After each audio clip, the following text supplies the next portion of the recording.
stream, playing Rappan Athuk. And I already see that the wheels of chaos and everything are going, and the bottles of milk. Oh my goodness. Paladin, I'm going to be the dungeon master for today. It's the owner of the channel. And today we're going to be continuing on with our very dark and quite dramatic story in the world of the Lost Lands. Now, if you are new to the channel, welcome. And also welcome back everyone else. I see Meister is here.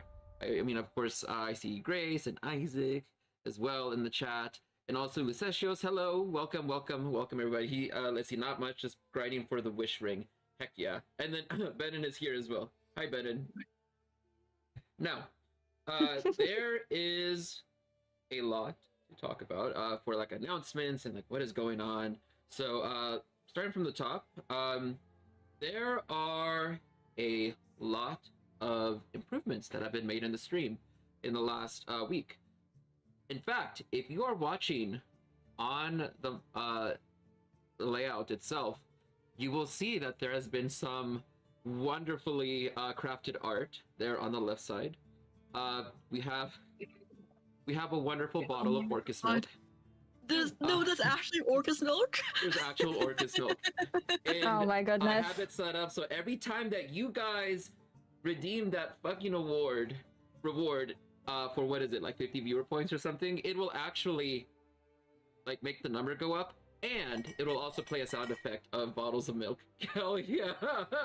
Oh my god. Yeah, we're getting fancy now. Look, I've been studying coding, and we're finally at the part where like stuff starts to get fun, because now chat can now do this. Oh my god, it's going up. It is. I'm not doing anything. It's just happening by itself. Look, the power that is coding. It's amazing. It's the same thing with the Wheel of Chaos. The Wheel of Chaos will also go up on its own as well. And oh, weird. You know, it's actually not spinning, is it? You know, let's fix that. Why is the Wheel of Chaos not chaotic enough? Let's refresh it and see if it not works. chaotic enough. Yeah, it's not rolling. It's we chaotic. need the chaos. Don't review right now. We're just starting. There it is. There's already two already. Oh my god. You know, surprisingly, the chaos potion looks more like milk than the Orcus milk does. If your milk moves that way, call a doctor and a priest. I love how the milk is outside of the container. Like the chaos milk is outside the container. It's great. Is it? Yeah, it is. Not anymore. There we go. Hey, look, you know, now if you're new here, the chaos, the Wheel of Chaos, what it is that it's 10,000 different effects, and whenever it gets up to 8, you get to roll a d10,000, and it gets to happen to someone or something. Sometimes it's the party, sometimes it's helpful, sometimes it's not helpful, sometimes it's something completely batshit crazy. Who knows, right? It's just 10,000 different things that could possibly happen. And it's never the same thing twice. At least it hasn't been so far.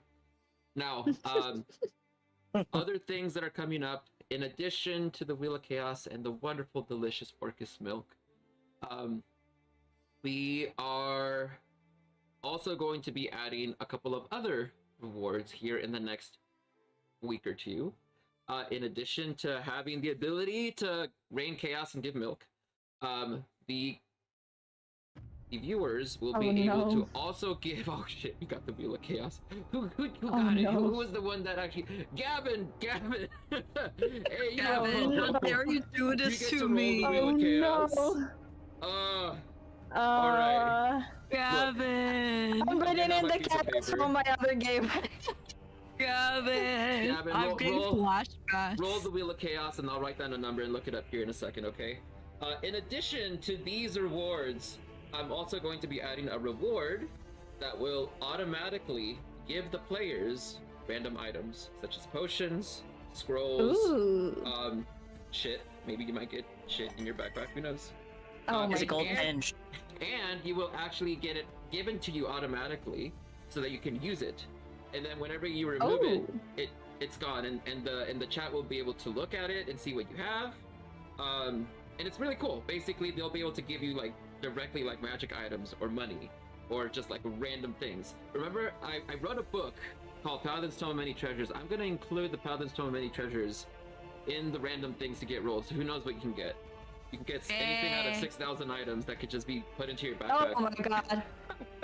Oh my God. Wait. Aren't most of those cursed? Wait a minute. Yes. It is, it is. This is what I spent my money on. 10% of those are cursed, 10% are magical, 20 are treasures, and the rest are mundane.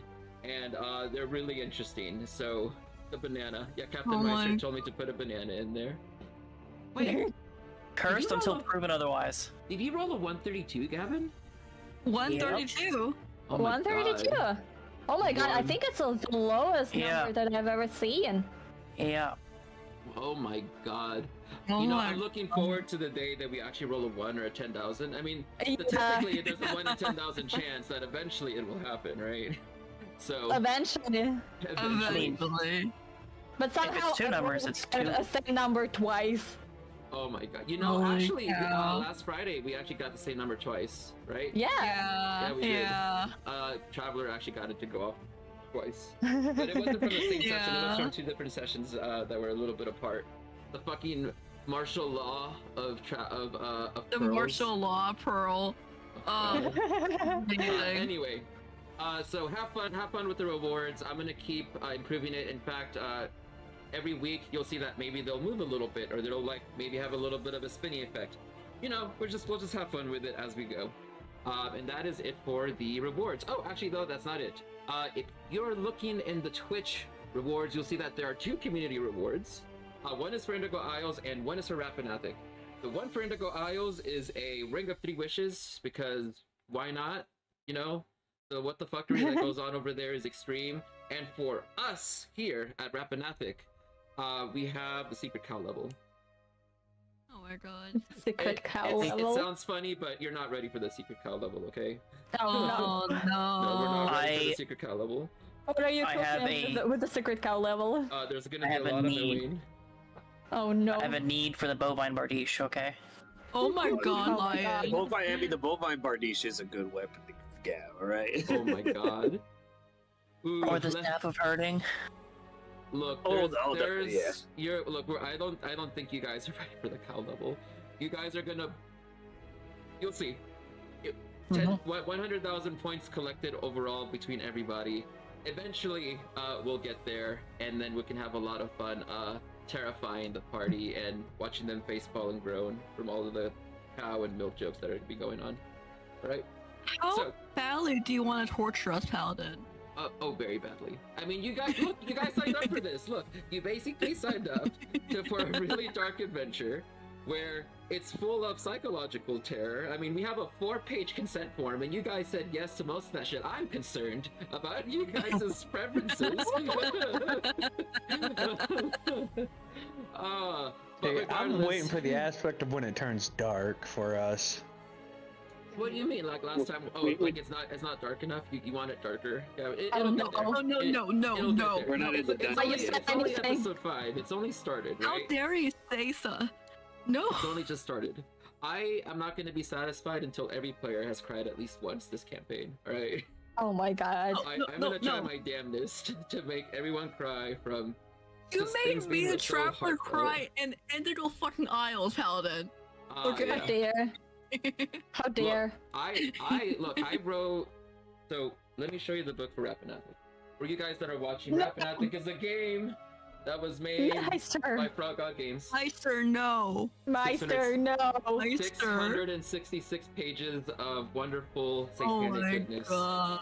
Oh my goodness. And me and Lion, I think, kind of agreed upon that there's a lot that can be done with Rappan Athuk. And I sat down and literally added like 20 pages of story so far. I literally was adding in the backstory and the character arc for Ambrosia, and I like cried for like 30 minutes. I was like, it's just so sad. Anyway, Oh, no, I'm scared. I'm scared now. What are you gonna do to me, Paladin? we're gonna have a good time. We're gonna have fun. So Okay. the stage is set. We're here, and you know what? We've been talking a lot. How about we kind of introduce everybody that's here. I mean, you guys know who I am. Oh God, the Orcus milk. I can hear it every time it clinks through OBS. Like, just hear it in my ears, like, chink, chink, chink. You know How it what? feels. Lion. Pick someone. Lynx. Traveler, your character is the only character that can hear the Orcus milk multiplying this whole session. You and you only, no one else. Last session it was Gib, and now this session is Before you. it was Gib, and now it's your turn. Yeah, only you can hear the milk multiplying. Oh my god, what does it even mean? What does it even Okay, mean? so last session, the milk kept multiplying, and only Gib was able to hear it, and like it kept interrupting him while he was trying to speak. So now what happened to you? Oh my god. Yep. Any distance too. And you can hear it from anywhere, Oh, anywhere no. in the multiverse. You just hear the It's milk actually- clicking.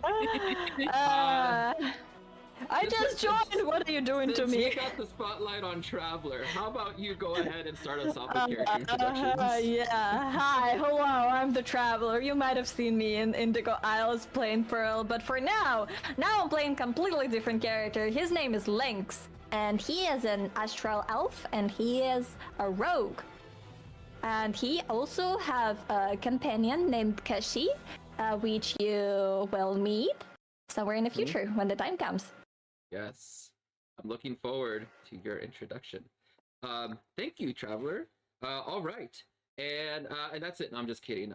Like someone that we haven't seen in a little bit, Isaac. Welcome back.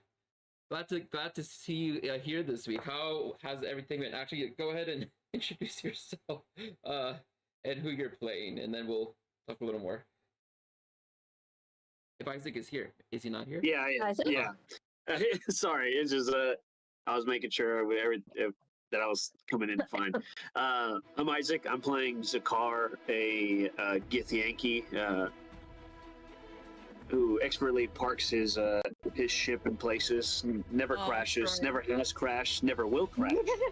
No, yeah, it wasn't your fault at all. It wasn't a crash. It was a tactful landing, right? No one got hurt. Yeah, exactly. Nobody got it. God. For long.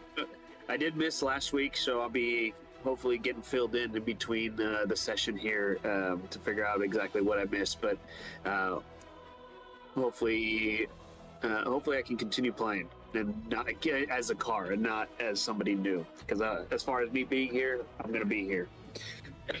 Yes. Thank you, Isaac. Let's move it on over to our Chaos player.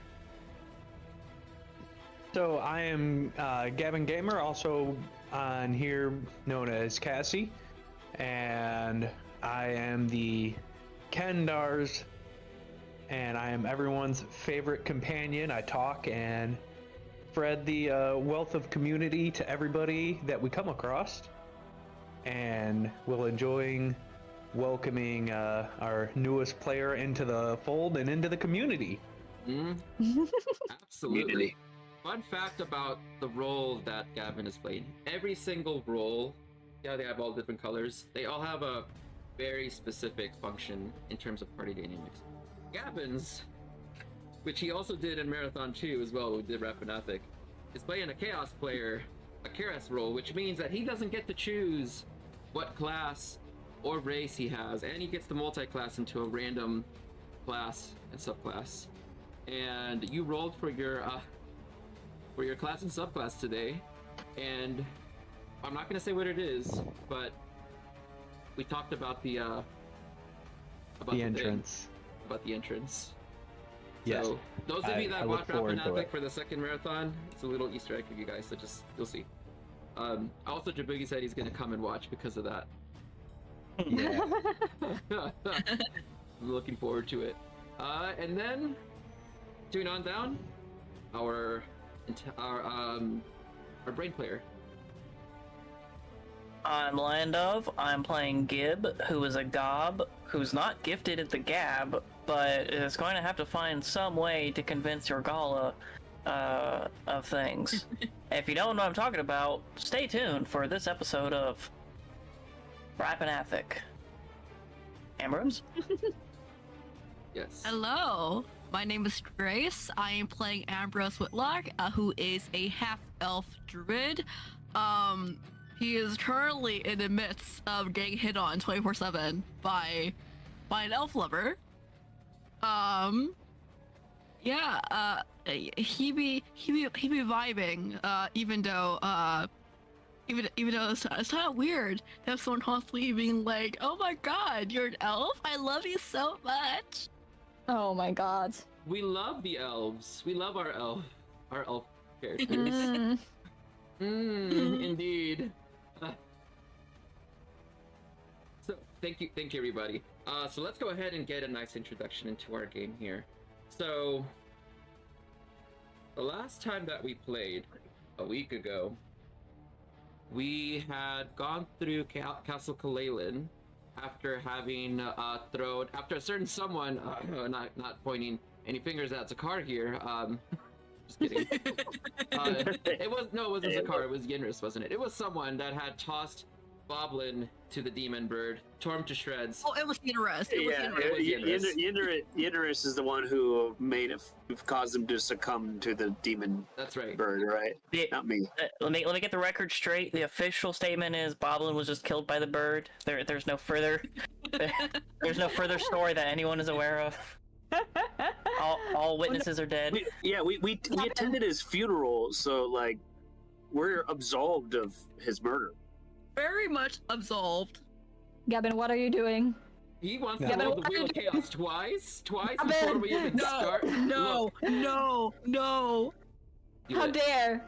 How dare! Did it? No, Yes, dare. twice. We Oh get two my wheels to happen at the God. very start. Gavin. You fucking madman that you are. All right, well, go ahead and add that second number. Should I help? Yes, of course, help.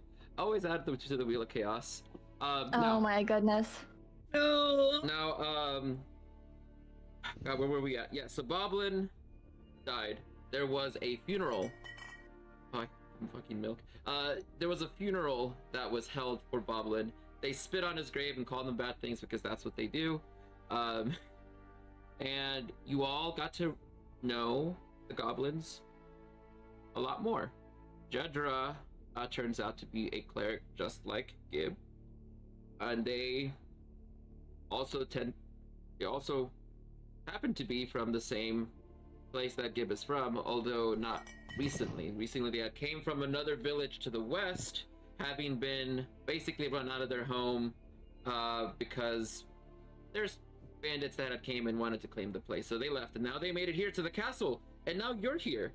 Come to find out that they just want to be happy and free. They don't want trouble. Jedra believes in a world where goblins can just be goblins and be happy. And they've been living life in this fucking castle. They've been putting on dresses. They've been putting on nobles' clothing, and they have been partying it up and living life like no gob ever has. I also hate elves. I feel very outplaced there when constantly being stared at. They also don't like elves. Actually, they don't like any outsiders at all. Yeah. Particularly Okay. elves, though. Particularly elves. Particular elves. Okay, No. I guess I'm not welcome there. They tolerate Gib. Now, Gib, Jedra, there's not many of them left. Boblin just died. And let's just say that you're a smart gob. She's a smart gob. It only makes sense to make more smart gobs, okay? You said no, of course. And then come to find out that as she was sneaking out in the night, you went to see what she was doing, and you found out that she was pregnant, and she's pregnant with Boblin's babies, who is dead, and that she had been trying to trap Gib into a baby daddy situation. However, she got Az instead. Yeah. It's a good thing you avoided that, Gib. So as left with Jedra, Cassie was there. It's done quite awful. And after some thinking, Jedra thought it best to commit to working together. And her way of doing that is to come with you to your Gala's place and swear her fealty as a fellow slave along with all of you to your Gala. However, there was a problem. turns out that she doesn't have a soul. And because she doesn't have a soul, Urgala wants absolutely nothing to do with her, and gave an ultimatum. Either Jedra can hand over all of her fellow gobs into slavery, or they can die. And who are they going to be killed by? Well, you know, maybe the people that have been forced into servitude might be the best people and the most efficient ones or effective ones to wipe out said goblins. I think that's where we left off. At your Urgala's place. A very depressing note. So, let's pick it up. We're right there. The only character that is not here is Me. Traveler's character, I believe. Oh, Cassie. I did not go with him either. Cassie did not go. The car. You see Zakar coming out of the bathtub. He's like, you can hear the door open as he comes out of the bathroom. The same bathroom that he like took a bath a couple of days ago. You see he's got a towel. He's like freshly cleaned and everything. You haven't seen him in 2 days. You're not sure where he's been.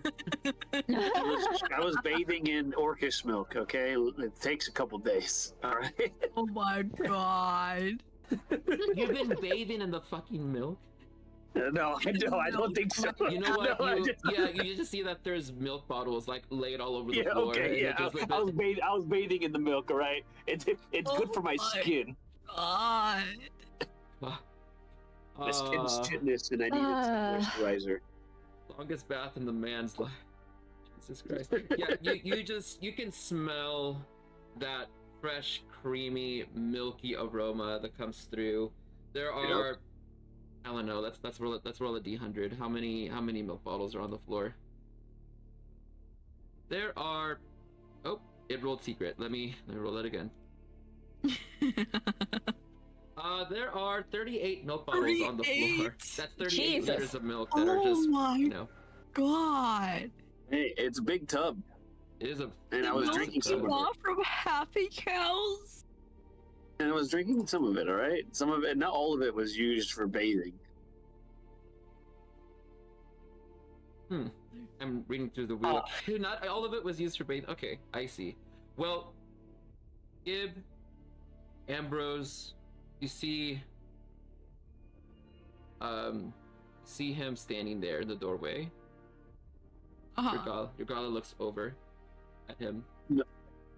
You're done. How was your bath, dear? Oh, it was invigorating, to say the least. Oh, you guys are back. Have you been here for the past 2 days?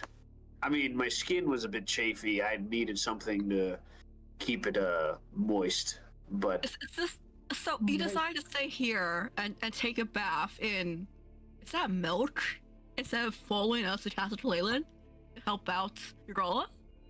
Okay. It didn't seem like you guys needed my help. And plus, Urgala's got good food here, and the bath's nice. I haven't... The last time I bathed here was the last time I bathed in a few months. And I felt like I needed it. For 2 days. What can I say? Indeed, what can I say, though? He's been handy around here. In any case, looking down at Jedra and everyone else. Zakar, would you like to mayhaps go along with your friends back to Castle Leyland to deliver the proper sentence of what will happen? And what is the proper sentence that we're delivering to them? This little goblin here is from Castle Leyland, wishing to swear servitude, but has no soul. She has no soul, and then so if without a soul she can't plead fealty to you, Urgala? Indeed, she has nothing I want, and she knew this. But do you want her because of her soul, or because of her ability to acquire the stone from the Caves of Terror? I Because I'd say that she could definitely help out regardless of whether or not she has a soul. Back up there a second. Gib, is there something that you know you wish to share and expand on this tidbit of information? As she looks at Jedra, you see that her lower kraken body, all the tentacles kind of like fluctuate around the room and they circle around the party, covering the front door, preventing exit. I'm just thinking strategically. If Jedra goes and tells all the goblins to come here, then they might stop following her, and then you're going to be forced to just wipe them out. That's a waste of life. Waste of gob power. You're big enough that if you show up and start ordering them around, with our goblins, they're just going to do it anyway. As far as Jedra is concerned, having nothing of value, Jedra's a competent caster of magic, same as I, and can be useful in going and getting what you're looking for. You know, and Gib shows his hand, what we are working towards getting for you.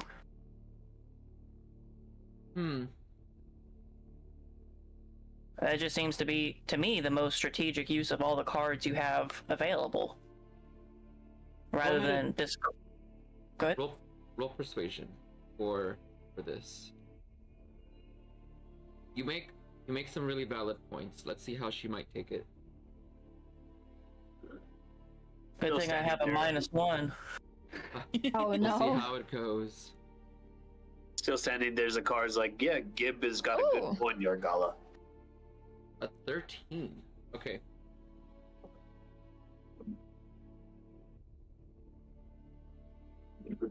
I will commend you on one thing, Goblin. Looking at Jedra.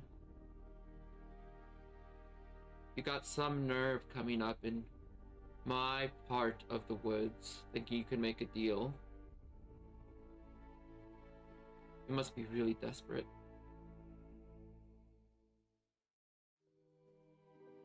Fine. If the goblins can prove to be useful, then I do see a utilitarian means to proceed forward with this. How many goblins are in that castle, Ambrose? Gib gives Ambrose the look of, not like, don't lie or lie, but do you know how many goblins there are? Yeah, you see, and then you see Zakar trying to count on his fingers, but every time he hits 6, he starts over. Oh no. Wait, does Ambrose actually know? Well, do you know? Do you remember how many goblins Do you there are? know? My memory is trash, Paladin. I don't know what to tell you. Hey, you know, you'll. She's asking you. Do you remember? What do you think? Do you remember? Do you remember? The 21st night of how many goblins there were there. So, So how many goblins are there, Ambrose?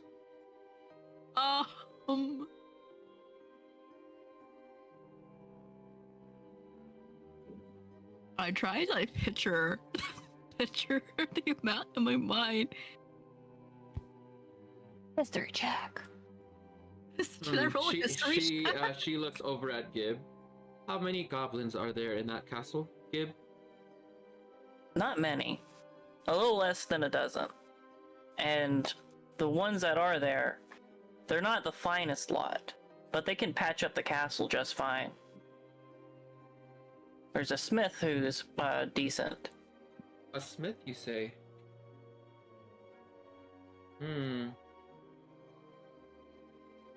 It's rather unorthodox, but I suppose I can make an exception this one time to let bygones be bygones for now. go back to the castle, take your soulless friend here, and start to prepare for my moving in about 3 days. Of course. If they can prove themselves to be of use and actually fix up the place in that time, then we'll call it even at that point.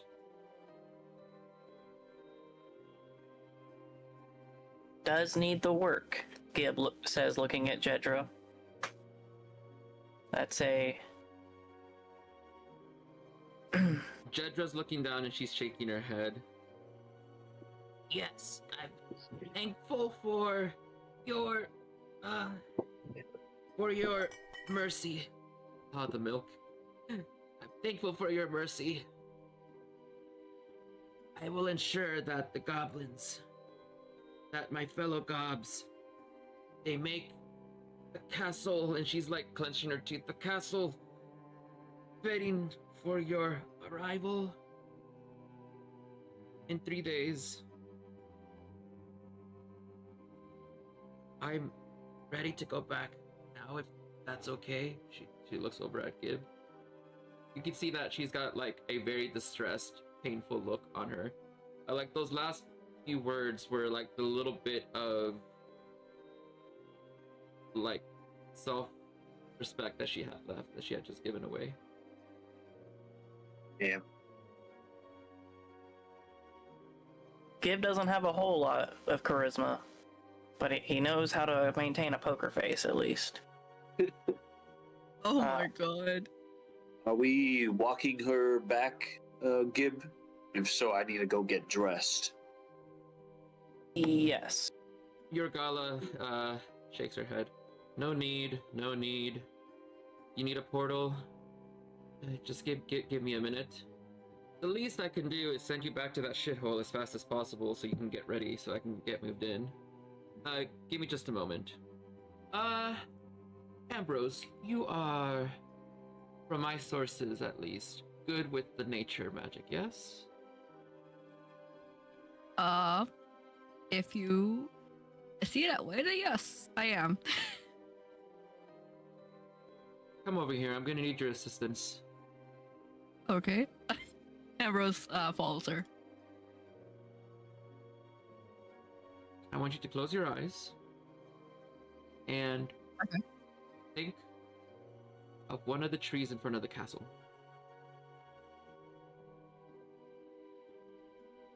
And I want you to make an intelligence check to see how close to the castle you can remember a tree. Oh god. A check, right? Not saving throw. Mhm. It's just a regular Intelligence check, check. okay. Right. Oh god, okay. By 13! Okay. Ooh.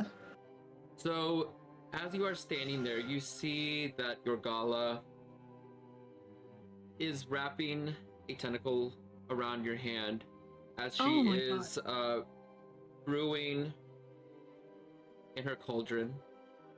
You see that there is a puff of smoke that appears, and you can see that there's an image that begins to appear. And you see that there is a portal that heads right to the front steps of Castle Kalalan. However, there's kind of a problem with this. So, whenever this portal is created, you can see that there is an intense amount of smoke that is just like coming out towards Castle Kalalan. It's almost like fog, like a fog cloud that's like slowly sliding up the stairs, this massive cloud that's now riding up halfway up the mountain. Oh god. It looks a little bit ominous. I mean, of course, with the mossy landscape and the ruined steps, as you see this slow reaching fog just whirling up the steps. She stands to the side and lowers the cauldron to the floor. One portal. All you have to do is jump into the cauldron.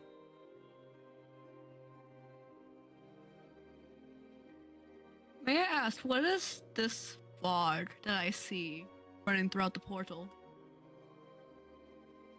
She looks inside. Oh, don't worry about that. It's just a side effect. It'll be gone before you know it. A side effect. A side effect, you say? Now hop on in before the spell disappears and the stew gets cold. Can I see if it's safe to do so? You can make an Arcana check. Oh god, okay. No, so close to not It funny. was almost not 20. You know that is definitely a portal and it is magical, but you're not sure if it's safe or not. It looks suspicious. I mean, at the very least. That's weird. That's That's weird. suspicious. That's I'm Ooh. gonna toss Jedra in. Thank you very much. Yeet. And You were like walking towards us, Not and she's like, another yeet. "Okay, yes," and then you like, oh, you throw her in. As you throw her in, you see her like stumble forward as she rolls a couple of feet into the dirt. You see her disappear as she falls face first in beneath the cloud. It takes her a couple of seconds, and you just see like as she stands up, and the cloud moves around from where she's at. The bottles of milk. it's safe. And Gib jumps in.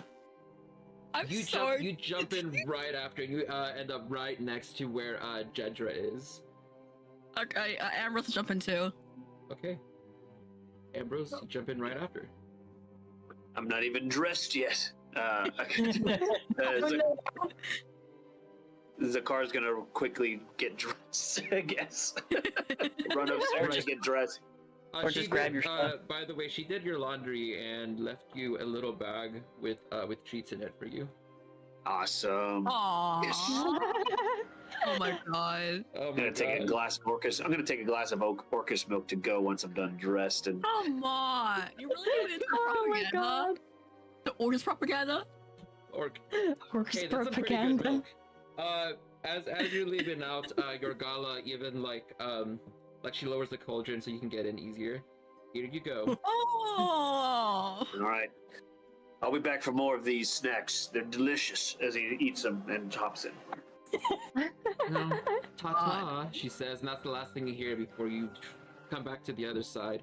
As you're looking back, you see this black vortex of eldritch energy that just gets faster and faster as it gets smaller and smaller, and then disappears out of sight. Holy shit. You see that the fog cloud is still present. It's whirling. Just a And- side effect, huh? And in this fog cloud, you start to see that there is a distant shadow that is approaching on the road to the west. You can't make out their Ooh. form, but you see this black form that's slowly walking towards you, about maybe 50 feet away. I don't like that. As Ambrose says that, I'm like put a hand on his shoulder. Is like, should we be concerned? Should I get ready? Still munching on the snacks. Would you like one? No, thank you. Can I? Is there any way I can get like a sort of like, hints about whatever's approaching us? What did your half-elf eye see, Ambrose? Roll Yeah. perception. Oh god. Okay. Come on. +5. Anyone else that wants to roll perception, please. Go ahead. Oh, Oh, 22 for Ambrose. Holy shit. Yeah. nice.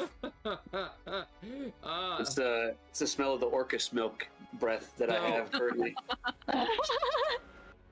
Oh, sorry. It's a fog cloud. You rolled so high. It's gonna be with disadvantage. So please roll higher than a 22. Oh no. Yes, Well, no, one that's more funny. time. Come on. Come on. Come on. Come on. 19. Okay, 19. see, that's still pretty 19. high. That's still fucking amazing. As you are Yeah. looking Nice. through the fog cloud, you see that the form that is approaching towards you is slender, muscular, long hair. They seem to be walking with a little bit of a awkward cadence, and you can make out the very familiar pointed ears of an elf walking through the fog. towards you. Ambrose is going to say, "It's an elf." So, do we Now- kill it? Now, Lynx, your character has a compass up on their head, right? They have to close their eyes in order to follow it. They're using their mind's eye in order to walk towards, you know what.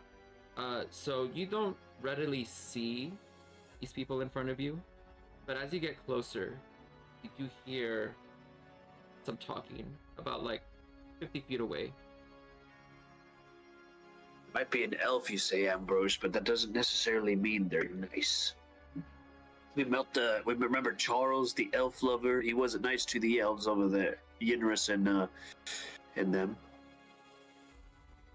Yes, but we don't know who this person is and what they're Exactly. like. We don't know, so shouldn't we be ready? Do you threaten to attack anyone who comes your way, Zatar? No, but this forest seems to have things that want to eat me at any given moment, so why not be ready to do the same? And yet you willingly spend 2 days in your girl's place with taking. She wasn't gonna kill me. She's already taken me hostage anyway. As he raises his hand. And plus, the milk's delicious as he takes another swig of it. Oh my god. You open your eyes, Lynx. You're not sure how this person got here, but you're staring at a Githyanki. Githyanki are not from here. They're from space. This is like not a place that Githyanki live at all. This is the first time you've seen someone from your part of the known worlds in however long you've been here, right? Is there anything like that's noticeable about like a space elf and a regular elf that I would like be like, oh, they're from the astral plane? Exactly. Maybe. Yeah, There maybe. is. There is. There is. But you know, they're not close Like enough yet. eyes.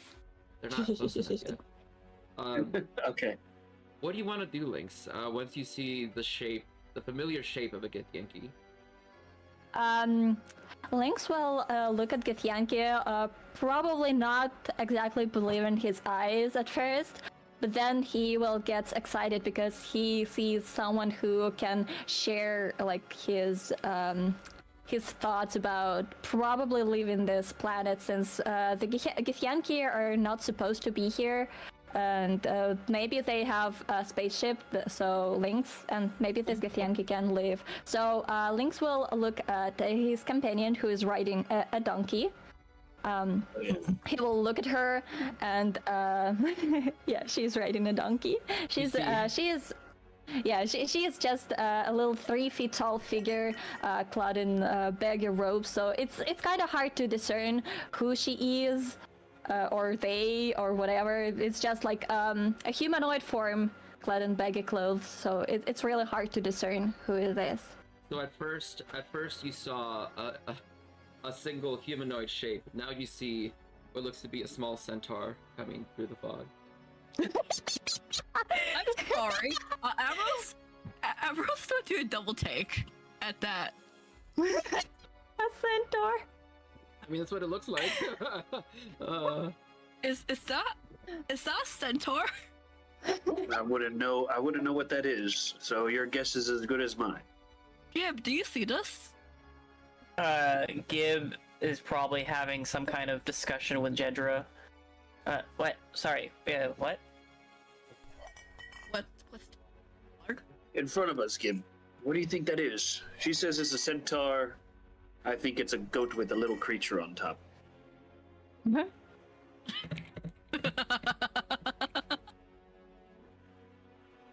Jedra takes a close look as well.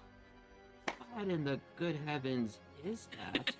You, Lynx, can see that there are like 2 goblins just like staring in really closely. Jedra says, I think that's a lamppost. It's moving. Zakar's gonna speak out. It's like, you traveler, are you friend or foe? He's all taking another bite of the snacks that he's gotten.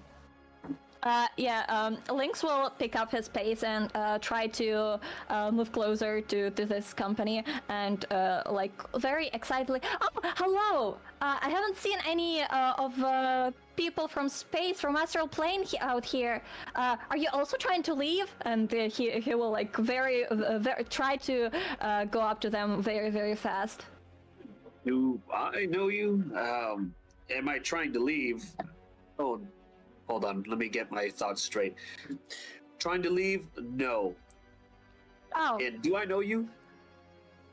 Oh, my name is Lynx. I am trying to leave this planet. We crashed in our spaceship here, and we are trying to leave this planet.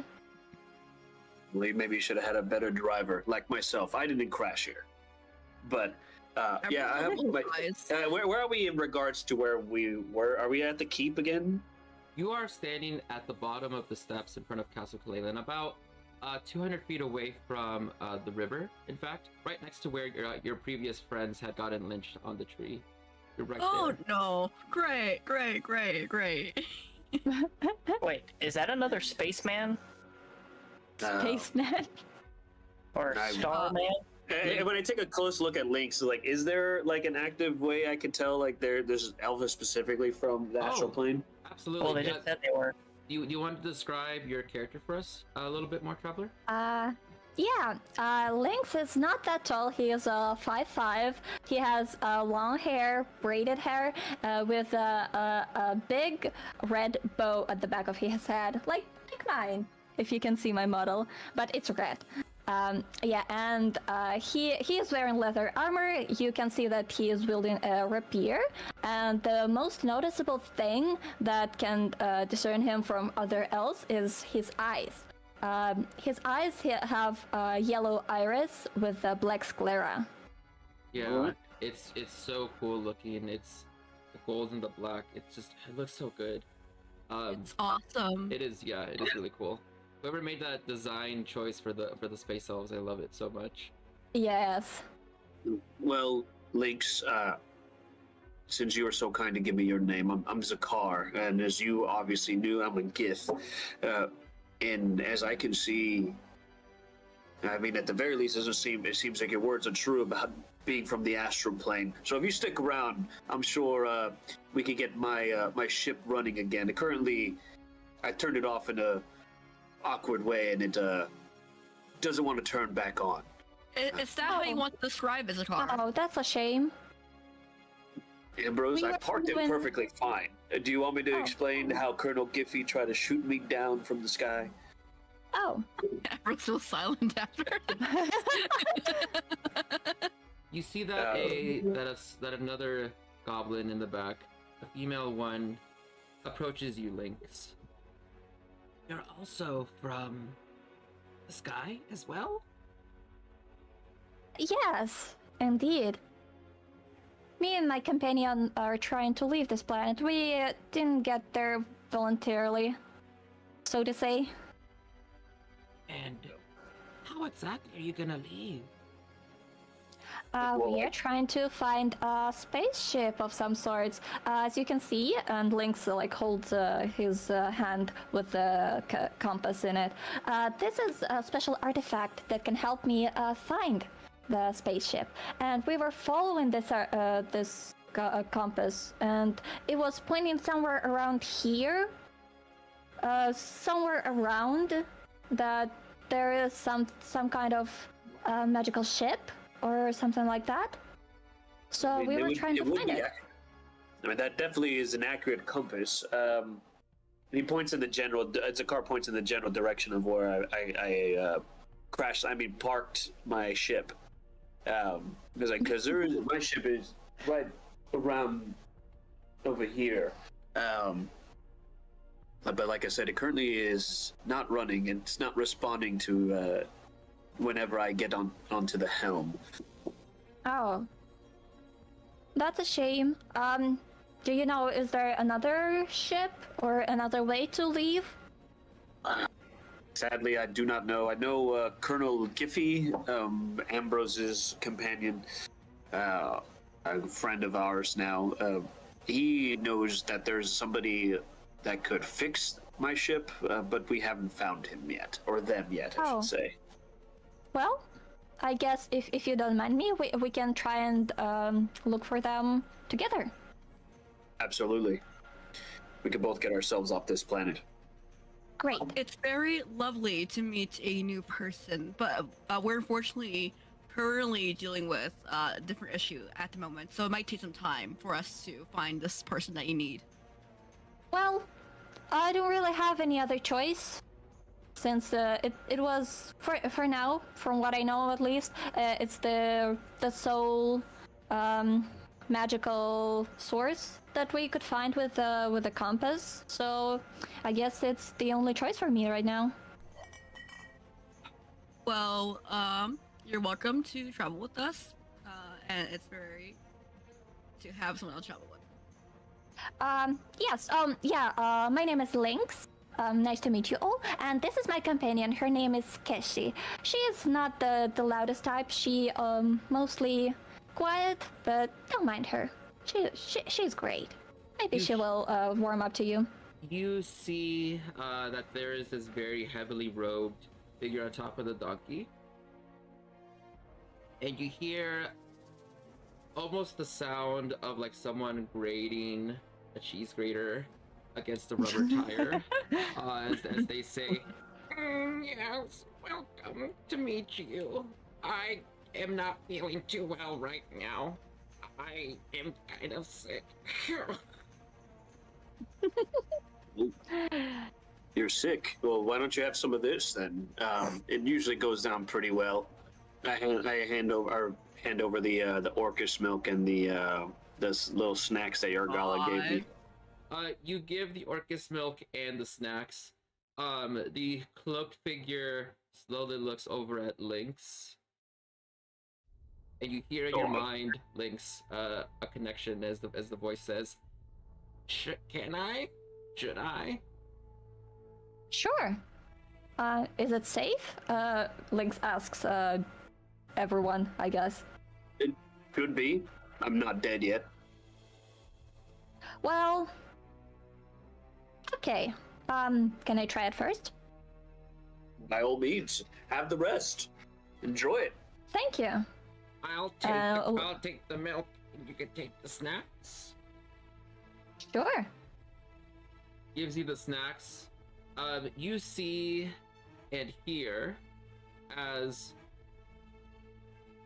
a mask is kind of lifted up, and you see these like two long green pincers come down, and they snap around the glass and tear a piece off, and you just hear chewing as they're chewing on the glass itself.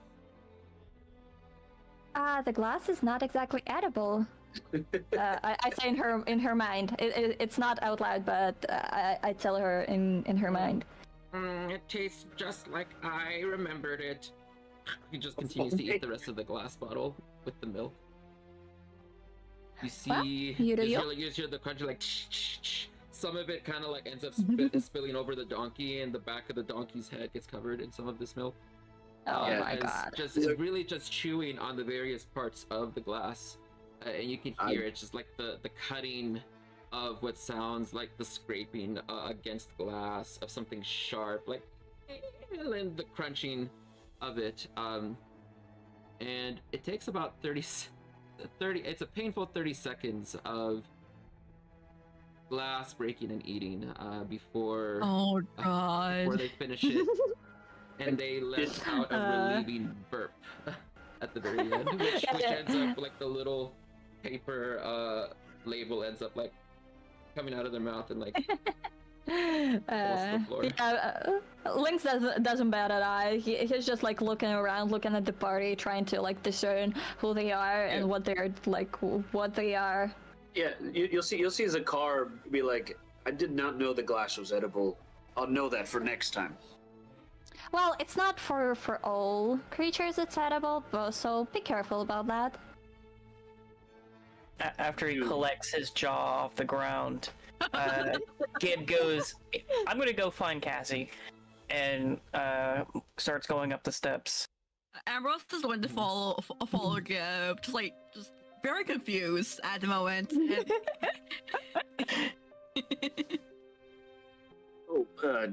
Lynx, how opposed are you to human flesh? As you see, Carl bring out some human jerky he also got from Yargala. Like, everyone's like right up the steps quickly. But Zakar is like following suit and walking into the wherever everybody else is walking. Don't you dare! Don't you dare! Oh my god. So as you're having this wonderful conversation about, do you eat human flesh, by the way? Ascending up towards Castle Caligulin. It says that Gith are like eat heavy protein, so like I figured these gotta be eaten, you know? So. Absolutely. Like bring us up around someone who's half human. Good job. Good job. Now you are ascending up about 300 feet of stairs. It's crumbling. There's moss on it. And as you approach up Lynx, you can see that there is a rather magnificently large castle that looks like it's torn to shit. I mean, it looks like it's in ruins. It's leaning to the right. It's right on the edge of a cliff. You see that it looks like it's on the verge of falling over any day now. The front gate itself is fallen and pretty much on the floor. And you can also see that, I mean, and hear the sounds of other voices, goblins from inside of here that are making a lot of noise right now. Cassie, what have you been doing this whole time while people have been gone? So while everyone has been gone, I've been slowly but surely like reorganizing the kitchen area. Okay.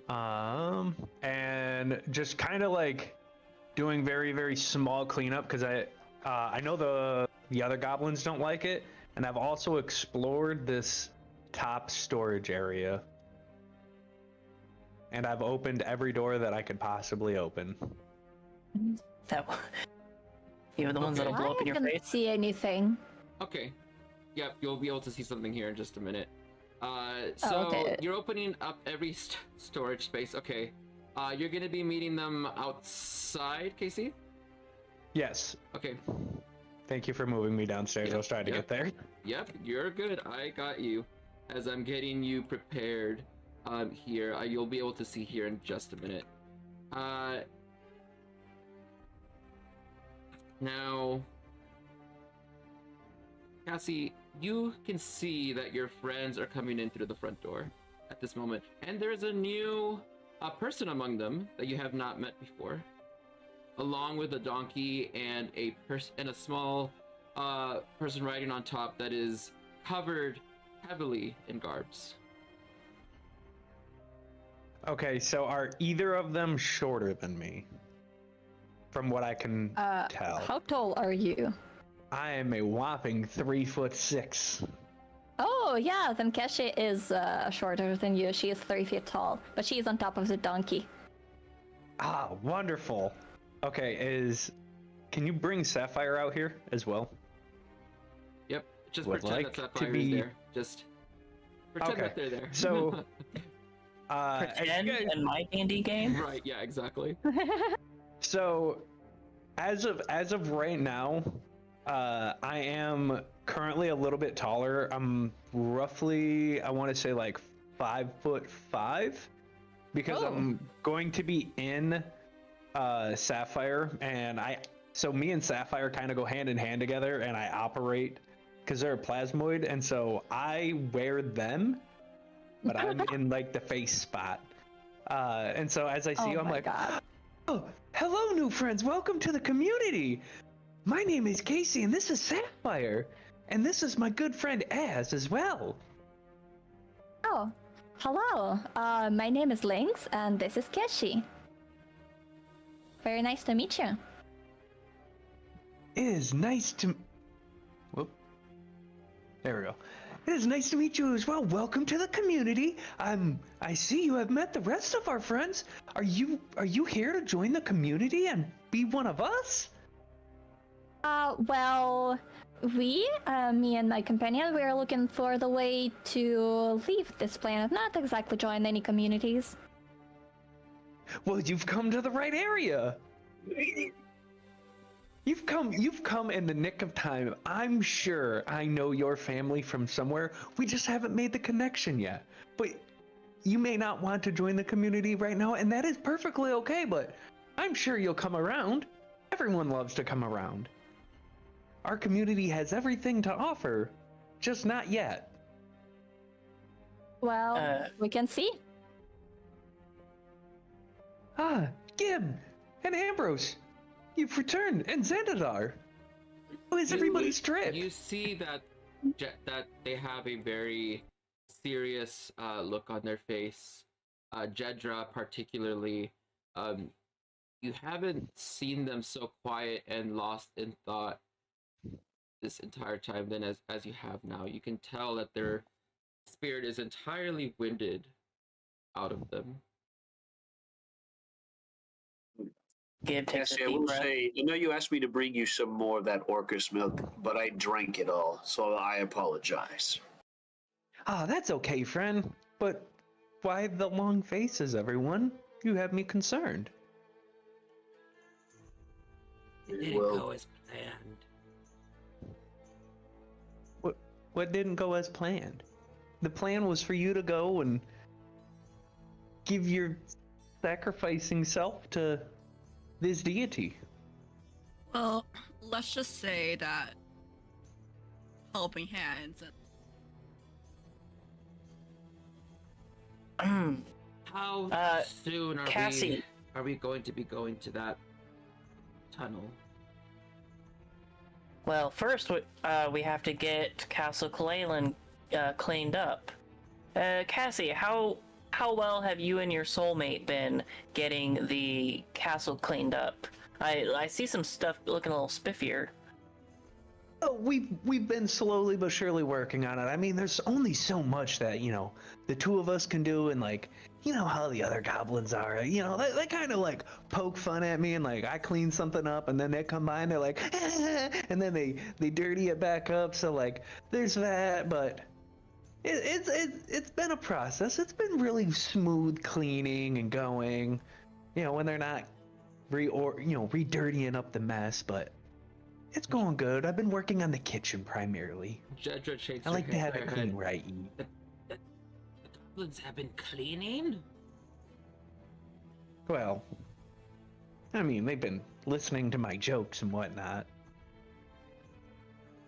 It does look cleaner, I will say, as he looks around and nothing's actually been moved around. Well, my it's not god. dirtier, that's for sure. Glinks, you hear the clinking of glass bottles from close by. Oh no. You've been chosen by the milk. Oh my god. Yeah, he'll look around to try and find the source of the noise. You look around and you have no idea where this could be coming from. He is You- very confused. He also looks at Keshi, trying to understand, is she fucking with him? Trying to send some things in his mind. You see that Keshi is currently nervously wringing their hands together. You hear the sound of, well, almost like two chalkboards rubbing on each other. But they don't seem to have any attention on you. You see that they're entirely focused on the conversation in front of them. Okay, Lynx will put his hand on her shoulder to try and silently support her, to try and give her a little bit of assurance. You put your hand on them like you usually do. The wriggling softens a bit. It's still there, but you can tell that there's still that small bit of uncertainty that just lies right underneath the surface that you're very familiar with. As you yourself are not too sure about being in this place. Yeah, I will telepathically tell her. It's okay, we'll figure it out. Yes, I hope so. This place gives me the creeps. Yeah. It's understandable. Me too. But we don't really have any other choice. It's the only one way to... At least the only lead that we have about leaving this planet. Oh my god, another Wheel of Chaos. Oh my god. There should actually be We have two. three. I know, the first one already happened. I'm waiting for the second one to happen, and this third one will happen after the second one. Trust me, you'll get Oh your my second Wheel of God. Chaos. I'm waiting. Okay. Paladin's terrified. Good. That's the whole point. Oh my god. Good, I'm glad you're scared. I want you to be scared. I see how it is, Pally. I see how it is. Jedra speaks up to Cassie. Have you been walking around more in the castle? Yes, I've been walking around the castle more. I've searched all these back stalls. I got terrified by this spooky bird that was in this other tower. I don't really trust the upstairs where like all the skulls and whatnot are. And then there's this other arcane door that I just could not get to budge. I tried with all of my might. Did you find another shit room? Well, these stalls and bath area are not the cleanest. Well, that area has been closed since we've moved in. I don't know. Whenever I did get a chance to investigate, the mirror spoke to me. It showed visions of a well-lit night sky with many stars riding in the wind. Did you say a mirror spoke to you, Jedra? Oh, yes, the same as Gib, as she like holds out her holy symbol with she's got a black obsidian mirror on it. Oh, that makes sense. I thought you had a magic mirror. The spirits, they show me visions. In any case, I think that I am going to go and talk to the goblins. You all have a good evening. I Why do you look so sad, Jedra? have a lot of thinking to do. Well, can I give you a hug before you go? Where is And maybe a junk. Az is right here. Okay. She looks up at you. Make a persuasion check to see if she'll let you give her a bit of physical affection.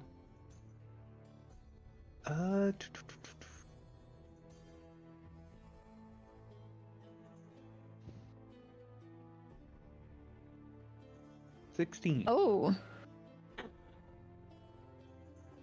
I suppose. She reaches her arms out, and as her black cloak unfurls, and she reaches it forwards for a hug. I pop out a sapphire, and I give Jedra like a big hug, and I whisper in her ear, "What do zombies do on their off time?" As you reach forward and you give her a big hug, and she hugs you back, and you whisper in her ear, she tightens her grasp around you, and I need you to roll a d20 for the Wheel of Chaos effect to see if it's going to be you or Jedra. Oh. Oh no. Oh my god. Lower is the one that gets affected. Oh. Oh gosh. Oh. Are you gonna have to fight her? As you whisper, what was the pun again? What was the joke? What do zombies do on their time off? a lie and rest, and you can feel that she is squeezing you so tight that you feel a pressure that just instantly, like, she just, have you ever like had your back pop where, like, you know, they're like doing this? Oh yeah. You get the best back popping of your life. In fact, the pop is so popping that your spine bends 90 degrees backwards and you're not looking at the sky as she snaps your back backwards onto yourself, and she is holding you. She's like, oh God, and she like lets you go as you fall onto the floor with your spine bent 90 degrees backwards. Am I dead? Oh God. Yeah, I'm like, wait. You can't currently feel your legs. Oh Jedra, no. what the heck? Jedra, what have you done to me? I can't feel my legs. And she's like,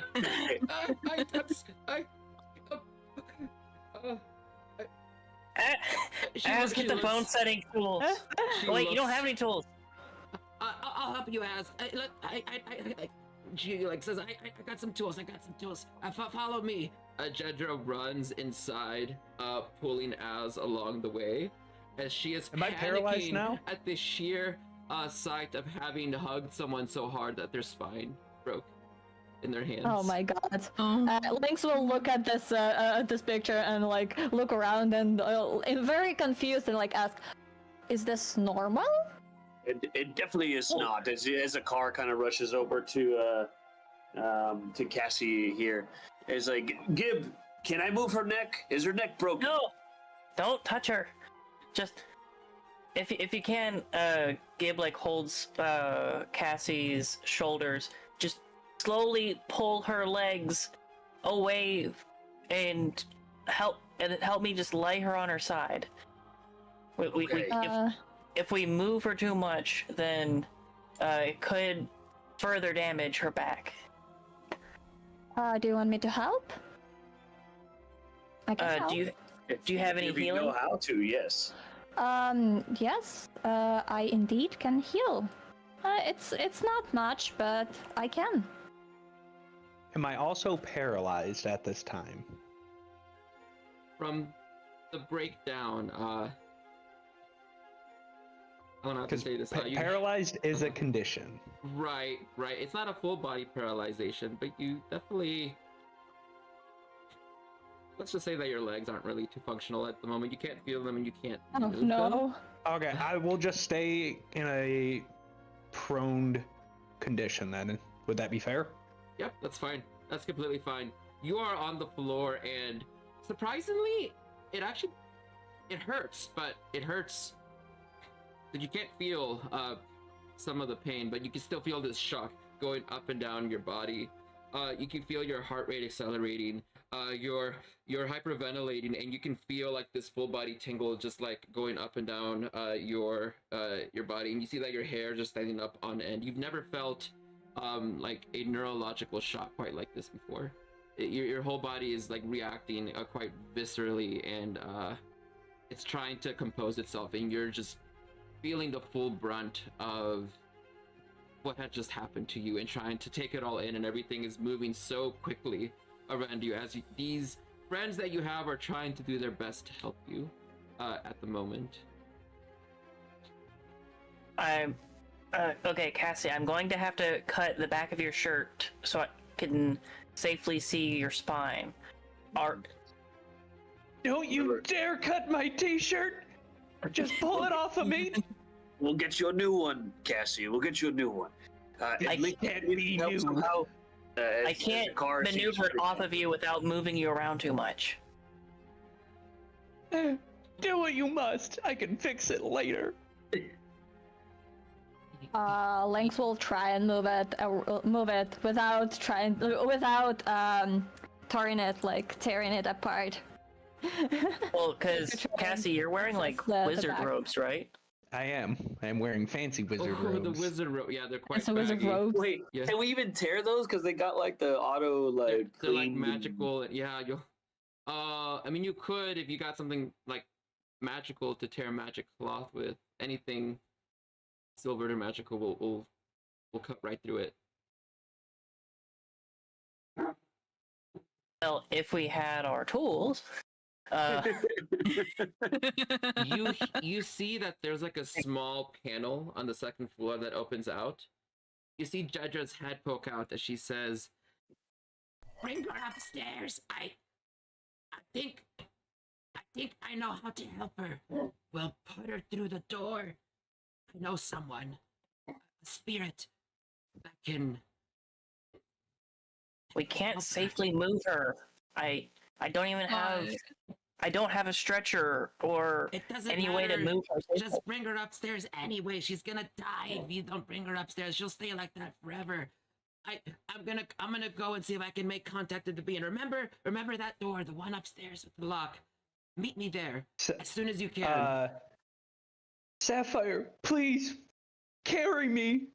And then I would have Sapphire. That would be a safe way to move, Cassie, for sure. I'm gonna say I will put me on a follow of Sapphire, and then I'll just be absorbed into Sapphire, and she'll be like a walking gurney. Yeah, that'll probably be Wherever I need to go. You see this plasmoid, which is also another creature from space, by the way, Link. So you are very familiar with plasmoids. Just come up and absorb Cassie into themselves as they are maneuvering themselves around and encase them almost entirely, except for Cassie's face. You see that there are little air holes that are coming out from Sapphire, saying, "Cassie, don't worry. We're gonna get you all saved, okay? Oh God, I really hope that this time we could really fix this." This time?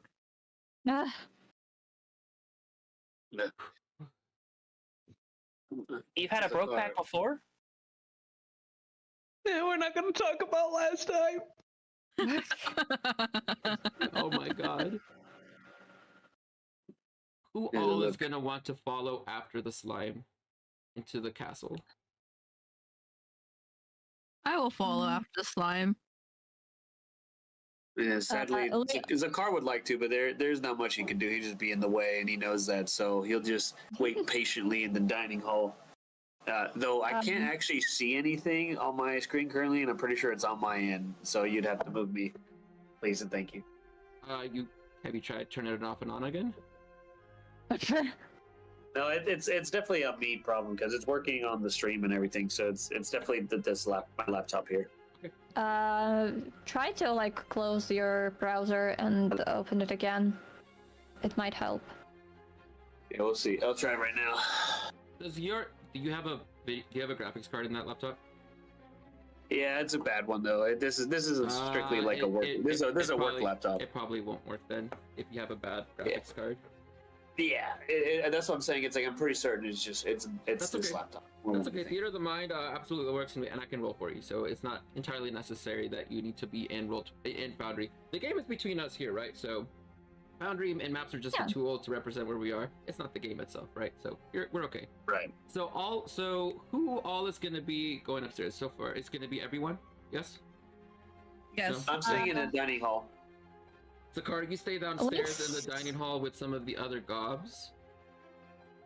Lynx probably wouldn't know where to go. He will be just looking around and trying to understand where he is, what is going on, and where he can go and cannot.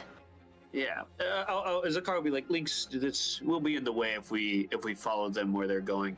If we go to the dining hall, I can cook us up some bean gator, in case you're hungry. I'm famished.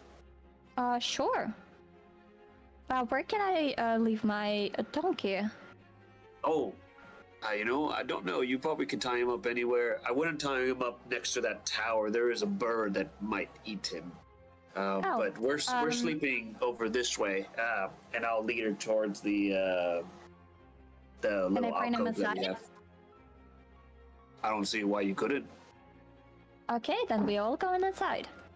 So now, because this is your first time going through the castle, as everyone else is running upstairs, the castle itself is quite regal. It's overgrown with props on the outside, and it is very clearly of elvish design. You see that the inside is absolutely in ruins and tatters. There's broken furniture, broken wood, broken glass. You can see that there are graffitis of giant dicks all over the walls. Oh everywhere. my god. Yeah.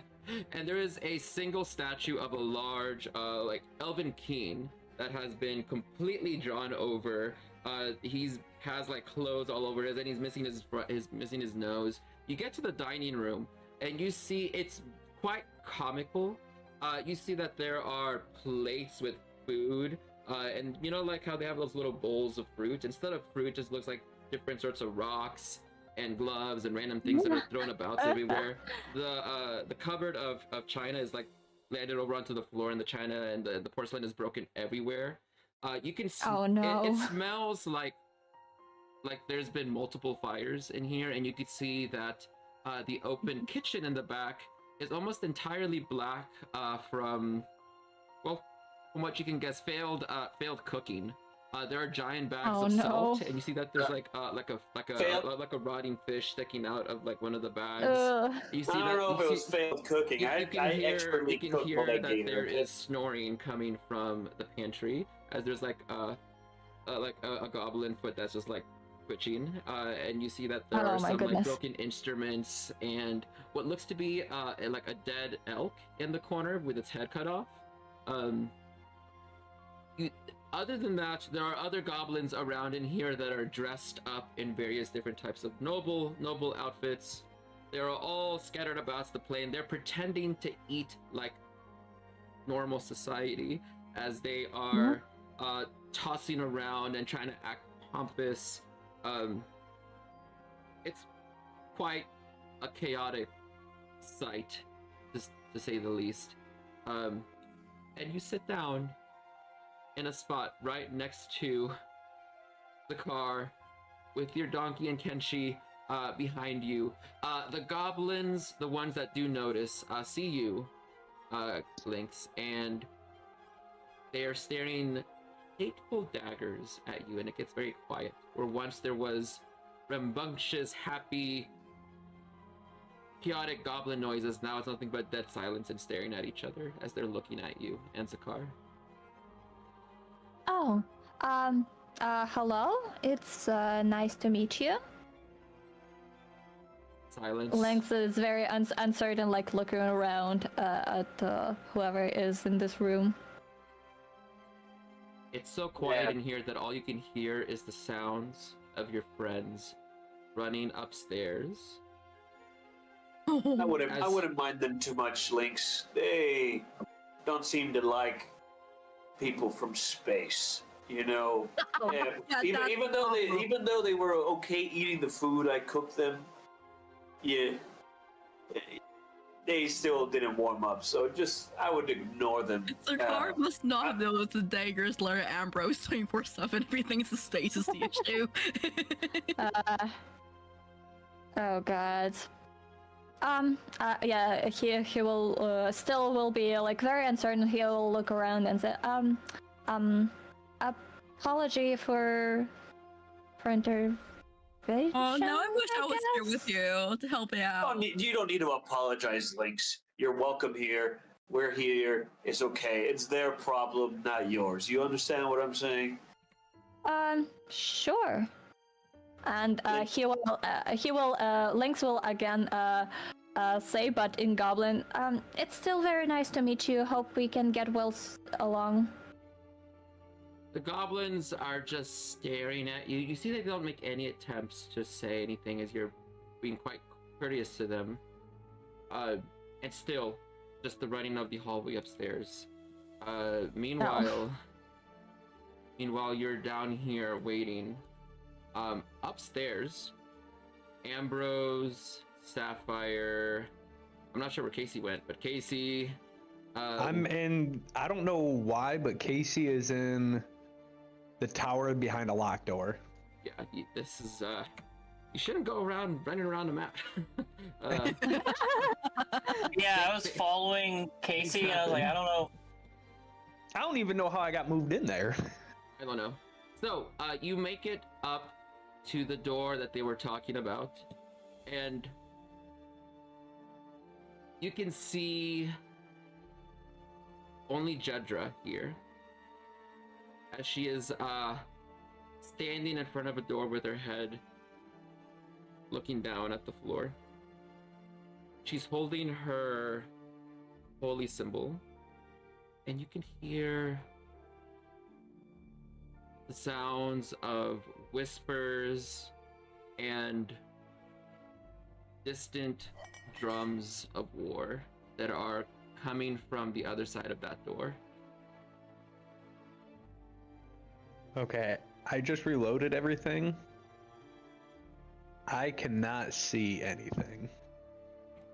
That's fine. Look, I'm just gonna close. You're in a hallway. I'm just gonna close Foundry and not worry about it. Okay. I mean, I can stream it for you if you want to. Because if it's a little too distracting, then because it, you know. I'm just gonna view it on stream. I'm not gonna worry about the map anymore. I'll just move to the main map and we can do Theater of the Mind, so that we won't keep having these constant interruptions of flow. Okay. Wait, Theater of the Mind. a hallway with Jedra at the end. Yeah. So that way we won't have to worry about it. And we could. Jedra, I don't know what you have done to me. Sapphire, keep me safe. So as you're in this hallway, you can hear the sounds of war drums coming from the other side. And Jedra's just standing there, looking down at her feet with you all in toll. It is Sapphire with Casey encapsulated inside, Ambrose and Gib shortly behind, right? Okay. Yeah. What do you want to do? As you just see her standing there, you try to address her. She doesn't seem to be turning around. Can I roll an insight, see like if I can understand what's happening with it right now? Sure.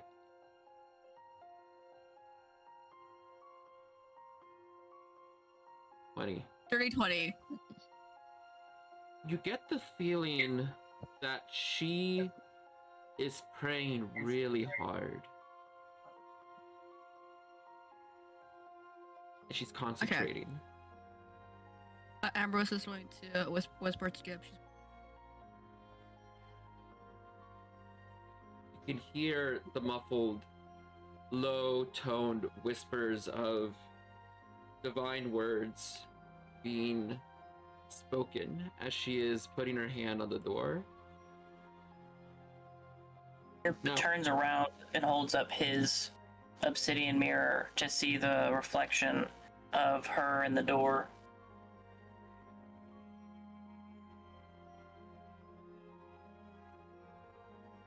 Trying to roll religion, but Go ahead. Foundry's not letting me roll anything. Interesting. We're just having a Foundry-wide problem today. I guess. Whatever it is. Oh, there he goes. Now, let me roll something. Let me roll. Let me in. 25. Yay! So with your religion check, you never heard chanting quite like this before. You're not really sure who exactly she is praying to or what the energy is being directed towards. But you can discern one thing about this.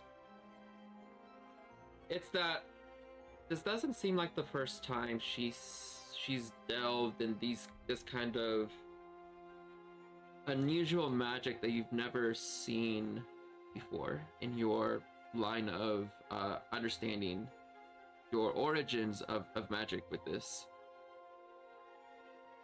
You see that she's holding a leather book that is entirely black in her right arm. And you can see that slowly the arcane glyphs are diminishing, and you can feel that with every single glyph that disappears, it almost feels like the door is trying to jump out from the doorway from where it's standing in. How close are you all to Jedra right now?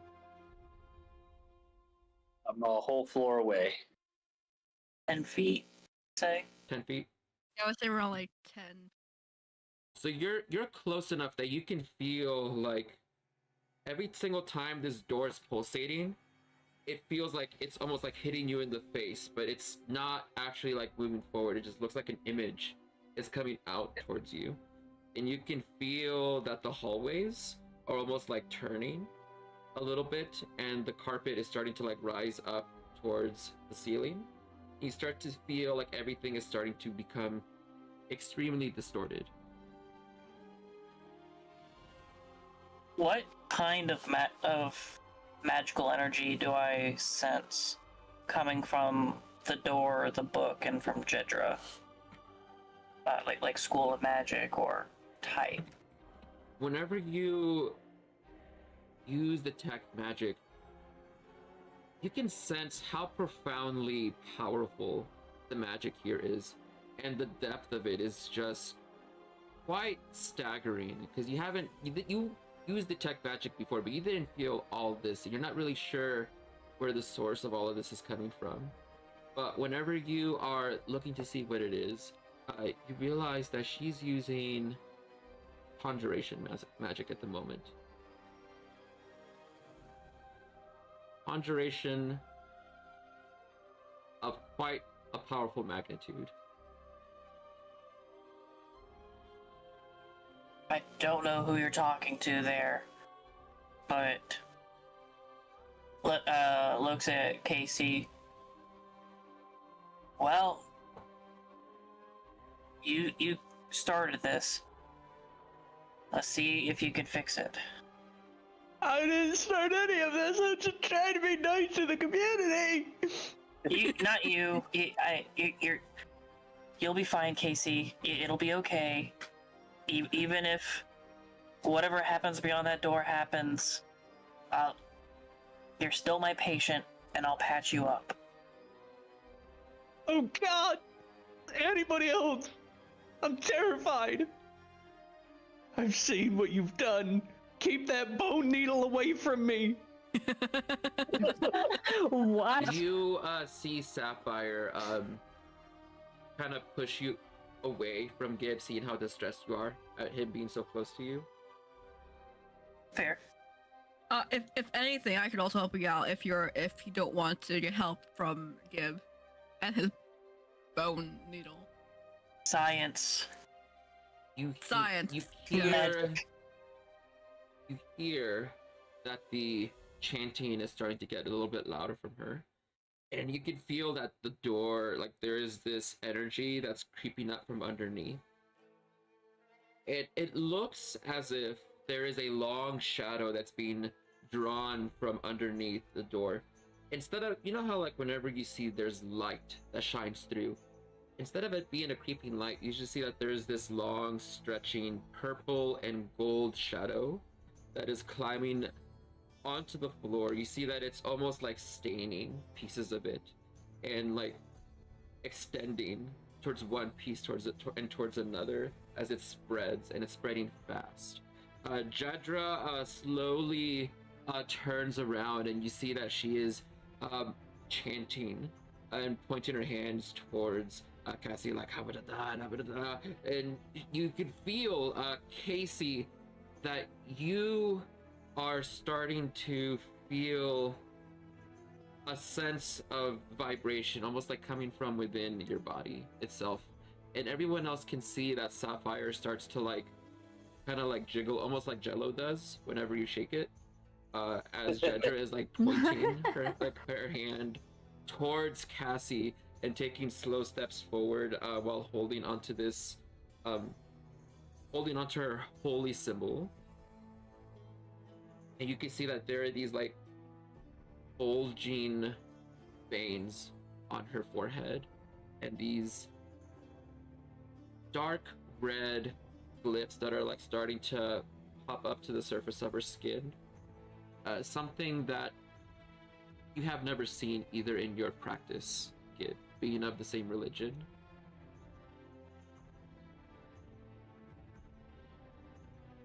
Just still like Gib's still observing through the black mirror of obsidian.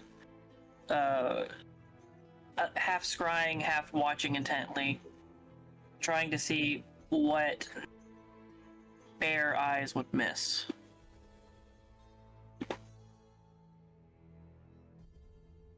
You want to make another check to see what could be going on, like Arcana or Religion? Did Religion? I'll do Arcana. Okay. Okay. Ooh, nice. Pretty good. He's not good at casting spells, but he knows magic. He knows things. Actually, casting spells, not good at. I mean, yeah, there's a difference between setting and casting. There is a story that you remember. I think that we both can agree that it was not taught by the previous shaman of Grisneck, because he died like 20 or so years before you started apprenticing. The only story that you heard from the chieftain about the last shaman was something that kind of looked like this. A shaman that had lost his way and whose divine magic had mingled with something impure. You're not exactly sure how this process starts. You never seen it.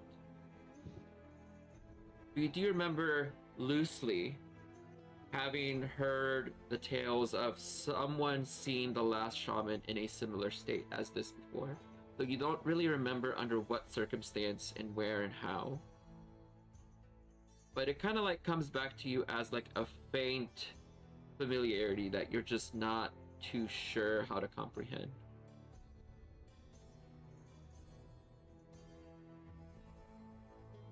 She is still stretching towards Cassie.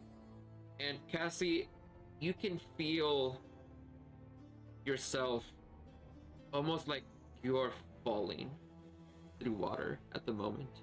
And you can see that everyone else can see that the spreading of the tainted floor is coming towards it. It almost looks as if it's encapsulating around everyone until there's absolutely no light left in this hallway.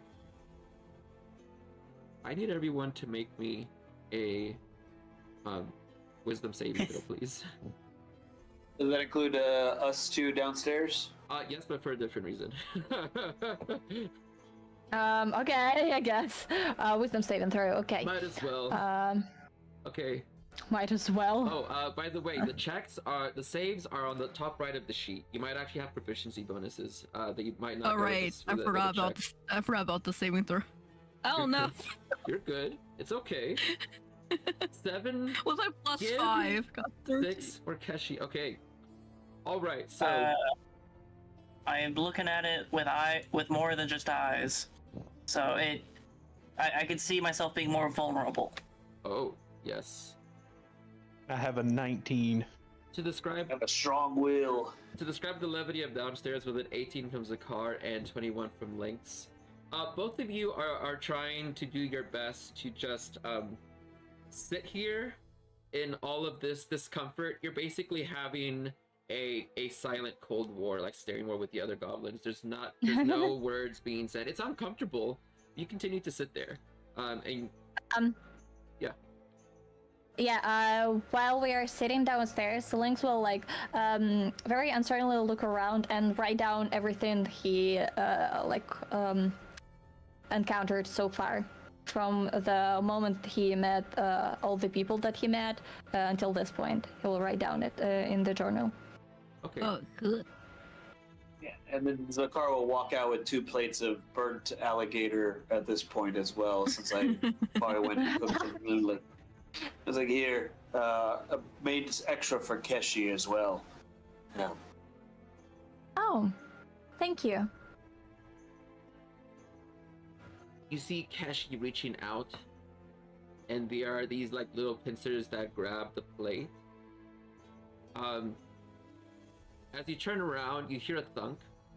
As you see that the alligators drops onto the floor, and you hear the chewing of porcelain. Oh my god. Be Did he careful, eat the Keshi. rabbit? What was that? It's like you said he's eating the plate itself. Yes. The plate is being eaten, and the food has been tossed on the floor.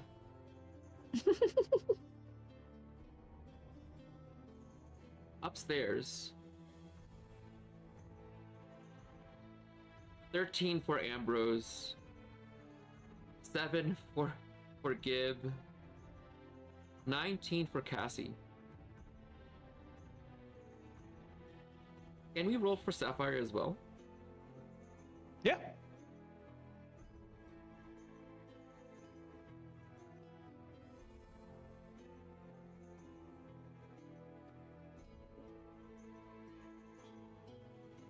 Two.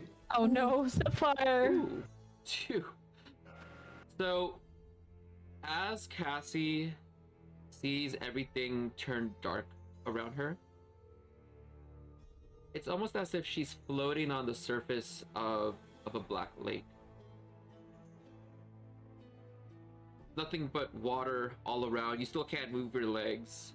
All you see is a giant golden moon that hangs way far in the distance, up high. It's a full golden moon that you are looking at. And you're Can I just- see anybody else? Make a perception check to see what you might sense.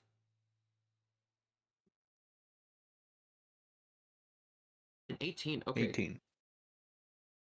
You are turning, looking. You look in one direction, you see nothing but an endless black lake with a golden reflective surface that stretches for you don't even know how far. And you look another direction and it's the same thing, and another direction. You don't see any land at all. And as you're looking around with your broken legs, by the way, so you're like using your arms to basically paddle yourself around as your legs helplessly just drag behind you. Oh my goodness. You finally catch sight of something very far in the distance. You can see that there is what looks to be a very tiny beam of gold and purple light that is coming from, gosh, maybe like a couple of miles away as it's approaching quite quickly. And you see that it's incrementally getting bigger and bigger and bigger. What do you want to do? I'm gonna start swimming toward it then. Shorten the distance for it. Because Okay. if something's coming to either harm me or help me, I'm going to face it head on. So because you're gonna have to swim quite far, and for so long without legs, by the way, without legs helping you propel yourself forward, I want to ask you to make 2 checks. The first Okay. one is an athletics check with disadvantage, because your legs aren't going to be able to help you, so you just got dead weight. And the second one is for how long your stamina will actually keep up before you start to drown. Oh my God. And that is a nat 20 and a 14. Wow. Swim, says Lion. You can roll again if you like, and roll one more to see if you might. You know what? Oh my goodness. You know, we'll take the nat 20 from this case. Yes! All right, Nat 20! you see that there is something up ahead, and you just get this connection with it. And I also want you to make a Constitution check as well. Ooh.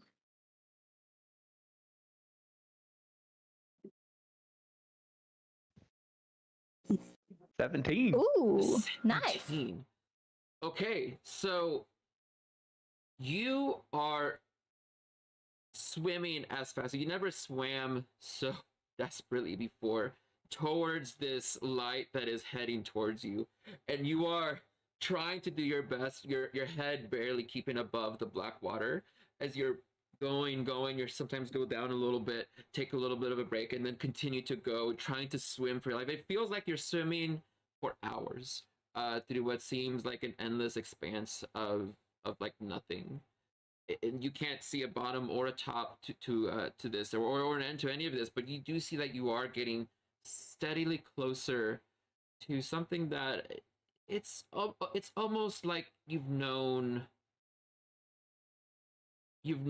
this entity for like your entire life.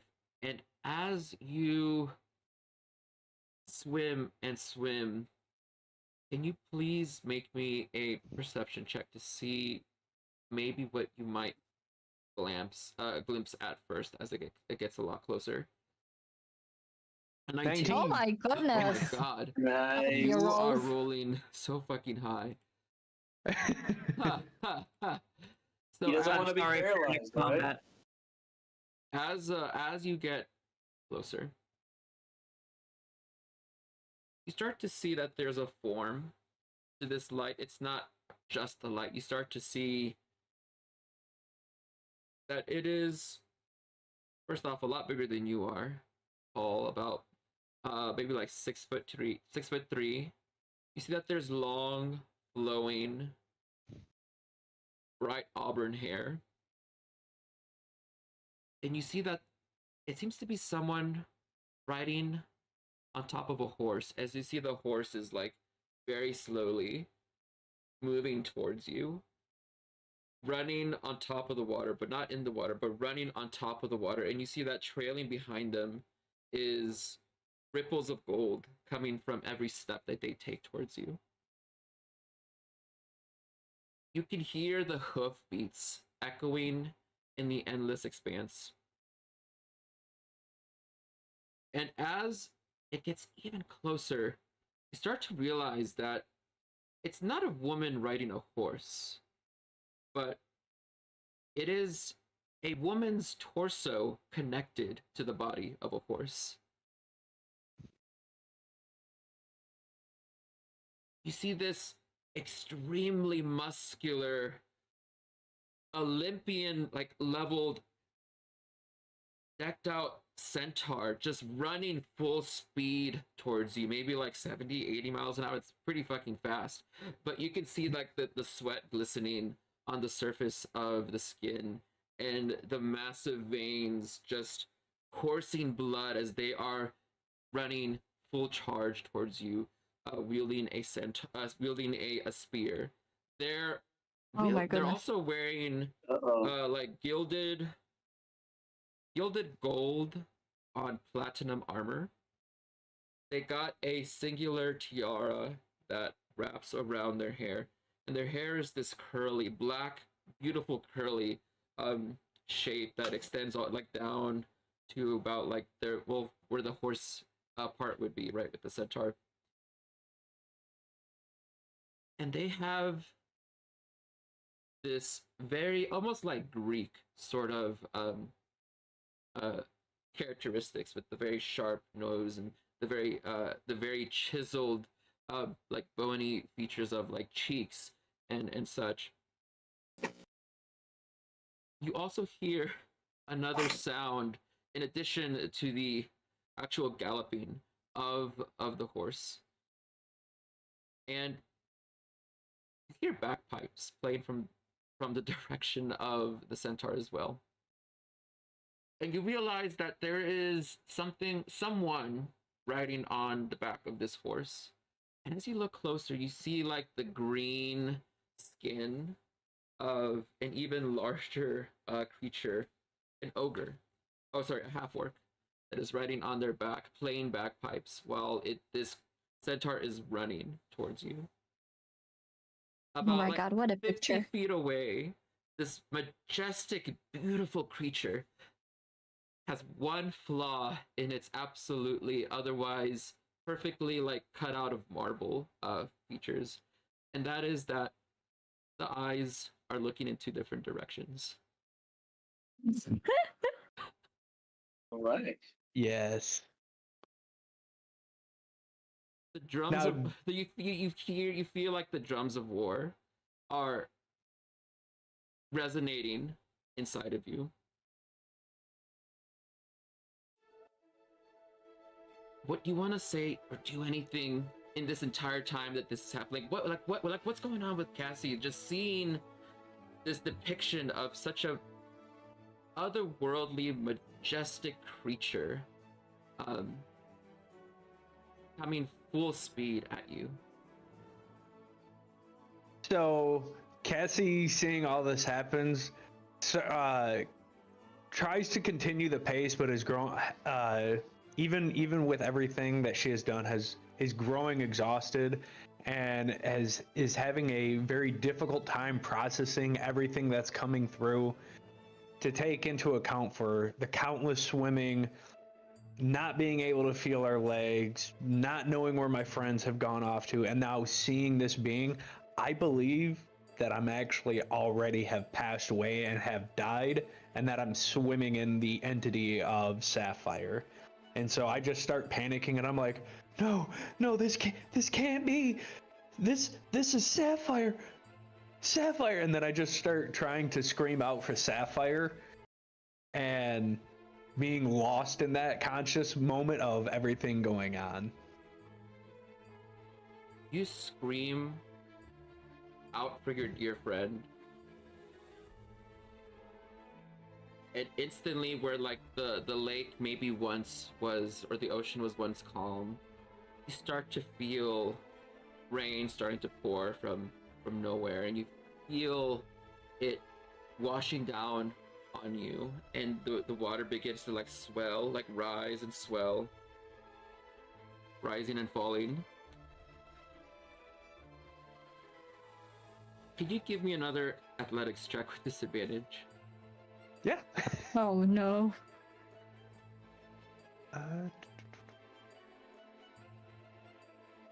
I'll be right back. I have something in my eyes. Yeah, I hope you get it out. 10. Oh my god, 10. You manage to ride past the first wave, barely, and you see that the wave rises high, right? So you lose track of the centaur, and then you like dip down. So you can see there the massive rise of the wave up high as you're like down here at the bottom of it, and as it begins to rise again, you're trying to keep up with it, and you just feel it crash over you as the wave and the force of the water entirely pushes you underneath, far underneath the surface. Interstellar moment. And all you can see is a distant golden light that's just fading away from you. And you're trying your best to get up out of the depths of the water. But you just feel yourself sinking, and sinking quite quickly.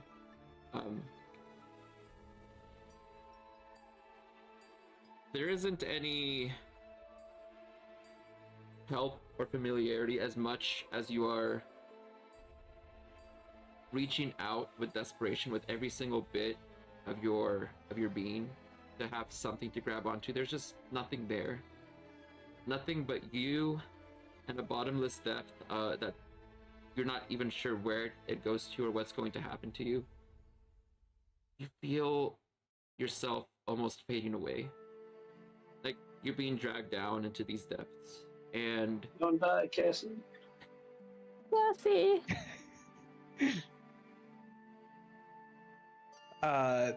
So feeling all of this emotion going through me, I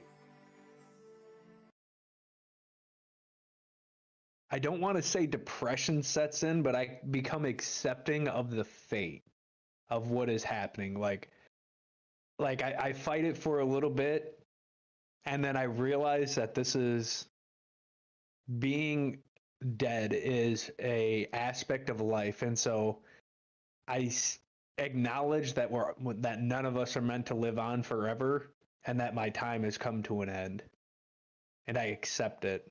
I start to I let the depths sink in. I stop fighting the current to go back to the top side, and I let the feeling of not existing anymore become the reality. Cassie. Right before break 2. Oh no, the cliffhanger. Well, I guess we'll have to find out what happens after you close your eyes and you just you accept No, Cassie, you, Cassie you can't accept die. what you knew was going to happen eventually, and everything just turns black as you close your eyes to the light that was approaching towards you. And we'll be back after a 10-minute break. Oh my god. Oh goodness. Wait, is Cassie dying here? Like, wait a second. The first death of Rappan I Athuk. hope not. I hope not. We'll see you guys in 10 minutes. I'll put a Save- poll up to see what the audience thinks is happening. Oh my I god. hope Gib can save her. 10 minutes. Okay. See you soon. We got 10 minutes? Okay, I'll be right back.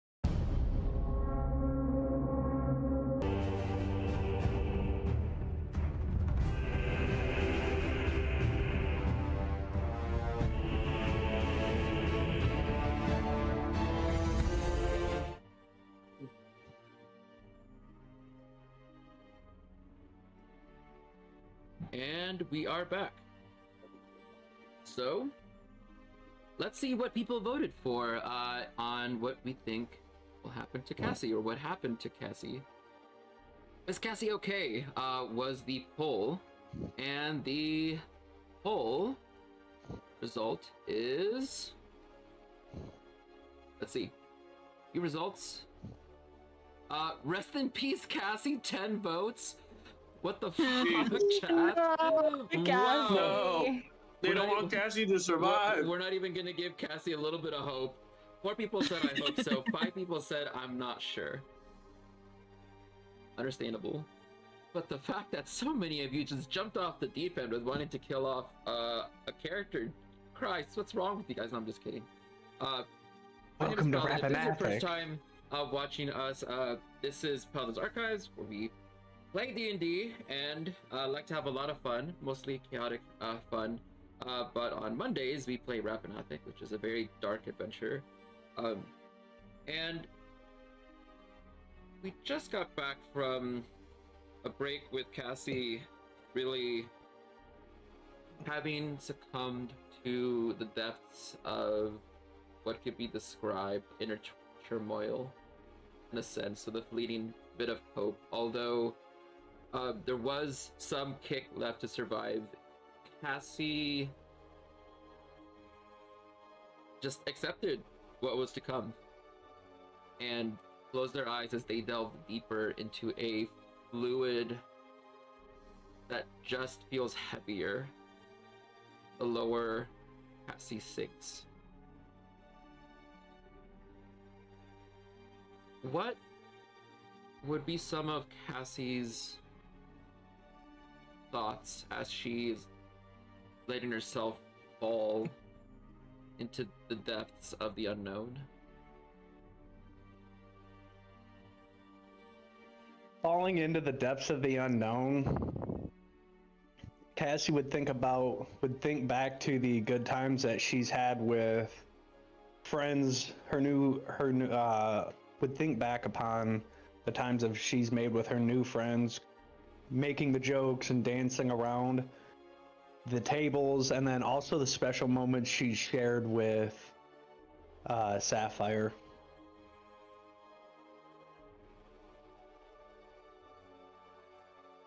I think that you can very clearly see the faces of the goblins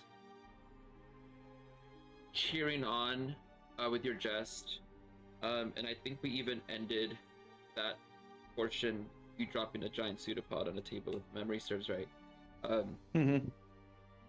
It's almost like it happened yesterday, which it did. It's very clearly imprinted in your mind. And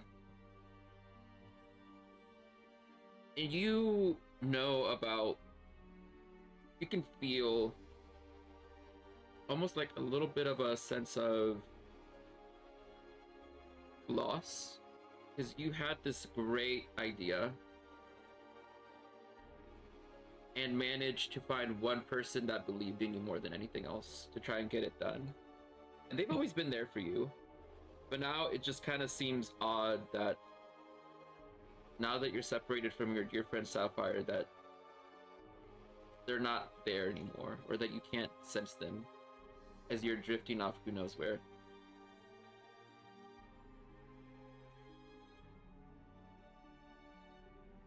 So as my time with Sapphire, I'm not necessarily hurt, but I'm understanding of why Sapphire's not here, because this isn't Sapphire's time.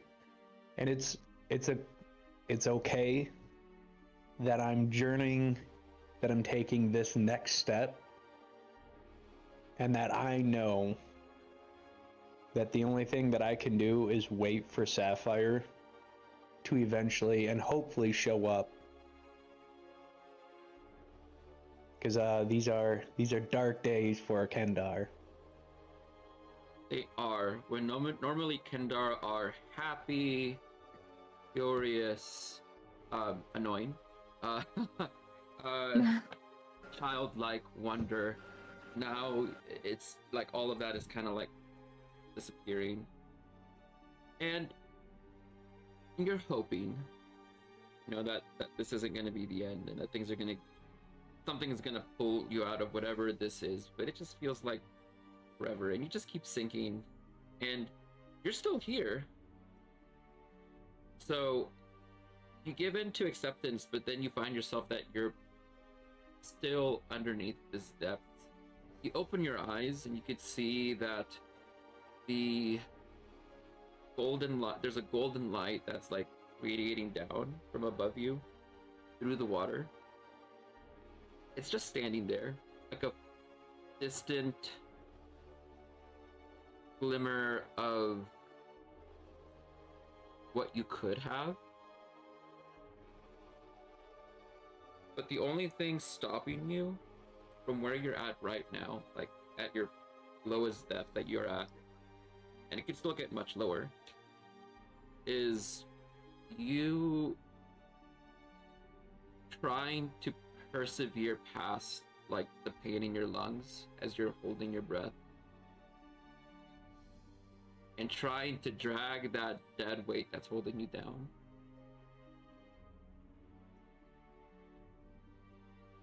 Within these final moments, can I do like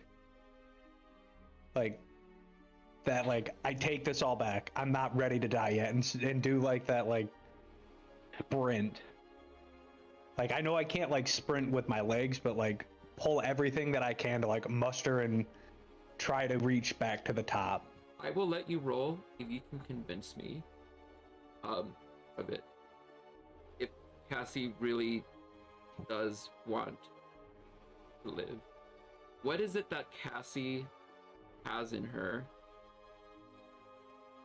that would push her try to reach an insurmountable challenge that she might fail at continuously and painfully put herself through it and not give up? What is it that Cassie has like inside of her really?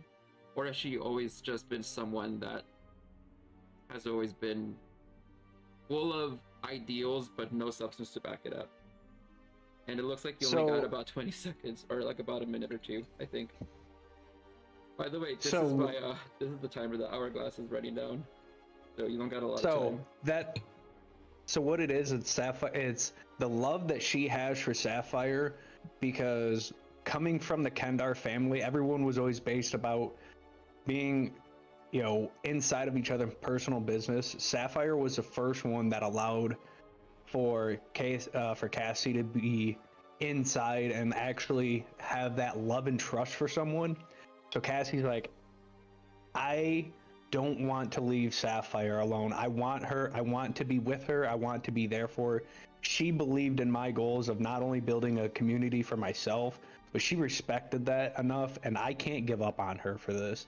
I understand that maybe I'm not going to overcome this. I know my goals are lofty, but that doesn't matter. I have to take this into my own hands. I'm going to do everything that I can to be there for her and for the community that she believed that I could build, because she trusted me not only with her personal secrets, her knowledge, and her language, but she also allowed for me to take control of her, and she allowed for me to live vicariously and metaphorically and physically inside of her.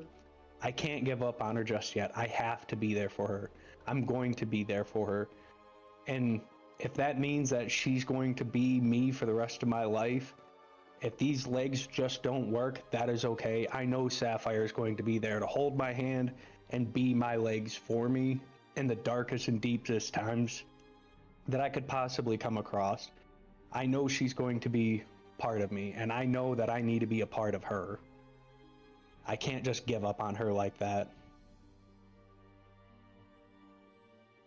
Well, I guess it just kind of comes down to one roll, and I see that you push a spell along with this. Did I? I didn't. Give cast command, I think.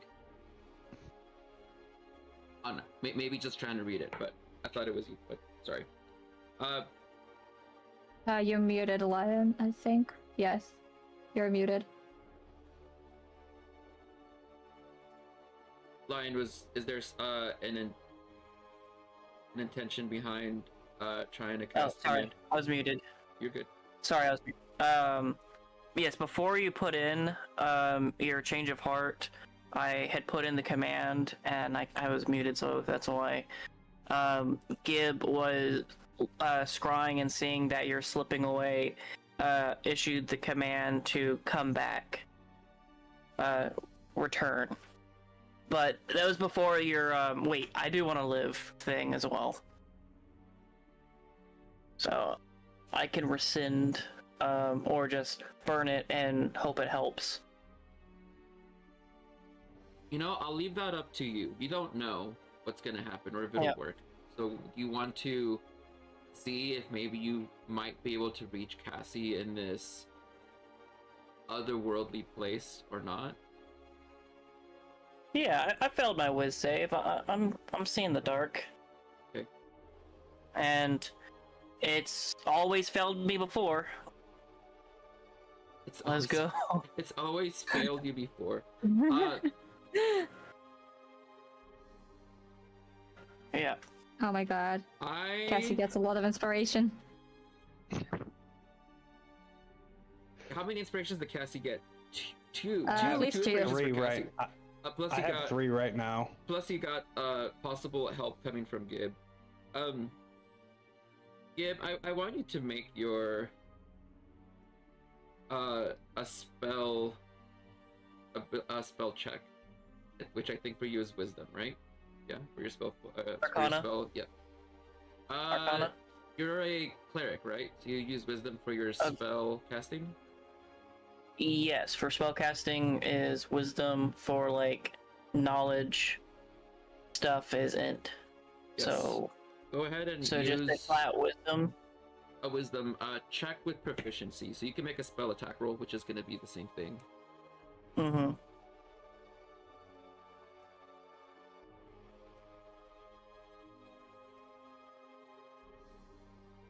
Ooh. Oh 19. god. Okay.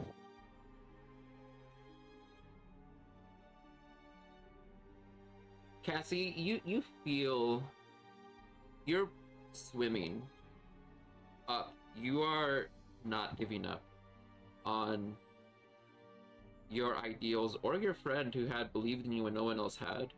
I mean, your entire family quite literally kicked you out of the village, all 200 of them. But you feel like some soft hands kind of like pushing up from like below.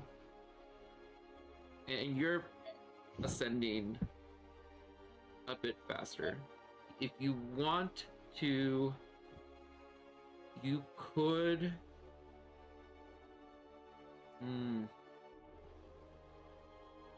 I want you to make a wisdom check as well, Cassie. But you get this with advantage and with proficiency. Oh. Yeah. So it will be a 21 for you. Okay. Cassie, you find the strength in yourself, a reason to just try to keep pushing forward. It doesn't matter what the motivation is, whether it was anger or fear or happiness, but you find one thing to just help keep you going. And that thing for you is the things that you believe in, and also having someone having believed in you that you want to be there for as well, even in your broken Sapphire, state. my true love, I'll be there for you. I'm not leaving you, Sapphire. Not in the hands of those delinquents. Hey, she's in good hands. No, she isn't. As little spiritual Gib is pushing Cassie's broken body upwards to the surface. Cassie, as you get closer to the light, the golden light that is peering down at you, eventually you finally do break the surface. And you feel the warmth and the energy that like washes over you, standing so close to that majestic centaur that had been running towards you. They are a lot more everything than you had thought. I will reveal the image here so that way people can see it, what it is that you had been kind of moving towards. Ooh. My rescuer. Wow. You see that a lone, well, not alone, but a well-dressed, powerful being is standing above you. There's a Thank you. silence that kind of pervades the air as you're staring at each other. And as you say thank you, she looks down at you. She blinks one eye, then the other, as her eyes are still looking in two different directions. Oh my god. You did it all yourself. All I did was show you the way. Everything else was you.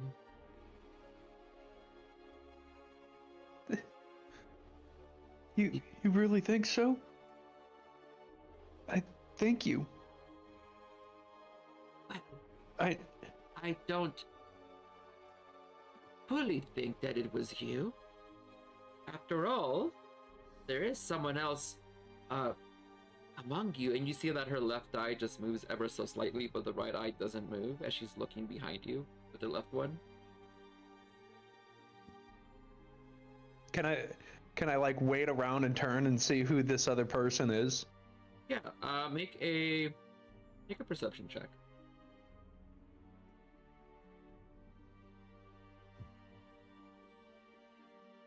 Oh. Finally, my bad rolls come in. I'll let Lion decide if a 12 will allow you to see him.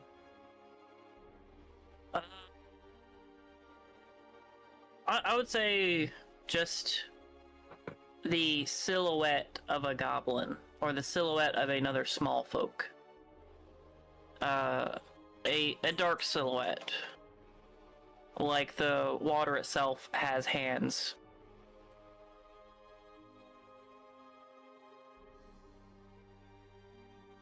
I kind of like just see the silhouette and I reach out and I'm like, thank you for all of your help. And the silhouette whispers, "Return." I look back to the like lazy-eyed centaur and I'm like, do you know where I'm at or how I return back to my home? Well, of course I do. I came all this way just for you, after all. for little old me? Why is that? My legs don't Well- seem to work anymore. Well, that's why I'm here. I got plenty of legs. 4 of them, in fact. 1, 2, 3, 4. She counts her left foot twice. Wait a second. How do you tend to fix my legs?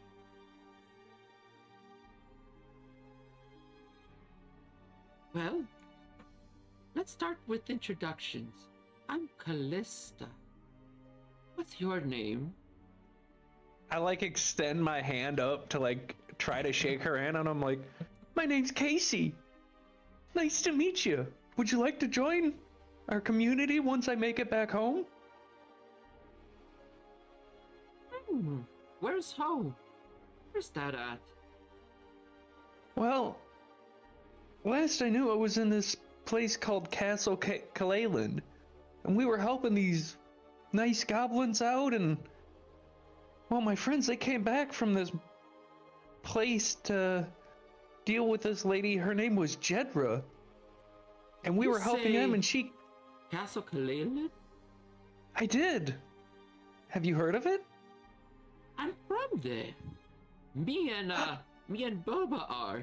And you see all of a sudden, you didn't notice him before, but there is this like 6'4" orcish figure that appears from behind. He is wearing studded leather, and you see him holding a set of bagpipes as he is riding on her back. He is absolutely vicious looking. Oh there he my is. goodness.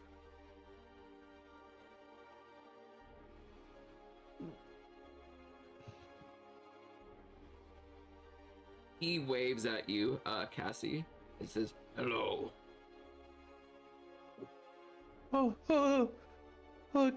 Nice to meet you. Oh, I would shake your hand, but I can't stand too well. Nonsense, says Callista. You see, as she like reaches down with her arms, she picks you up by the hands and like tries to stand you up on your feet. She lets you go, and you just like instantly fall under the water again. Splash. Splash. There is some very quick like struggling before the hands pick you up. Because oops, sorry. Oh yes, you really did mess up your legs quite a bit, didn't you? I did. This person in our community, her name is Jedra. She gave me too strong of a hug. Nope. And she has now hurt me. This isn't a physical wound. I can see that this is not physical at all. It's something within you that's broken. And me broken? Hmm. Oh. Well, I mean, I've never been perfect, but I sure do put on that perfect smile for everybody. You know, that you do. That you do. Have you ever thought maybe that you really like protecting others and family, right? I get that feeling. Oh, absolutely, but that's because everyone's family. Well, I'm sure I even know your family. I'm sure you and I were related. Actually, We just don't know how yet. I think what you lack, Cassie, is not spirit. You lack sight. Hold on. Gotta hold it together at that one. Sorry. You lack sight. Insight. Foresight? Hindsight? Looks at Boba. Boba shrugs. Anyways, I think that there's a lot of potential in you, Cassie. A vision is only a vision until you know how to get from point A to point B. And let me tell you, I didn't get here just by wanting it or seeing my way here. I had to get here with my own 4 feet. But I have no feet now.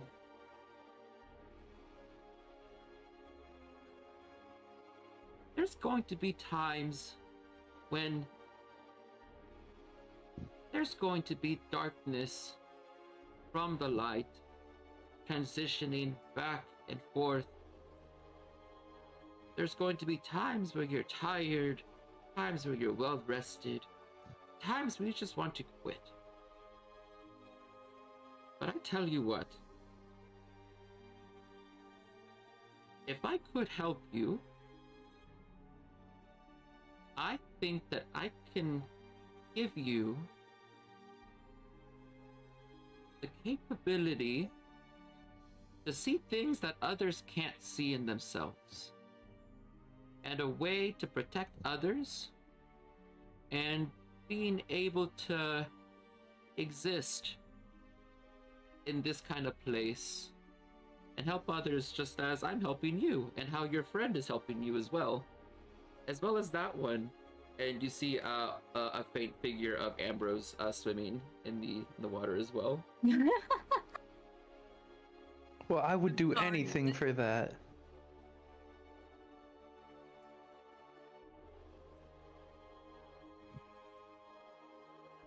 How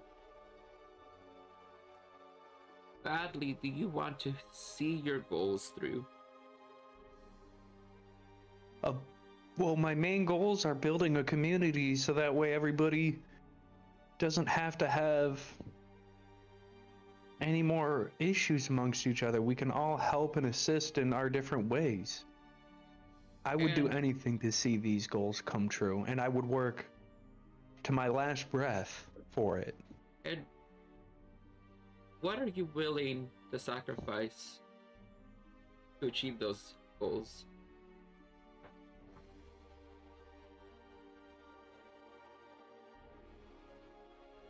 I would take the necessary precaution sacrifices for that. But if it meant giving up Sapphire, absolutely not. This is for me and Sapphire to be together, not to be split and divided.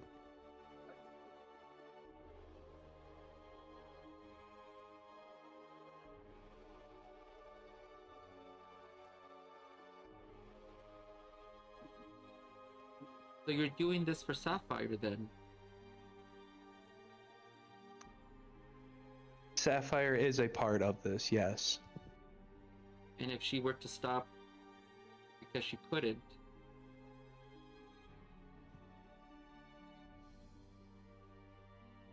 then I would find a way for me and Sapphire to continue. I would search to all ends of every plane of existence.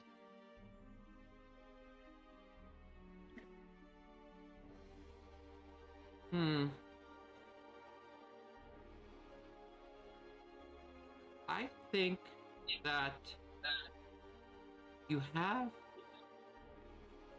a noble cause, but you're doing it for all the wrong reasons. I want to help you see your flaws better. I can help you. Absolutely. I know I'm flawed. I know I'm not perfect. You know where we're at right now. I feel like I'm in judgment.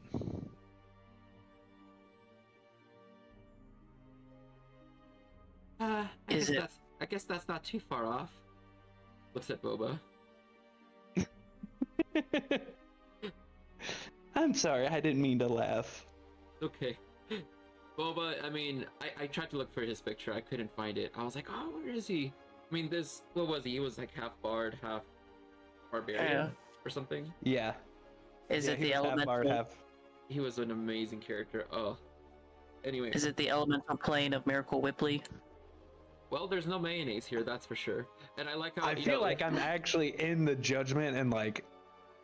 So this is like inside, Casey feels like she's like deep down inside. I feel like I'm not stuck, but I'm trapped inside of Sapphire.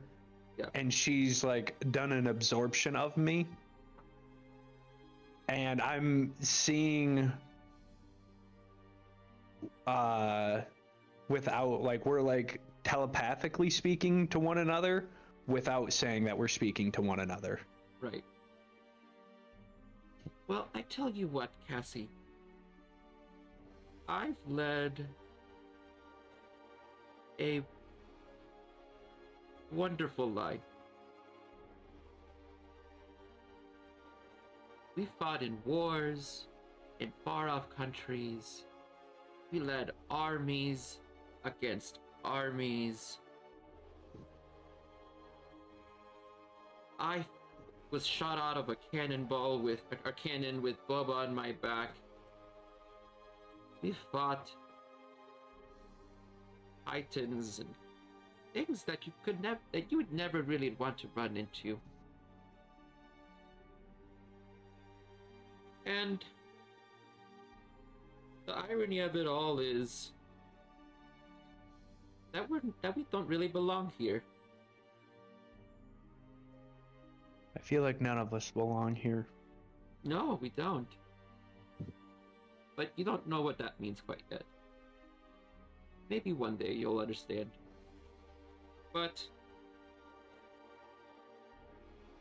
I think that my poor hooves are tired of running. And I think that you're the one being in this whole ocean of endless nothing, really, that I could probably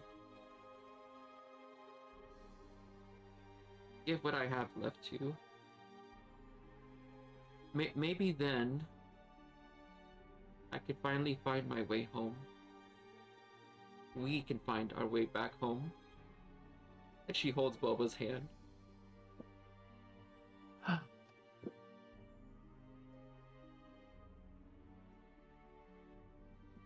Are you blessing me?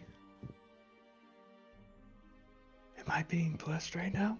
I don't want to be here anymore. And the truth is that we both give up. But maybe in you we can find our way back to where we're from. And hopefully you can find a way out where we couldn't.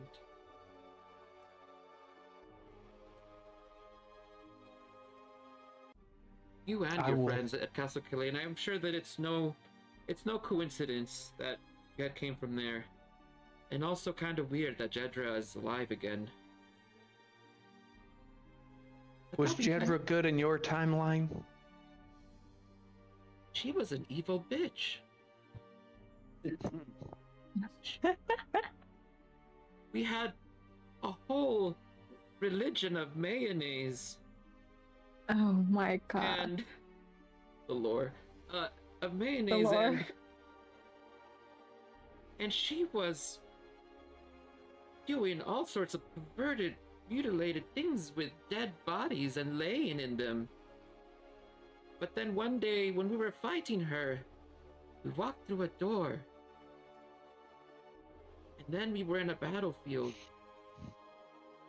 Now we're here. Anyways, I'm tired now. So you can have my legs. And Boba, you see him, he also gives you his legs. There's six legs that are coming at you, Cassie. Yes. Separate legs? The last thing that you hear from Callista is her telling you to find your way back home and to use her sight so that you could see things where other people can't, including the things that are inside of yourself that you don't know yet. So all of that exposition just to say that you gain a level in Twilight Cleric as you take her soul inside of yourself because you did die. So you could take her soul instead, and Boba's. And they could both live inside of Cassie as Bard and Cleric, as Casey is also coincidentally a Bard and a Cleric as well. You get to take both of their souls. Oh my god. Yes, that is amazing. So Cassie's like swimming around. I feel this, like, I don't want to say like urge, but like as I look in toward myself, can I cast Eyes of Night? Absolutely. Which give me... Yes, absolutely. So I cast Eyes of Night on myself under picking up the cleric feature. And would you say that within 300 feet of this darkness that I could see like the doorway out? You realize that you never left Castle Kalalan all along. You're still standing there in the hallway. Actually, you're laying inside of Sapphire still, and your friends are like almost standing zombie-like around you. You realize that you were basically trapped inside your mind, almost like whenever you have sleep paralysis and you can't wake up but you know you're asleep. You keep having that recurring repetition of, oh, I'm awake, no, I'm still asleep. Oh, no, I'm awake, I'm still asleep. And you realize that no, you are still here. And with the sight, you can see beyond the veil of the darkness to realize that your friends have been here all along. You can literally feel quite physically like Gibbs' hands like holding you up, trying to, like, in slow motion, like helping you steady yourself, trying to help your spine come back together. As you see also that Jedra is like putting a hand on Sapphire's plasmoid body, which is affecting him and her and you. What is Ambrose doing this whole time? I don't know. Ambrose stands there like the half elf that he is. With all the force of nature,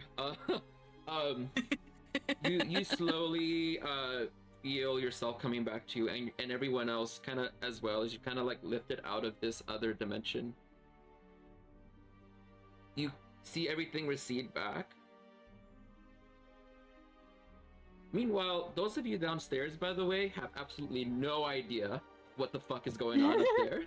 Yeah, Absolutely we're eating our no burnt clue. alligator, trying to Yeah. see if we can get the goblin. Every now and then you see Zakar like purposely trying to make some of the other goblins like flinch, you know, trying to get some God. rise out of them. I thought you were gonna give them food. No, you're trying to give them a heart attack. No, I'm Oh kidding. my They God. didn't want food. I was good. I asked them, Intimidation? but they didn't want anything. Is this an intimidation? Or roll an intimidation to see how that goes? Sure.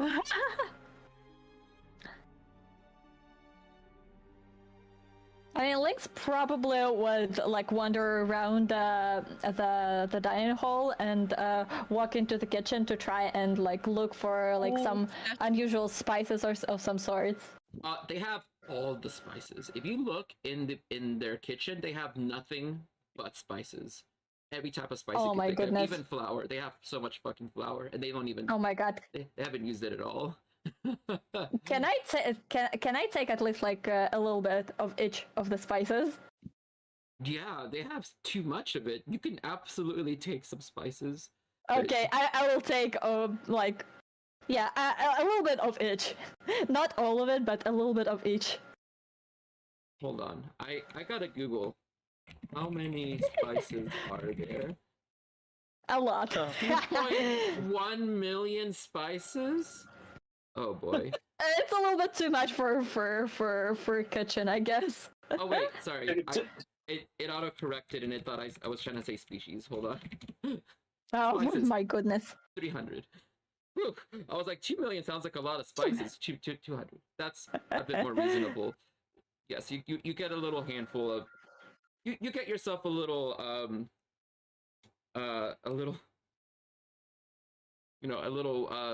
what's it called?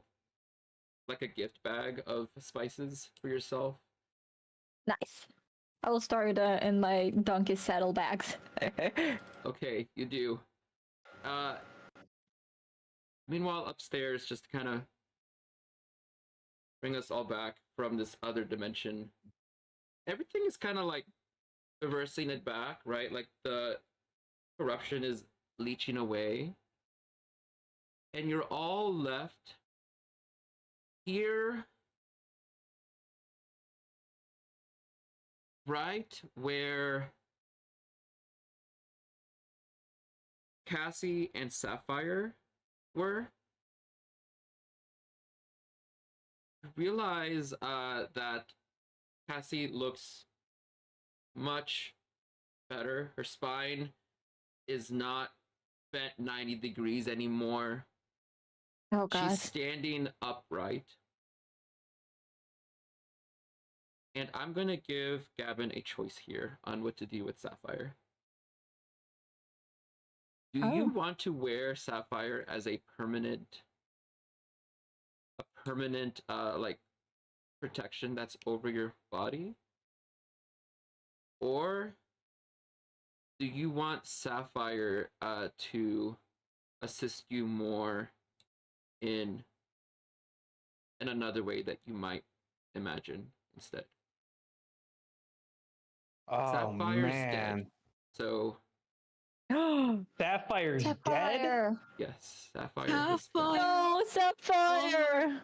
No. But you get to choose how you want their body to join with yours. They're Sapphire dead, is but they're inside of you, kind of dead. Sapphire is going to be with me permanently. So am I going to lose Sapphire if I do not wear her permanently? You could choose how you want this relationship to be, but you can only choose one form.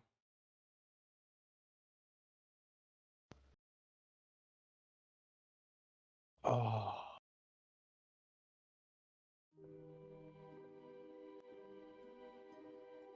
To be I given two will souls, you need two bodies, so you are... Yeah. Oh my god. Wear it in your forehead like with Kirke. Oh my god, the Sapphire forehead. is going to be... I'm not going to wear Sapphire permanently because that would be... I feel like that would be like Cassie would feel that would be disrespectful. You were riding inside of Sapphire this whole time, but now it's a problem. I'm just kidding. I'm sorry. Oh yeah, sorry. now it's a problem because Sapphire doesn't have a say in it. I can see that. Yeah. So, with me coming out of this and seeing that Sapphire is no longer alive, oh, this is gonna take a dark turn. Actually, I don't feel that's fair. Let me do a dice roll real quick. Wait, hydrate, don't nitrate? What are you saying, Grace? The Chaos characters have merged into one. Also, thank you for the stretch, Traveler. Okay, I spammed that before. I did it before Sapphire decided to be dead. So like, stop insult me, Lion. Excuse me. All of a sudden. So you're gonna roll dice, Gavin, for Sapphire, I'm gonna roll. So I'm going to roll whether I become like on the quest to find out who took Sapphire from me.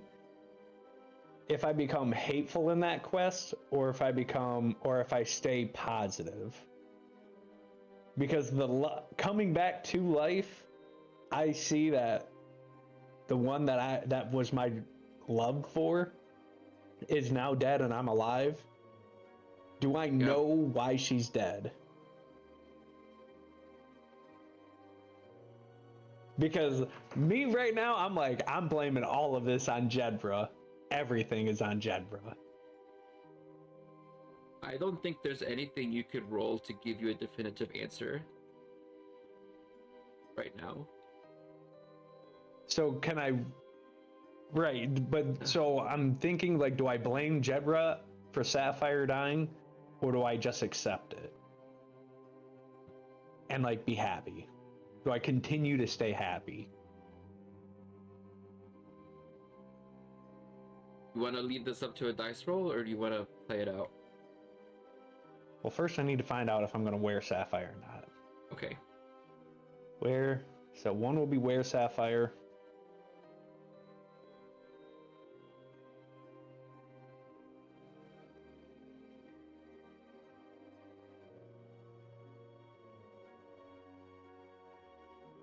One is where sapphire, two is other. Yeah, one is wear sapphire, and then two is not wear sapphire. Okay.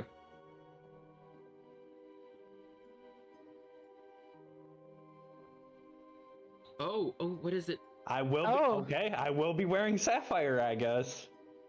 Your skin is entirely encased in ooze.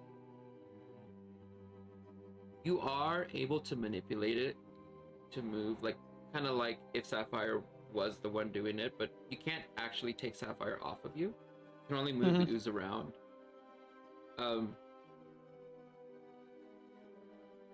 And the problem here lies in that Sapphire is more than just on your skin. They are quite literally inside of you, in your lungs, and all throughout. You are intaking and outputting oxygen through Sapphire's plasmoid ooze. It feels weird. So it feels weird. It feels like it feels uncomfortable, but you get used to it quite quickly. And so will this mean that I pick up all of her features, like the hold breath, natural resilience to like acid and poisons, as well as shape self? well, and according plasmoid? to this, your Or wheel of pseudopod? chaos, it says that that you are going to combine your body with your closest friend. So I guess so. Oh my god. Okay, I will find out how to add all these features. We'll Didn't figure even out have to we'll figure out a fusion way. up. You Yeah. literally just like Dragon Ball Z fusioned with your best friend forever, and they died because you. Yeah. Oh no. Sapphire. You don't know how this happened, who it happened. The only thing you see and feel is Jedra's hand being released from you, and everyone else can see like this transformation occur as the magic is receding away up her arm. You see that the engorgement of her veins flatten back out again. You see the sigils slowly disappear from around her head. As she stops chanting and she opens her eyes, you see her eyes kind of like revert from this bloodshot red, almost like pure blood, like blood vessels had just flooded her eyeballs, back to like their normal soft hazel color. She stands there staring at you, Cassie, or Cassfire. I don't know. Does this deserve a name change? Oh yeah, I'm definitely becoming, and I'm no longer Cassie Calliope. I'm just going to be, I will come up with a new name. Give me just a minute. Give it some due time. You are just now being reborn, essentially. And not only with your friend's body, but also with the souls of two people that used to be here before. So Oh my there's goodness. a lot going on with you right now. I will give you some space to figure it out. Okay. So, but and Gib and Ambrose, you're watching this, and you see Jedra kind of pull her hand back a little bit as she stares and looks up at the rest of you. I'm glad you're doing better, Cassie.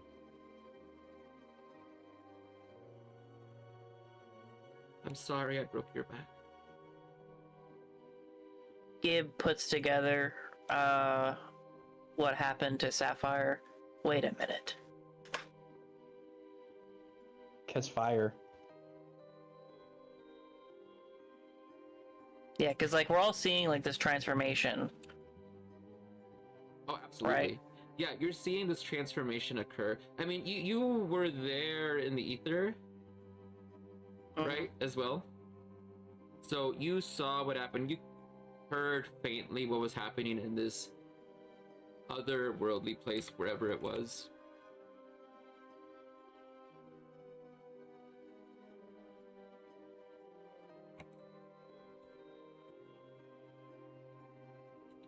The silence. Gib pervades the- yeah, go ahead. I was say Gib has built up animosity with Jedra over the course of the past 4 hours, basically. Oh my god. Oh no. Really? Okay. How do you want to display this animosity in any way? Oh. You're gonna punch her? He slugs her. Oh my god. What is going on here, Jedra? Is that your attack roll? Yeah. It just like a, what are you doing? You know what? You know, like a. Hey, Jedra ain't no bitch. Yeah.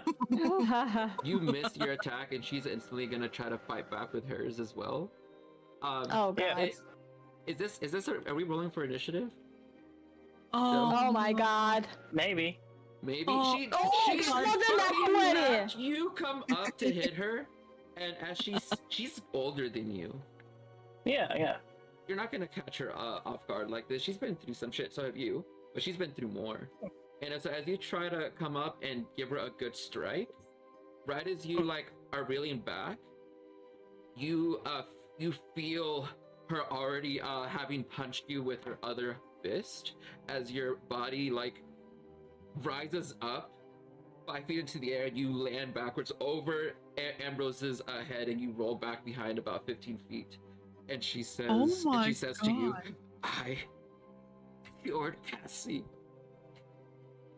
It was either that or Cassie died. Would you prefer that she died? I thought we were a family. You broke her back.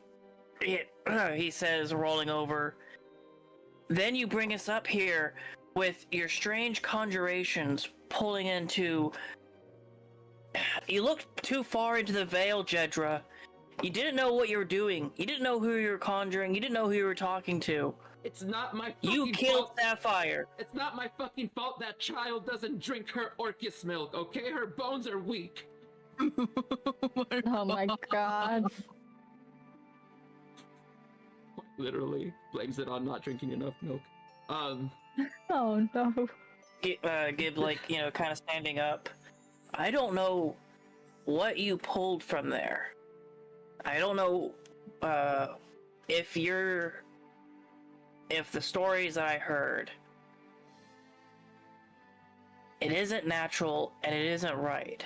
You said we serve the same source and we operate the same way, but we don't, Jedra. And Gib, you know, now fully standing up, Yep. and wipes, you know, the blood off his lip. He goes, and he continues. You gave in to the first strong power that you saw, and you keep meddling with powers that you don't understand. You don't get to You're stand not a there. smart cop. You don't get to stand there and judge me, kid.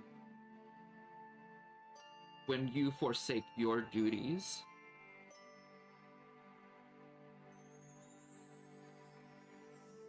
Who got you out of your Gala's hut? Who gave the rest of the goblins of Castle Claylan another shot? Who left Grisneck in peace? you didn't leave Grisneck in peace. You left it when it needed you most.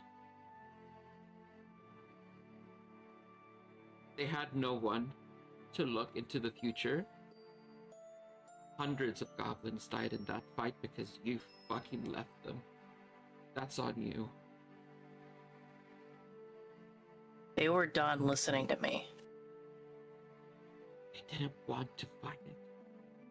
you know that there's things out there that are worse. Things out there that are worse. But he feels his stomach. The devil you know, or the devil you don't. I use this power for good. Others use it, and they're glorified.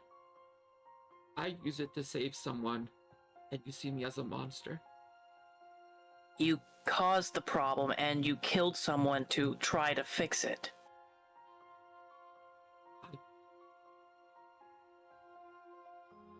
I made Cassie better. You marched into Yorgala's hut withholding information that would have been fine to share. I wouldn't have judged you. But in your arrogance and thinking you're a smart gob, you're gonna go in there and make demands of a greater power, another that you meddle with without forethought, and risk the lives of the rest of the goblins here.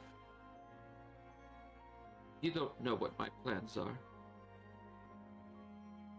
No, I don't. You know what mine are. Because I trusted you. But maybe that was your mistake. Maybe I thought goblin happiness. Maybe I really wanted to buy into what you were saying. That we can just vibe, as says.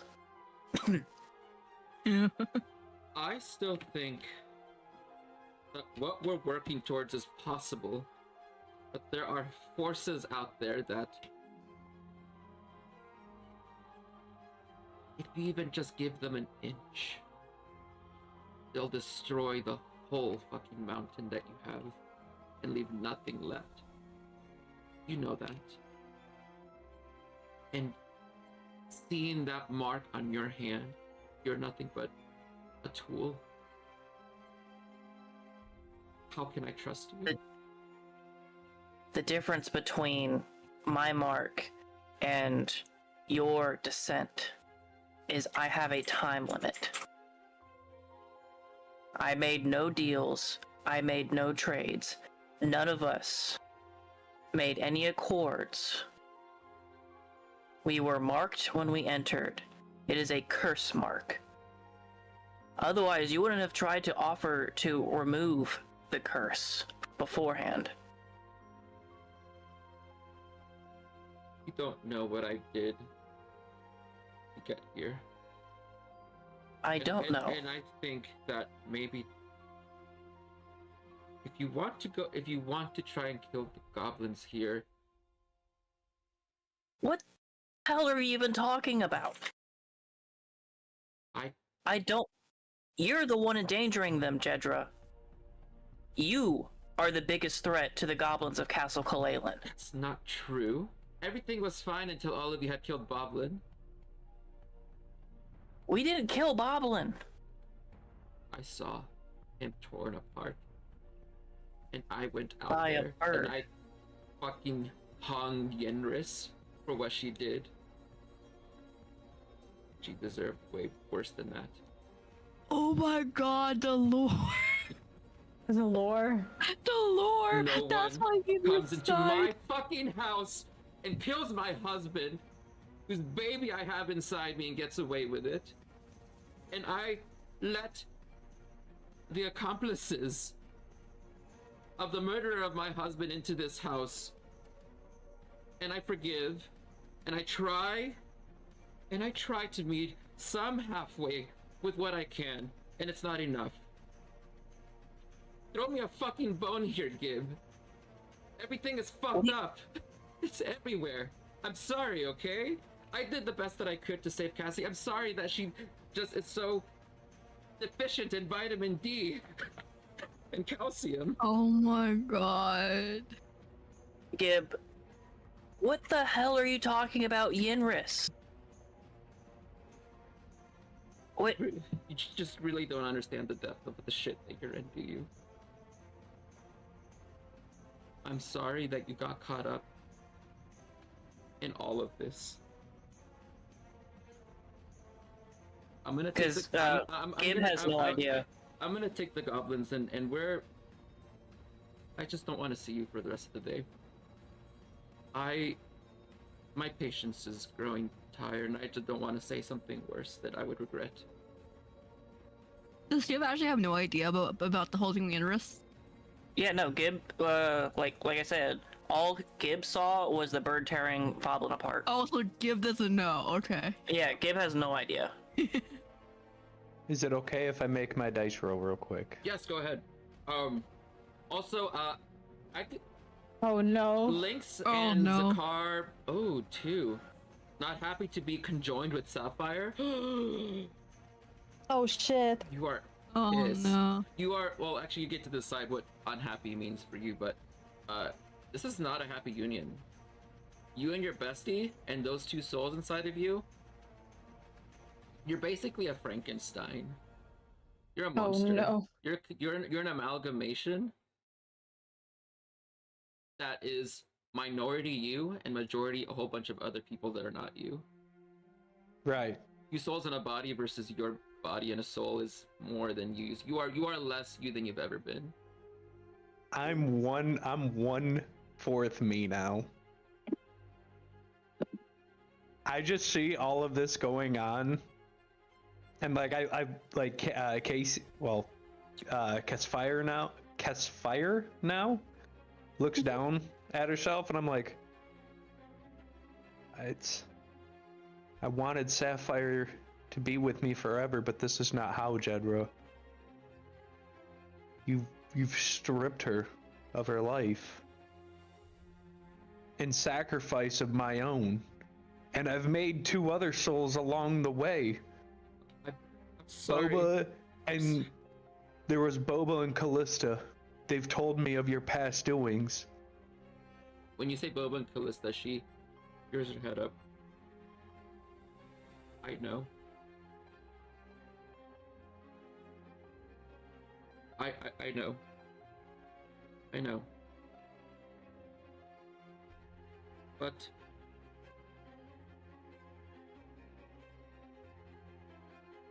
I think this is better. You're not dead.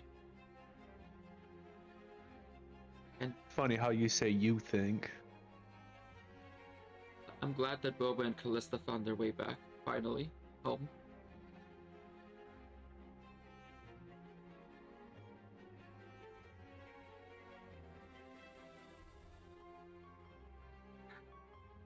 Sorry, I have to come down to this.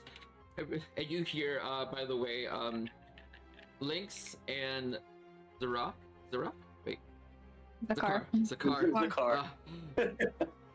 Lynx, you hear a milk bottle from out of fucking nowhere. Like, Oh my god. and you hear all of this yelling. You can hear the exact. They're so fucking loud. Then the floors are so thin. In fact, there's like a part of the ceiling that has a hole in it, so you can hear the yelling that's going on up there at the moment. Yeah, Oh my god. when I hear the thud of Gib like hit the floor and even more yelling, I look over at Lynx and I'm like, you don't have to come up if you don't like, but I'm gonna go make sure that nothing else has gone wrong.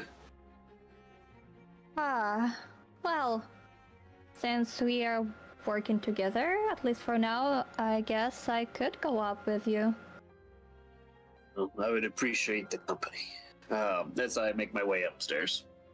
Both of you shimmy up the rope and follow the path around, which is really inconvenient and long, but you make your way there, and you see, like, this conversation. You come in the middle of, like, where we just left off, basically. And you see Casfire, and you hear the declaration of how they don't want this. You have no idea what the fuck is going on. All of this is just like, Yeah. you see that Gib and Jedra are going at it. Gib is like on the floor behind Ambrose, like holding his side. You see, like, I'm not sure what Ambrose is doing, but Ambrose is there, like, in the middle of all of this drama. And I just looking at everything like, tea. Yeah, Can I- approach Ambrose. Can I try like an assess what is going on? Like, what is the vibes here? Get an insight check. You're coming in on basically the middle of a fight that you have no context of. You know that Jedra, she is exuding many different types of. She's cycling very quickly between them. She's confused. She's worried. She's scared. She is also like hopeful and sorry. And you see that Gib is actually what would you say Gib is like?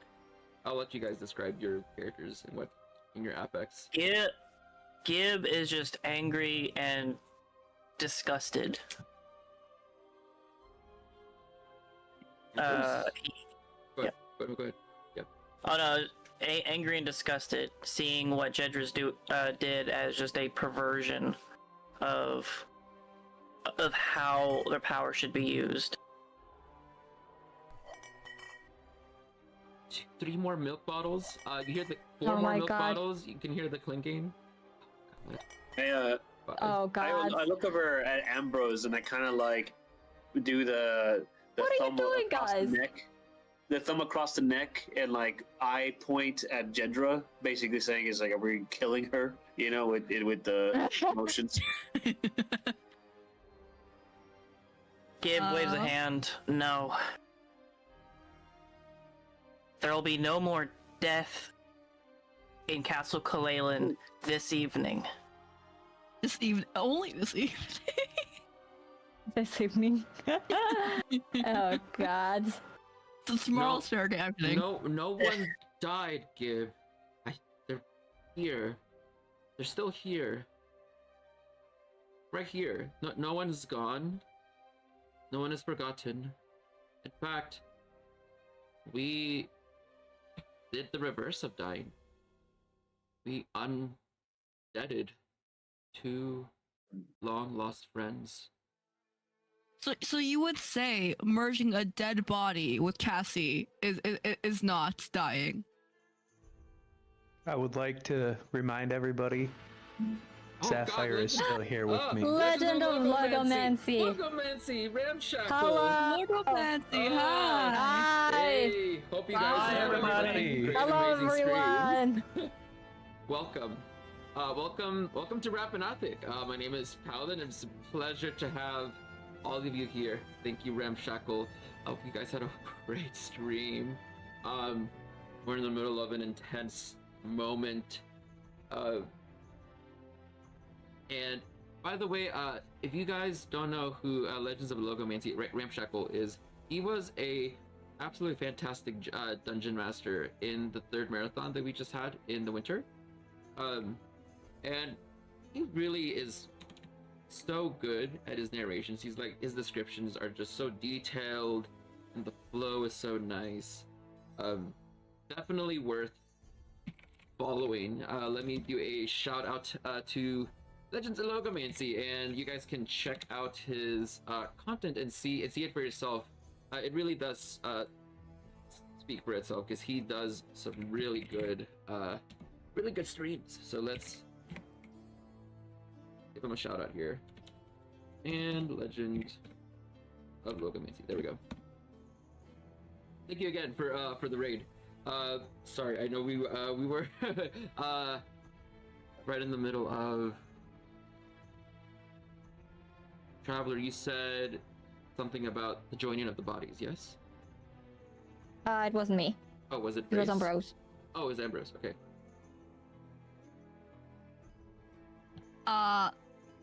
English 1000.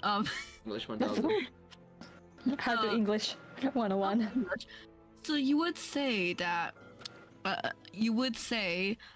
Sapphire dying doesn't count because you joined her body with Cassie's? I didn't kill Sapphire. So she is dead. She is dead. Someone has died this evening. No one died. Sapphire is right here. This is not my doing.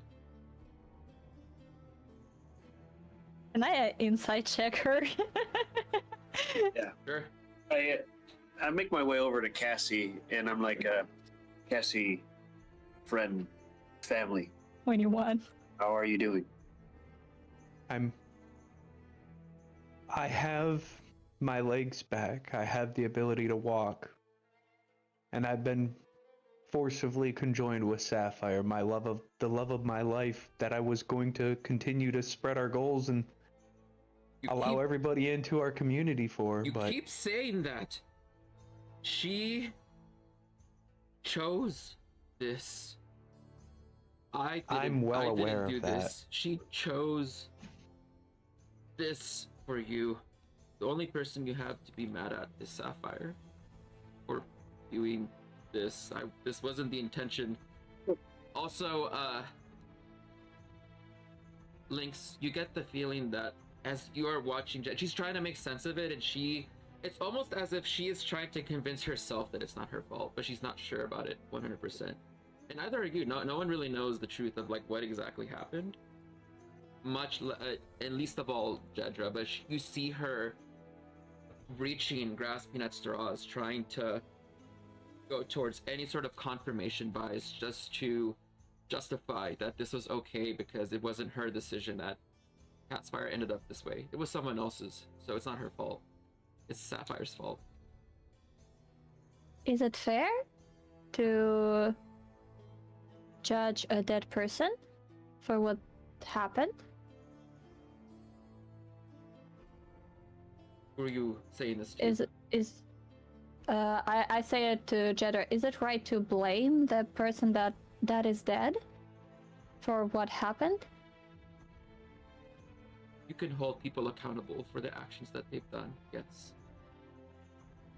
And what exactly she did? She chose... Did she kill herself? For what reason? For what exchange?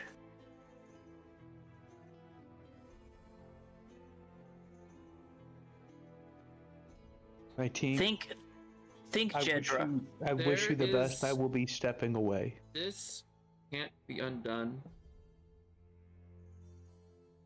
I did what I knew what to do to save Cassie before she passed. But you know what, Gib? Maybe you'll realize in time that what I did was the better option compared to the alternative of what would have happened to Cassie.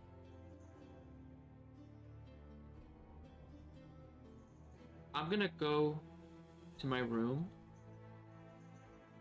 I have Az is in there. He's waiting for me. I bid you guys good night. And she takes the long way around because the whole corridor, like, it's rectangular. She takes the other path to not pass by you at all, to go towards her room, which is about 40 feet behind you in the same hallway.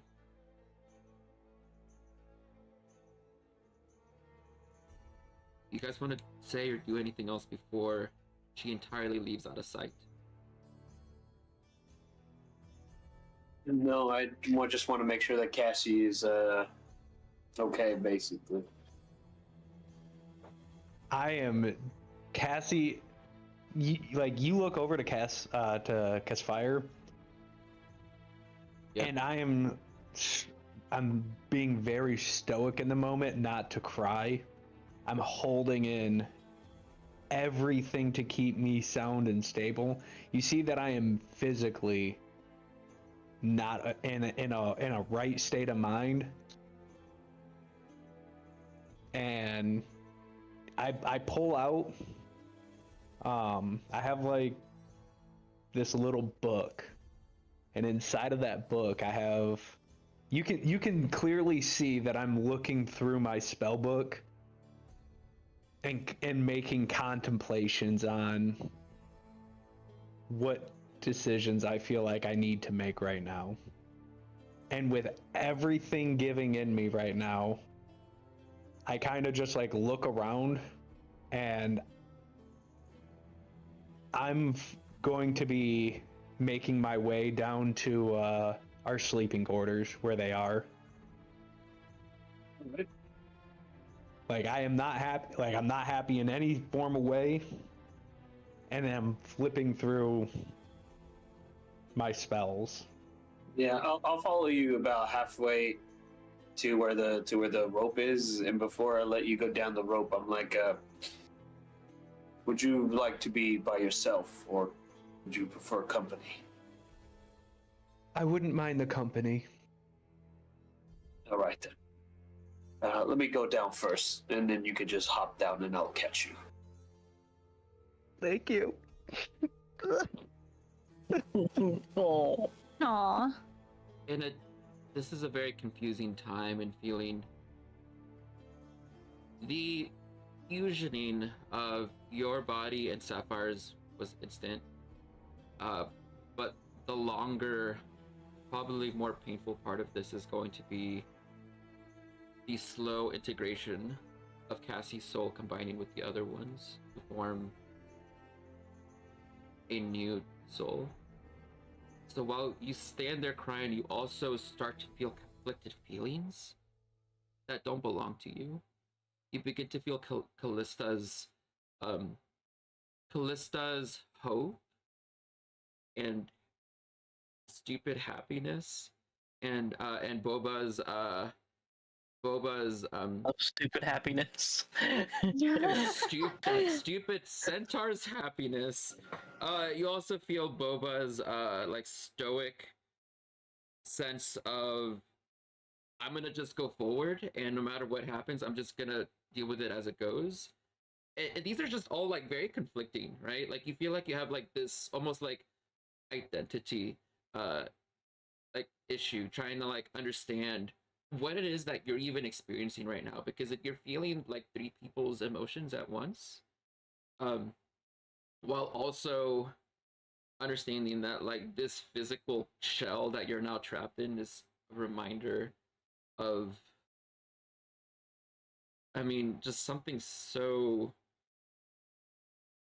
profoundly overwhelming that it's almost numbing how much stimulus you have right now. And just like trying to gauge how you feel, like this storm is truly what is now defining your role in this party, because you are now literally chaotic inside and out, as this amalgamation of monstrous magic and personalities that quite strong, but it's not you anymore. And pretty soon you face the inevitability that you're going to become this weird mix of people that will all become one different personality in the end, as Callista, Bova, and Cassie are all three gonna become something else at some point. When? That'll be up to you. For now, though, you lay there crying, genuinely feeling what might possibly be the last time that Cassie will actually be feeling her own sadness and not someone else's. So it's you essentially are dying, but not because your soul is gone, but because what made Cassie Cassie is not going to be there for much longer. So this is going to be your last night as Cassie, being segregated from everything else before the conjoining of the souls happened by morning. And I think that you know this, that this is a slow, painful death of you. Your hopes and your dreams are going to merge with some others, and what change and what will come after is terrible, because you wanted the best, and someone didn't necessarily rob it from you. They took you and they twisted you with something else to the point that you're just not you anymore. And it's unsure if this is really better than just having died with your spine broken and being unable to walk. I think that's the true horror in all of this. It's unsure what would have been better, really. Right. It's the for Casey's sake, it's the mixed emotions of losing the physical capability of being able to sit there and talk to my best friend at night. And like it was a running joke that me and Sapphire would be mechanized inside of each other. It was a running joke, the like, short friend sitting on the shoulders of the tall friend.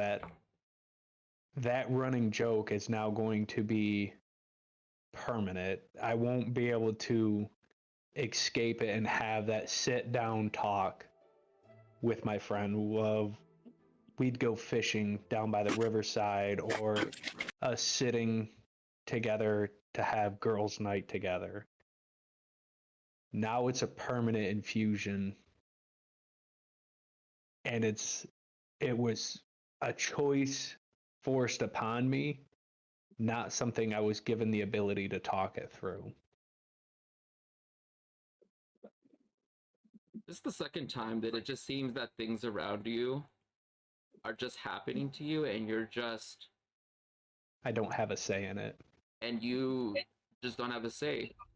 It sucks to feel powerless in a world that really just doesn't care who gets hurt, and you're getting caught up in this, having had full intentions to like be the hero, and you didn't necessarily die, and you still have that chance, but it's not the same.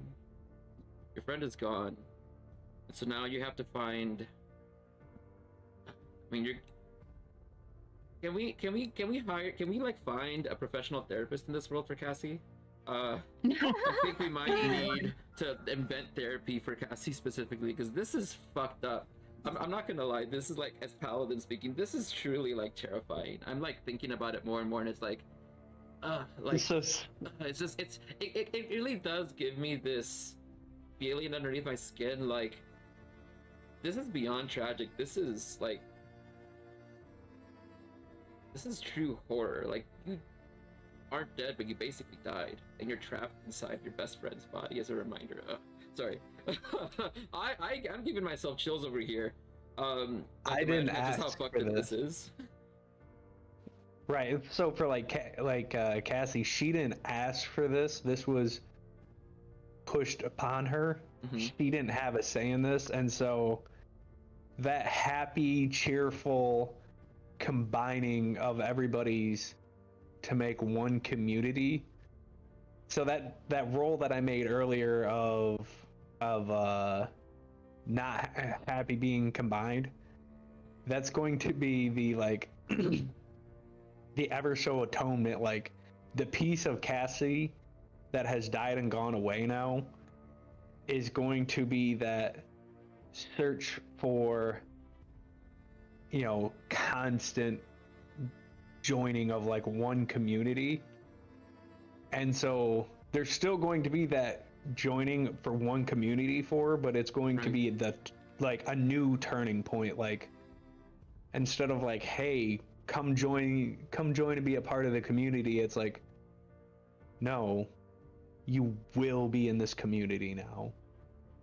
Everyone has made their decision for me. Now it's my turn to enact that back. Like, Sapphire was the one that, when I was having my dark days, they were the one that I broke down and talked to, and now I still have the ability to break down and talk to them. It just, I never get anything back.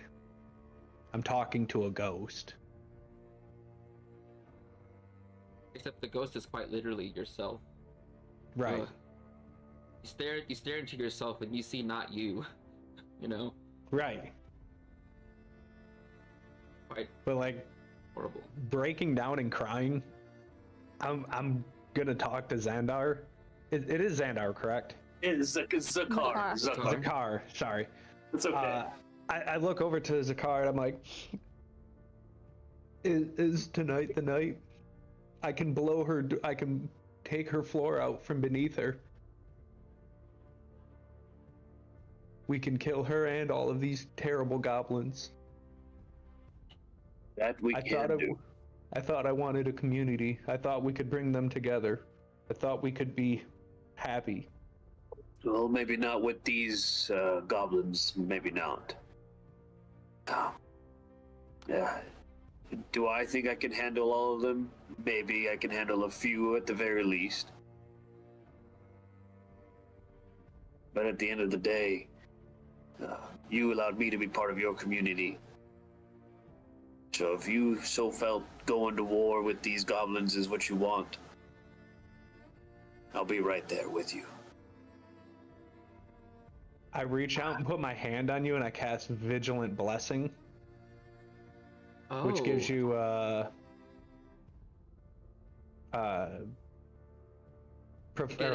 on the next initiative roll the creature makes. Oh, nice. Holy shit. But So hearing you... To describe this a Sorry, bit further, because this is more than just magic you're doing here. You're like infusing the embodiment of like certain spirits into Zakar. Being a Twilight cleric is a lot. Like it's protection, light, darkness, but you're like taking this magic from this force from beyond, and so Zakar. Well, I guess you can describe it, Gavin, how this might look. So right? at this point, I'm for the first like this is like the first time that I'm expressing emotions other than happiness. So like I'm sitting there and I'm like like I don't feel that it's right for me to be permanently entrapped in Sapphire, and I love her and she was always going to be with me, but I have faith that at the end of the day, Sapphire knowingly, whether she knowingly gave her physical form up or not, that this isn't the right thing. I shouldn't be entrapped in here, and I'm not looking for an escape, but I need to know that if push come to shove, that we would give everything to make sure that no one else gets hurt. Colonel Guffey, you know, as questionable as he might be, he's with Gib, and I trust Gib with everything. And this new person that you've been making ways with Kenshi, I know Sapphire would trust not only you, but also the rest. Well, Cass, if... I'm not quite sure I understand everything that's going on with you, but from the brief moments you've shared, if you so wanted, I could end it for you. Are you talking about ending me or ending them? Both. I still want to be here. But these goblins, I feel like they must go. I feel like they've done the wrong thing. The only one that I trust out of them is the blacksmith. And I would like to talk to him. Give him the chance to leave them behind. Well, you'll have to point them out because they all sadly look very the same to me. I understand that. But Except for Gib, because he's blue. if you ever did change your mind on being here, I can make it quick. Thank you. I appreciate that, friend. Now, I think right now would probably be the best time to strike if we're trying to catch them unaware.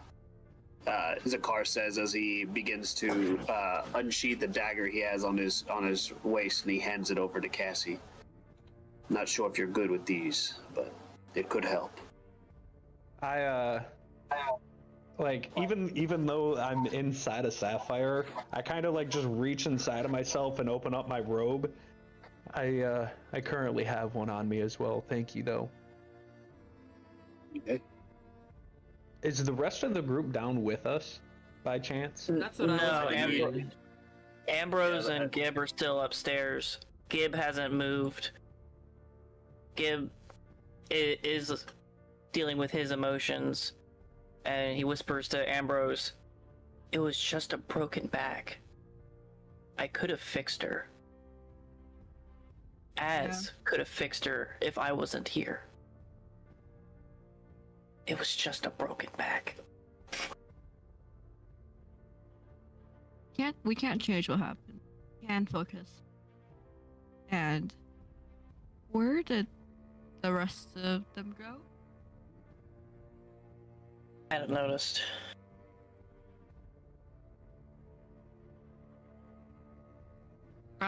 Ambrose gives give a hug and pulls him up from there.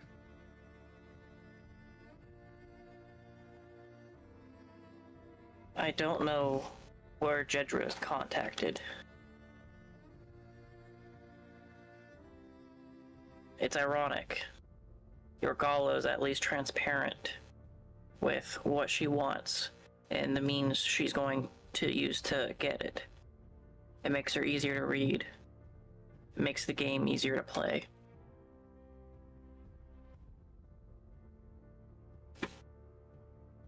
Yes. If only I had known ahead of time. Things since we first met her. I had so much hope.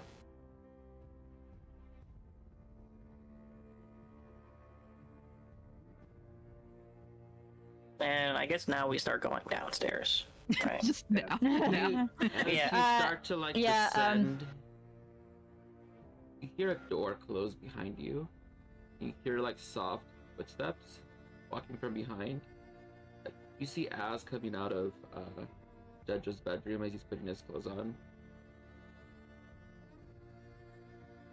Hey, kiddo. He sees you, Gib, and he's like a little confused. I'm sorry.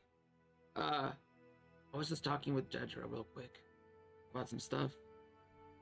What happened to you?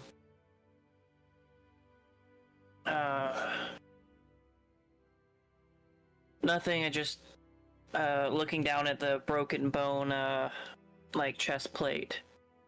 Just my armor got a little broken. All right. Well, maybe we could ask the blacksmith to fix it or something. You can't be walking around with a broken chest plate. That's how you get stabbed in the chest. You know? The armor is like all scales and bones and stuff that has made. I got some good stuff that I could use to repair it back in the old bag, you know. Well, wait, no, we lost that. This is while you're walking down together, right? So. Yes, as we've lost most of what we've had. Right now, it puts a hand on a shoulder. We have each other. We have Ambrose.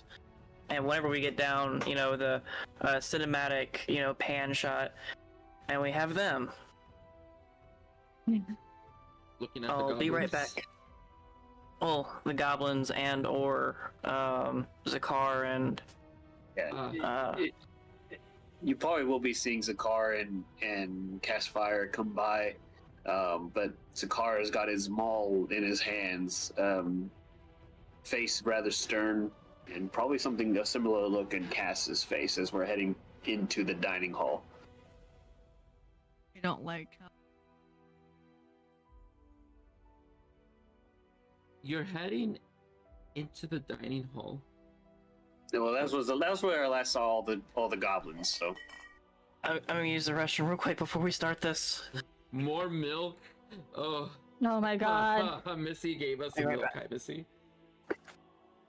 Hi, Missy. How many bottles are we up to now? A lot. 73. Jesus Christ. Fucking crap. What are we gonna do with all this milk? That's 73 Drink it. liters of milk. Read the word of Orcus. look, I bathed in 38 liters of it, God. right? Oh my god, Missy. 74. Oh. Okay, so. Yeah, probably while all this were happening, Lynx wouldn't like bother anyone because he doesn't know like people everything happened with. He just joined. He doesn't know anything like about like the situation here. So he will probably just like let them have their moment, let them feel their feelings, and he will probably reunite with Keshi and just be with her, because we both like unsure what to do in this situation.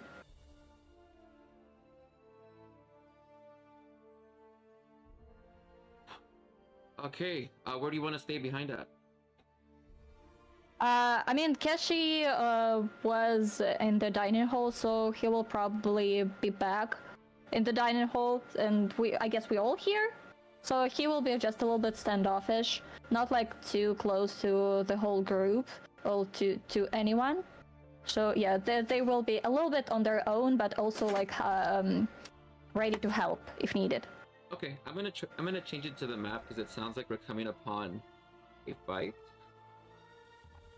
So give me a minute while I get all the pieces involved. We'll just still do theater in mind. I'm just gonna move some things across the board, so don't mind me as I fix what potentially looks or sounds like it's gonna be a fight. Yes? Is yeah, this? Okay. I don't know if we'll be able to actually start it today, but Well, yeah, we have 9 minutes. how do you want to enter the dining hall, and who? I actually have a question about this. Yeah. What's up? So I know there's a big crack in the tower that's, I can't ping it, but this that's like right of the grave where it's super spongy and it's not doing too well, right? Yes. And they've told me multiple times about the structural integrity of the whole mansion. Yes. Mm-hmm. Yeah. So that's not doing too well. Right. And you said that, or from my understanding, that if like too many people were in it or like just offset, it could cause damage, right? I think the words were, it looks, or it could fall. It looks like it's on the verge of the core structure just tearing apart, and everything falling in on itself, killing all the goblins. I think that's what potentially that's what their fear is. But yes, that big tower part looks like it's not doing too well. And whenever you were walking on it, you yourself felt uneasy, even with just your weight moving across it. Right, and I'm only like 45 pounds. Like, I'm not heavy. Right. So, okay. What do you think? I would like to converge with the team to come up with a plan to crush the goblins. So, okay, so this is before we come to the dining hall. So you're still crying in your quarters. Oh, yeah. Right? Yes. Okay. Because I know that that tower is weak and that I could cast a spell and basically crush and crumble anything that's beneath it or above it or to the sides of it.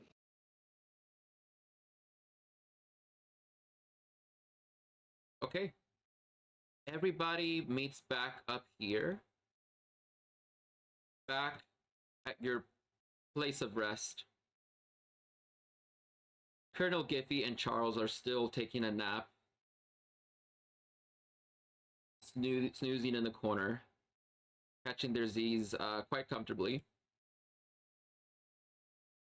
Ambrose is here. Lynx is here. I see Zakar, Gib.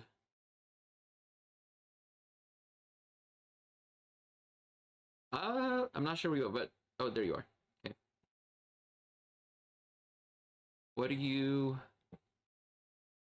want to say then in these last moments of the stream, and to plot what you're going to plot? How do you want to go about talking about this? So the only one that I trust out of these goblins, to be honest with you guys, is the blacksmith. He's the only one that's been nice to me. He's been the only one that's given me words of wisdom. And I find it kind of hard to say this, that you know, he comes from Grisnock and he's Muselbog. I don't know how he's going to feel about this, but I can no longer live knowing that Jedra is going to continue to have a say over these other goblins. I don't know if she's always made decisions like this, so brash and so quick. But quite frankly, I don't feel comfortable with her being a part of the community, and she must be taken not so lightly, but she must be removed from existence. I feel like it is our duty to kill her. And I have a plan for that. The tower's weak. I can cast Thunder Wave and collapse the building down on top of her.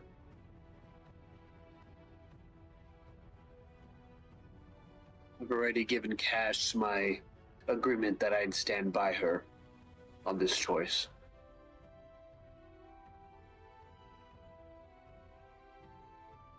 The rest of you don't feel have safe to. here.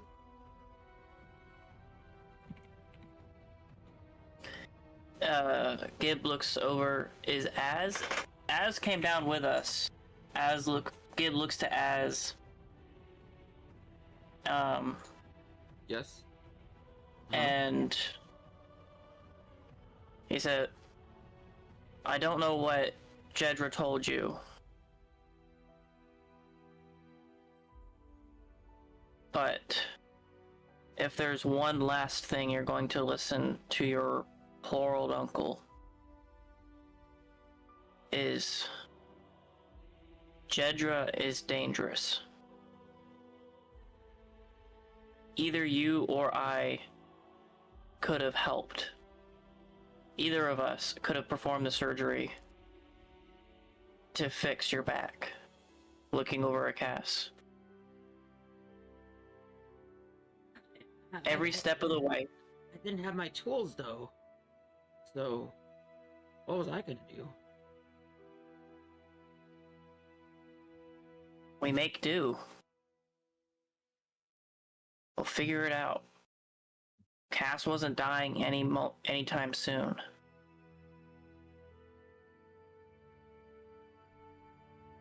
But it's not just that, it's everything, all her secrets, what she meddles with, and with reckless abandon.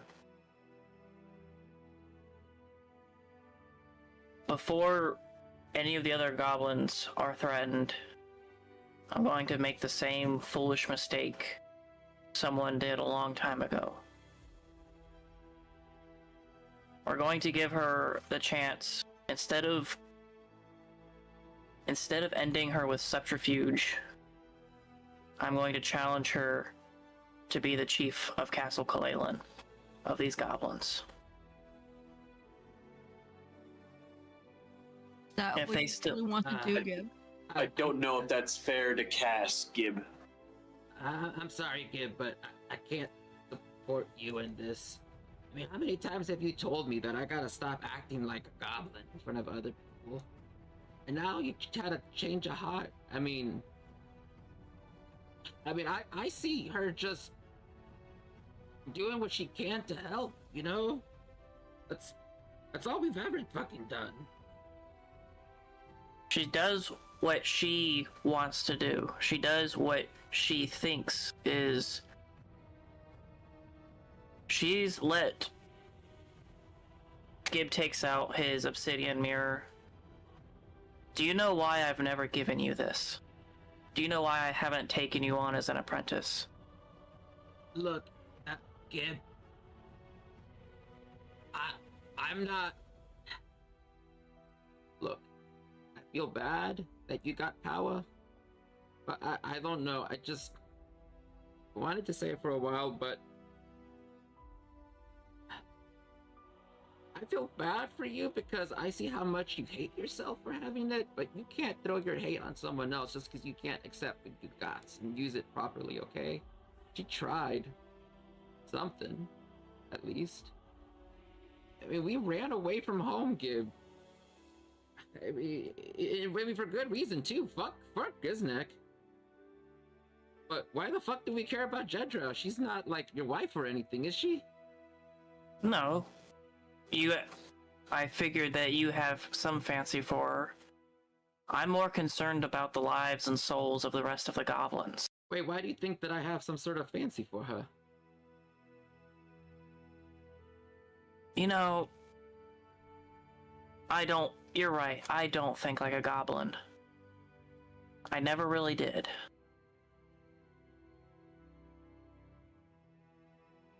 Az puts a hand on Gib. No, Gib, you are a goblin. You're Gib the goblin, and you're the best Gib gob that there ever is. And you know what? That's okay. You know, when I was 2, I saw my sister choke on a cat because she didn't have teeth. Goblins are just fucking stupid, you know?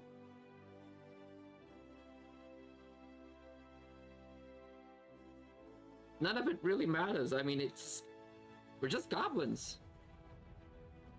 No, we're not just goblins.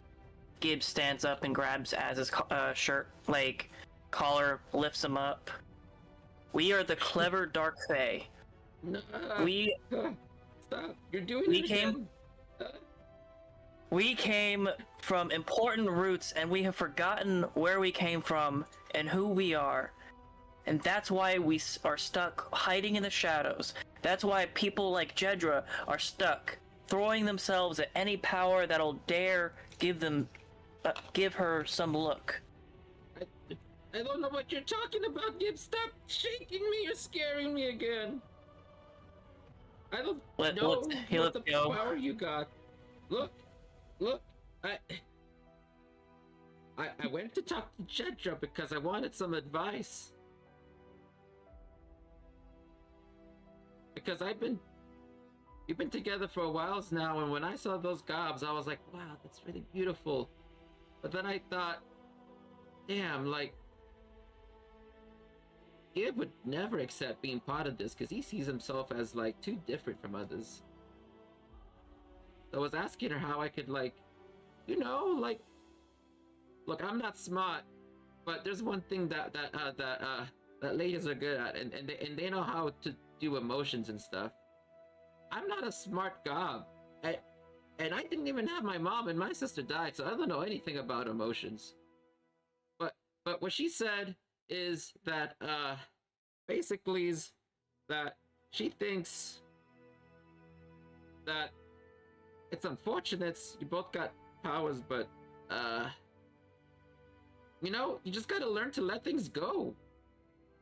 You know, just head empty. Just head empty, go full gob sometimes, you know? That's okay, because that's part of who you are. Let's just head empty and let's just do something else. And this is all just really fucked up. I don't know what's going on. And why the fuck is Cassie inside of Sapphire like that? What happened? Because Jedra killed her. Being a stupid gob. He just has a moment of recollection. Being head empty gob makes that happen. And when you have power like Jedra has... that's not no head empty gob energy there. That's not head empty gob energy. See, this is why gobs shouldn't be smarts, okay? We do stupid things when we smarts. Gib, I think you do stupid things when you're smart. Sometimes it don't make sense. You overthink it. And he says to everyone else as well, like, come on, guys, you gotta agree with me. Isn't Gib just being, like, over dramatic about this? Is it just me? No, Az, it's not just you. She's going to die. But why? Because she has to, Az. Why? She did something irredeemable more than once. Wait, what? And What did she? I'm still fucking confused. What happened? What? When He's, we like, went so lost in the sauce to right see now. your gala, she risked all of your lives going to your gala, holding a secret that had no reason to be held. She threw the dice with other people's lives and souls when it didn't need it. She's content in casting her lot with powers she has no idea what they are. She risks the rest of your lives. She isn't a smart gob. She's a dumb gob that thinks she's smart. Your lives. What are you saying, Gib? Are you saying that I'm not, that we aren't family anymore? That I belong to them? What was that? We are family. I got the She's mark, going to risk you. but I got the mark too. You and I are in it together. But you were in Castle Kalalan when she offered the rest of the goblins in Castle Kalalan. Your mark is temporary. She was going to give you away forever. Jedra You're still... Jedra can't give Kaz away. I'm not Jedra's property. Look, Gib, I mean... So... We don't have to kill the goblins. Just Jedra. But then that's the same thing as killing the goblins. They'll have no leaders. There's... No. They'll have leaders. They'll have you, me, and Moosebog. Oh fuck, I can't lead shit. The last time I tried to lead something, it fell down a hole.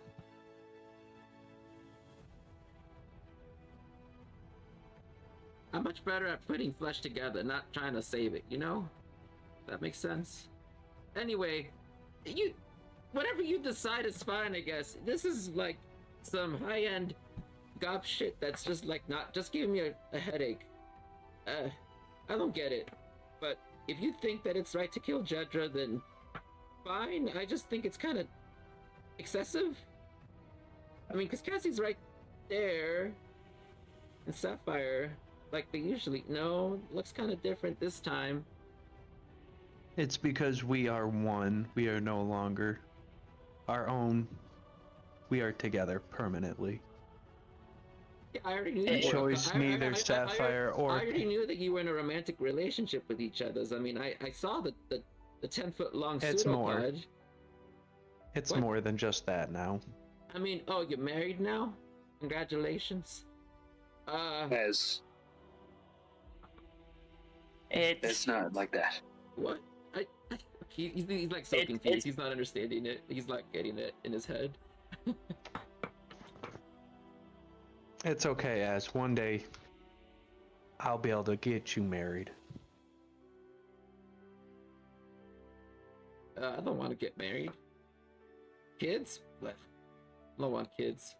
Too much responsibilities. I mean, I already gotta take care of Gib. I mean, fuck, he's like basically like a toddler, but with bigger legs, you know?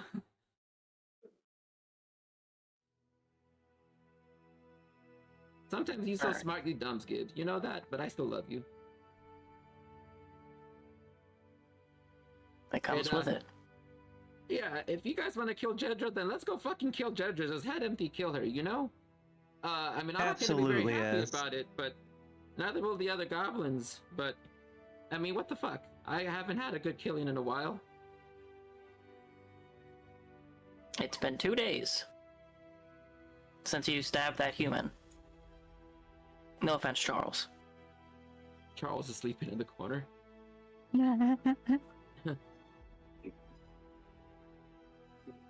Hey, I don't care why we killing him. Look, you guys are the leaders. You do the thinking.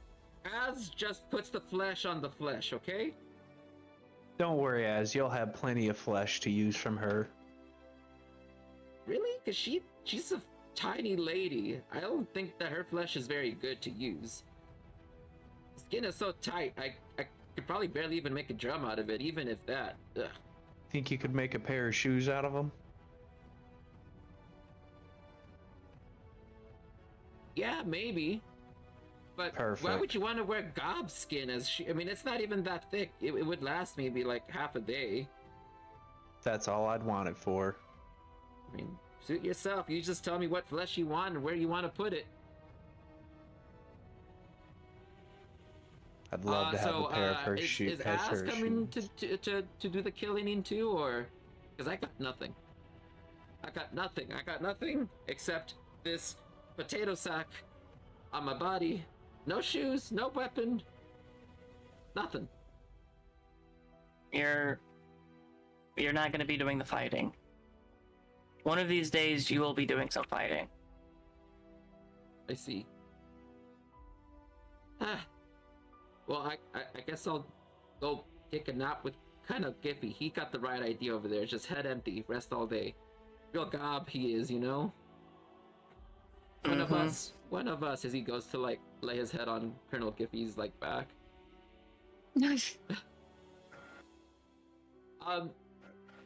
We're kind of running past our time now. Yeah. But any last closing remarks from anyone before we end it for the night? Are we going to sleep? No, I think we're gonna go fight her before we actually take a rest. I think most of us are rested. Pretty sure. I'm on one spell slot. Oh. Yeah, well. Yeah. We're only fighting one. I don't know if Cass is gonna want to wait 8 hours. You know. All right. I think we can decide that at the start of next session. Okay. Sounds good. You have a whole week to think about it, because there's consequences if you choose one thing versus the other. Do you wait? Do you not wait? Right. You know. So I guess then the answer to the question of the stream, which is death or treachery, we're choosing death. Death to This Dedra. treachery's already been made. Yeah, the treachery already happened. Death and treachery, I guess. Both. We had both, right? ¿Por qué no los dos? Right. Why have one when you can have both? Death Exactly. and treachery. All right.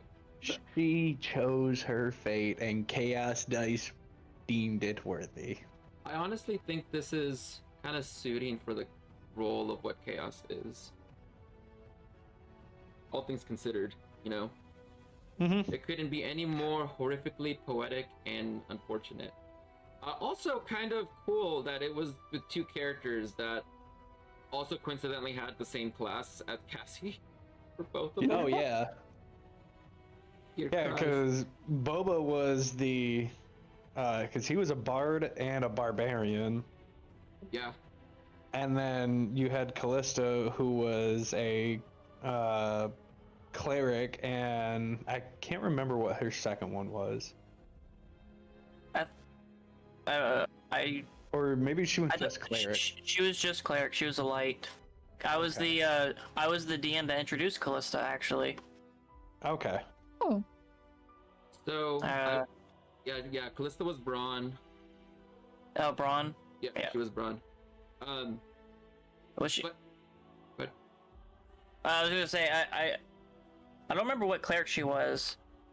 Twilight. She's a Twilight cleric. Twilight. As well. Mhm. Okay. I remember because Jabugi made the stupid joke. I could see 300 feet over there and 300 feet over there. Oh my god. I love Yeah. Jabugi.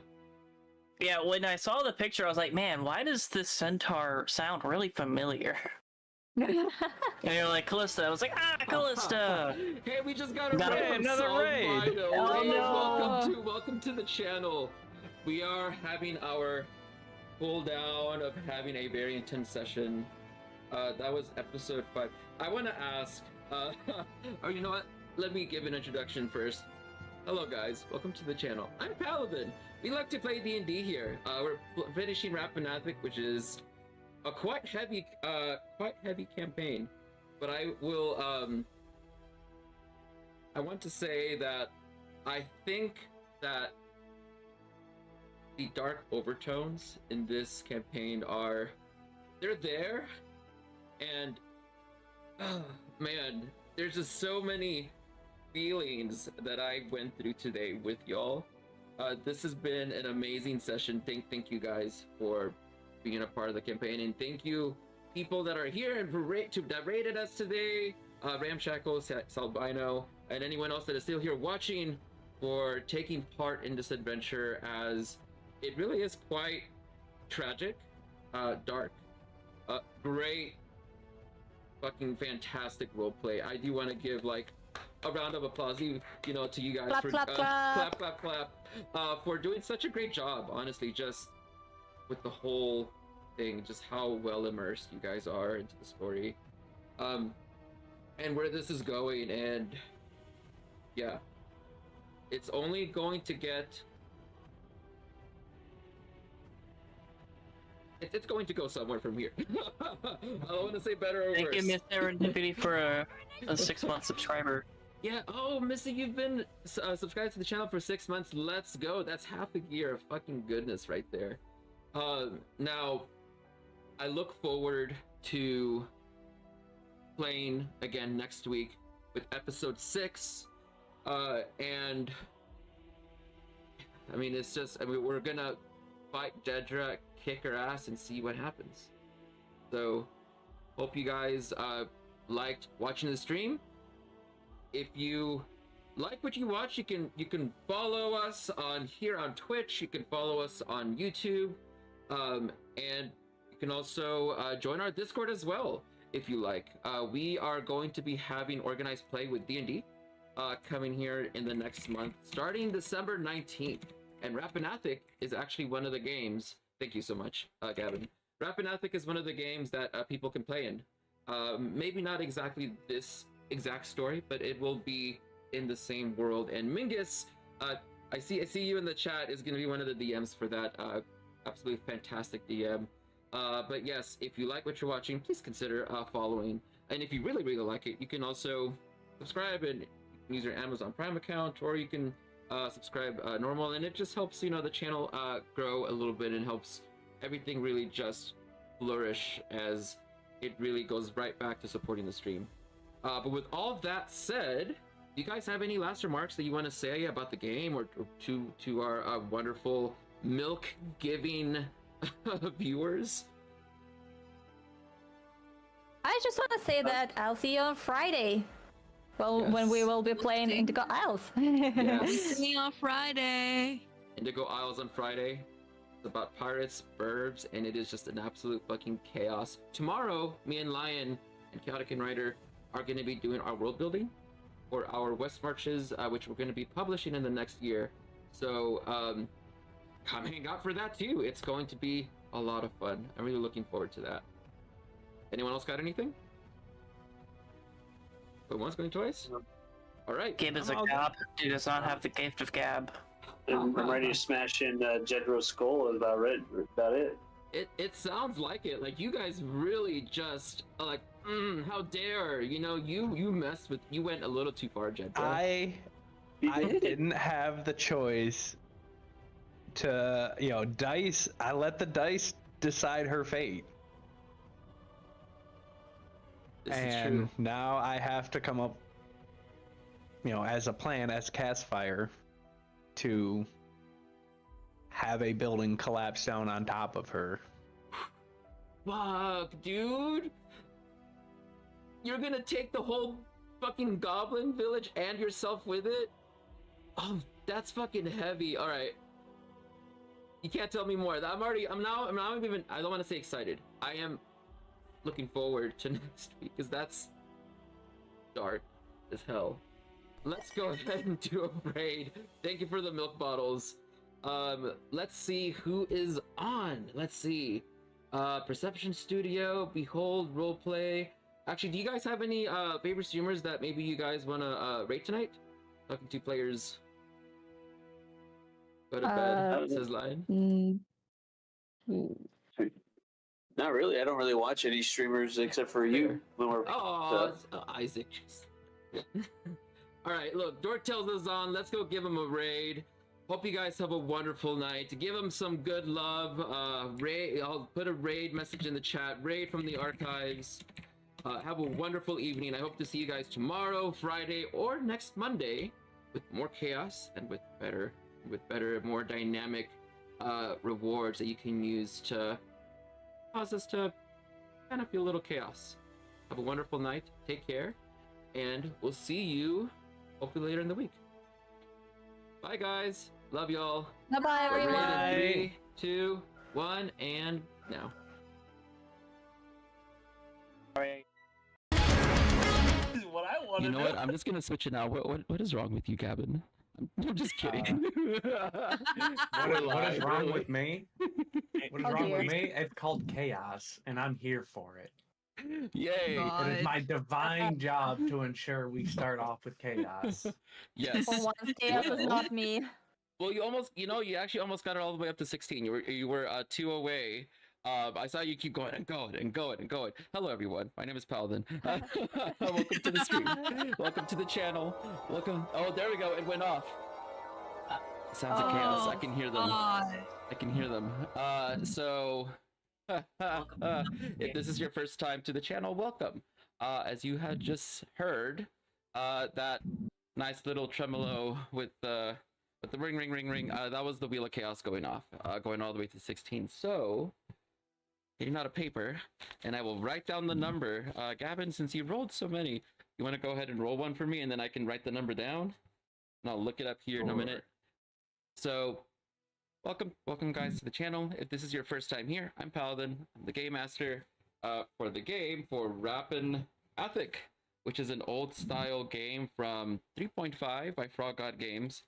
And with the modern day feel, there's a lot of drama.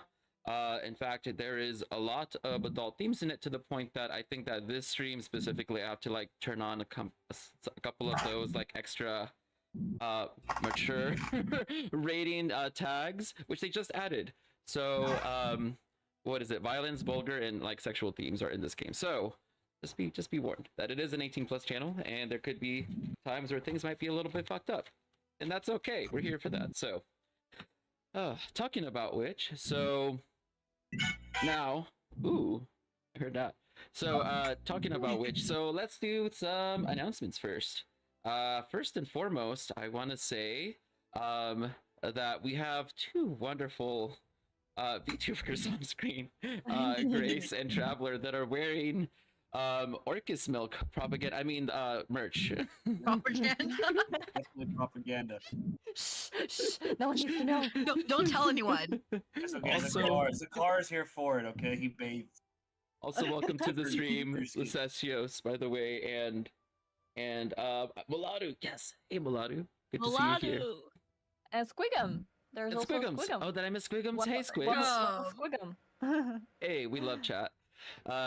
Good to see y'all here. So I put a link to the merch store. It's got things like the Orcus milk on a black shirt. It also has a tank top that I bought that says got milk, and it's the milk bottle in the front. There's also the eyelip eye. Oh, there it is. I see the eyelip eye. It's right there.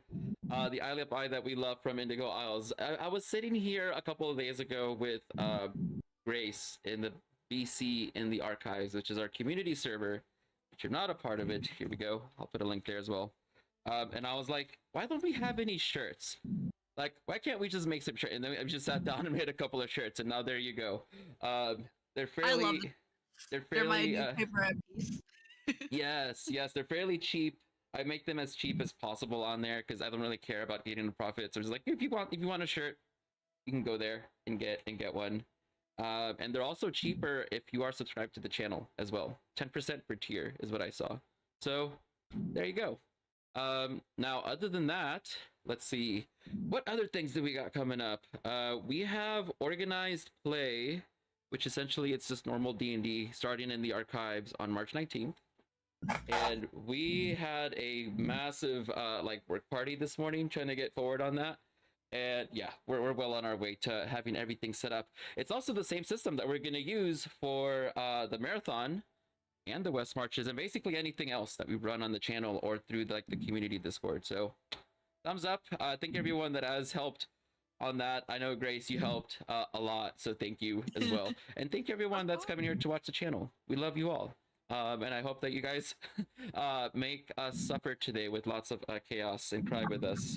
Because last week was pretty intense. I think that genuinely was the first time that I actually got chills and felt fear, like kind of getting into that actual fear state of like, this is spooky. You know. But before I go on, how about we kind of introduce the players or have them introduce themselves while I look up this Wheel of Chaos result that Gavin had so graciously given us. Thank you, Gavin. Absolutely. Thanks, Thank you, Gavin. Gavin. Thank you. Thank You're you. welcome. I do my best. I do my job as the chaos to ensure this Yeah, go chaos. introduce yourself. You know what? I can't even be mad at you for that. Good job. So I will introduce myself first. I am gabbing also for the campaign. I play Cassie, who is a Kendar that is now wearing and is formed together with my partner that I was developing my relationship with. I now am a mix of 3 separate souls, including my own, and I have been magically infused, and I am now a ooze. Yes. I have a severe disdain toward one of the other NPCs named Jedra. They are the ones that have caused me to become who I am to this day. And I don't want to divulge into the background, but I have a pretty big surprise that I've been working with the Dungeon Master for. Oh no. Oh no. Oh yeah! Wait, there's a secret I don't know about? Okay, I'm looking forward to this. Let's go. Let's see what happens. Absolutely. Oh no.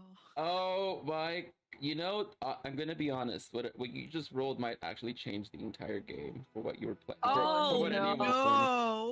playing. There's a trigger, and I will tell you when it happens in game.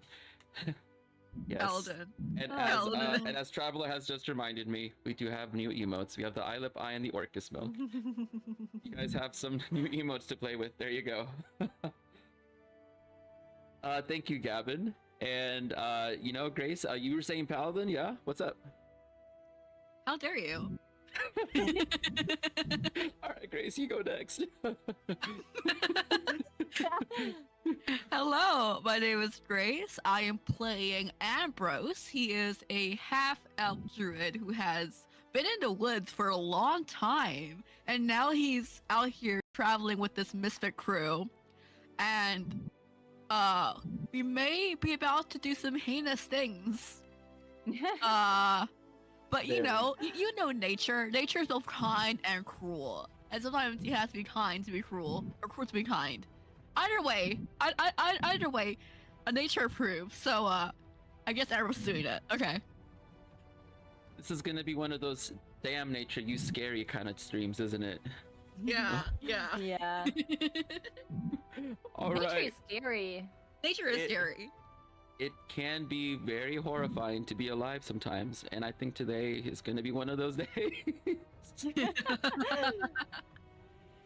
Wonderful. Let's see. Traveler, you want to go next? Sure. Hello. I'm the Traveler. I am playing Lynx. He's a rogue. He's an astral elf, and he is trying to find a way to get the feck out of this planet with his trusty companion Keshi. Let me out! Let me out! Let me out. out. I also Essentially. play in the our Friday game, which is Indigo Isles, the Jewel of Indigo Isles.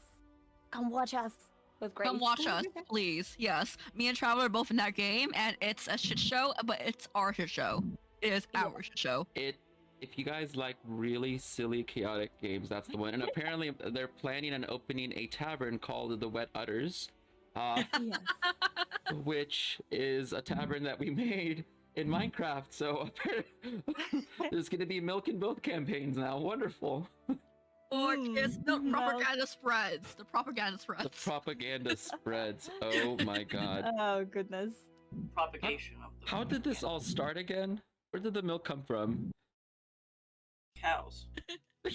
Wow. Good point. We went to the wrong cabin when we were looking for Yargala, and the cabin was That's right. housing some demon melon cows and That's one right. demon minotaur thing. Even melon cows. Oh my god. That is And right. They had been corrupted by the Orcus milk or something like that. That Yeah. is absolutely correct. Thank you. Yes, you're right. And then they started coming around, bringing everyone milk Mhm. because Orcus is Yeah, not they're, that bad they're of the a local guy. milkman deliverer. The local Exactly. milkman. Exactly. Well, Isaac, do you want to go next? Yeah. I'm Isaac. I'm playing Zakar. Currently, going to be assisting Cassie in their revenge against these goblins. So hopefully, get a bash in the skulls. Hell yeah. And last but not least, our great friend here, Lion. I'm Hello, and lined up is Gib playing Goblin. And today, not lost for words at all of the violence that is going to happen. So much violence. So much violence. So much Heinous. violence. Right. Now, I don't want to give a super long introduction or backstory to what happened last time. So we'll just kind of keep it sweet, right? We are in the Lost Lands, which is the setting for Rappan Athuk. We are at a castle that has goblins in it. One of which is named Jedra. Apparently is pregnant. Tried to daddy lock Gib into being the father. And is all about having really happy goblins just be goblins. Turns out that they have a little bit more relation with Gib and where he's from than what Gib had thought. You all really like the blacksmith, which is the brother of Jedra. Apparently she's old as fuck, older than Gib, and has no soul. She had basically went with y'all to sell her soul to, or swear service to Yorgala, the half ogre Kraken. And whenever you all got back, she broke Cassie's back and then fused her body and soul with her best friend, who is now gone, or a part of her. Them? Unsure. Yes, them. And it's them. cast fire. You know? Cast fire. Okay. See, look, I'm gonna have to write that down. Cast fire. All right. Think And like fireball. Cast fire. cast fire. Cast fireball. Yeah, like I love that. Fire. That's an awesome fucking name. All right.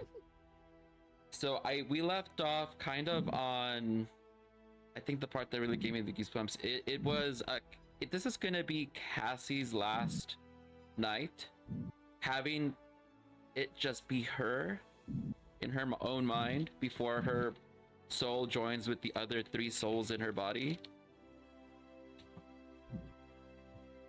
And I think we left off with having a conversation on what we were gonna do next, right?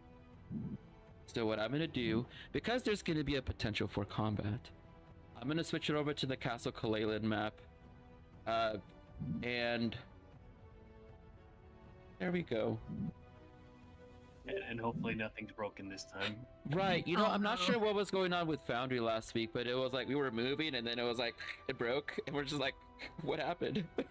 Oh god. You know, Foundry works great until it doesn't work at all, and then it works Yeah. not at all. I think there also was some issues when we were playing Indigo Isles too. Yep, there was. So I don't know what I updated the system. They put out a new update for Foundry. Foundry and Wizards of the hell? Coast had, I was gonna say married. They partnered with They each got other. married. They basically same got thing. married. And so they Lovely updated the ceremony. system to a 3.0 sheet, and so they've been slowly putting out updates, and the mods have been, the modules for the game for Foundry have slowly been up and coming. However, you know, there's going to be times where it kind of breaks a bit from unexpected things. So I think hopefully today things are a little bit more calm with the update. But if not, we'll just deal with it as we come. We always have theater of the mind, so you know, a map is only a map, right? The game is still between us. So no matter what, as long as you have your imagination and at least some sort of die, right? Which I got my little dragon die right here just in case. Then we'll be fine. One time, my map is fucked up. Oh, what can you not see anything, or is it the roof? I'll show you. It's just like black and white. I've seen that happen. That was me last week. It's either hardware acceleration might be turned off, or you gotta refresh, or there's a driver that's out of date. I've seen that happen once, where it's nothing but black and white. Refresh. Yep. Now, this week we're just gonna have a lot of trouble with Foundry, we can always just do a theater of the mind. I mean, that's always fine too, right?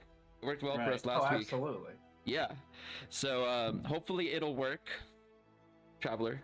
But otherwise, think I have an update queued for my okay. thing. Yeah. Is anyone else having trouble with Foundry?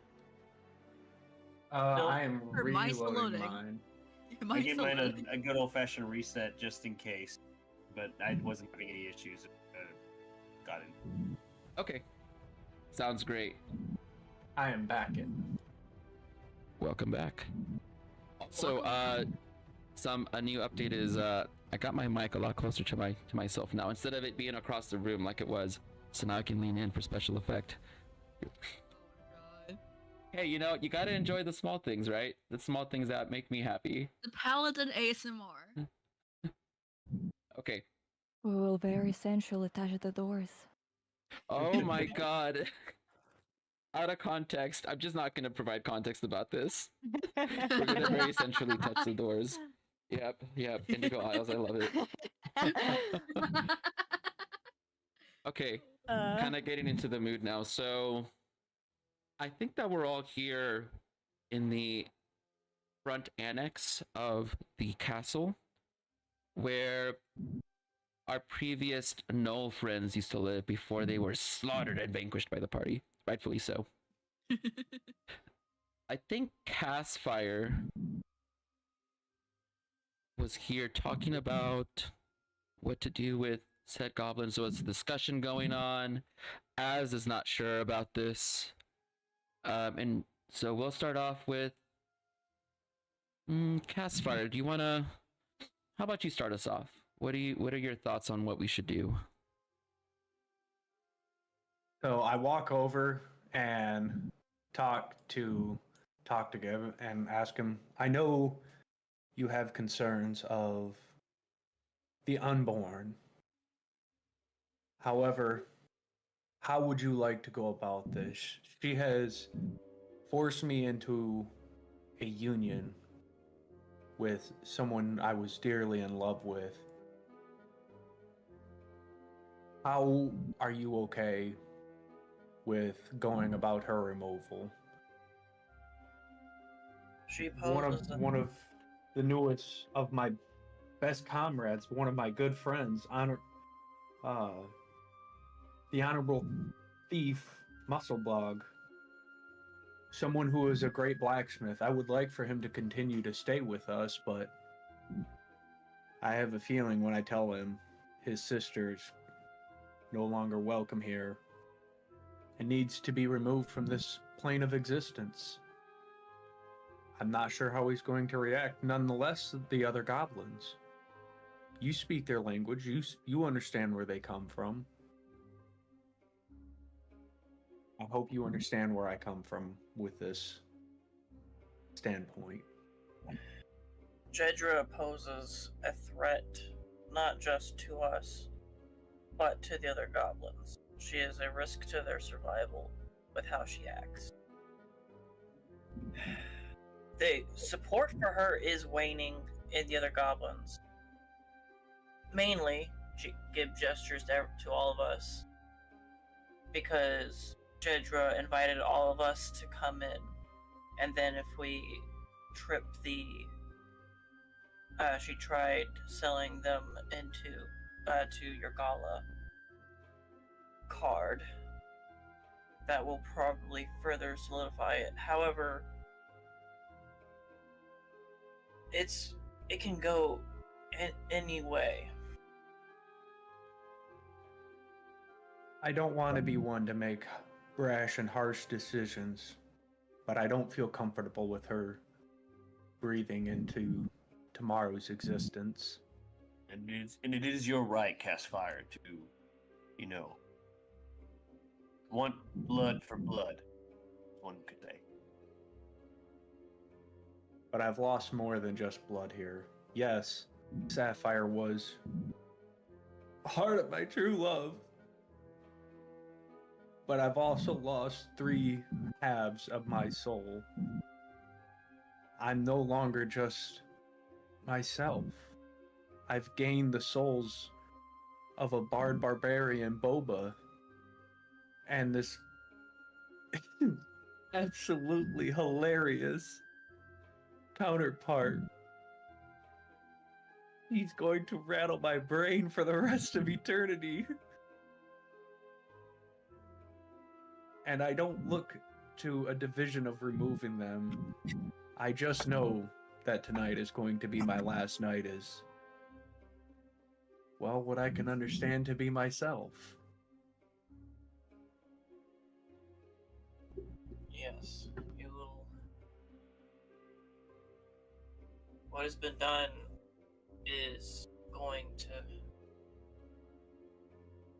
These marks cannot be undone. Right.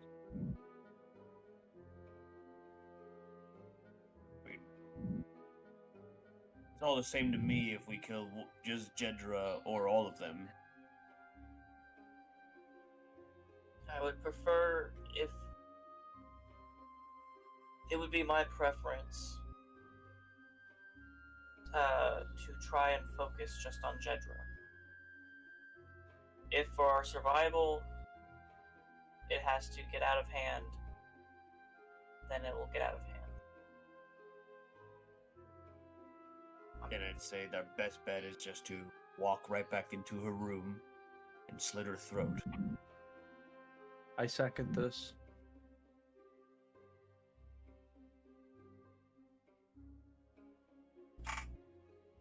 Let them find her dead, and probably the best way to avoid having to fight the rest of them. Az looks at you, Gib. Gib, are you sure? Are you sure about this?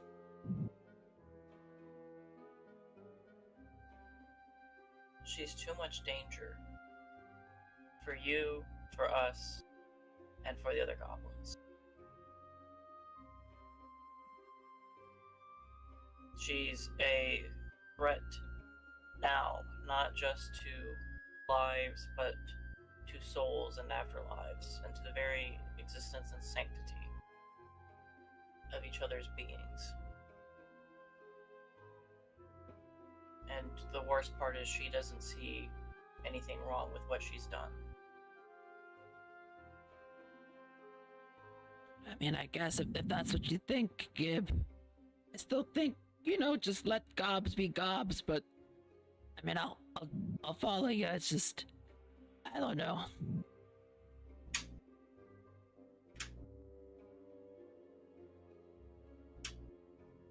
Jedra is going to be the reason why gobs can't just be gobs.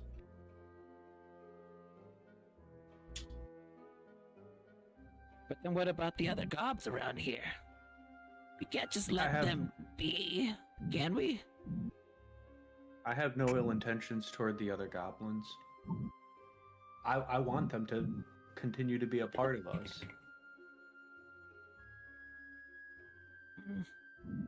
I see.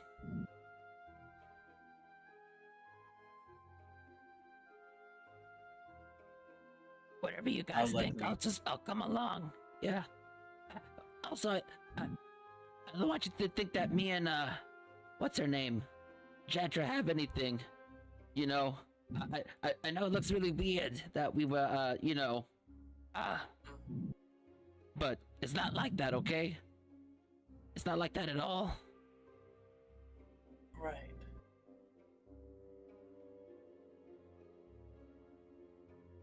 You gotta Well- believe me, Gib. There's nothing going on between us. It's just, we're just hanging out. That's all. Look, Right. Az, I understand where you're coming from. I have no harms, no qualms, no foul against it.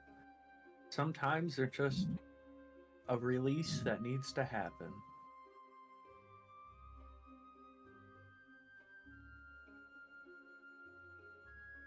What's the likelihood that you can convince the rest of them to not be so angry when they find Jedra dead in her bed tomorrow? I'd say very low. It's going to be a matter of leverage. Leveraging them already not being thrilled with following Jedra. Leveraging a new positive change.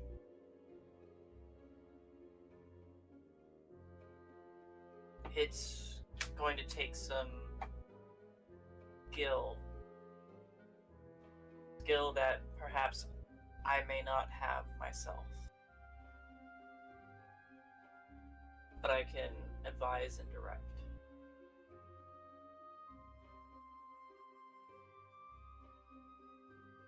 Well, only thing left then is to go dig a grave for Jedra.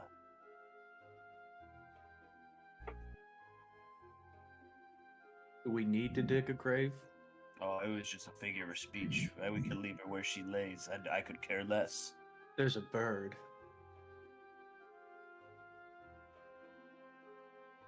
There is a bird.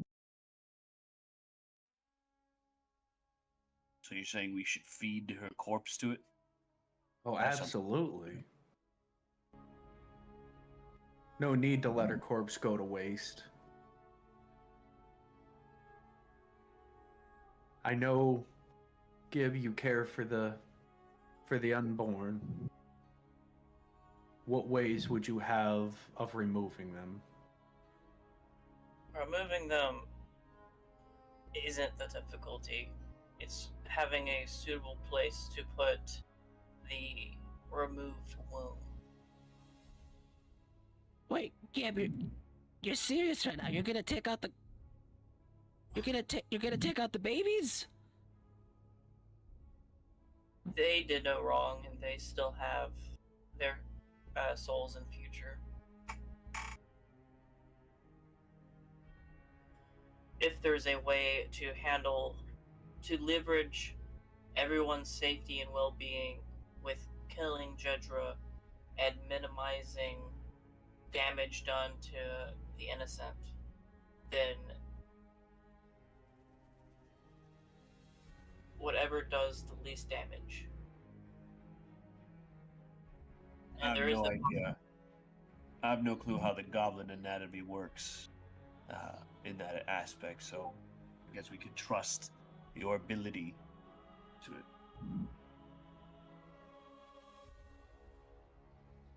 I just Would the need children survive if taken out of the womb? not being taken out of the womb. The womb will have to be removed itself.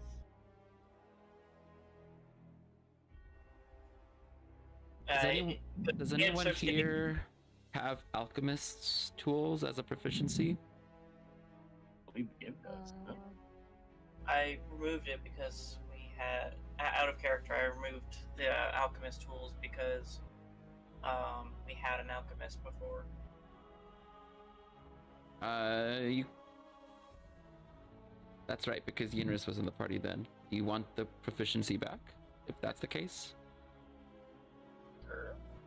Yeah? Okay. Anyone else have Yeah. alchemist tools? I think we took the No. actual tool thing off of them. Okay. See where it was. In that case, Gib, if you want to make a medicine check.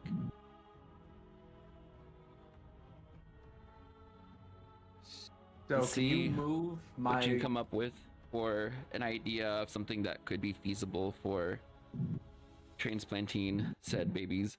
Okay, an 11. Yeah, I think- it's from Go a ahead. 4. That's pretty good.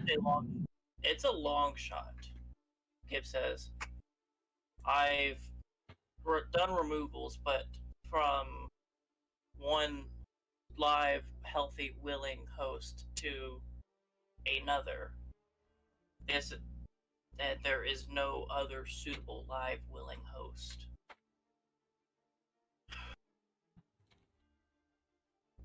I'd have to be going off of old wives' tales.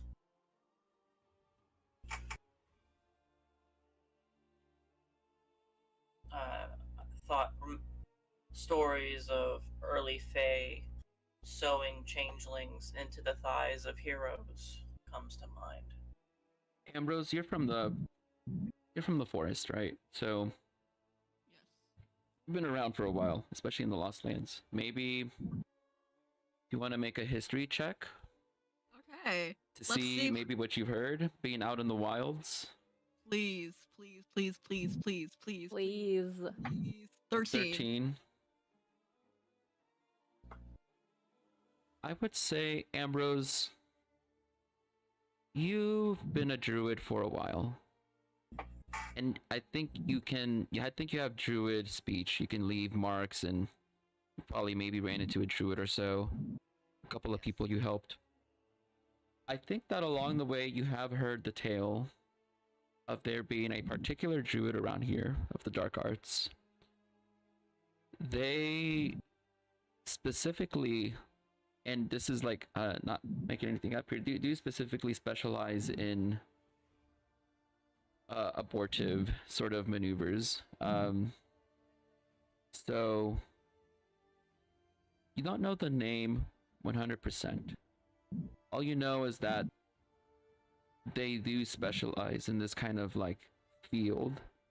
So that is a potential lead if you want to have someone to talk with. Yeah, there is this druid I've heard about. I cannot remember their name, but they specialize in this sort of field. And if we can find them, we can talk to them and ask them how we can do this. So then the goal then would just to keep these goblin babies alive until we get them to this druid. Am I understanding correctly? Yes. Gib? Yes. The only thing suitable within my mind that I can use as a vessel is one of the bird's eggs.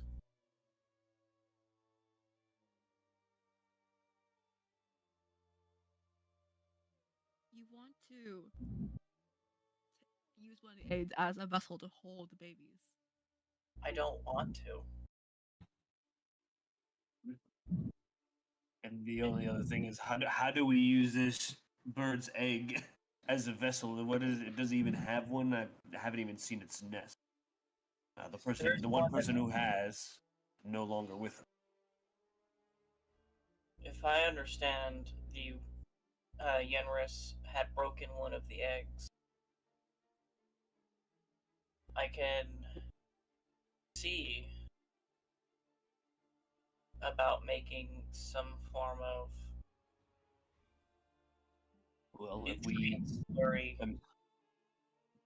there is one bargaining chip we'll have once we get to Jedra's bedroom. We have her body we can offer and say, hey, we feed you this and we can get the egg. True. Bird can lay many more, right? If they're unfertilized, what's the egg good for them anyway?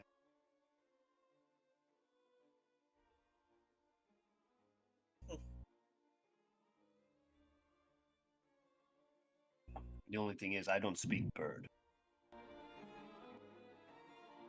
Ambrose, Yes. you speak bird. It's infernal, but yes. Birds speak What's the infernal? difference? I'm just kidding. That specific bird spoke infernal, yes. Oh, I had no idea. You speak infernal? I do. What? How? Why? Ambrose seems to be a druid of many skills. Seems plausible. Maybe There's they some had questions you alerted us better on- not ask. There's just some questions we don't ask. How do you know that? Don't ask. There's a long story. There's a lot there to unpack that tonight we'll see the sunrise before we're done. I think Castfire's waited long enough to hear our answer on what we're gonna. Are we gonna back her up, or are we gonna let her do it alone? I'm already on the side of backing her up, as I already promised her before, or them before. We shall strike tonight, then.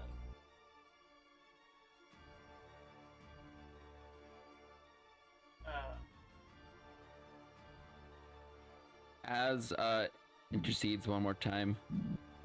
We're going tonight, but wait. Who all is going? What about Colonel Giffy and Charles and whoever that is? Points at Lynx.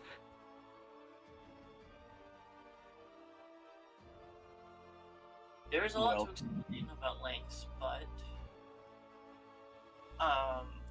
Colonel Giffy, you and Charles should stay here.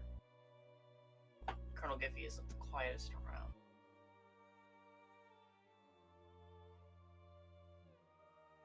You want me to stay behind? I don't want your last memories of Jedra being her dead body.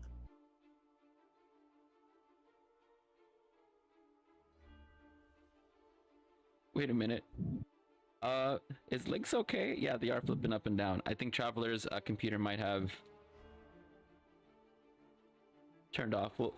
We'll give them a moment to come back. Sorry about that. Let me just turn off their video until they get back. Oh no, there we go.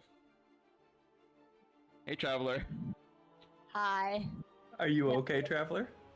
Yeah, I'm updating my drivers so I can play. Okay. Can't travel without drivers. I think your video is like your VTuber is going to you up and down and up. You know what? I'm just gonna clip it. There we go.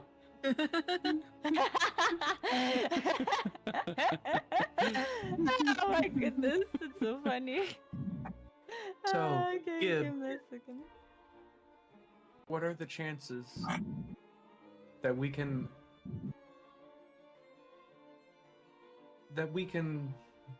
potentially, as much as I might not like to say this, pull Muscle Bog to the side and give him a heads up. He's been a very good friend to me. He's been a good mentor. And I know this is going to hurt him. But I'm not a goblin. Should we let him know? That's common courtesy where I come from, but I don't know everything of the goblin community. I gotta say, it isn't very common to have the courtesy of saying, "Hey, Muspelbog, we're going to go murder your sister." But we wouldn't have to say it in words like that. We could always say she owes us an unfortunate life debt, and we're gonna collect. if we simply explain the danger she poses herself and the other goblins. Perhaps we could convince him to possibly step away for the night. Maybe go for a walk. One could even argue that she's no longer his sister, considering her soul was already given up.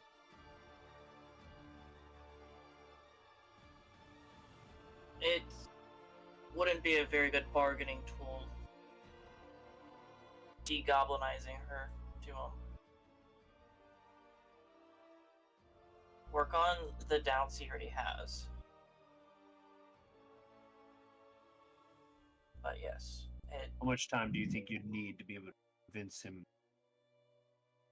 or at least to give him the courtesy of knowing that Cass and I are going to cause an early end to Gendra? I get that I'm a goblin, but I am not the goblin whisperer. That is fine. Other goblins don't even like me that much. You mean you have the Well- same ears? What are the chances that we could lure her into the weakening tower? Az, would you be comfortable? Oh, I'm sorry. We're keeping Az out of this. What is the chances that, Gib, you could lure her down into the weakening tower and nature happens and the tower just happens to fall over with her in it? And me. Oh, we would have you out of there first. Mm, Honestly, it would probably just be me inside of the room with these new abilities that I have.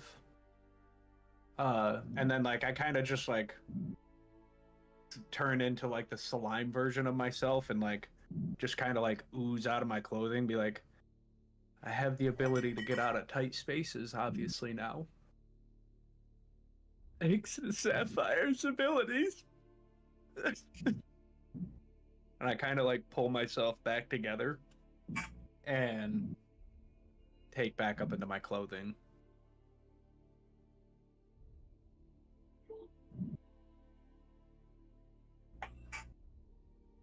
certainly try. Something we need to remember, though, is Jedra is a seer. And whether she can get a portent of our conspiracy, or at the very least, she'll have some inkling of something happening tonight. Personally, I think that all this extra thinking is not necessary. Walk into her room and slit her throat or crush her skull. The most surest and the most certain way to make sure that her end is met. Just because you second collapse, this. just because you collapse a tower, I mean, she could be lucky and only have a broken leg or broken spine. I second this. I would like to kind of move forward from this. Would anybody like to have a blessing of vigilance?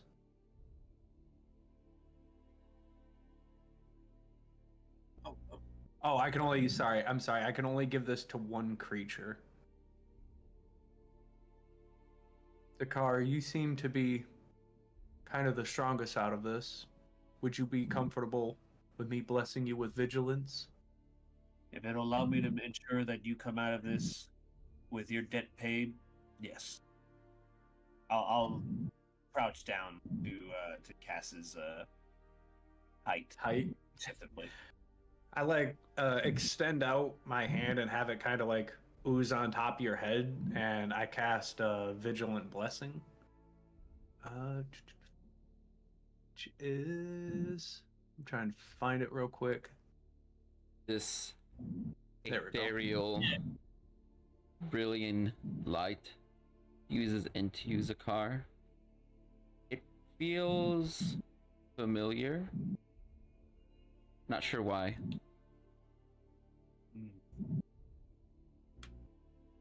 Comfort. Thank you. And with this blessing, you have advantage on the next set of initiative rolls. And then this will immediately end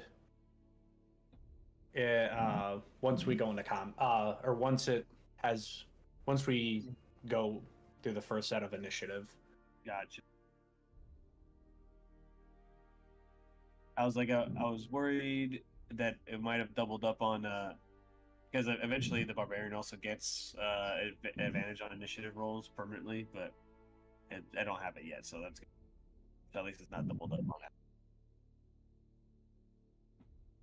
it. Well, I kind of agree with Zakar. I would like to make the move now.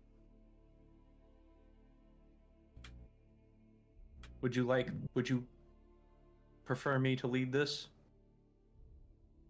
I think I'll follow you through. Any who wants to stay can. You do not have to incur the same wrath the rest of us. Cass and I are willing to. I'll follow behind. Okay.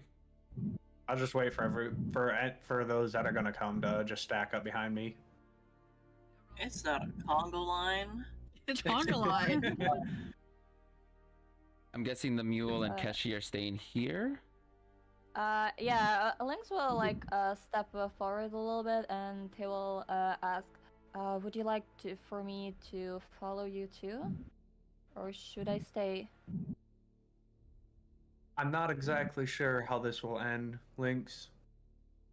I know this might be a bit forward to ask for your assistance. I know she was at one point in time a cleric. But as far as how strong she was or how things were for her, I do not know. It's more so not about me close enough killing her, but more of a moral choice for you, because I wasn't here when you were dealing with all this that happened. So, would I be fit in this fight? Well, there is always a Wouldn't be powers and comfortable numbers. me. You're a spaceman. Zakar is a spaceman. You can spaceman it together. No. An extra warrior is always welcome on going into battle. So if you choose to come with us, Lynx, we would appreciate it. Wait, Or Then I shall help. Where's Finland?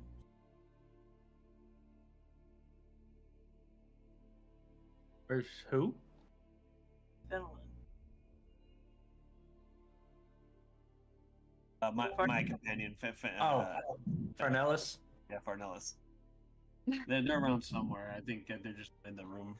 You see him poke his head out of a bedroll as he says, "Oh, what? Oh, what's up, dudes? I was just taking my, my fourth midday nap. That's all. Okay. Not used to yeah. this air, man. It's just getting to me." He like gets back in his bedroll. Lynx would look at you all and say, "Well, then I shall help," and then look back at Keshi and I think you will be better if you stay here with our mule. And he will give her his journal when where he like writing down all his adventures. Would you be so kind to revise it? And yep. Oh, most We'll certainly. You see as Keshi starts opening it up and like writing in it. You see her pick up a fork from the table and start chewing on it. Puts it underneath, puts it inside of her robe and starts writing in it.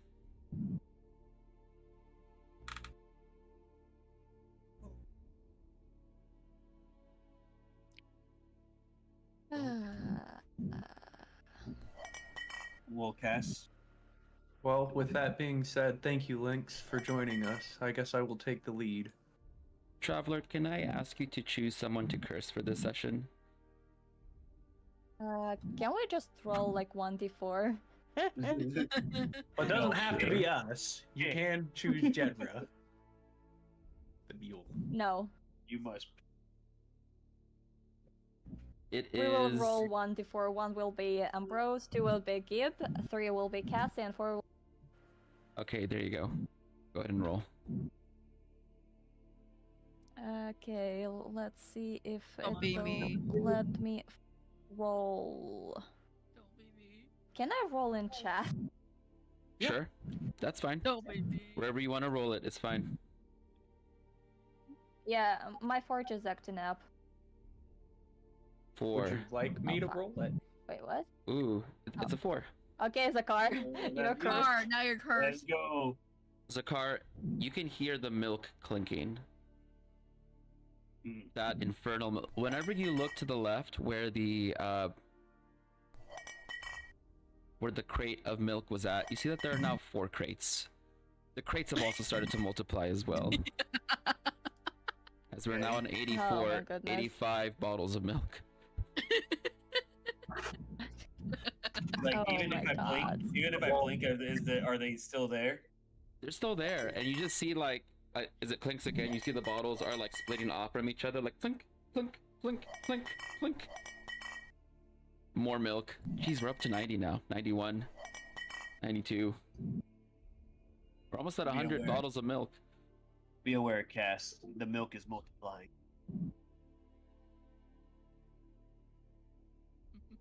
What are we gonna do with all of this milk? Thanks for ignoring me, Cass. Hey. Sorry. So I moved us. So Traveler, if you get close to Ambrose and then hit F next to them, you'll just follow me. Give me a second. Yeah, as I said, my forage is acting up. I just need to like reload all of my browsers. Okay. Okay.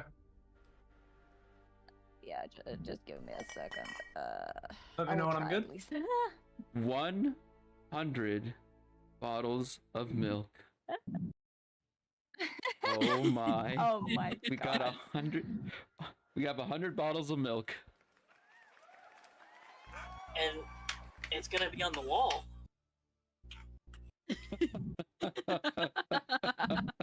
Yeah, come on. I can't be the only one thinking of it. Take one down, pass it around. 99. Oh my god.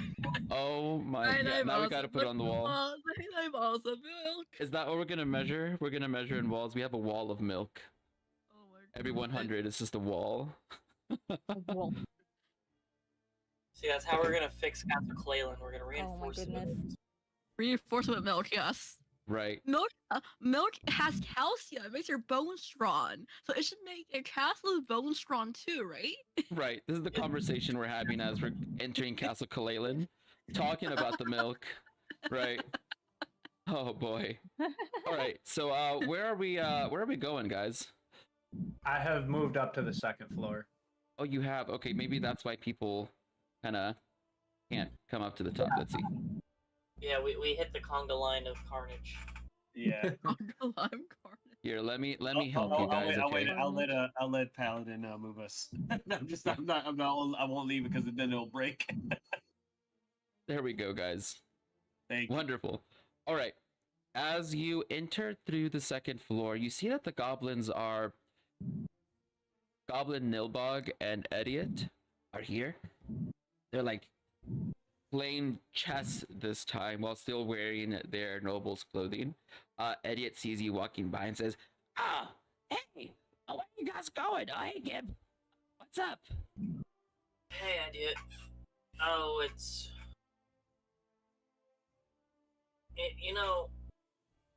and Gib steps behind a second. He goes, we're gonna go talk to Jedra. You know how the complaints about Jedra being in charge. Just saying if we can fix things. What? I have a funny joke for you.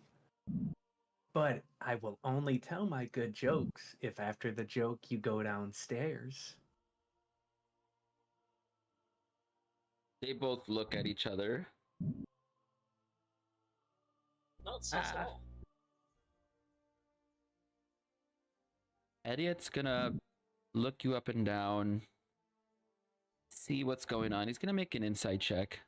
It was an 8. What would you like me to roll? What do you want? What you want to tell a legitimate joke or persuasion? So I'll roll persuasion. Oh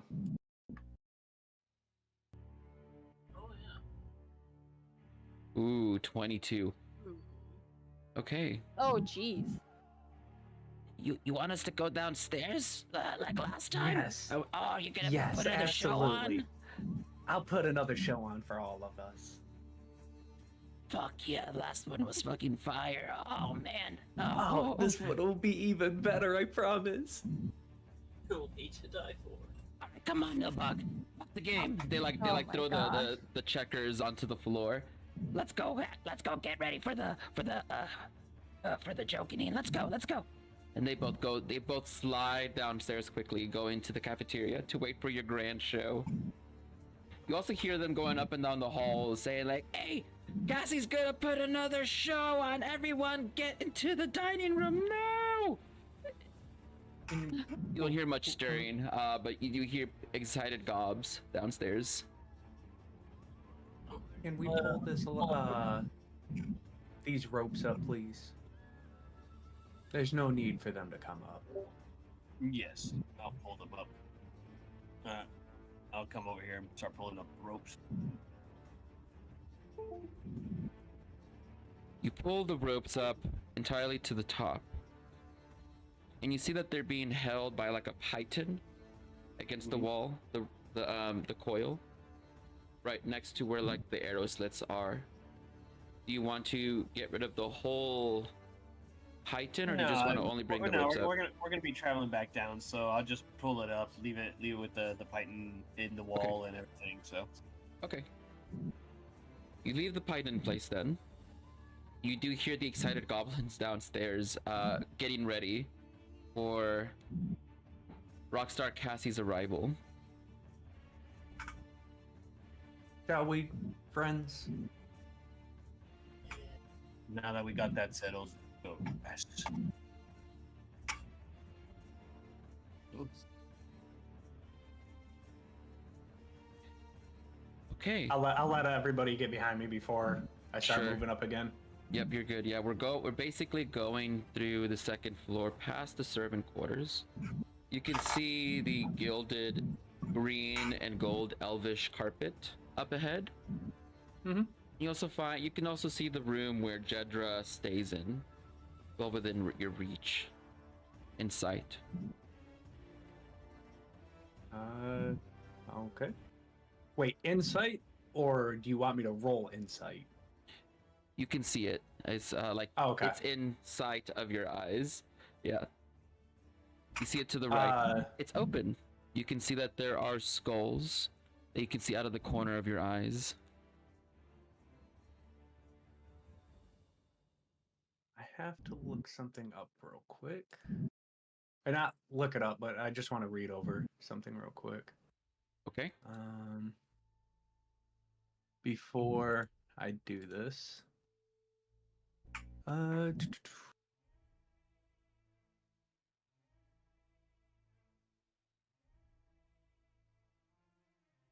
Okay, never mind. It doesn't have any sensory organs. All right, never mind. Well, friends, comrades, you don't know how much this means to me. And now, mind you, I'm whispering this to everybody. You guys have been part of my community, and honestly, I can't say how much this means to me. If something tragic were to happen, whether to be me or anyone else, just know that I cared for you, and I only wanted what's best. And I believe we're all starting our own boundaries and our own adventures, but this is how family starts, and I just want you to know that that means the most to me. Is there anything that anybody would like to say before going into this room? To whatever you become after this, Cass, I've got your back. I give Zakar like a little hug around his leg. Thank you, Zakar. And then I kind of... I start my way into this room. When you walk into the room, there are thousands of skulls lining just about every single inch and surface of this room. More so than what you can see on this map.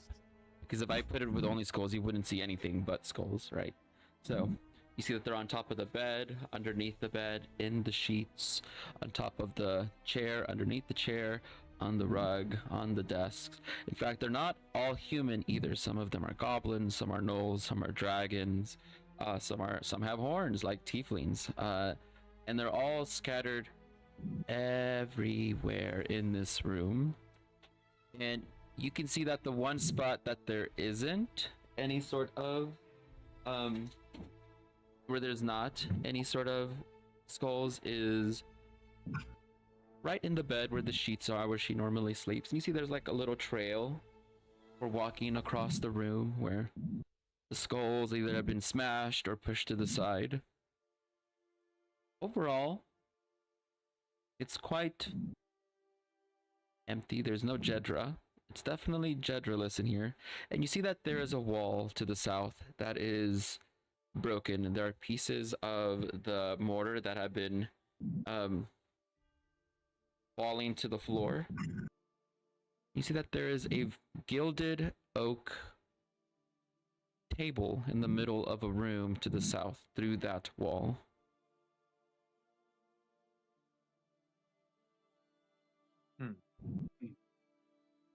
You're talking this one, correct? Yes, That I that's can the see? one. Right. Where's Jedra? Is this not where she sleeps? This is where she sleeps.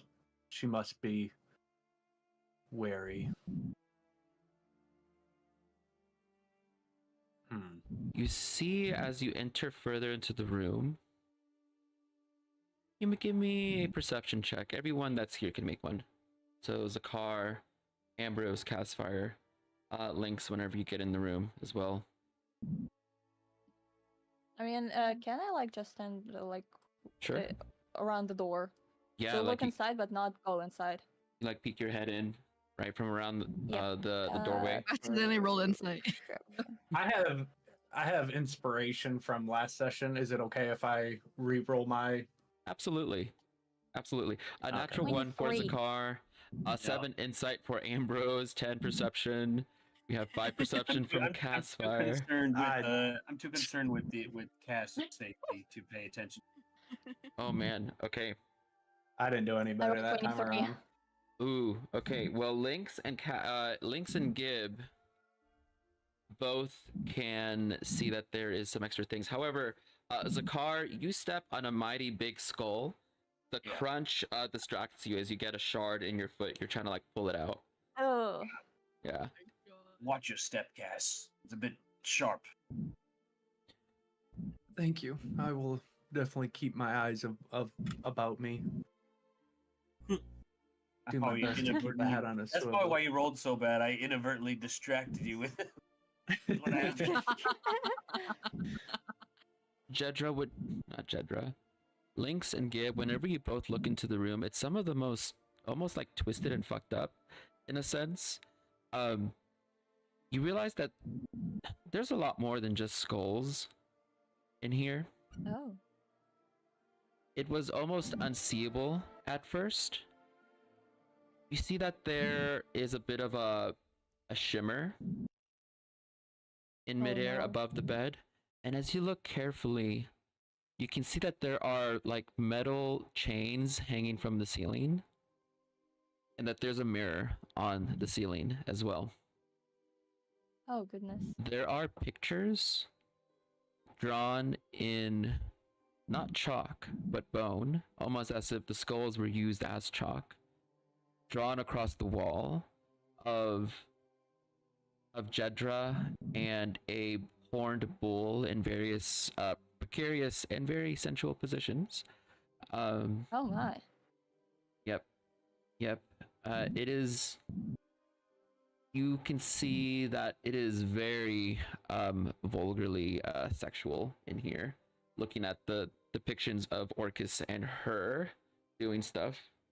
You also find that there's manacles. There's manacles hanging Oh my from these God. chains. Oh my. This fanfic is wild. Lynx will look around, look up, look down, look around the walls, and say, this is kind of disturbing. Not gonna lie. What's disturbing, Lynx? The skulls? It's not about the skulls. It's more like about the pictures on the walls and the mirror on What the ceiling. pictures? As he Look rips around. out the last shard of skull out of his foot. No. No. Oh. Yeah. Look up.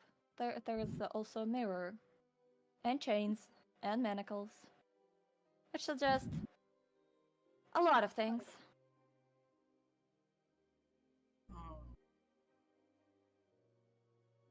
This explains something. But it still doesn't answer where she's at. She should have been here. We've only left about an hour or so. Can I use this perception to try and like understand was she even here, like recently, or do I roll something else? You survive. I think that'll be more like survival. Okay, give me a second. And if anyone wants to roll survival to look for traces of Jedra, by all means. Yeah. 15. Oh, Ooh, 15 yeah. is a really good roll. Look at that. But I love having a will rogue my in the party. plus- 21. Oh. Oh my god. 21 from Zakar. 15. Oh, come on. Hey, look. Guidance. Heck yeah. For whom? I keep forgetting I have that. Who are you guiding? Eh, Me. I have an Oh. 18. An Nice. 18 for cast fire. You And, guide yourself. And I'll wait for Gib to roll. Ooh. Oh. 3. Nice. I You have don't God think on your there's, side. That's cheating. you know, all of you, whenever you ask that, all of you collectively find it at the same time because everyone passed. That's amazing. So you are like making the rounds from the bed through the floor. You're looking up at the chalk drawings. You realize that you remembered that she was touching Pacifier earlier in the day. And so you find remnants of ooze kind of throughout the room where she had been recently touching. You see that she had like wiped her hands on a rag on the desk. And it looks almost as if the rug was recently stepped upon, as you see that there are some parts that are a little bit more wet than the others. And whenever you are looking in and behind you, Lynx, you can see that the steps are going across directly back to the exact opposite side of the hallway that you're in right now. Oh, like around there? Right. Well, judging by the footprints, she probably went somewhere in this direction, and Lynx will point behind him. Yes. And she wiped her hands on this rag here as I grab the rag and bring it over. Oh yeah, I see the footsteps. Yes, I see them as well. Perhaps we follow them? Might be a Probably good our best idea. It's the lead we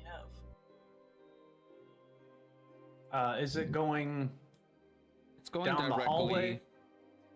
It's going directly west. You see it going down past the elven statues that are up on here. Also, when you look at them, one of them looks really familiar to you, Castfire. Oh. One of them is not elvish, but in fact, orcish, as there is Boba as one of the statues on the left. Is it this one? Is this one Boba? Indeed, you guessed correctly. You remembered. Look at that. I come over and like place my hand on it. I understand, friend. We'll be together soon.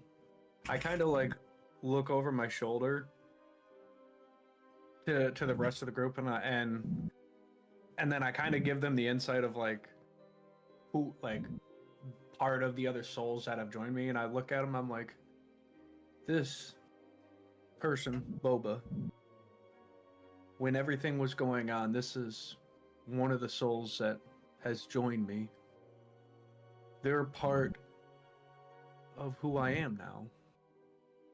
I'm going to continue their legacy with me as part of me drifts away this is one of them that will be joining me. I hope you I can have find faith. peace with each other. I'm sure we will. And I hope we do as well. Whenever you touch the statue, could you give me a wisdom check? Yes. Oh. Oh. Is this going to be a normal or at advantage? It's or just a normal. disadvantage? Just a normal check for I- now. I will guidance, just Sure. in case. Guidance will work. Yeah. Sure, you can add a guidance there if you like. What is guidance? You just add It's a d4. 1d4 to Mhm. your checks. Right. Okay.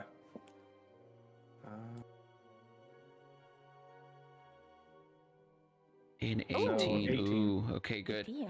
So, whenever you touch the statue and you're talking to the rest of the party, you start to have these visions in your head going off. You can visualize all of the goblins of Castle Kalalin being slaughtered one by one. You see that there is a plasmoid that is made out of some sort of whitish material that sacrifices yourself to the bird. You can see that there are people naked in cells underneath the castle that are being tortured and eaten. You can also see that there's a fight with Jedra, and Jedra being on the losing side of this. There's also a cabbage man, a sentient head of lettuce. Oh my god. Apparently, you also see that there's a spider in the storage room. And overall, you just see a lot of death and despair. And ultimately, Jedra dying in a pile of corpses, being hanged by a colon and small intestines out of the window. This brings me joy. That brings me so much joy. I hope to be reliving these in my own world, Boba. Oh my god. Does this spark joy? Oh god. Friends, we might not be alone in this aspect. When I touched the statue, I had visions of there's a giant spider in the storage room up here, and I mean, it sounds like there's like a basement to this place where they are keeping someone. Oh. So weren't one of you talking about hearing someone when we were downstairs in the kitchen the first night Yes. here? Yes, I heard the sound of screaming from beneath me. Oh. Yeah, but it could have also been the clinking of glass bottles of milk. So No, it was very clear. It was right beneath me, and I could hear the sound of. You remember where that was at? It was. It was near where I was sitting at the table. No, I was sitting at the table, and the car stepped on one of the tiles, and that's when I heard it screaming. It sounded like it was from right beneath me. Do Well, they let's keep do- prisoners here? They did. They had. What was that? What was that? I heard a door close. I always know when a door Yes, me closes. too. they don't close. As soon as I hear that door closing, I'm. Do you guys want to just follow me, or Yeah. are we gonna split Yes. apart? Nah, I'll follow you. Okay. Let me know when everybody's ready. Uh-huh. You heard a door. Okay. Caspar's like, who the fuck closed the door? Who's closing my doors? We don't close doors in Cass's You don't community, get okay? it. Who's closing my doors? Hey, come back here, you. Why You are you see- not downstairs? You see that there's a goblin currently looking through a backpack. Whenever you look at them and they look up at you, you see that their face is just covered in watermelon. Ah, Oh What are we- no! Oh no! Can we do a perception check of this room to see if there's spider webs around? Sure. Or do we need to Ooh. do perception checks of that? Because this is the storage room that I had the visions no. of a giant spider in. Oh fuck. You see that there are 8 glorious eyes looking at you from inside of a canoe hanging 10 feet above you. Oh my god. Huh. Oh, it's right here. Ambrose, can you speak to this friend of yours? I can try. Friend. Step back like a couple of steps behind everyone. It's a little surprising. Right. You're not sure how such a magnificent wooden vessel, this canoe, had gotten here, because it's wider than any other entrance and exit in this room. How it got in my here goodness. is beyond your capability currently to understand. But yes, you do see that there is in fact a large spider. You can see its furry, fuzzy legs, its red eyes, sitting very still over the side of the canoe. Ambrose is going to try to talk to it with because I can talk to animals. So Ambrose is going to like be very wary, look at and say, "Hello, how did you get in here?" You have speak with animals. I have speech of the woods. Oh, I see. It's part of my circle. It's part of my druid circle. Yeah, so as you are deciphering their movement, you see that they are waiting for their next meal, for something to just walk beneath the canoe or get inside with it. Looks quite hungry. Amber's going to turn to the party and say, don't go under the canoe. It's waiting for its next meal. How interesting. Zakar? I'm going to take a step closer to Goblin Hidley. Zakar, whenever you enter the room, this is your shit. You recognize your blanket, your bedroll, a couple of your clothes are here. Your favorite book is in here.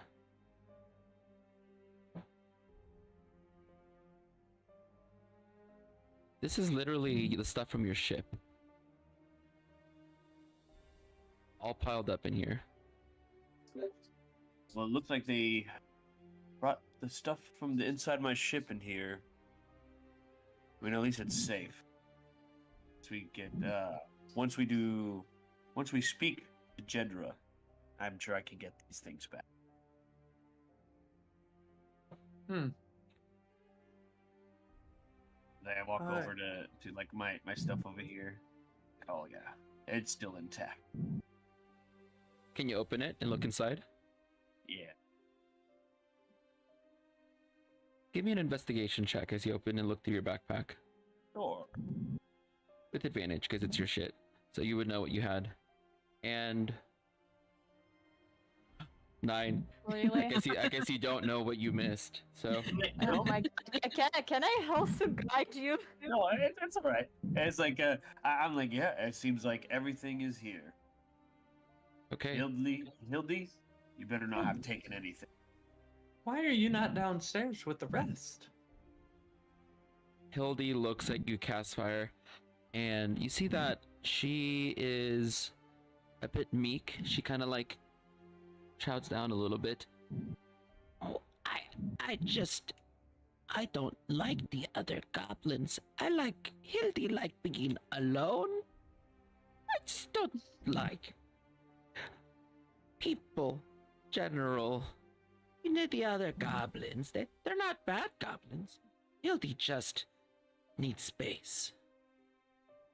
That's Have the you most seen relatable Jedra? shit I've ever heard. Jedra? Yeah. She like looks, trying to judge the situation. Insight is 10. Yeah, I think I saw her. Looks at Zakar, like looking through the backpack. I don't think Jedra would be happy, taking her stuff, though, without permission.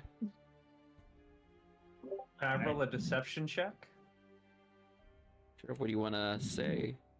What's your deception? Well, it's not necessarily, just her stuff. This is all of our stuff. Like, this is not just Sakar's stuff or just Jedra stuff. Like, this is also your stuff. You live here. Why would we not be willing to share? Oh, I think that'd be more like persuasion. It's not necessarily a lie. I mean, that is true. You can roll persuasion if you like. Okay. Yep. Yeah, I will keep an eye on the spider, by the way. 23. Okay, you keep an eye on the spider, and the spider has all 8 eyes, one on each person in the room. 23. Damn.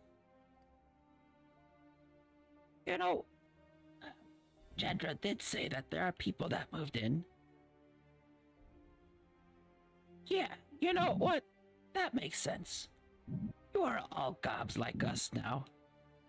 Yeah. You see Hildy, opens the backpack and, hands it over to you guys.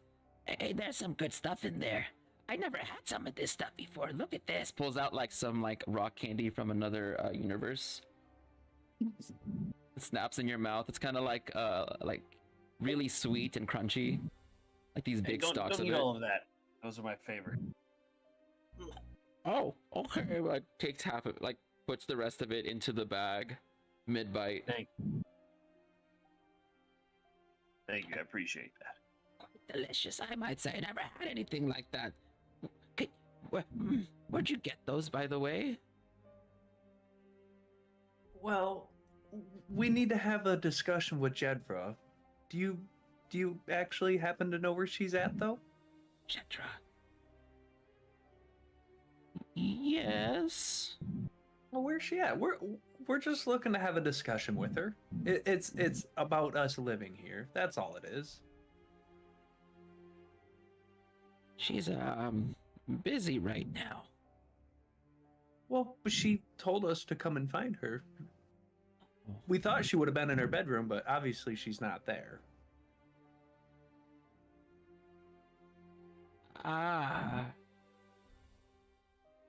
She tells us not to tell people when she goes into her study. She's studying Right now. Well, where is this study at? I promise you no harm will come to you of this. I show you where at. Hildy points out into the hallway. You see that door over there on the left? The last door on the left, yes. That's her study. So she's inside of it? Maybe. If she's not in her room, and she's not downstairs, she's probably in her study. She's a smart gob. She studies really hard. She takes good care of us over all these years. She taught Hildy how to tie shoes. But Hildy doesn't have shoes. Back when we had shoes, she taught me how to tie knots and do many things. I think she's learning how to fix the castle. Because the castle's really messed up. Oh, it is. And that's why we're here to help fix it. Help change things around. How would you feel if you found out that she had been lying to you? About what? Well, I'm still trying to find everything out, but I don't mean to spread any rumors, so I will just go about my ways. Is there another way down here other than the rope over in the other tower? No. Okay. Everything else is closed, you know? Okay. Everything, yeah. Only the rope. Only the rope. Okay. Well, What did Jedra lie about? Now you got me curious. Jedra wouldn't lie about anything. She never has lied before about stuff. no. well, maybe not lie is the best word. She wasn't very honest and forthtelling. She forced me and my friend to be together in a unholy union, and she never told anybody that she had this type of ability or these types of special skills. And what if she's not being honest and forthcoming about those, and what else is she not being forth and upcoming about? But she A doesn't. community can only be as strong as its weakest link, and we're trying to get all of these secrets out. But if you're married, I mean, Jedra doesn't do marriages. Maybe it was the joke marriage, not a real one. You don't have to be together. Why is that Jedra's fault? I stick out my hand and say, then please remove her from me. Huh? Sapphire, she's no longer with us. She is with me permanently. Okay. Yeah, I'll. You got a gem? I'll take it. Holds out her hand. Go ahead, remove my skin. What? This is what I am talking about. We are a formed union together. Hildy, I'm dissociating right now. Hildy needs to go lie down and take a nap. Okay, have fun. Thank She you. lays down in like a couple of blankets in the corner. Does Hildy just sleep next to that spider? You don't know. She grabs a cup of. Oh. That can't be the safest place to sleep, Hildy. Hildy. She's looking up and she's like, yeah. She's already tired. Her head tired. Aww. Do you sleep next to the spider? What spider? Oh no. Right there. I'm going to shut this door. Hildy is gonna make a wisdom check not to scream like Jurassic Park, whenever they get out. No, it's hard. Don't get close to spider. Don't get close to spider. Don't do that. You see Hildy stares up at this thing. She starts to scream, but she covers her mouth as she looks at it. Okay. Ambrose is going to just watch the spider, and Ambrose is going to say, "When was the last time you've eaten?" The spider looks around. I think that you can understand the motions. Their noises. I can understand their noises and their motions and noises. Right. So I don't think you can directly speak with them quite yet at this level. They can understand my speech. Oh, sorry. Yes. Sorry. This feature always confuses me. Apologies. It's basically like a permanent animals. Right. Similar right. You can speak, but you cannot understand them. You see that the spider is safer motioning towards 1, 2. You know what? 1, 2, 3, 4, 5, 6. We're gonna roll a d6. You know what, chat? Okay. If you guys want to roll me a d6 for the spider, exclamation point d6 from chat. We'll see who it'll be. But you see that the spider is essentially communicating its intense interest for one person in the room, Benin. It really wants to get a big bite out of Ambrose. Oh no! It really likes elves. It's got a hunger that only elves can satisfy. After watching all those pictures and statues, there's an elf here. It wants to know what it tastes like. I was being nice. Oh yeah, you're the one communicating to it, so it's kind of like, I want to eat you so bad. Get just a nibble. My God. Just a nibble, please.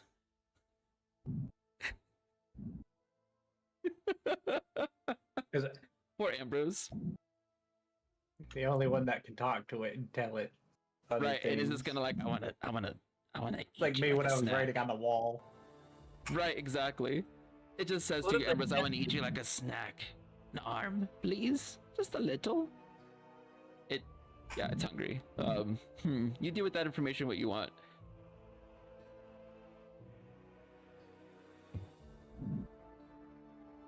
I give like motions Hildy to follow him, like to like out of the room. It's like, come on, Hildy, let's go. Back Hildy, away from the night spider. Hildy walks out of the room. Okay. You know what? I'm gonna go lay down in the other room instead. Yeah, Link's very worriedly looking back and forth between the spider and Ambrose. I'm sorry. I still can't. I was being nice. Okay, I was talking to it. I was trying to be its friend. And it was still being, wants to giving eat me. honesty. It was being honest. It was being Oh You know- my god. You know, Lie. it was being honest. How can you be mad at at a very, very honest spider? I think we should probably go. It's got 10 legs. It does. Oh my. It's got more It's legs not than a good. normal spider. Does that make it a crab? Maybe. Oh my God. Everything The returns very- to crab. The very rare Everything giant returns to crab spider. Oh my god. Does it have Brennan, I can't believe you did this to me. I why? cursed the roll. Okay? Bennett. Brennan, you cursed the roll. Benin. The curse of Benin. Brennan. Oh my god. Spider said you're sus. And it drinks Orcus Oh milk. my. This is what you're saying. Yeah, you see that there is like an empty Orcus milk bottle that falls off from the Oh canoe. my god. It's got a milk mustache and everything. Oh my god. Okay, we should probably find Jedra, don't you think? Yeah. Zakar, don't forget to pick up your stuff. I'll leave it here in the storage room for now. It's a little too much to carry. Okay. But I'm just glad to know that the helm is still safe. As you see him pull out my this like helmet I put on to basically drive my ship. It's like we lost this. I don't think we would have been able to drive my ship out of here, even if it was repaired. Oh, keep it safe. I We still need a way to leave the planet. So do you guys? What do you want to do then? You see, the door, Caspar, the door got closed where Hildy had went into their room. Well, I want to make sure that she doesn't give away or throw the rope back down. I believe Okay. it would be safe to ensure that she is in fact in that room. I will follow her to make sure. Okay. You open the door and you see Cass that she's immediately huddled up in the corner on a bale of hay. She's holding her head. She looks up at you with rows and rows of bags in her eyes. Her eyes are watering a little bit as you open the Aw. door. She blinks very slowly, looking up at you. What? Sorry to bother you, now? Hildy. What is it? Go Hildy back needs to her bed. I'm sleep. sorry. Yeah. Go back to bed. Okay. Can I check if she's okay? Sure, yeah, you can make a medicine check. Sure. Medicine. You can tell that 13? she's suffering from exhaustion, and also Aw. from from social overwhelmment at the moment. Oh, okay. Poor Let's leave her alone. I diagnosed you with social anxiety. Relatable. Same. She, whenever she was told to Literally. take the skin off, that basically drew her over there. She's like, I can't right now. I need a nap. Yeah, Man. same Hildy. Need Understandable. Oh, we all relate to Hildy. Hildy, the socially anxious gob. Yeah. Oh my god. Understandable. Have a nice day. Okay. Lynx will turn back to Ambrose. Can you please lock the door, just in case? Yeah. Ambrose. Okay. Thank And you. Ambrose is going to just, like, breathe a sigh of relief that he didn't get eaten. Do any of you by chance have the ability to like see if there's any magical effects of me touching this door before I touch it? Oh, You can see that there's one. It's very visual. It does have an arcane lock. There's two ways you can open that. Well, three. One, you could be excluded. Two, you could dispel it. Or three, you can get the key that goes to that lock.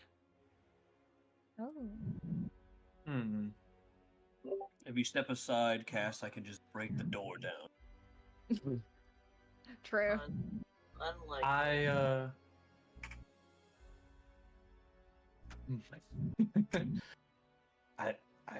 I like this idea.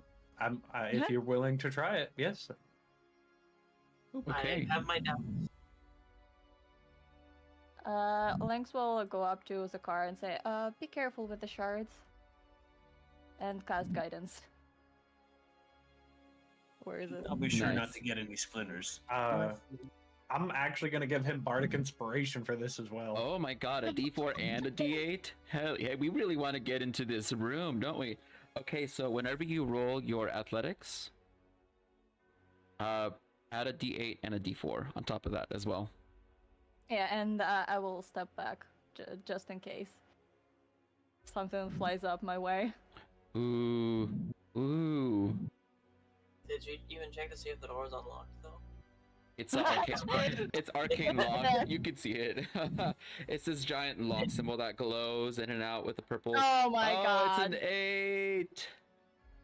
You'll have to roll a little bit higher than an 8, even with the other things added on. Can I give it an inspiration? Oh, the inspiration thing is not available on the rewards. That's It's turned off. sad. Yeah, for Rappan Athuk, it's turned off, but you could help them, I suppose, with the help action. I mean, Yeah. I'm Caspar gonna can- cast. Yeah. I'm gonna cast bardic inspiration again, and then I'm also gonna use the help action. Okay. So How do I? Zakar could just try and roll again with advantage. Since you're level 2, we'll just say that you helped, and they can roll again. If you want to roll again, Isaac. come Okay. Oh my god, 18. Ooh. Okay. Roll a d4. You actually might be able to bust in the door. Oh, fuck. Yeah, the DC was exactly 25, and you got 25, my dude. God, can you believe? Oh my god. Oh, okay. I'm so happy that I picked guidance. I'm so happy. Oh my. The first thing is, Zakar, you are hitting the door in with your foot. You hit it once with Caspar like pushing you, and then it doesn't push in. You see that the hinges are almost coming off, and then you kick it a second time, and you see that the door entirely flies off its hinges and launches inward. And when it does, it hits an old friend. Because you realize that the door smacks right into Yinris's animated dead body standing right in front of you. Oh my god. When you look inside, you see that Jedra is currently standing in front of a massive mound of rotting, bloody organs in the corner of the room. Ugh. It stinks. There are statues covered in black cloth. And you see that sitting next on the floor next to her are several backpacks. And each one of them has a name of one of the goblins. in addition to having a backpack for Zakar, Gib, Lynx, Ambrose, and your other companions as well. You also see, looking into the room, that there is a statue of Orcus made out of various bones from many creatures that are stuffed together. In front of that is a wide display of candles that are currently lit.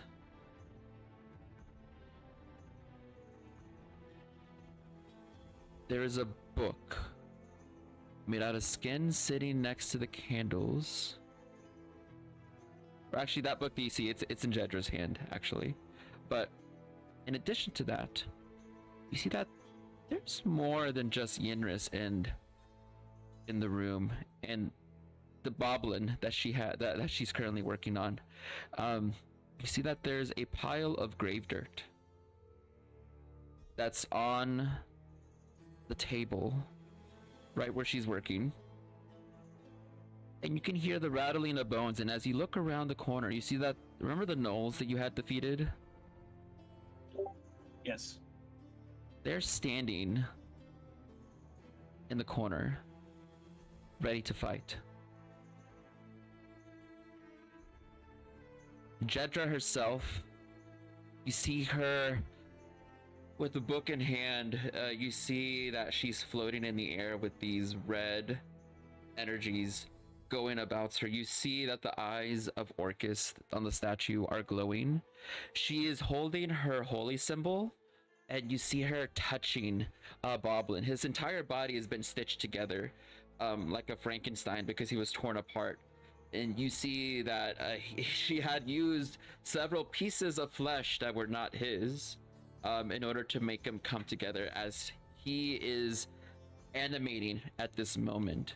You see that he is like sitting up, and Jedra is chanting as you come in, and Yenris gets hit with a door, which sends Yenris to the back as she falls to the ground, prone. Immediately, this surprises Jedra as well as she gets out of her trance. You see her immediately fall down 3 feet onto the floor, and she ducks underneath the table.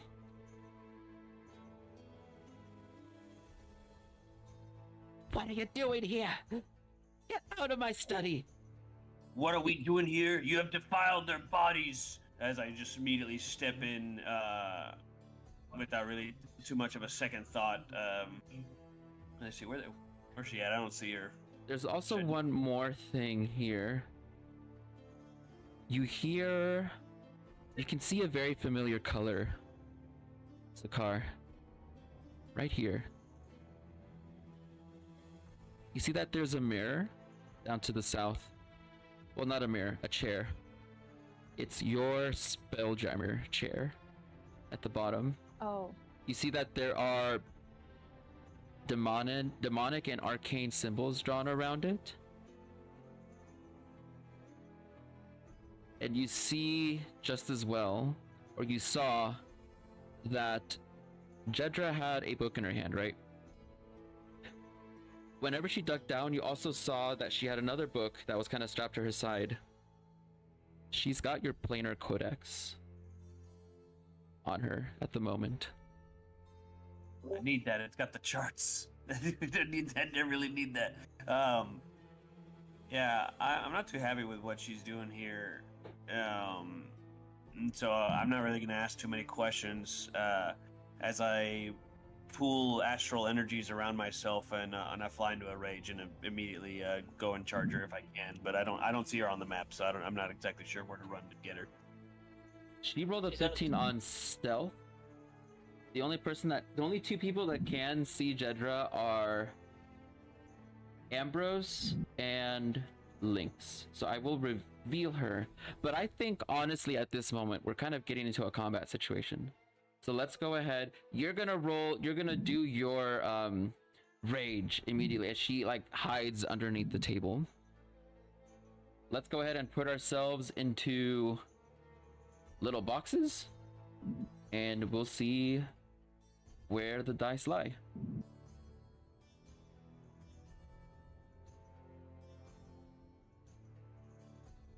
Like so? I thought more like so, if you don't mind. Sure. That works too. Yep. I have a quick question. Uh-huh. Are any of the walls in this area like weakened, damaged? Are the floors weakened or damaged? You don't see that there is, this is actually probably the safest part of the castle, because the unsafe part is on the complete opposite end. They're trying to get Wheel of Chaos to go off. Banan! Banan, no. Oh my god. Banan. I still have the Wheel of Chaos from earlier. I'm waiting. I got it written down. I know what's gonna happen. Banan. Look, we're just gonna try to get two Wheels of Chaos in the same combat, huh? Banan, really? What the fuck was my initiative? I guess I don't want to interfere too much. Are Oh you my rolling? god. This is not my fight. It has happened. I'll- We'll let Benin roll, because I still got yours from last time. How are we rolling initiative on this time around? So you should see that your initiative is at the top, right? Is it up there? You see it? You should see I'm like a having little reload 'cause die. it wasn't there. You At can the top also of a screen, there's your you can portrait. also roll it from your character sheet. If there's just a lot of NPCs or monsters that'll kick you off, you can roll it from your character sheet. Okay. Yeah. Oh, Oh, is your No, I'm pretty character sure you not up there? haven't Maybe. mentioned. I'm not one of the pictures up at the top. Oh, you're rolling from Cassie. Cassie is not on the map, are they? Okay. Yeah, Castfire is has the wrong character sheet attached to it. Because I updated Cassie's. I think you've been moving Sapphire this whole time. It looks like. Yeah, I think so as well. Here we go.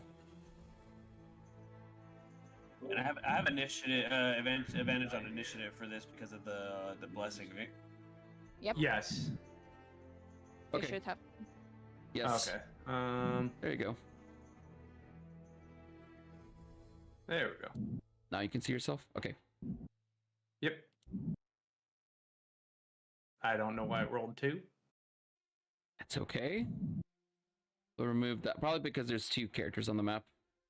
Your other one is gotcha. probably on the first floor. Here, let me go find and let me go exterminate Cassie. I'm just kidding. Cassie number 2, the secret one. Where is Cassie number 2 on this map? Oh, there they are. I found him. I found her. Yeah, in the room probably. Got her. Okay. So. Let's get some combat music going.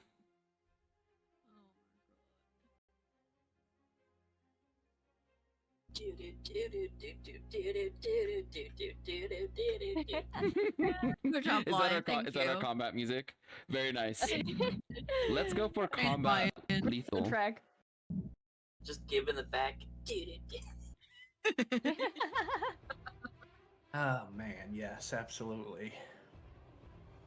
Okay. Let's begin the initiative. There we go. Ooh. And let's fix it so that way chat can see. Alright, Cassie, it looks like, ooh, look, you're first. What poetic justice is this? So you are first. Oh, also, I gotta look up Benin's effect. Hold on, 4278. Give me a second. Let me. Yep, you're fine. I gotta see look what up it measuring is. real Oh my quick. god. Oh, Benin. Benin, Yeah. why do you do this to us, Benin? How dare. Break How her dare. back, says Meister. Break her back. Break Break it. her back. Right over Oh, your knee. absolutely.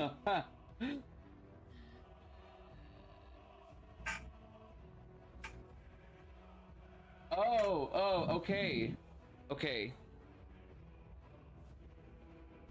This is gonna be someone entirely random. Oh my god. No, please. So, according to this, a random person. We're gonna exclude the undead. a random person's feet are gonna start walking in two different directions. Oh my What goodness. the As they do. Okay, so we'll say 1 Jedra, 2 Cassie, 3 Zakar, 4 Gib, 5 Ambrose, 6 Lynx. Hey, you know what, Chad? If you want to roll a d6, we'll see. Oh no. I did? Roll a No. 1. Roll a 1, please, for Jedra. Roll a 1, please. Roll Please a 1. roll a 1. Roll a 1. Are you fucking kidding me? This is the second time. This is the second time you rolled a 5. Benen's when got it it to out for me, you. Benen. All of a sudden, Ambrose, you see as the energies in here are opened, you see that your feet start to wiggle a little bit, and you see little horns pop out of your feet, and they're like starting to go like ee, and they like start to like walk in two different directions. I need you to give me a dex save, please, Ambrose. Oh no. Oh no. Okay.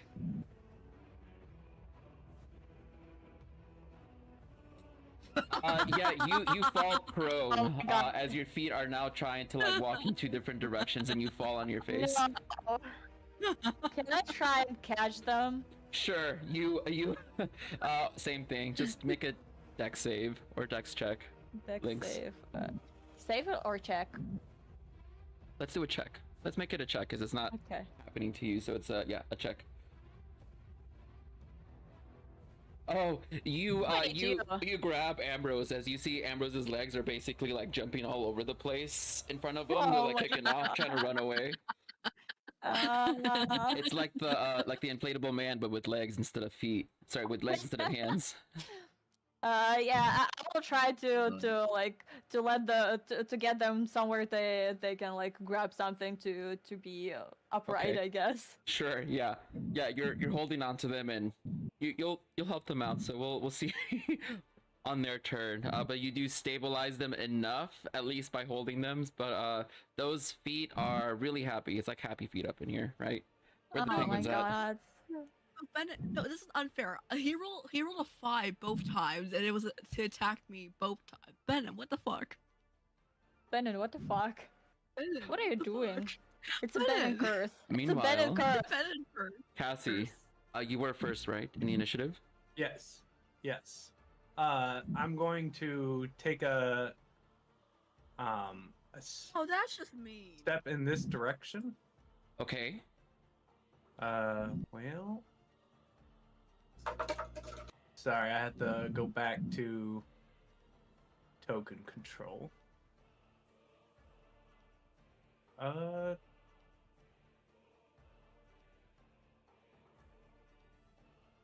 Token. Select targets. There we go. Why are we not moving?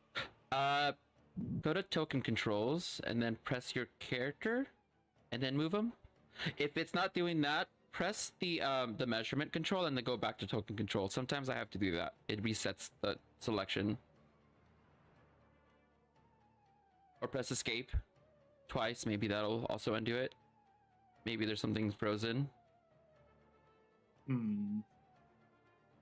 Measurement.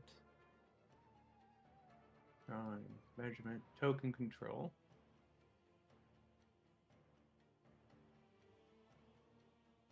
Okay. Well, I guess I'll just cast it from where I'm at for now. Okay, I can move you if you like. Sorry, I don't know. Yeah. There you go. So I'm gonna go there, and then I'm going to cast Sacred Flame onto her. Ooh, okay. The milk. Zakar, you hear milk. Sacred Flame, you say, okay. This is gonna be a dex save. Now the DC for that is 10, so we'll see how she does from where she's at. Ooh, you see her move out of the way as your Sacred Flame hits the floor. Whenever it does, you instantly see, it's almost like a lightning bolt had went off in this room. Like, it strikes down and you see that there's a massive amount of smoke that comes up from where it struck the floor. Additionally, because you had moved away from where Yinris is at, Yinris is also you see with a small short sword that she's got that he has. Was Yenris a he? Well, I forgot the character was here like 5 weeks ago. But with a short sword in hand, they're striking at you. I did not mean to roll advantage. It should have been the lower one. It should have been a 2.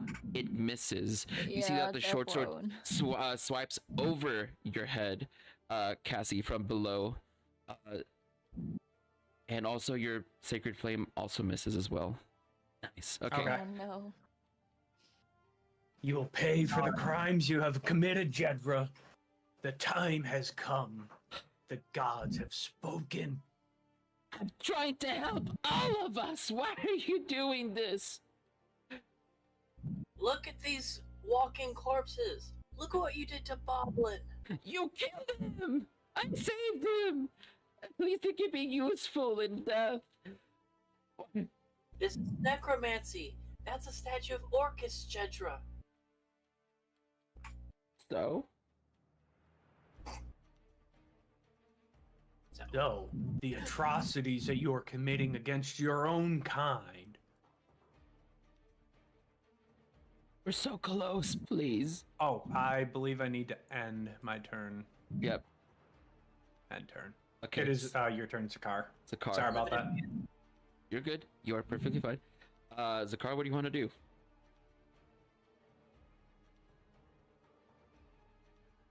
I think you're muted. Sorry. It's okay. I will do what I said earlier and go fly into my rage here. Yes. Yep. You would have already had it, so you don't have to worry about wasting an action or anything. Okay, sounds good. I'll just proc it though for the game. Sure. I didn't do it earlier. And Rage. Wonderful. I'll shift over this way. And I'll go ahead and attack this guy to my right with my maul. Ooh. Yenris? Yeah. Okay, you're gonna deal with advantage because Yenris is on the floor. Awesome. Oh yeah. Yeah, so get that extra bit of damage in there. I won't have to Mole in hand, you are bringing it over your head. 24 to hit. Hey, that fucking that's gonna smash down onto the skeleton. Their AC is only 13, so you way beat down on them. Go ahead and roll damage. Let's see what it's going to be. And whatever it is, we're gonna add 2 because of the raging, right? So that's an 8. Yeah. Not only that, but skeletons are vulnerable to bludgeoning damage. You bring down your maul onto Yenris, and the last thing that you can see is like Yenris is like still like half flesh skull saying thank you to you before you vanquish the soul out of her corpse's eyes. No longer in control of Jedra. Yeah, as I finished that motion, I look over at Gib. I was like, I thought you would did your ceremony to stop this from being possible. We did. I shift again this way. And I think that'll be it for my turn. Okay. Gnolls, both of them. So one of the gnolls is going to run up to Gib. Gib, you remember this gnoll? This is the gnoll that you were trying to persuade with. You see, as he's approaching forth, you can still see some of his flesh on him. One eye is missing. You see that there are like some pieces of his body that are not his, but rather Frankenstein from other creatures. But you can still see like his head is his. And he's looking down at you. He says, I remember you. Must protect castle. And we're gonna make a short sword attack here. So it's going to be a 19 to hit for you, Gib. That just barely hits. Okay. In which case, you're gonna take 7 points of slashing damage.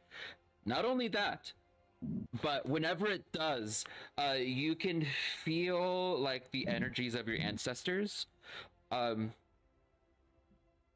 you hear anger and disappointment, not towards you, but directed towards Jedra. In fact, whenever you're like looking around the room, you can sort of kind of like realize that there are spirits in here, and they're kind of communicating to both you, to you, Gib, through your particular black obsidian mirror. One of them in particular, you kind of remember this old gob from your hometown, right? You feel them whispering into your ear, and they're saying, "Don't worry, Gib. We're on your side. We're on your side. We'll cover you." And you feel, and everyone can see as well, as Gib gets covered in shadows. This is from the wild magic, from the Wheel of Chaos. Ooh. You become entirely invisible. Oh. Gib, whenever you take damage, as you're being covered, you're given invisibility from your spiritual ancestors. Oh my goodness. Take it. You'll take it. Thank you, ancestors.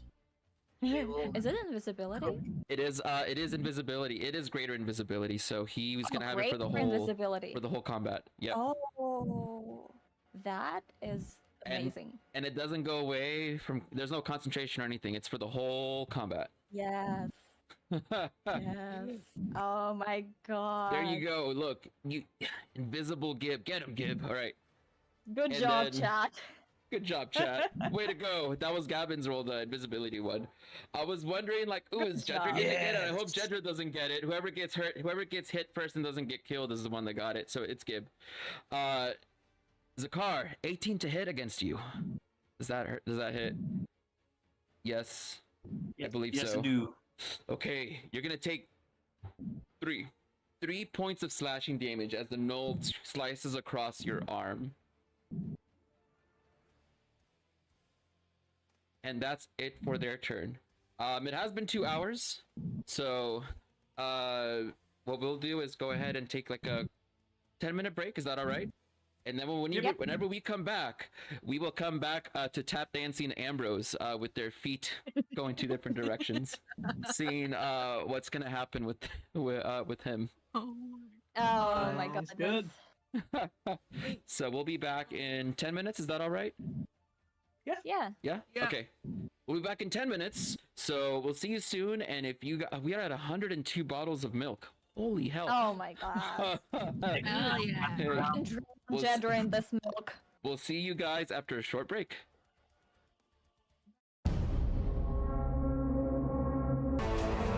And here we are. Hello, everyone. Welcome back. My name is Paladin, and we're playing Rappan Athuk, which is an extremely dark and brutal game. It's an old school feel, or an old school way of playing with a modern way of basically presenting the game. So it is dark, it's dangerous, and there's even some content warnings for some sexual themes and violence and vulgarity. And so you'll see that pretty consistently with Rappan Athuk. So that being said, if you're new to the channel and you haven't been here before, I'm Paladin. Nice to meet you. Great to have you here. We do have a couple of rewards that you guys can use to kind of interact with the game. First and foremost, the amount of milk that we have is 102. What is it? It's literally just milk. It's Orcus milk. Right. It's Orcus milk. We love our Orcus milk. It's literally just milk from it's ethically sourced from very happy dairy cows. And yeah, I spoke to one. They were very happy. And we also have shirts made for them. So if you want to have a nice, wonderful Orcus milk shirt, hey, there's a store, you can go and check it out. I ordered myself the milk, the got milk tee, the muscle t-shirt. So I'm waiting for it to come. I can't wait to wear it for stream. It's gonna be so good. Other than that, we also have the Wheel of Chaos, and so if it gets up to 16 spins, 16 redeems, it'll cause a random effect out of 10,000 to occur. And so there's no time limit on it. I did make it cheaper It's now 250 points. It used to be 500. And so because of that, I increased the how many it needs total to be spun in order for it to go off. And we already had it happen twice so far. One of them affecting Grace's character, Ambrose, right? Your feet are dancing, quite literally. And the other one ended up affecting Gib, or Lion's character, who is now invisible. Even better got than a good one. Even better than greater invisibility. You have like ultimate invisibility, where even if you cast another concentration spell, well, you're not concentrating yourself, so you're just invisible, right? So you can cast concentration spells, you can stay invisible for the entire combat. So that's great. I think that's pretty much everything. You guys ready to continue on? Yes. Okay. All right then. In that case, it is now Ambrose's turn. So Ambrose, can you roll me an acrobatics dex save, actually? Oh god. Not again. Come on. I'm still helping. I'm still helping. Yep, still helping. So you get advantage at least on this. Okay. Come on. Ooh, nice. Ooh, okay. So as your feet are going two different ways, you manage to like hold it together enough to try to walk on them, so you can walk at half speed in any direction that you like. Okay. Yeah. Perfect. Okay.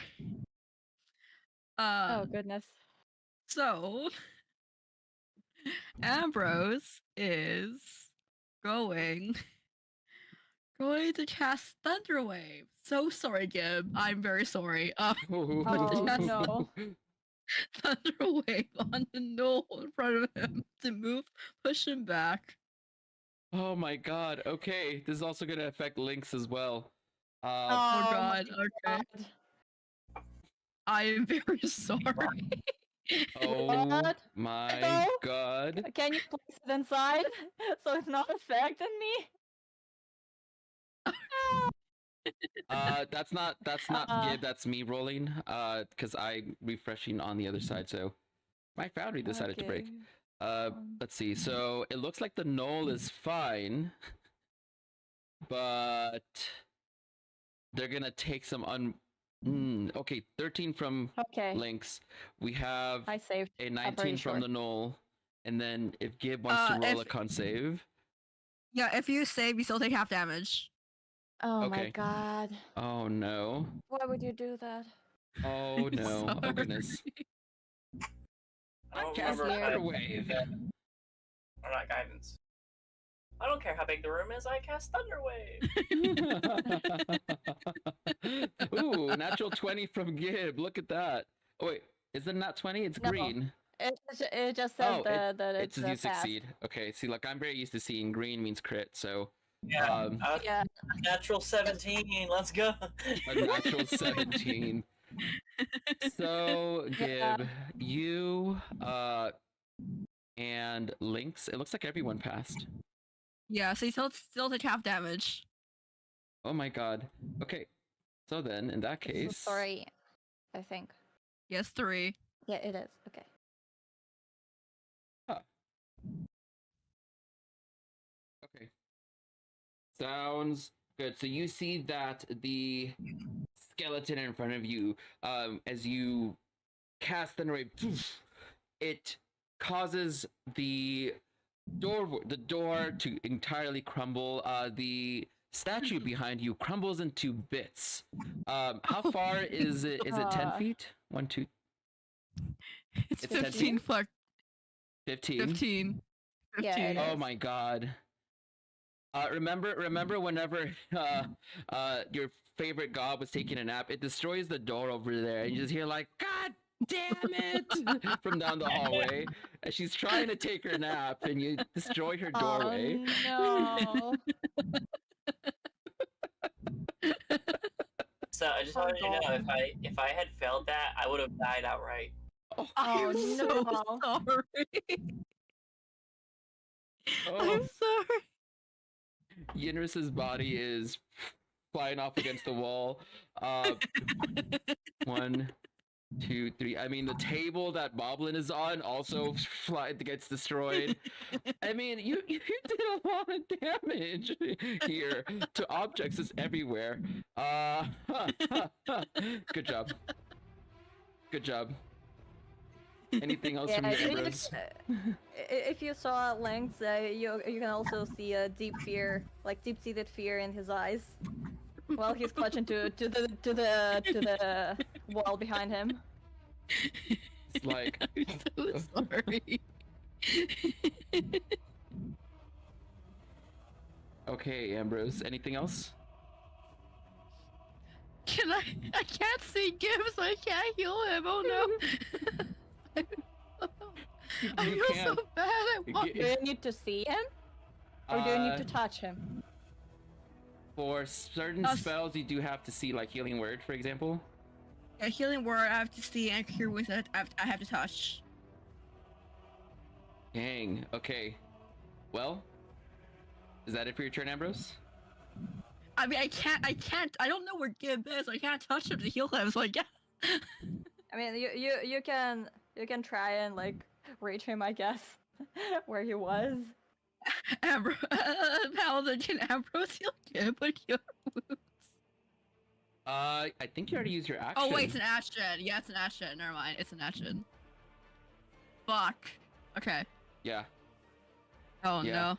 Sorry, No. sorry, Oh, Gibb. no. I can't see you. I can't see you, so I can't use healing word. Poor Gib.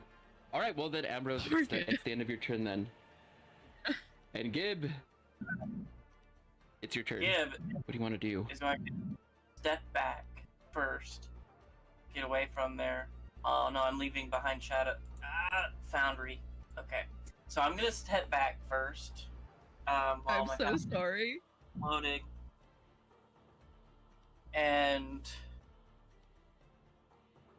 I don't think that I'm like pierced or anything. I think I just like the shock from it. So there's not a whole lot I can do to patch Right. myself up. Right.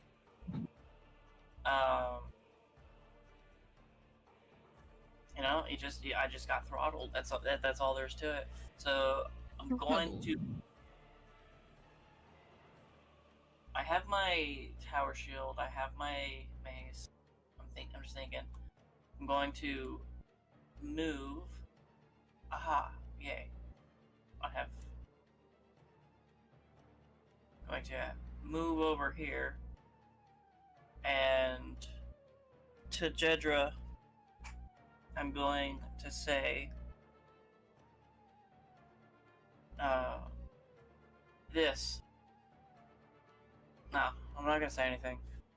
Gibb's smarter than me. He wouldn't give away his position. You see, Jedra is sitting there. She's clutching, Her pearls. her book, and she's like hyperventilating. You see that she's actually afraid. She's looking around like, what do I do? What do I do? What do I do? Shame. Oh, you're gonna hit her. I believe it's at advantage, right? It is with advantage, yes, because you are invisible. What a shame. Shame Oh my as you goodness. bringing down the mace onto her head. Oh my god. Actually, her AC is a 17, so you do not hit. Yes. Oh, damn. I can't. It has conniptions about hitting somebody like stealthing, and he's like, I can't. And then Whenever your mace lands down, and sorry, I didn't mean 17, 16. Either way, it's a miss, but whenever it lands down, you just hear Jedra like, as she sees that the earth next to her has been disturbed as you like hit the ground. She's calling out like, please, no, please. I can make this right. Please, I have a baby. I have a baby coming. Please don't hit Jedra. oh, his heart. And that's it. I don't have any bonus actions I can Okay. do other than disengage. Okay. I mean, you're invisible, so you don't have to. I'm pretty sure. But I can't. It's not my turn anymore. Oh. Oh, you want to still keep moving? I was back up again. Okay. You start walking through the organs, and when you do, it goes squish, squish. You're like step on a kidney, and it just like pops. So like the insides just mush everywhere as you go into the corner. All right, Boblin. Boblin gets up, looking around, seeing Jedra. Jedra, my love, is that you? And you see like his head is like twisting back and forth slightly. They're just like, yes, Boblin, you're back. Oh, my love, you're back. Now we can leave. We can leave right now. You can go. But the other goblins, mustn't leave them behind either. Boblin's looking around like, what has happened to me? Don't worry about it now, dear. Looking at everyone else. You all don't have to do this, you know. You really don't. We could leave together. Far away from here.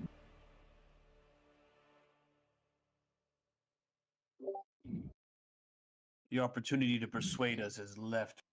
Decided to kill Sapphire against Cass's best wishes.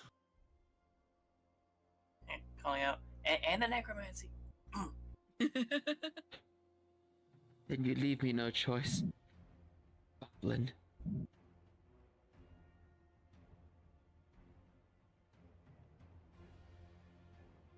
Kill them.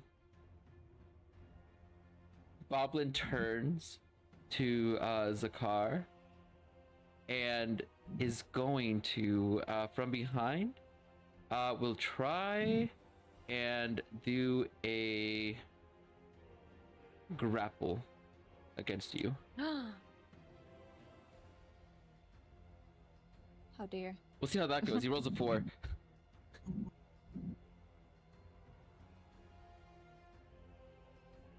It's opposed athletics, correct? Yeah, I don't think that even if you And roll a natural sure 1, you're gonna win. But I'm just curious to see how bad this is, how much the discrepancy is. I think I also have advantage because I'm in rage.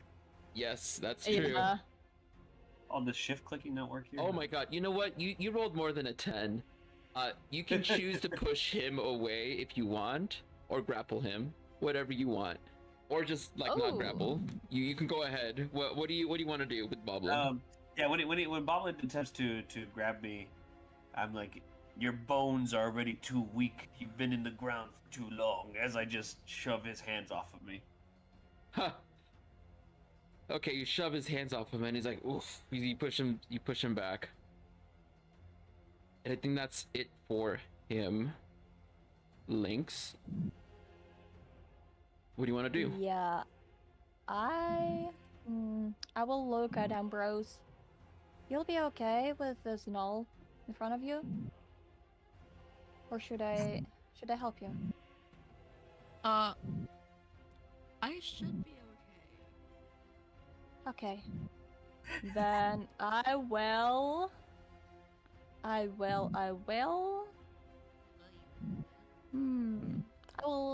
Sacred Flame Jedra. Okay. Jedra is going to make a saving throw, a dexterity saving throw against your Sacred Flame coming down from the sky. It bounds right on top of her fucking head, dealing dealing 4 points. Not 4. 8 points of radiant damage. You see that it strikes down like lightning. You hear a boom. And whenever it does, you see that right on top of her head, her skull, entire skull, the skin is peeling off. You see like her hair like starts to fall off to the side. And you see that she's not wearing skin, but instead like some sort of mask that she has over her face. And you can see that she's got like this glowing red eye on the right side, and you could still see the very like the bloodied red like blood vessels that are still adorned on top of the skull.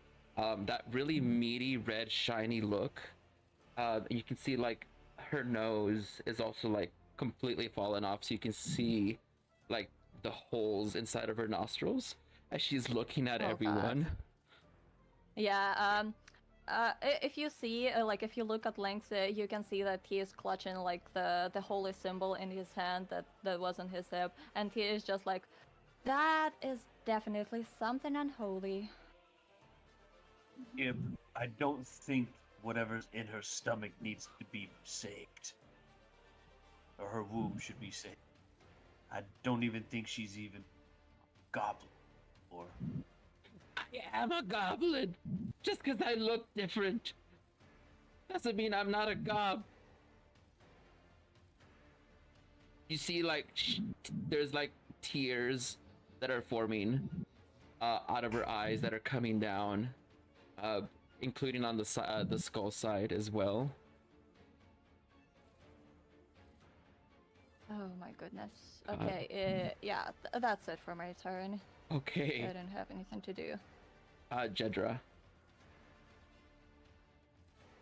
Oh, what will she do? Oh fuck, I needed to do the other thing. Okay. Too late. She is going to look at the knoll that's right in front of Ambrose, and she's gonna put her hands up towards him, and she's gonna put her hand in a fist as you see that the knoll entirely just disappears into ash. Oh. Oh. You see Jedra's form becoming whole again, and like the mask kind of like puts itself back into place, and her hair kind of magically goes back to where it was. Oh. Does the I Orcus see. statue have anything sharp on it? The horns. The horns are sharp. Oh. The wings, I mean, I guess could also be kind of sharp on the ends as they're made out of sharpened bone.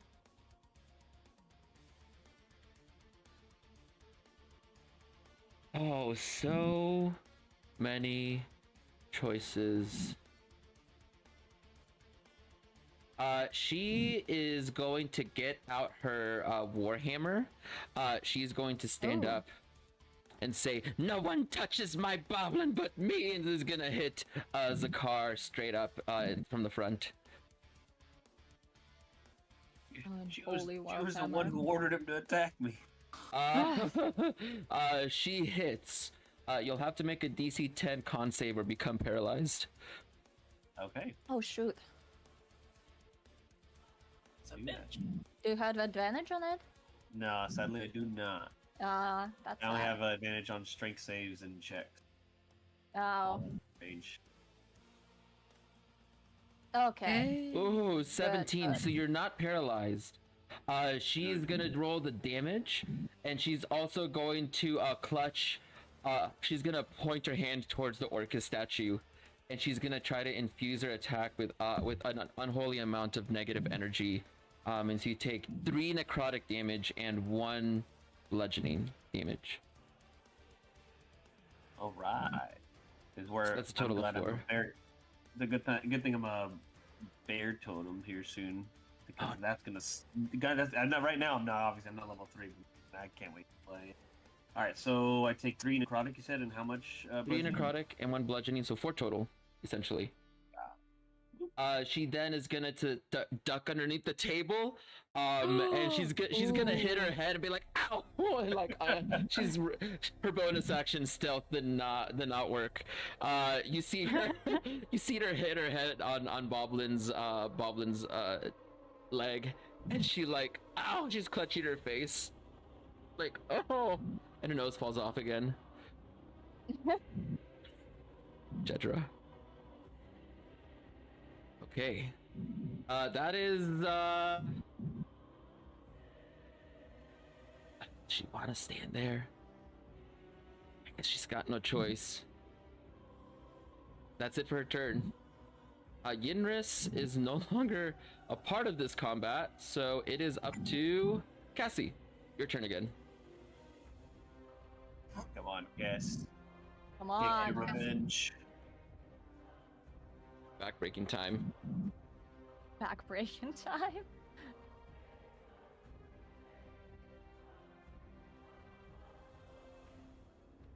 Cast fire.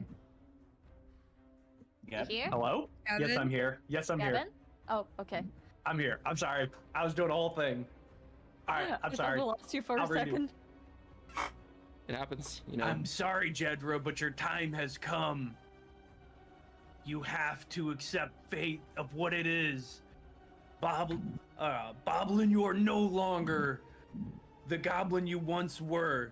You're nothing more than a mere shell. Boba and Callista have reached out. Your time has come. The gods have punched your card. It is time for you to return from whence you came. And I will cast Sacred Flame again.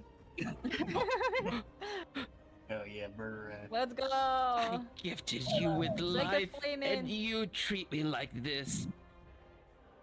You're ungrateful little. She misses the sacred flame, like as the sacred flame lands right next to her, between her feet, causing another lightning bolt of radiant energy to go off.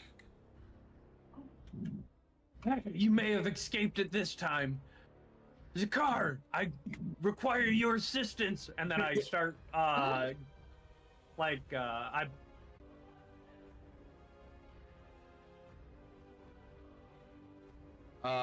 Bardic inspiration.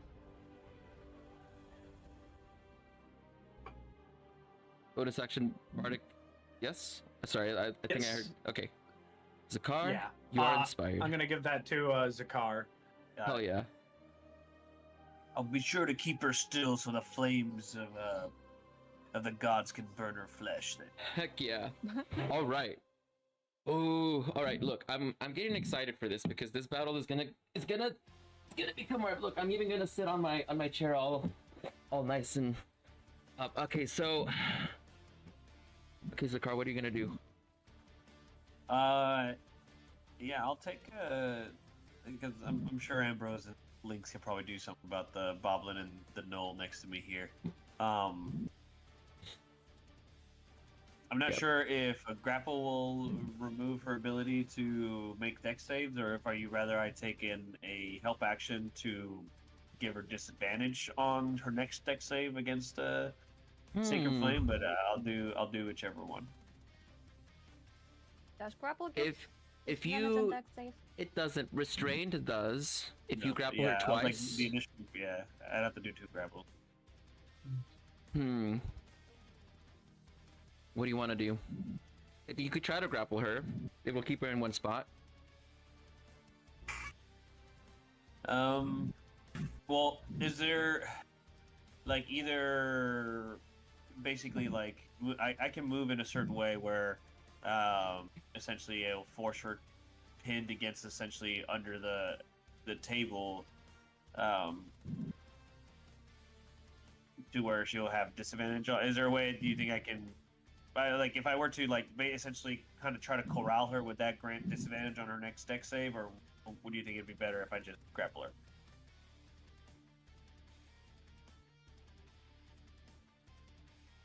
If you try to grapple her, that'll be like half of it. Okay. You would need someone else to also grapple her too, as well. Yeah, no problem. I'll do that then. Okay.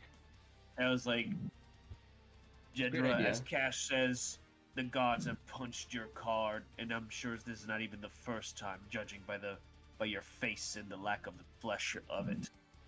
And I'm gonna go ahead and make my attack roll to try to grapple. It's just an unarmed attack, right? Right. I have to, or is it just a? Yeah, sorry, it's not an unarmed. An athletics from you. Got it. So you have advantage on this. Yeah. So let me go ahead and do that. Come on, Jedra. No. She tries to No. jump out of the way. Yeah. What are you grabbing onto? What part of her Yeah, body? as she tries to jump out of the way, I just grab her by her long hair, and I kind of pull her back out from under the table. You grab her and, long like, hair, and it's like you pulled a wig off of a mannequin. Yeah. I grab the neck. Skin and yeah. all. It's just All you see is a skull. As I release the clump of hair out of my hand, I then just go reach for just her neck and basically like what you do with dogs when you try to calm them down. I'm just gripping her neck and like, yes, burner. You grab her by the neck, you grab a muscle, and your hands start to like get covered in all of this blood that's coming off of her peeled neck. Oh god. That must be painful.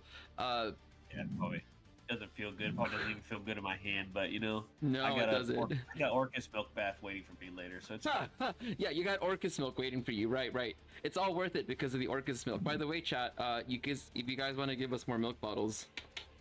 And then I don't think I have anything for my bonus action to do. Not that I can see. Yeah, so I'll leave it at that. I'll Okay. just be like, yes. Hopefully this helps as I'm trying to hold her still. Heck yeah. All right then, Ambrose, it is your turn. Paladin, one question: Oh, Are my nice. wild shapes in? Are my wild shapes in? Let's Do you see. have my wild shapes? Let me see. I Yeah. have your wild shapes in here. Yes. Which one do you want? Let's do a wolf. The steel wolf? Yeah, let's do a wolf. Steel, like made out of steel? No, do a wolf. Let's do wolf. Oh, not okay. steel. Okay, I was like, wait. Okay, It's definitely totally steel. right, it's totally steel. Okay, give me just a second. Okay.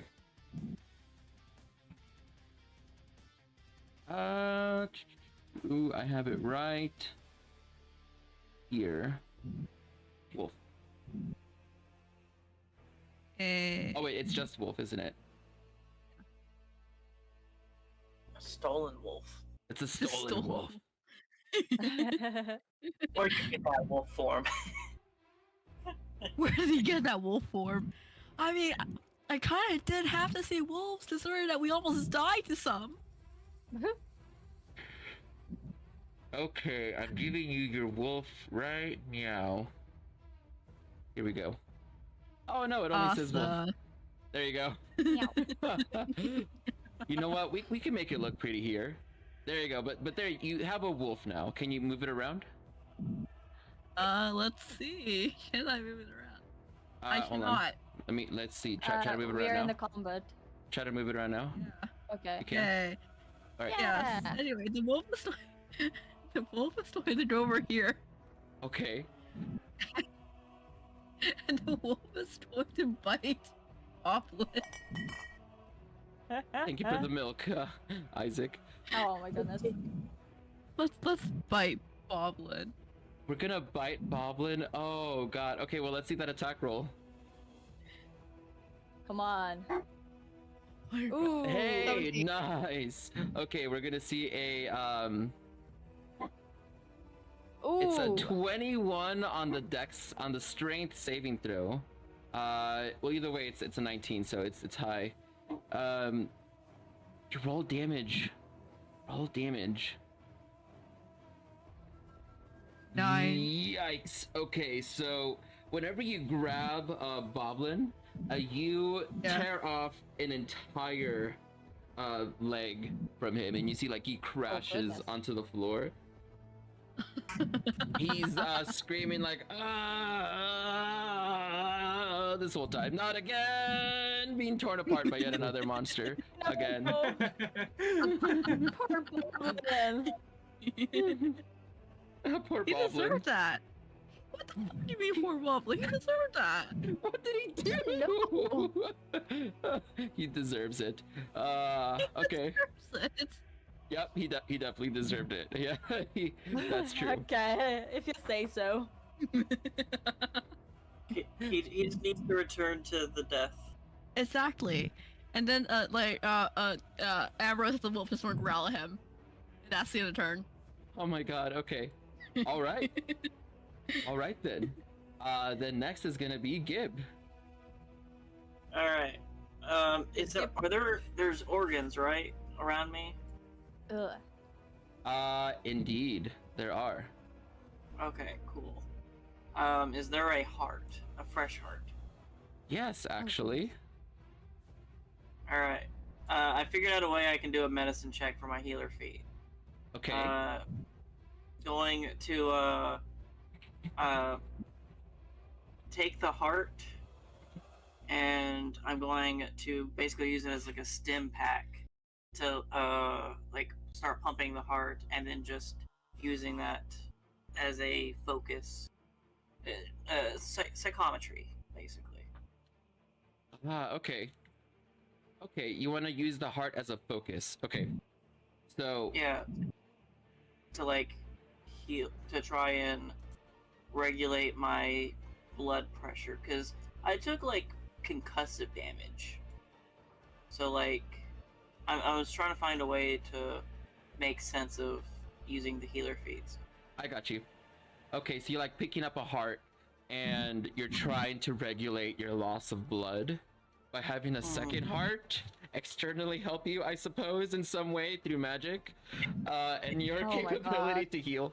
All of this is being done invisibly. You see that there's just a heart. Well, I guess the heart's not invisible. The heart is in midair. All of a sudden, you see the heart starting to pump again. Oh my god. Oh, 10. Okay, you gain 10. Nice. Yeah, your second external rotting heart is helping you immensely in this situation. Oh That my brings me god. Oh goodness. past full. Nice. Congrats on healing all the way up. Give. Okay. It's okay. You got this. Got this. I drop the heart, and I'm going to bonus action, hide. You already have it. You have Already advantage on invisible, it. so do you wanna... Yeah. Okay. You still want a bonus action hide? Yeah. Just to like disengage, hide. Yeah. Okay. I'd probably make some squishy sounds, but yep. Okay. I love it says Ambrose, you wolf. Wolf. It's a wolf. It's the Ambrose Uwolf. Look at that. Look at that big wolf. Its nose is covered in blood. I just want to keep it. Look at that fucking murder floof. Look at that murder floof. Murder floof. I love it.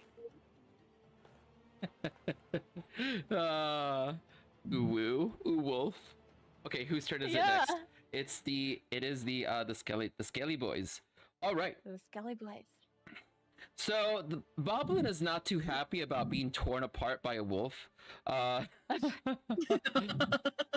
So he is going to grab a scimitar that's lying next to him and is going to start striking at the wolf. No. With it. 13 to hit. I think that hits the wolf. But yeah, actually it does. Exactly 13. Oh my god. So you have 11 HP as a wolf, right? That's 3 points of damage. Striking across the fur. You see that there's this line of blood on the side of the rib cage that begins to bleed a bit. Oh no. How dare you hurt the Ambrose wolf? How dare. He's like saying, "Get the hell off me! I just barely came back to life. My love, Jedra, help me again." Knoll. The Knoll here is going to continue doing what it was doing before.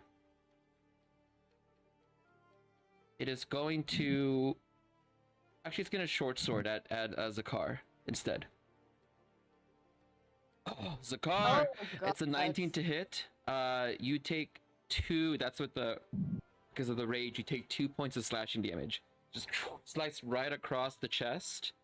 A little bit of oozing. And then it's Lynx's turn. Yeah, seeing that Ambrose, like a wolf, I guess, getting hit by Boblin, he will pull out his short bow and strike at Boblin. Don't hit me, I'm a poor wolf. You're short! Okay, let's see. Short bow attack from Lynx. Oh my god, really? Pretty sure that a 12 hits. Does it? No, it doesn't actually. Yeah. You see it. You see that it almost hits. It actually gets stuck right between the rib cage. And it goes right through to the other side, where you normally the heart would be. I should have hidden. Go to hiding first. I should have. Okay. I guess I cannot do anything else, but I will bonus action, cunning action, hide behind like this wall where Ambrose were. Okay, sounds good. Thumbs up. Stealth check, I am guessing. Yes. To hide. Yep. Oh. Okay. What? Nothing. 19. Oh, nothing. I just remember that maybe two of the dogs are like legs are like still like the back two legs are moving two different directions or something. Forgot about the feet. Oh my Not god. a big deal. It's easier to Right, yeah. Can we move Ambrose somewhere? Because I want to hide where he is. Ambrose, get the fuck out of here. Thank you. What are you doing here? You're a wolf. Get out of here. You're a wolf now. Not allowed. Standing Yeah. like a wolf he is. Right, yeah, exactly. But, yeah. I will be hiding like behind this corner. Okay, and that's the end of your turn? Yep. Okay. It is now Jedra's turn. So Jedra, on her turn, she's got a couple of options here.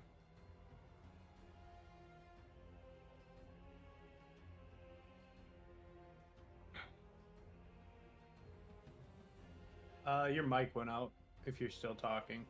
No, I'm looking at options. So, Okay. she's got quite a few things, and the thing here is that she's in kind of a perfect position for several things here. Oh no.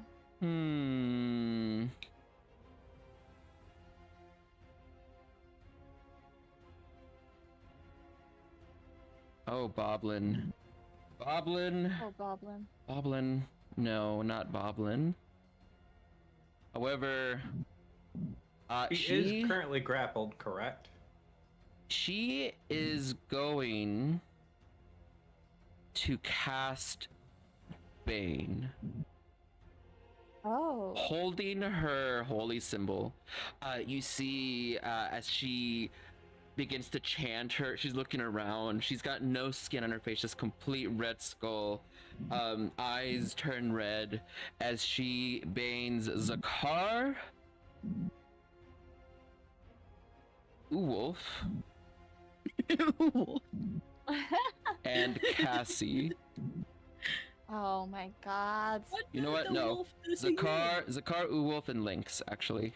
So all three of you make charisma saves. Oh wait, you're hidden. It's Cassie then. Sorry. You are correct about this, Lynx. Make a charisma save? Yes, as With Uwolf. my -2? Yeah. Oh no. Wait, no, I think you do your mental stats as the druid, right? So anything non-physical, I think charisma plays into that. So you could do Ambrose. Okay. I don't know if that makes it much better.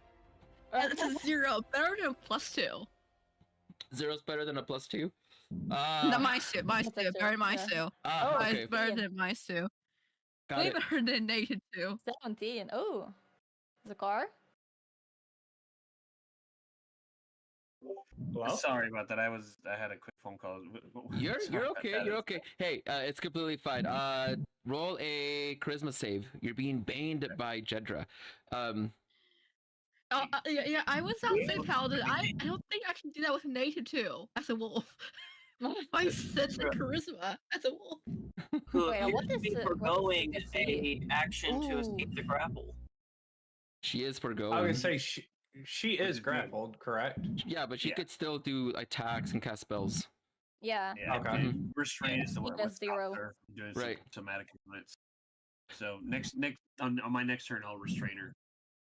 Did you already roll? It didn't show up on my side. If anything. Yeah, he 15. got a I got a 15. 15. Oh. I'll just refresh. Then nothing came through mine. Yeah, Okay. It's 15, 16, 17. Or 3 of them. Everyone passed. Okay. Hell yeah! You won't control my mind. Actually, Then. either way, she can't. You won't. You have no power here.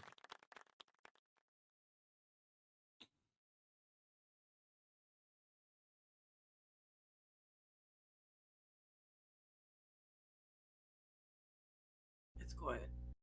She's gonna pull up a dagger. No. And she's going to try to stab Zakar. Right. Oh, I can't heal you, Zakar. I'm a wolf right now. Sorry. Healing bark. Healing bark.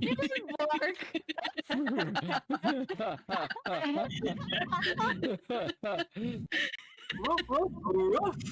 Yeah.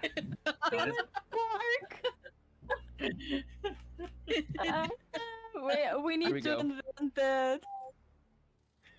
Okay, so with dagger in hand, she is going to strike down at you with a bonus action.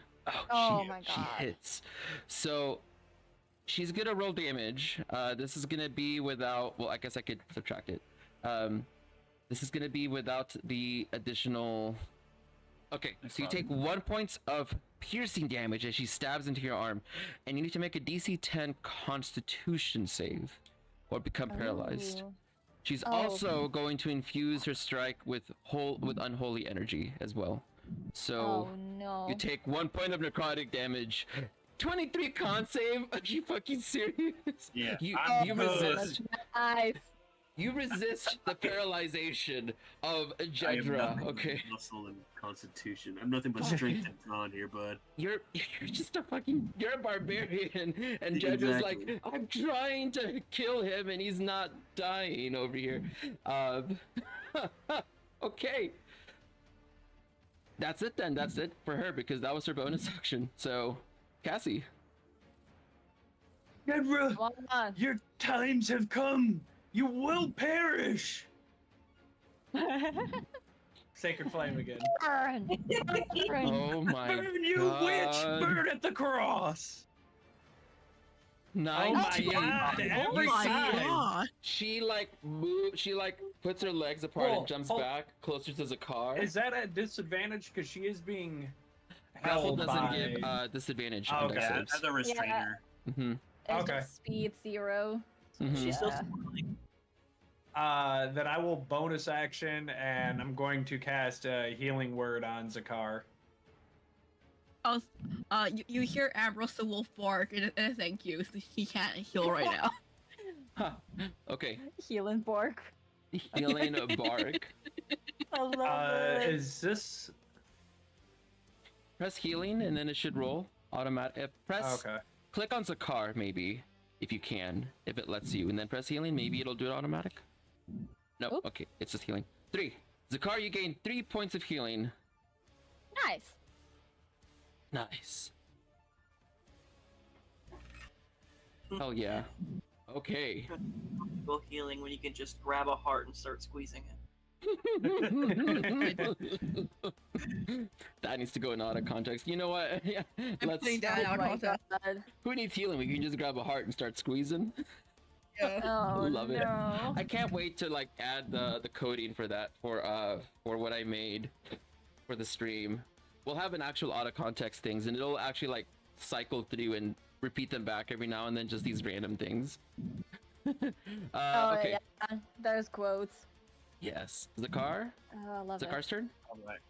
Yes. I'm like, Jedra, just let the flames consume you. As I try Ooh. to hold on to her a little bit harder, I guess would be the best way to describe that. Me trying to restrain her. Okay, so like when so she evaded the sacred flame by basically moving closer to you, So go ahead and roll your athletics. She's gonna roll her acrobatics. Okay. She rolled a 7. So with advantage. So basically in her jumping closer to you, you took advantage of that and you wrap your other arm across her. So you basically have her like bear hugged in front of you. Yeah, right? yeah, I was gonna say, it's like, I'll be bear hugging her. And I was like, if the flames don't burn you, I'll break your back. She's trying to like kick her legs, like, let me go. You're gonna doom all of us. Why are you doing this? She's like flailing at your arms helplessly. Yes, burn her and burn me if you have to. Oh my god. Oh my god. Ambrose, it's your turn. God, Sakar, I wish you were closer to me. Because if you were within 5 feet, I get advantage. But like, You are within okay. 5 feet. We are within 5 feet of each You other. are within 5 feet, yeah. Okay, Yeah. perfect. Perfect. I have pat tactics. What's happening Nice. here? And I'm going to use bite on Boblin again. Come on. I have advantage. So come on. Oh my god. 12. Oh my god. What the fuck? What is this? That's with advantage? Throw 12. That was advantage. On Boblin? They On rolled Boblin. His AC is 13. What is it with the Yeah, arrow? exactly. And he is like, like pushing off. Like he puts a rag in your mouth for Uwolf to like tear apart instead. Oh my god. You tried to bite the same leg that you bit earlier. Maybe it's just that he has so many body parts that just aren't being used right now. That it's just a bunch of like only the skeleton matters and all this flesh and bits. Yeah, you can cut that off. It's not as HP. Yeah, like you tear off some of the muscle on his shoulder, something, right? But it's not actually hurting him. Something. Oh my god. Look at that little Uwolf covered in blood. Good job. Yeah, Ambrose Uwolf whines that he failed. He's whining. Okay. It's okay, Poppy. It's okay, Poppy. Big Poppy. You'll get them. You'll get them. You'll get them, little murder floof. Alright. This here statue of Orcus, how... you said it's made out of like a bunch of bones just cobbled together?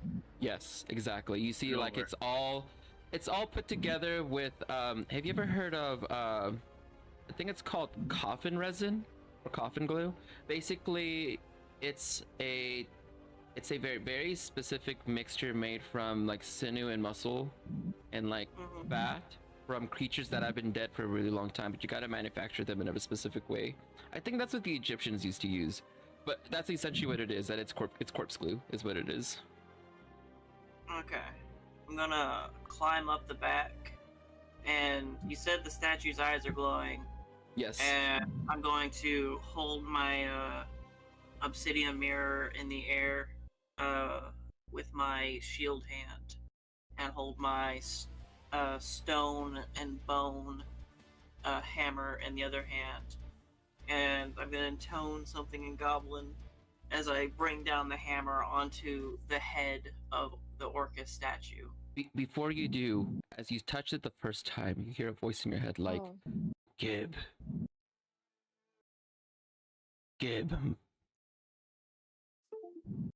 You're on the wrong side. Jedra does not wish to harm you. I know. She has protected you for many years. Done nothing but good for you. She even made you a backpack so that you may leave together. You and your friends.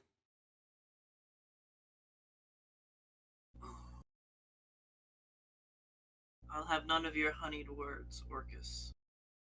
I say in my mind. I'm different now.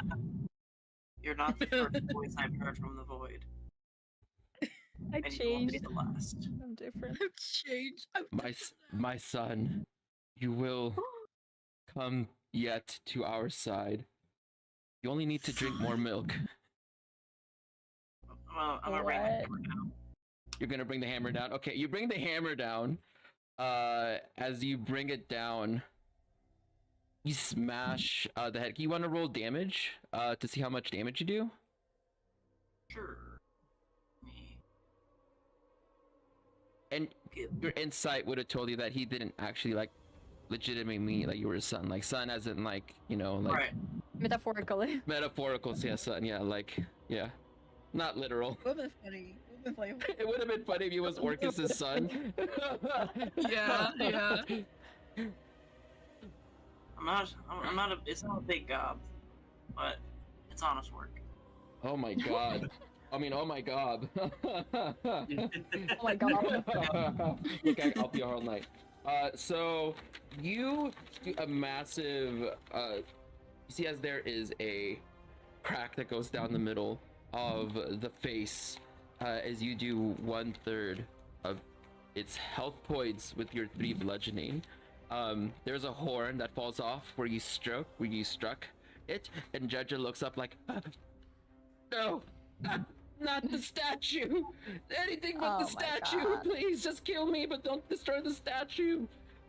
Man, if only I had thaumaturgy. Oh, do you want to use thaumaturgy just as a free action? I don't have thaumaturgy. Oh. That's what I'm saying. If only I had thaumaturgy. Can I make an offhand attack with my tower shield? Sure. It's just that another head. Yeah, it's just another head. Sure, you could do it like a club essentially, which is a D4. Or D4. Yep. 2. You strike it upon the top, and there's another crack that goes down the middle of all of it. You hear the spirits around the room are becoming a bit more silent. The voices are coming in and out. Your invisibility is also kind of like shifting in and out along with the cracking and the shifting of magic in the room. Alright. That's all I can do. Okay. Goblin, the skeletons. Alright, well. Goblin. Goblin is going to grab the short sword and gonna go for another strike towards the Wolf. Oh, not the wolf. 19 to hit. Wolf takes 3 more points of piercing damage as it stabs you right on the side again. You hear like a whine coming from the Wolf. Aww. Oh my god, what does that put you down to? 5 HP. Oh no, the Wolf is not doing too well. The Knoll skeleton is going to be striking towards Zakar. Zakar, from behind you, you see that the Knoll hits you.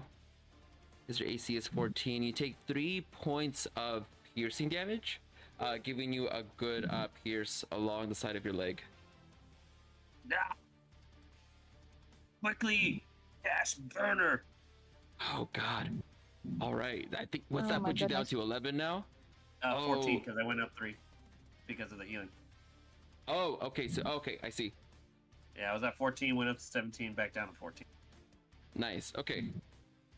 And you see that the skeleton is going to move around. It's gonna move over here. It's gonna kneel down, grab one of the skulls, and then smash it on top of Ambrose Wolf's head. No. A wolf. No. So we're gonna do this as a dagger attack. Come on. Not the wolf. Not the wolf. And save the here we go. wolves. Oh, my it rolls god. a 16. Okay, it's this minus the +2, so it's a 2. Oh, 2 points of damage to the wolf. You're now down to 3 HP. Oh my god. You know what? Boblin's gonna throw a skull at what's his name? Not what's her name? At Cassie. Boblin's like, he's gonna toss one of the candles towards Cassie's direction. Cassie does a 12 hit. I think it does. AC is 12. It looks like. Cassie? Yes. I don't have the I haven't found a way to upgrade from, because I have 12 initially, but adding Sapphire's body around me, I was never able to get that added. So what would it be? I thought it was going to go to 14. Oh, an extra +2. Okay. Yeah. We could just put it in manually if you like. Well, I've been trying to do that manually. If you put in like a flat and then under the formula, like this, maybe this will update it. There you go. So at 12, you see that that the skull it bounces off of the ooze and then lands on the floor and smashes itself into pieces. Congrats. You'll have to try harder than that, Boblin. You say as I'm down to 1 HP. Oh my god. Okay. Oh no, you're down to 3 because I removed it for you already. Oh, okay. All right, Lynx. Oh goodness. Yeah, I will try again and strike with my bow, but now with advantage because I am hiding. Okay. Oh, where is my bow? Here's my bow. Attack with advantage. Come on. Ooh, a 14. Ooh. I almost freaked out. Okay. Who are we striking? Boblin. Oh, okay. Yeah, go ahead. It'll be normal and also a sneak attack. Oh my because god. sneak attack. He's already dead. He's only got 4 HP. No. 11. It'll be 11 Oh damage. fuck. He is 11 ultra fucking dead. You see that the arrow smashes through the skull. Everything explodes everywhere. Brain, all of it. Pieces. Good job. Oh my goodness. Nice. And I will again use my bonus action to hide. Okay. Behind the corner. Sounds great. Stealth. Come on. Okay, 14. Will it suffice? 14. Okay, 14. Okay, good. So you hide back around the corner and start stealthing. Jedra, so for her, you are currently touching her. Oh no. So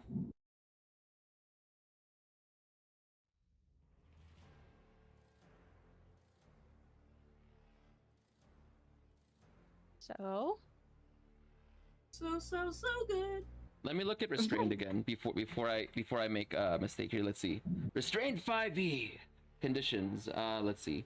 So according to this, let me put on my glasses on. Let's see. Restrained creatures speed becomes 0. Attack rolls against the creature have advantage. Its attack rolls have disadvantage, and it has disadvantage on dexterity saving throws. Okay, well, in that case, it's going to cast Bane again. Oh You're not gonna get me, Jedra. It's going to cast it on Zakar, Cassie, and Ambrose. One more time. Right. Oh, Zakar, you fail. It's a charisma save though. Oh yeah, my bad. Oops. It's okay. Oh no, Cassie. Cassie. Oh no. Cassie and Zakar. Oh. You see. Oh, okay. Good thing the wolf is safe, guys. The wolf is fine. The dog is fine. The wolf is fine. The murder floof is okay. No one freak out about the murder floof. So, Zakar and Cassie, you see that there is a little half demonic goblin that's floating around your heads, giving you bane as it appears. The next thing that little Jedra is gonna do here is... Oh, do I do it? Do I do it? No. Do I do it? No. Would Jennifer do it? No, I think she would. So...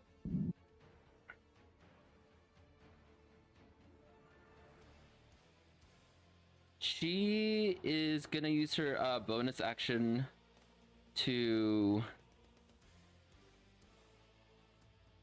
Okay, I need to look at the goblin thing again one more time, because there's multiple things that they do, right? They can disengage, yeah, nimble escape. Let's see. But she would need to break out of the restraint first, I think, right? Yeah. Okay, so what she's going to do is she is going to stab Zakar, but with disadvantage. Oh, she still rolls high enough to hit. She cuts across your arm, and she's gonna do the unholy smite on top of that as well. So here is the piercing damage, minus the 2, this 4. You take 2 points of piercing as she stabs you, and you also take, let's see. Oh, 2 points of piercing damage. Make a Constitution saving throw for paralyzation. Oh my god. Come on. You can do it. Nice. Okay, you pass your con save to against being paralyzed, and you take 3 points of necrotic damage. So I think overall that's 3 plus 3, 6. 6 points total. I think that puts you down to 8. Wasn't it? Sorry, 2 plus 3 is 5. Yes. Yeah. Thank you. Thank you. So you should be down to 9, right? Yes, sir. Okay. Alrighty. That's it for her turn. She's gonna try one more time. She's gonna say, Gib, if you're in this room, please, I beg you. I beg you. What? This isn't right. I was there for you. I was there for you, Gib. All these years. You can't do this to me. Not now. We're so close.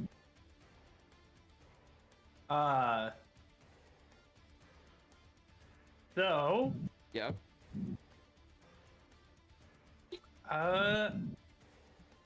Can I cast my bonus action first? Yes. I'm going to taunt Jedra. Ooh. Okay. What are you going to say to try to taunt Jedra? Look, Jedra, the gods have turned against you. Your boblin is removed. And of course I failed this too! I cannot get a single win with this. I mean, your GC is 10. Yeah. Oh no. Yeah, that's true. You need to wisen up. You need to wisen up. How is that Oh, that's right, I'm charisma bait. That should be charisma. It's probably not set correctly in your thing, because it has a choice between 3, and it probably hasn't been set. So then what is your charisma because score? I'm an 18? Plus 4? So it should be a DC 14? Yeah. Yeah, Yeah. She still pass. She still passes with a DC 14. Ah. Damn. Okay. Damn. 8. You were close. It was a really good taunt, though. Yeah. She replies back with, It's not a failure. You being here was foretold, but you can't let the statue be broken. Please? I helped you. I helped you, Cassie. You're back. I fixed it. You didn't fix me. You killed a part of me. God. You killed Well, I'm gonna cast Sacred Flame on her. I have a -1 for all my other stats, so. Oh my god. So DC 14 you too? hit her with the sacred flame this time. Finally. Roll the damage. 16 points of radiant energy. It's like an explosion happens right in front of you, Zakar. The intense heat alone of the radiant energy, it's blinding. Whenever you look back at Jedra, you see that the rest of her skin had basically been blown away. And her clothes are a bit tattered apart as well. And whenever you see like underneath her clothes, you see that some of her rib cage is showing, and her clothes kind of shatters a bit. And right where her belly is at, you can kind of see that it's already kind of been split open, and there's like something pulsating there, and it's glowing a tad red underneath the skin over and over.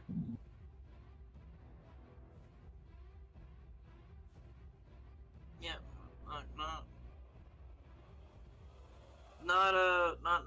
not babies. Not babies at all. Zakar, it's your turn.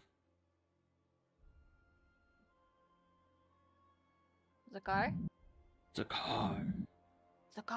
He is holding Jedra. Sorry about that. You're okay. All right. I will continue to restrain Jedra. I'll be like, Jedra, it seems like Cass's flames of judgment are upon you. As I'm going to continue to restrain her. Okay. And I think that's about all I can do. Because I don't want to take any attacks of opportunities by shifting. Yeah, I think that's all. That's what I'll stick with. I'll keep restraining her, and I'll stay there. You could The skeleton. Okay. Okay. Ambrose then. Okay.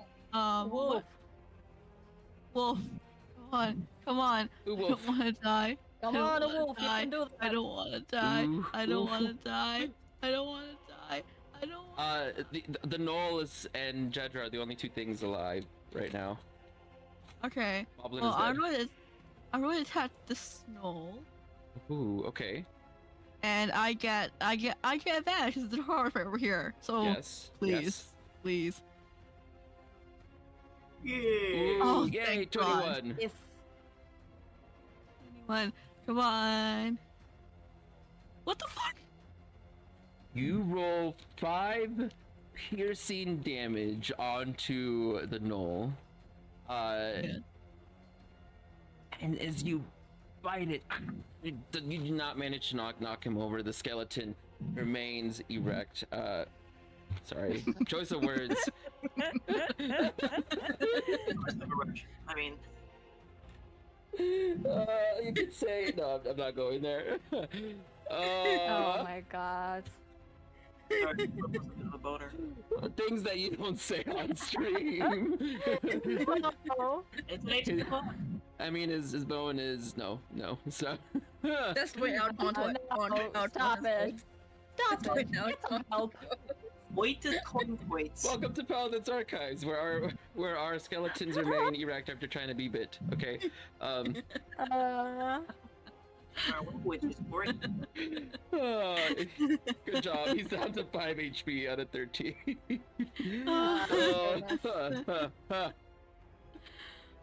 If only I could heal myself, but I'm a wolf, unfortunately. You are Wolves you cannot heal. are a murder floof. We love the murder floof.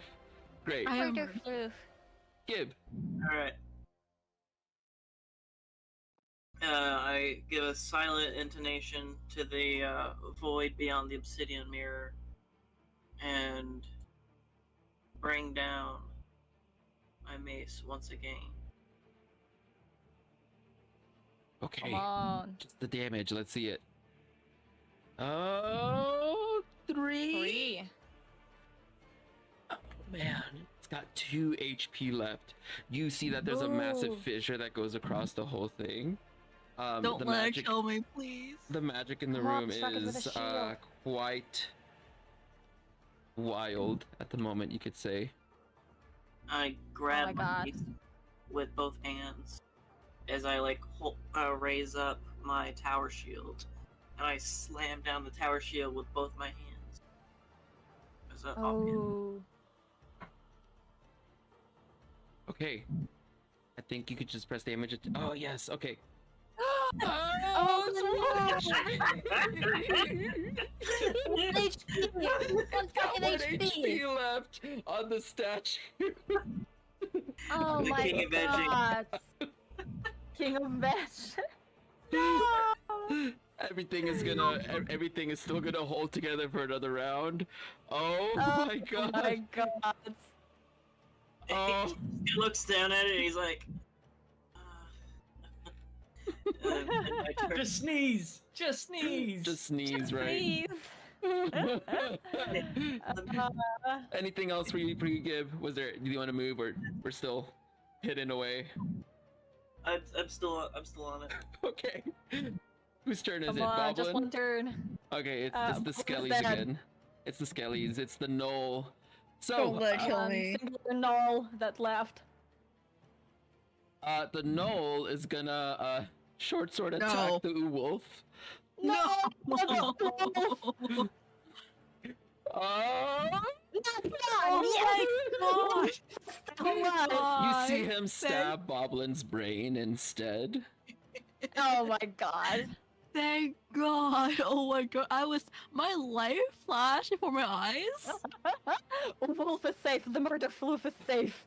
So you see that there's like what looks to be like a small spine right next to him.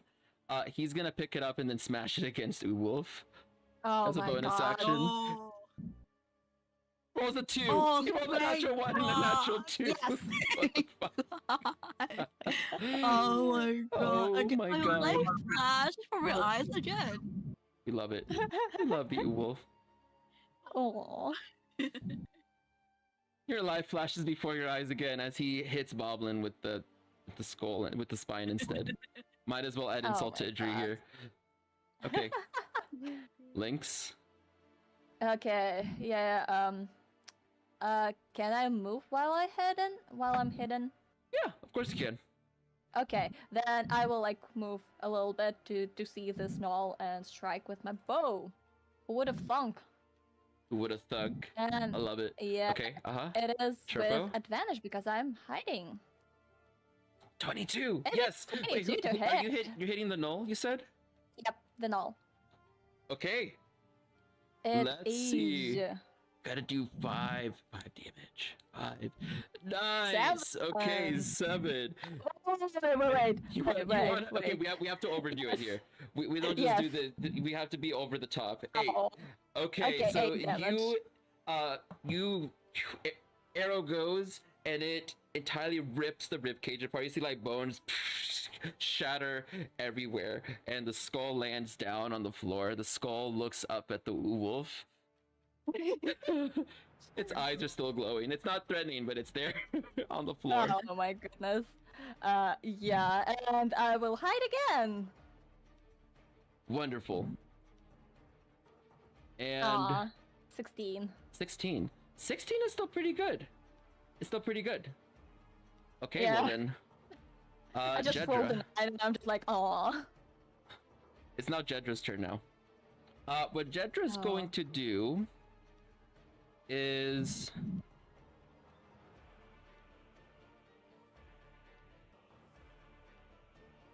you see as her eyes kind of glow brighter, and so does the Orcus's eyes glow brighter as well.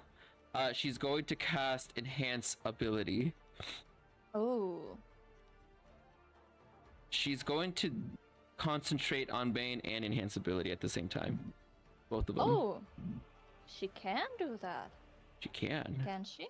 She can. Got Oh. the statue to hold one.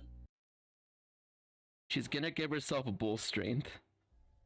Oh. Oh. And she will do this as like, I mean, it's gonna be one of her. Okay, she's gonna quicken this, and then try to shove back Zakar. Hopefully, being able to get out of the grapple. Hopefully. Yeah, because the Hopefully. Bane I have because the Bane I'm at disadvantage, but I have advantage from this, so I roll at normal, right? You roll with advantage, but then you subtract a D6, a D4. Right. It's kind of like Bless, but I the thought opposite Bane way. was only attack rolls, not Is it saving attack rolls and I thought it was like attack rolls, checks, and saving throws. Wait, is it? Oh, it's only from attack rolls or saving throws. Yep. You are Okay. correct. You are correct. We love our rule lawyers. That I didn't know that small bit. I didn't know that it didn't apply to checks. Hey, look, I learned something new. So you still have advantage. You don't subtract anything. And she's not going anywhere. She's staying right where she She's belongs. concentrating on 2 spells, and she quickened it, and she's not going anywhere. She's fighting. She's kicking away at Yuzakar. She's begging, screaming, everything to try to get out of your grip. Judgment is coming for you, Jedra. Alright, so we have 5, 10, 15. Okay.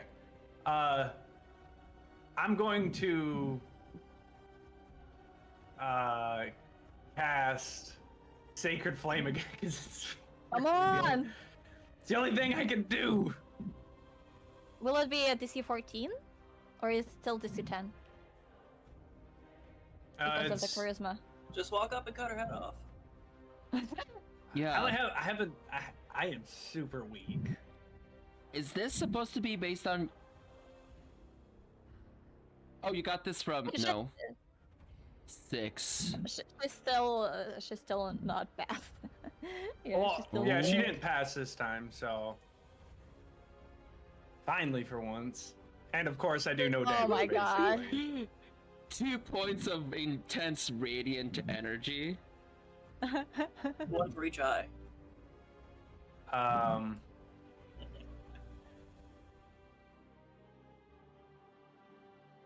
If Gib, are you just trying to take down the statue? You can't see me. I'm invisible. I mean, I'm pretty sure we can see that statue is cracking. It's magically cracking. It's magically right. It's cracking. It's all yeah. I guess we It- don't know Gib is up there necessarily. I mean, it could be because of Jedra being hurt. I guess we don't really know why it's cracking, Yeah, right? oh, we don't know. I mean, maybe we hear the thunk. I mean, on top, right? Like The Lion, the Witch, and the Wardrobe, right? When the stone cracks. I don't know. huh. All right, I'll. Can I do an offhand attack Yeah, you can. with a dagger? Yeah. All right, I will do an offhand attack with a dagger then. Where you get advantage, Come and where are we stabbing? Where are we cutting? I'm. Does. I don't want to attack the statue if he's. I don't know where he's at, so I guess I'll attack Jedra. Okay. Let's see if you hit her. AC of Aye. 16 with advantage. Almost doubt I can hit her. Okay, it's not gonna let me execute the macro. It's not? No. It's okay. I have it in my inventory. Oh. Okay. All right, so Oh, 20. Just use it like a saw. Yeah.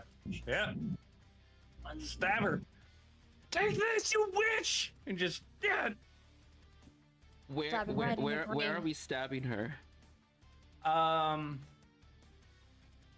going to stab her in like the hand that's holding, like if she's holding that book still or her holy emblem, I want to stab her whatever she's using to hold that relic or book that she was holding. I want to remove that essentially if I can from her. Ooh. You stab her in the hand, and she. I mean, it pierces through, and her hand is bleeding. She's like, ah, please, Cassie, I saved you. Please don't do this. We're family. Family doesn't hurt each other like this. Look what you've done to Boblin and the others. This is a desecration to the memory of which they were. You would berate their corpses around, show this to the others? Is this how you would treat others? Is this how Boblin would have wanted to be remembered as? This dismembered and corpsed? Look what you've done. Please, I beg. It's not quite like that, I promise. We're not bad goblins just because we're different. You're right, they're not bad goblins. The rest are not.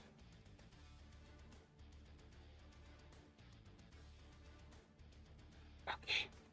It's a car. Oh, sorry. No, you're good. You're okay. Right. Breaker in half. I Breaker in half, breaker I don't know if I spine. can do any crushing damage, but yeah, I'll Do you have want to use an crusher. athletics to do crush? I mean, you can if you want. Just Yeah. it's just your unarmed. Your unarmed is all. Like Smack her on your knee. 1 plus strength, which for you is going to be 5. Yeah. I'll 4. You do 4 crushing damage. Come on. You can do it twice. One for last time and one for this turn because you didn't do anything last turn. So. no, that's fine. This one is fine.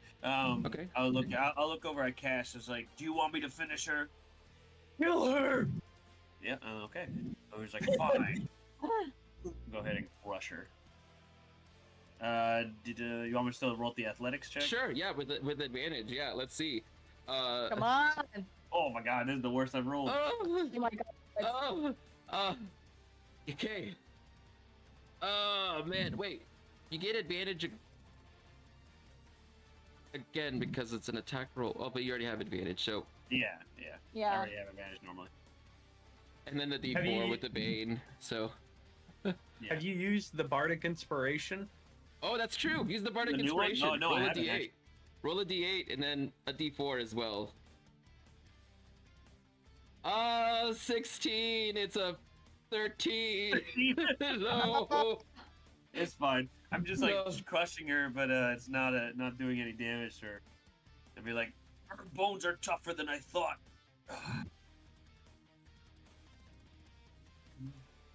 Okay, is that it for your turn, Zakar? That would be my turn, yes. Okay. It is now Ambrose's turn. Ooh, wolf. Oh, wolf. Ooh. Dedra's the only person that's alive, right? Hmm? Dedra, okay. Ah. Cool. Yeah, What? Dedra is the only person alive. My game just crashed. Oh no. Oh no. It's no. okay. Go ahead. Cool. Wolf will move to Dedra and bite her. And Cassie's 5 feet away, so. Oh no.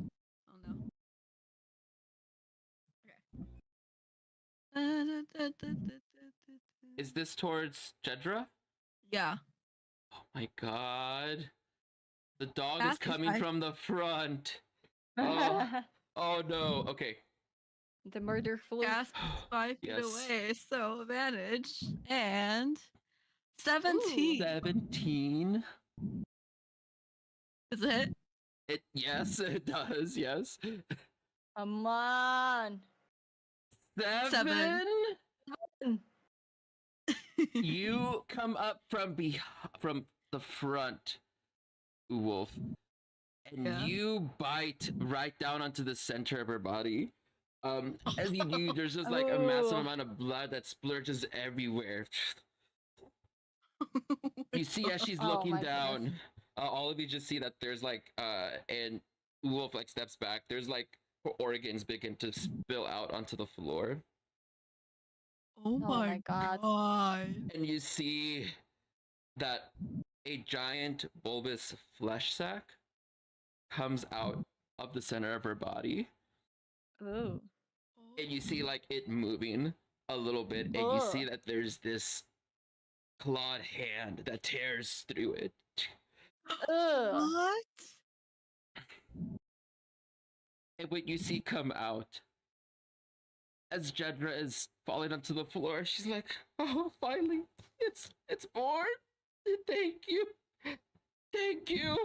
for not destroying the statue." She's like holding it up, and you see like as like her disemboweled body, like she's bleeding out. She's holding a half cow, half goblin baby with horns.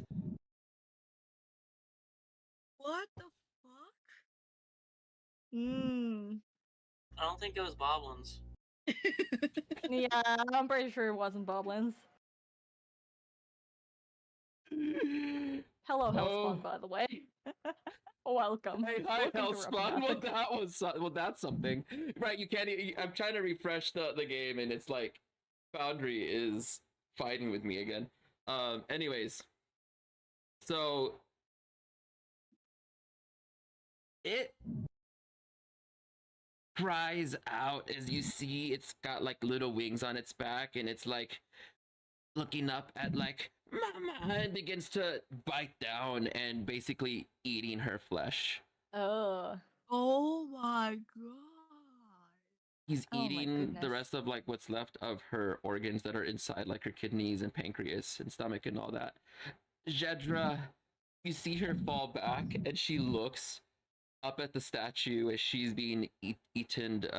Well, as the rest of her body is being eaten out by the baby. Are we throwing a baby again? Again, after Indigo Isles. Feed it to the spider. Impale it on the last horn. Oh goodness. Let me pull this thing into the combat. So This thing. Let We me pull tried to this save them, thing. but it's an abomination.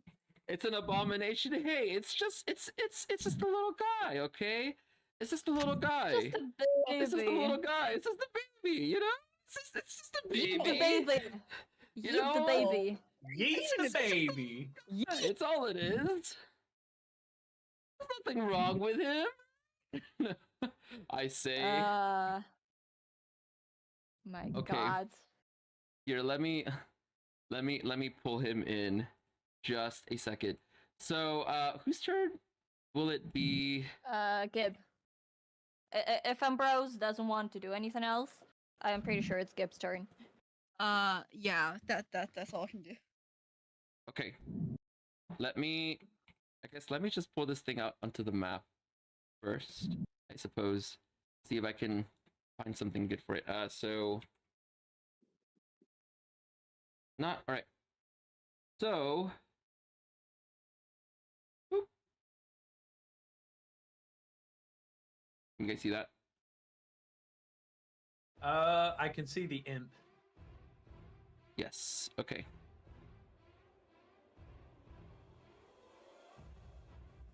What is going on? All of a sudden, you know, like I said, Foundry works great when it works, but then when it doesn't work, it's like, God damn it. All right. We have an imp now. There you go. Do you guys want to name it? Does chat want to name the imp? Oh my God. Not the name in the imp. Yeah. Why not? Let's name it. What do you guys want to name this? I feel Raiden. bad for Boblin. It wasn't even his kid. Yeah. Yeah, Jedra out there cheating on him. With a Yeah, cow. Yeah, with a cow of all things. Oh my God. I wonder if Boblin really knew that milk delivery was actually milk. The Oh milkman. no.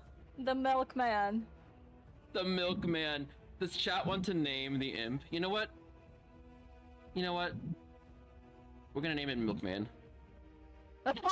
You know what? We're gonna name him Milk. His name is just gonna be Milk. Milk. His name is Milk. Alright, and he's gonna roll for initiative, I guess. So let's add him to the initiative order. See what he gets. Oh my god. Oh, it actually rolled higher. Than what Really? you would Yes. have. Oh.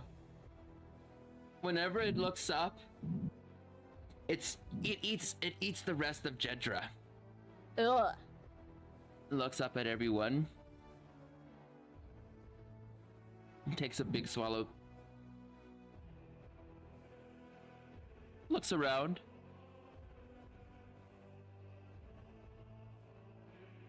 Papa?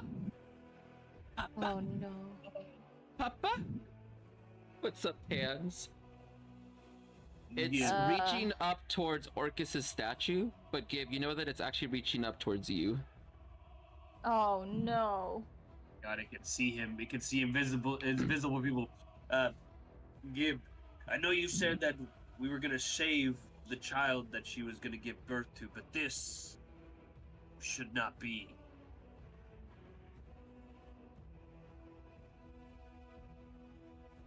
Gib, what do you want to do?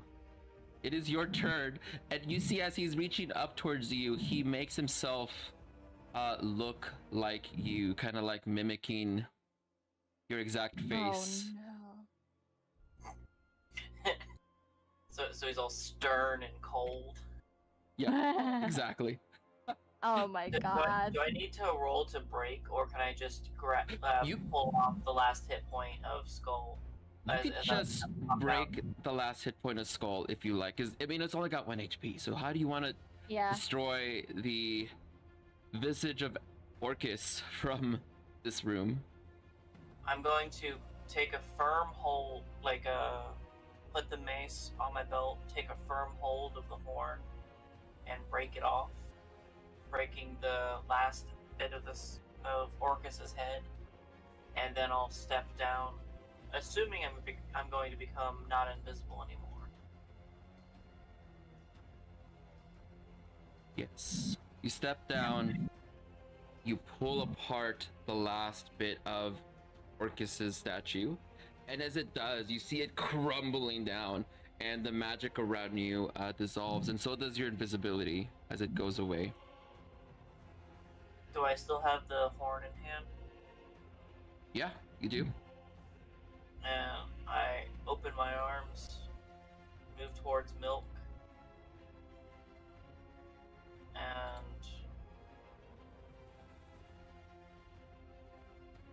Okay.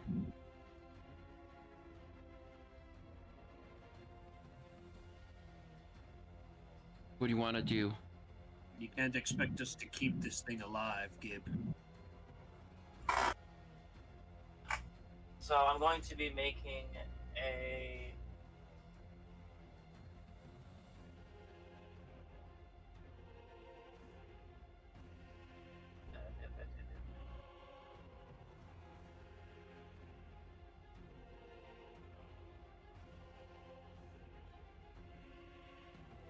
I'm gonna make a dexterity attack roll. Dexterity. Attack roll. Use it as Against. a dagger as I impale it.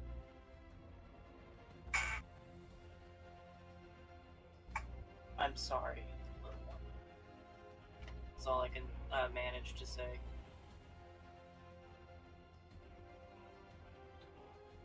Roll your attack roll. To hit. Oh, you did. Yeah. 19 to hit. Okay. And then Yeah, your don't have anything damage. Assume dagger D4. Yep. This is your bonus action, right? This is my action. Oh, this is your action. Okay, so go ahead and add your, well, strength or dexterity to it. So that for you is a 2, so it's a 5 total then, correct? Mhm. Okay. Here, I'm gonna move you back a little bit because it's so you impale Milk with the horn, and Milk looks at it. He's like, this like 2 foot tall goblin demon cow thing. As you impale it, he's touching it. And then he starts to like cry like ah! And then you see like a wild magic goes off at this point Oh no. as it starts to cry. I'll hold my mirror up to its face, and I'm turning undead, channeling divinity against it. I know it's not gonna do anything, but Oh, okay. 25 or 09.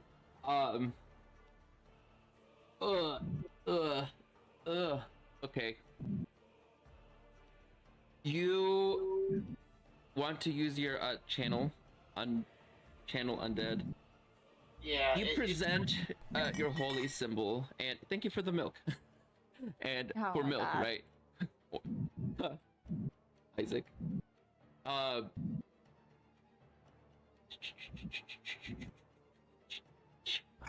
Damn, it's not undead, unfortunately. But because of the wild magic, when it starts crying, you see it start to shovel. It grabs the candles that are around it and begins to eat them, swallowing wax, flame, and everything into itself. And when it does, you see that it begins to engorge them out and vomits them towards you, Gib, as a wild magic attack. Can you make a dex save, please? Oh goodness.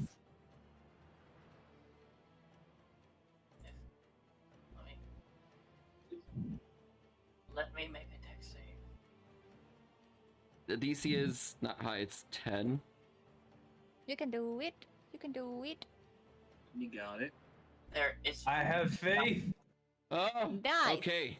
19. You dodge out of the way. You take half damage. You take 2 points of flaming baby vomit fire damage.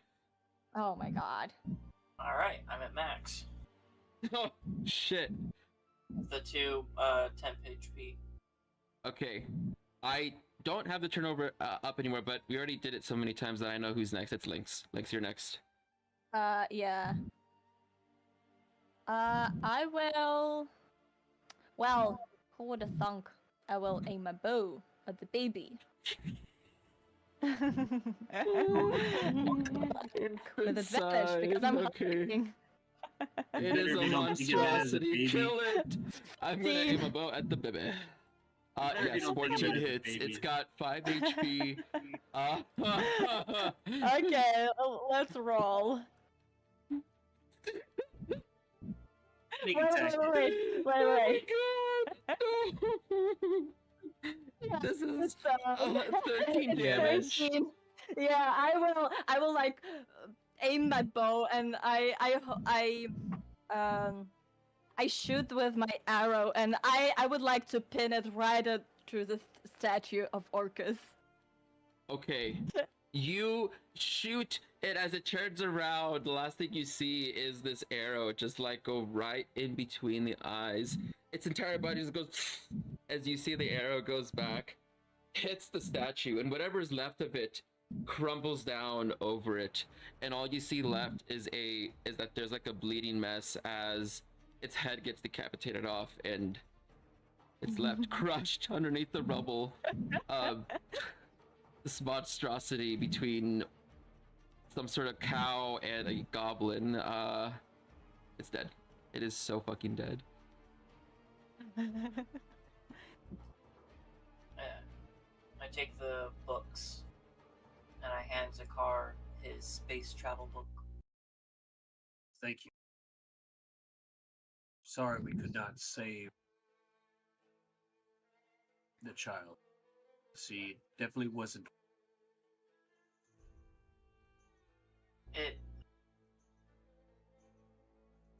These are things that we just have to do. Gib takes the flesh-bound book and puts it away. We'll have to find some way to deal with this. I walk over to Cass and we're done. Are we you still planning on feeding her body to the bird? Or just leave it here? Rot. Body got taken. Is there anything even left of Jedra's body? Because Well, Milk yes. was eating Jedra? I mean, she's got her arms, her skull, I guess, because she doesn't have a face anymore. I mean, her legs are there. I mean, her organs are on the floor. They're just not in her body. Her womb We is should torn feed apart. it to the spider. The spider seemed hungry earlier. Do you want to kill the spider? No, not kill it. No, Feed milk and... nothing alive should eat Jedra. It's like take necrotic damage.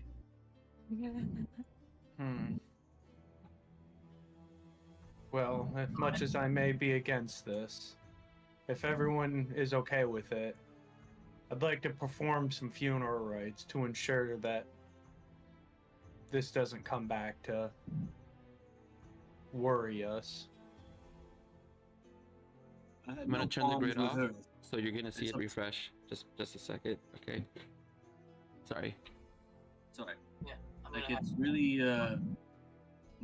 your choice, Cass. We were here to support you. We supported. So if you choose to do rites to make sure that she does not come back to life, go ahead. Yeah, I'm gonna cast, Oh, never mind. I've used up all my spells. I thought I had one left. Never mind. Oh. Ceremonies got the ritual tag, doesn't it? It does, but I only have 4 spell slots. You can cast rituals without spell slots. Oh. Yeah, you just need to spend some time to do that. Yeah, it just takes 10 minutes. Yeah. And What? all the materials still. Ooh, ceremony. For Ooh. which one did you want to do? Funeral rite? Yes, funeral rites. To be ensuring that nothing short of a wish spell will bring her back to life.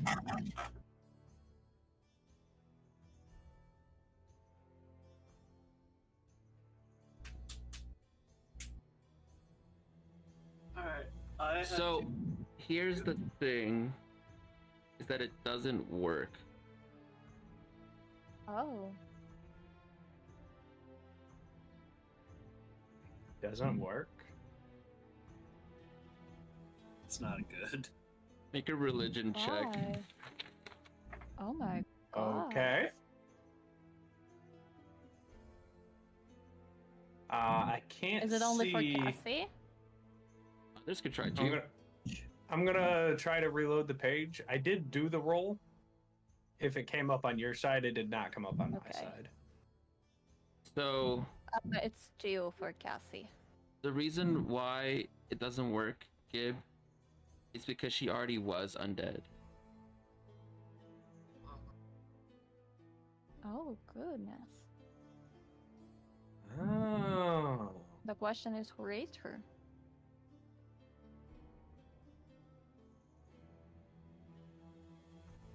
Yeah, in order to ensure she doesn't rise again, we have to see what form of undead she was.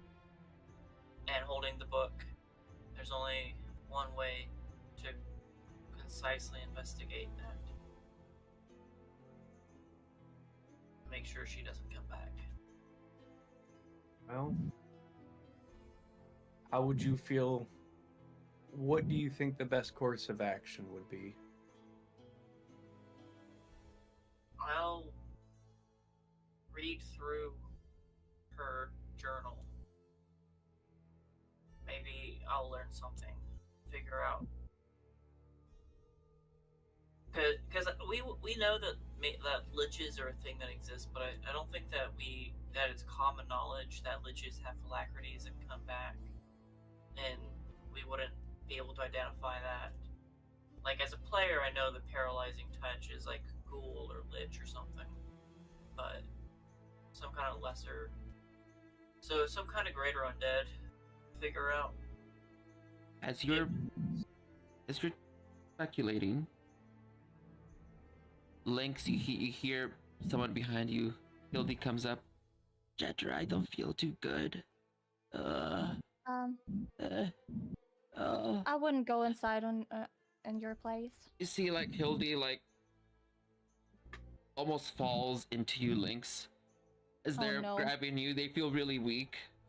I'll catch her. Jedra.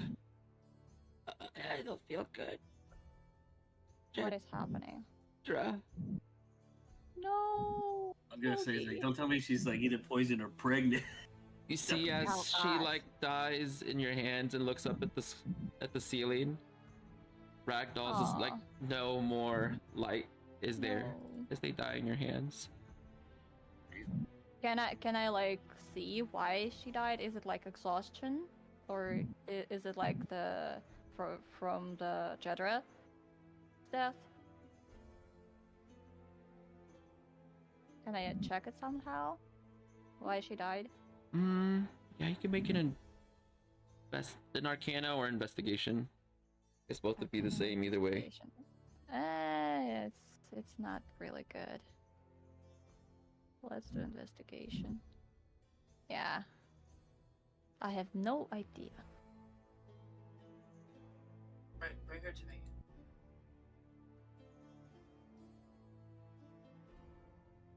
Yeah, Lynx will go up to Gib with Hildy. Okay. Gib, as you're looking the body over, you take a closer look. You kind of see like the same texture on the skin all over the body than you see on Jedra.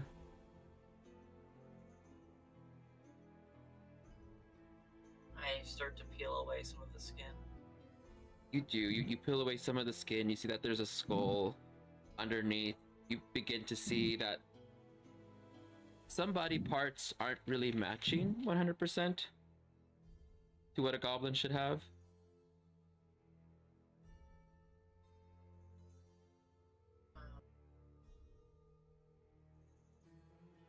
I need to see the other goblins. Gibbs stands up and starts to march out. I will take care of this mess up here. And then I'll just grab like the torch, soap, small knife, and shovel unless someone else wants it. I'll take the shovel off your hands and I'll assist you with whatever we're doing here. Yep, you're gonna go check the goblins on the first floor. Next session. I have to Okay. get Then we leave off the session there with Gib checking to see if the rest of the goblins are alive or dead. Because we'll have a little bit of a cliffhanger because we don't know. So, and that's a good place to end for now. Lion, you have a good night. It was fun playing with you. And chat, it was great having you guys here as well. We'll go ahead and do a raid. And we'll toss on a raid over to, let's see, who's online at the moment? We will go raid Dice Legends. So, now thank you everyone for coming to watch. And it was a lot of fun playing as well, guys, everyone that's here. So, I look forward to playing Indigo Isles on Friday. And tomorrow we have our world building session, our last one for our homebrew campaign that we're developing. So we'll see you guys later. Oh, yeah. Have a great night. Say hello to Dice Legends for us, and we will hope to see you guys soon. Let me go ahead and start the raid here. Buy our merch. Oh yeah, the merch. Boo, more D&D. Yes, if you want to have a Got Milk shirt, there it is. Otherwise, we'll see you guys later. Have a great and wonderful day. Adios. Good night. We'll switch it over to the raid screen. Bye-bye, guys.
Okay.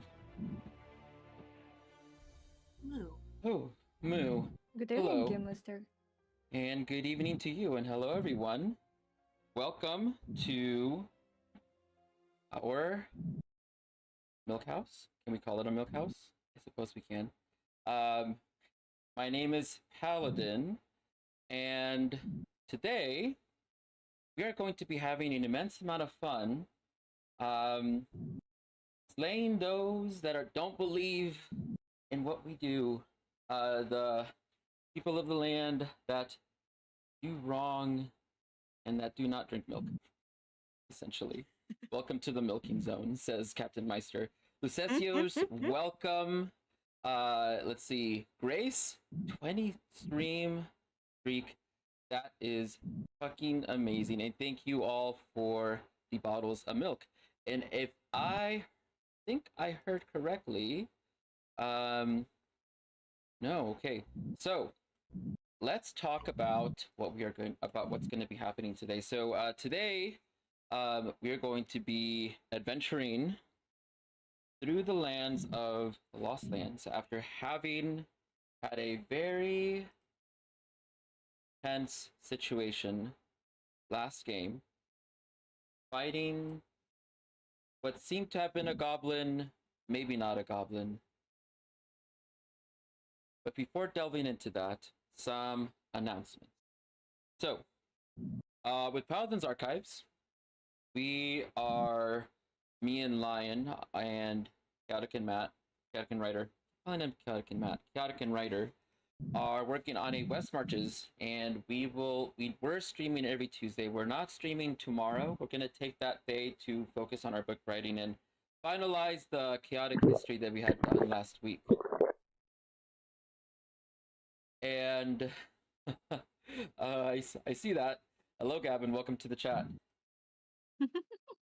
And so starting next week, potentially, we're going to see something new on the channel. I'm not going to say for sure what it is yet, but whenever we meet tomorrow, we'll have a better idea what that's going to be. And so keep your eyes open for an update either in the Discord or on Twitter as well. And yeah, so other than that, we have organized plays coming, which is just normal D&D. That's starting March 19th, and that database system that we're using is what we're going to use for the marathon and the West Marches and for so many other things as well. And so that's 8 more days. We've been working on it for almost 40 days now. Grace here has been a part of that as well. Thank you, Grace. And it's nearing its completion. And Meister, who's in the chat, has also helped with that as well. So thank you as well. So I think that's all I have from the Paladin's Archive side. So now let's talk about Rappan Athuk. So let's go ahead and get an introduction from our players. We are not going to have Cassie, played by Gavin, who's in the chat. Thank you. And Zakar, played by Isaac. They're both, one person is working and the other person has someone visiting, so they're not going to be with us today. But that's okay, because we could still do a lot of damage with 3 players and 3 characters. So, without further ado, let's introduce the most important people of the show, the players. And in no particular order, let's start with Gib. Well, all right. I'm Lion Dove GM, and I'm playing Gib, the brains of the operation, which means if everything goes horribly wrong, you know it's not my fault. And today, we're gonna find out just what is going on with all those poor goblins. Those poor, innocent gobs. That Gib is totally not responsible for any thing that befell them. No, not at all. It was their own fault, actually, right? Yep. Entirely.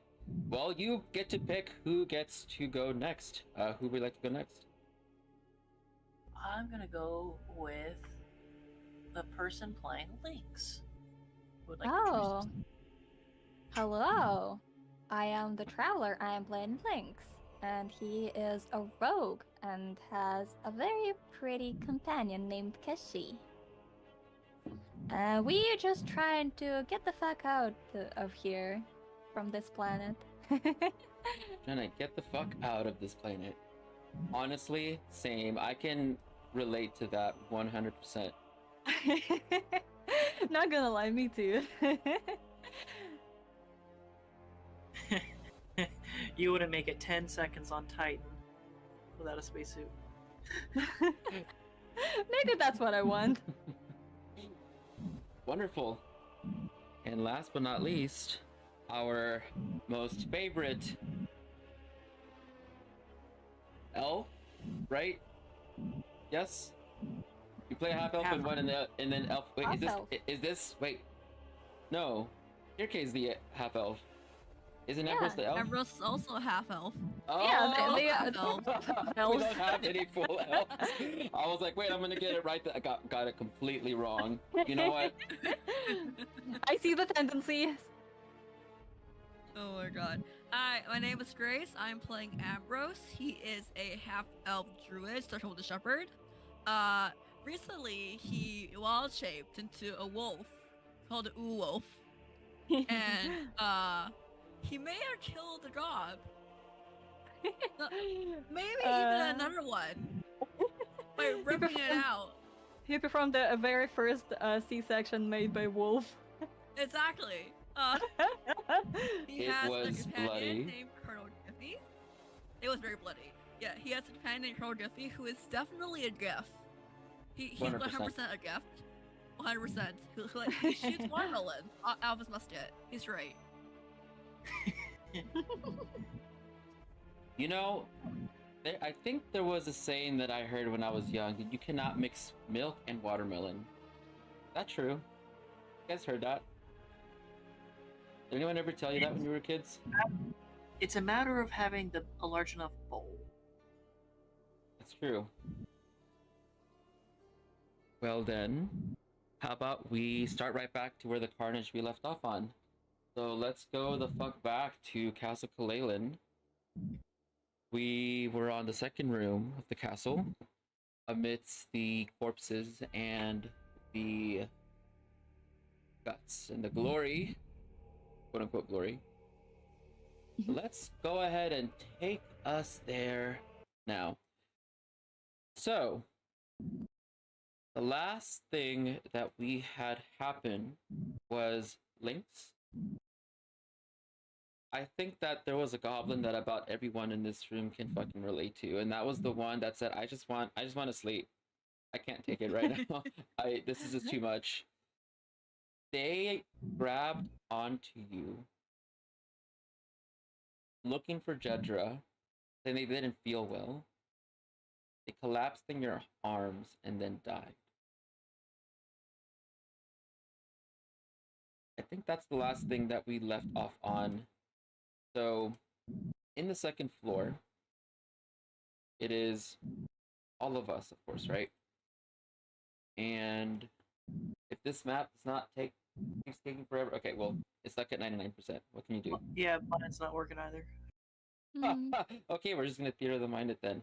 So in the regal elven tower of the second floor, I mean, it's fallen apart, right? So it looks like shit on the inside. It smells like shit. There's blood pools on that are just stained into the ground. You're holding the goblin in your arms, Lynx, as you kind of lay them flat. Wolf and Gib, what do you all and Lynx want to do? I believe Gib pulled her. I think her name was like Wilpy, something like that. I think he pulled her face off, right, and showed that she was had mixed up bones inside of her. Oh yeah, you see that her face has been entirely peeled off. You just see like different teeth from different animals that have been mashed together. There is the stringed veins and meat that has just been kind of clammed on. And in fact, yeah, like her body is not parallel at all. Once one hip bone is a bit bigger than the other one arm bone, like it's just chopped off on one end because it was too long.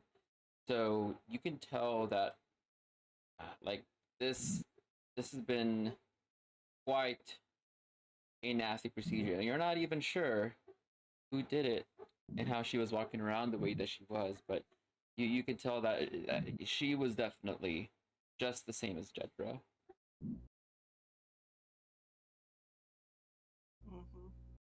And Gib had walked out the door to go check on the other gobs.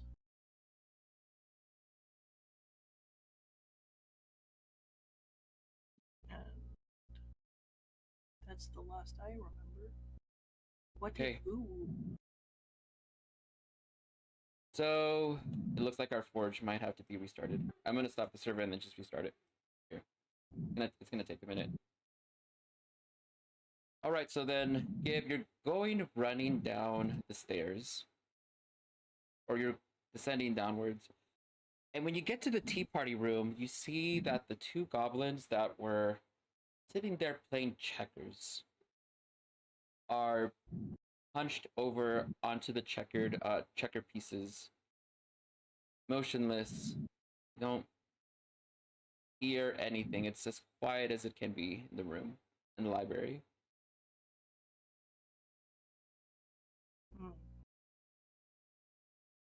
Not where I left you. He goes up and hurriedly tries to check their pulses and feels around their flesh. Like their stitches. Right, you see like the big black cloth stitches that are holding things together. Is anyone else, Lynx and Wolf, are you both here as well? I mean, how would Gib feel about a large wolf following him? Lynx probably saw that Ambrose turned into a wolf, so like he is not really like surprised or anything. He knows a little bit about magic and things like that, so he will just look at the wolf after Gib like ran out. Lynx will look at the wolf and just like gesture to go after him, and Lynx will go off. Yeah, the wolf apparently. Just a little while and it falls after Gib. So you both follow after Gib, and you find him in the room with the game boards and the checker pieces, looking at the goblins, who he seems to be looking between the flesh, and you see him pulling at like sutures.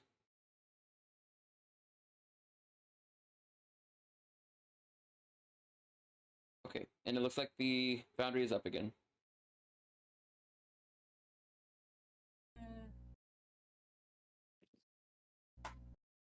Perfect. And thank you, chat, for being patient with us. Sometimes, it just doesn't quite work as well. And when things break, it's going to take a minute. But thank you for being very patient with us as we are refreshing ourselves here. Sorry for the inconvenience and the downtime. But here we go. Okay. Let's get ourselves in. Let's get our immersion on. And also, hello, Hellspawn. Let's get our immersion up. And let's have ourselves a good fucking day. Let's go. More D&D. There we go. Yippee.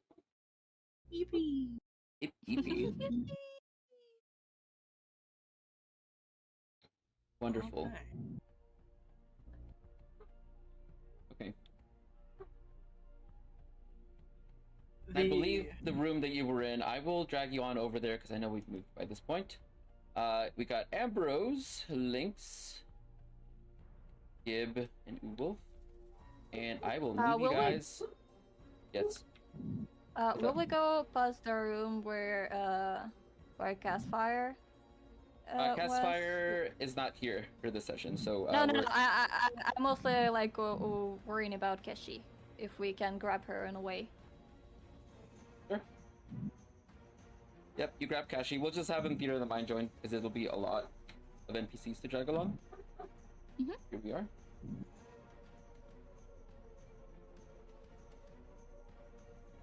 Okay, and let me rejoin the game as a Twitch view. Apologies, usually I have all this stuff done before the stream, but welcome to our humbly stream, Hellspawn. We are here to entertain you at the best, as well as everyone else. We are gonna do our best to entertain, yes. So, and yes, welcome Hellspawn, and welcome everyone else that's here, as well as just tuning in. We're just having a very slow start, so just a moment. Now that we're here in the library, what do you guys want to do? Seeing the goblins dead in front of you, the books, I mean, the ceiling is tearing apart at the seams. You can feel the spudginess of the wood coming in.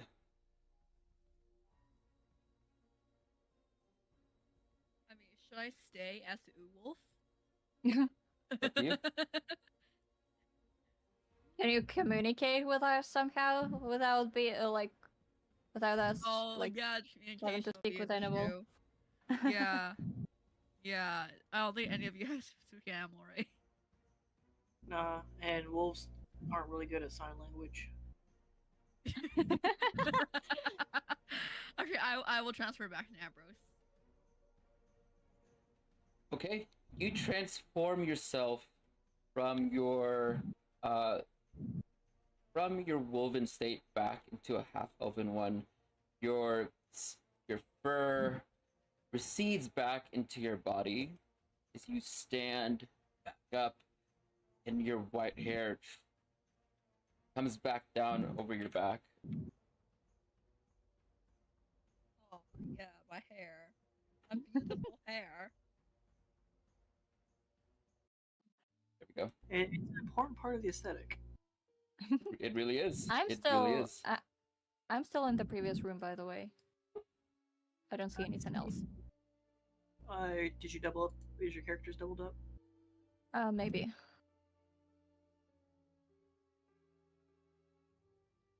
Okay. I mean, I can delete you and then put you back in.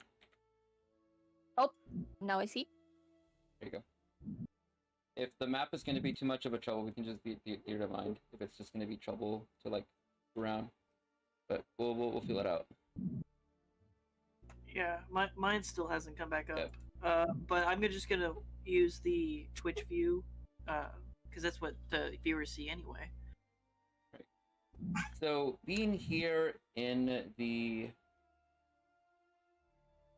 inside of the library, you see that there are the two goblins that are laying upon dead on the checkers on the left. That they're garbed in noblemen's clothing, and quiet. Not a single sound can be heard throughout the whole castle. That is not a really good sign.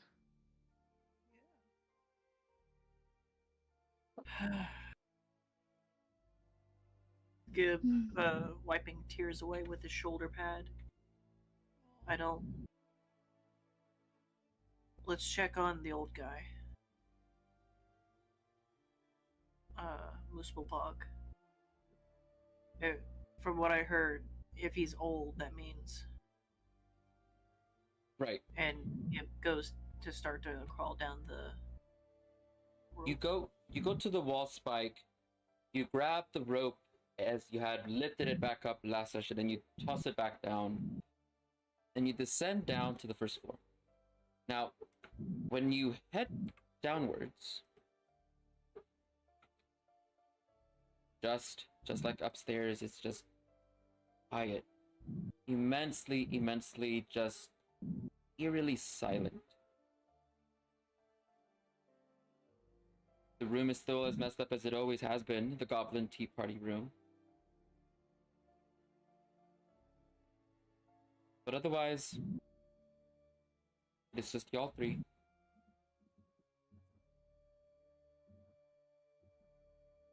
You know, when I said I wanted some quiet, this is not what I meant.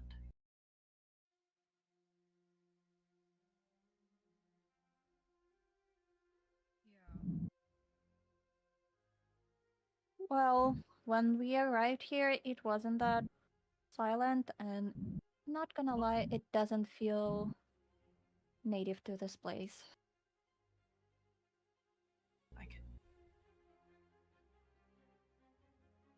Well, let's go do our rounds. Are you doing okay, Gib? Gib is despondent. Oh. And there he goes. You step out into the hallway, and you see that Goblin Nilbog is lying on his back with spaghetti on his face.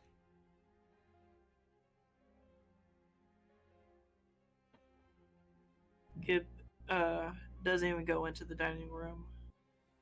He's gonna turn and start going down the hallway. I found your dad again. Oh. Ambrose I is made it like out the door. Gib, like very worried for his friend. What's it like outside? No, are you all wanting to go outside? I'm guessing your foundry is broken. Yeah. Ah. Yeah, like I said it. I got through the door and that was it. Uh-oh.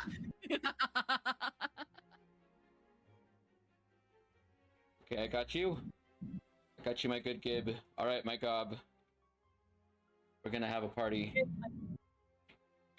Downloading world data. Conga, conga, conga. Whenever you step outside... Alright, I mean, it's about afternoon, evening, right? Sun is starting to set. Otherwise, fairly silent still. I don't hear the hammering.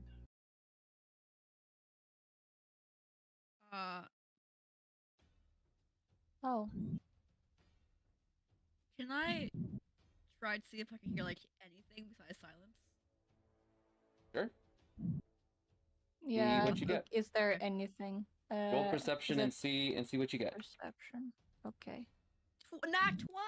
Oh my god! 20. Oh yeah, give me. I mean, okay. Not 20, Jesus Christ. The first Nat roll. 20 Nat 20 plus a plus 5. 25, not 20. Okay. You get a really bad feeling, Ambrose. So, you see as Gib and Lynx go towards the blacksmith, but you know different than to go check in the blacksmith. So you just kind of take a couple of steps to the right, and you see Musical Bog looking down over the ditch.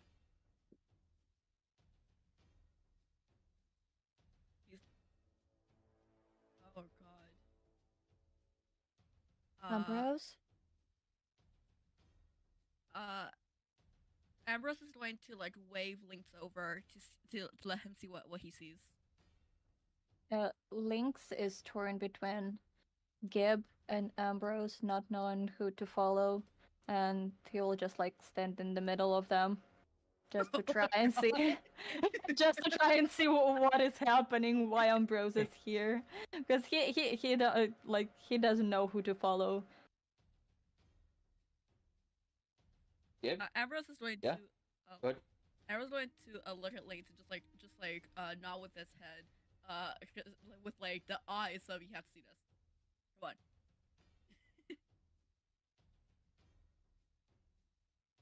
And Ambrose is going to talk to Gib, like very gently. He's gonna be like Gib.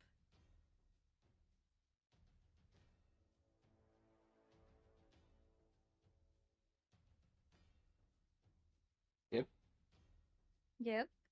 Gib? What Gib? are your ears and eyes? What? Hello? Hello? Hello. Hello. Gib turns. What's wrong? Do you hear or see something? Yes. Come here. Gib motions over. When you walk over where Ambrose is at, you see a Muspelbog looking into the deep ravine.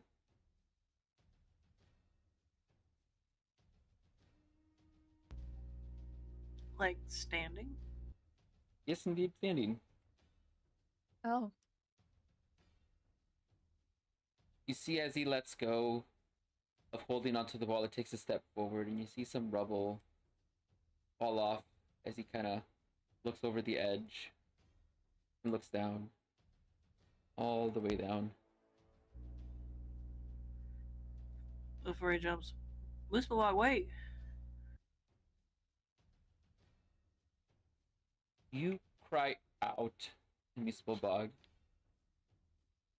You see as he staggers backwards, like, oh, and takes a couple of steps as he gets frightened. He hides behind the door as he kind of pulls it back a little bit to hide behind it, making a sort of a barrier between him and you. It's okay. You're okay. You're safe.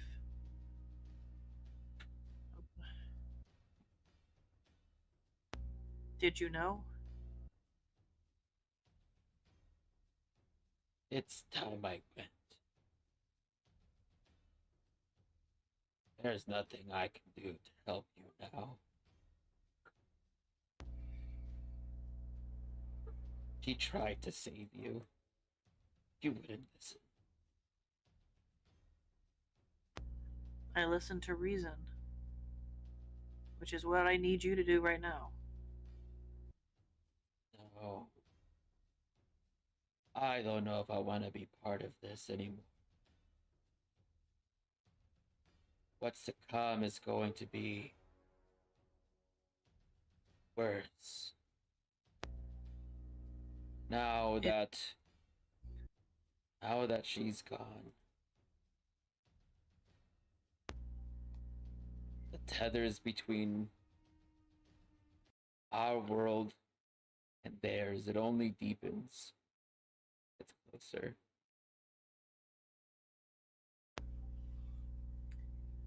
We could talk about it if you just step away from the ledge. You had your chance to talk about it. The only one that knows how to stop it is Jedra. He's dead. Jedra didn't much.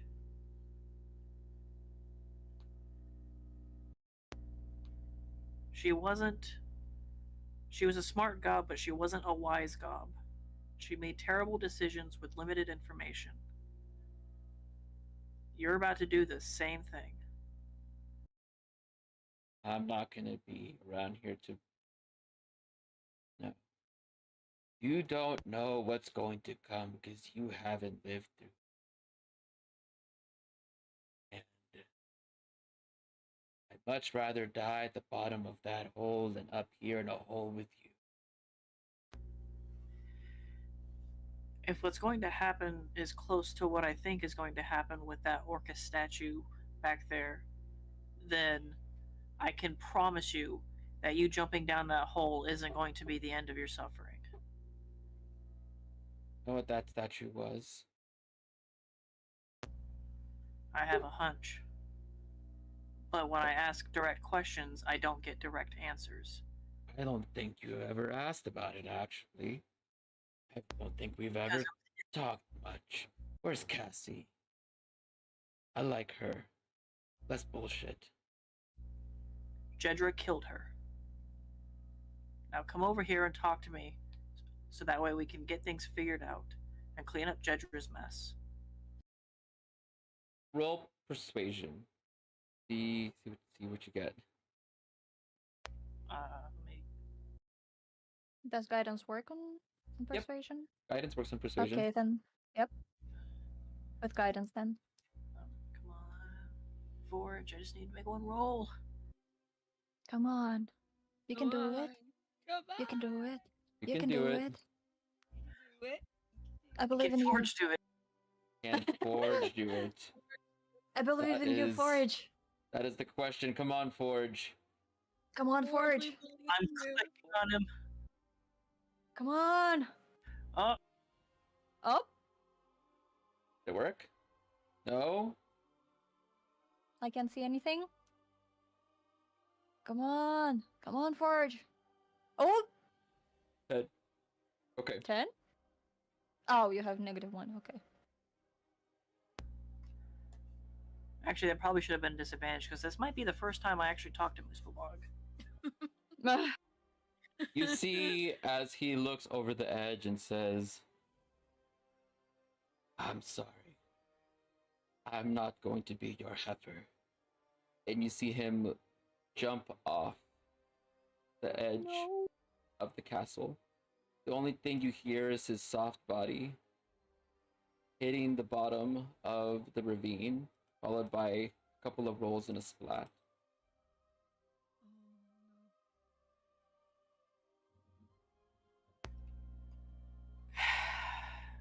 Damn it! Gib turns around, puts his head against the statue. Why? You did what you could. Sometimes that's all you can do.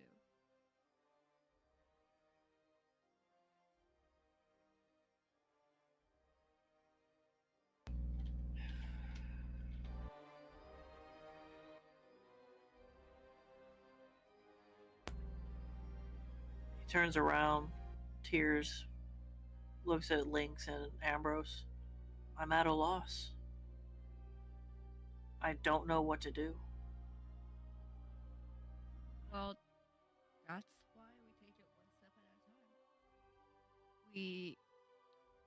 Sometimes we don't have all the answers we want to have, and so we're lost because the path we thought we had to follow didn't come to fruition. But instead of just sitting here and just letting other stuff happen, we're going to take a breath, and we're going to take it. We're going to take it one step at a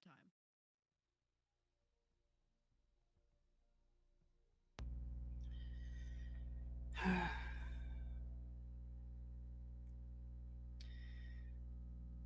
The bodies have been tainted with dark magic. They need to be processed. They need to receive rites. And that's the first step.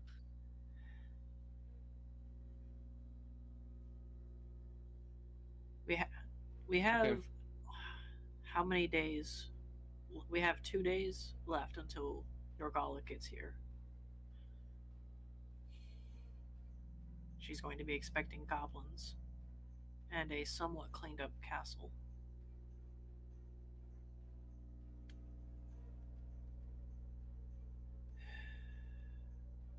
You have 2 days to clean up the castle, and every goblin you see so far has either died, been killed, or killed themselves. So, with that said, what do you want to do now? Standing out here in the open courtyard of Castle Kalalin. And yeah, when you know where your friends are, safe. They don't need to see this mess. Colonel Giffey, I'm sorry, I don't remember your friend's name, Lynx. Her name is Keshi, but it doesn't matter that much. I wouldn't want to bother. I can go. It's okay. It's okay. We can move help. them. We can help. Don't worry. We can help. Let's get them down here, and I'll get at. And once we get them together, I'll start the rites, and I can get Az to process them, so that way they can't come back. Got it. Where you want us to be? Where you want us to put the bodies? Let's load them up here. Actually, let's take them in to the tower in between the smithy and our residence, the one with the caved-in ceiling. The good open air for the smell. We'll set up a fire to smokestack it.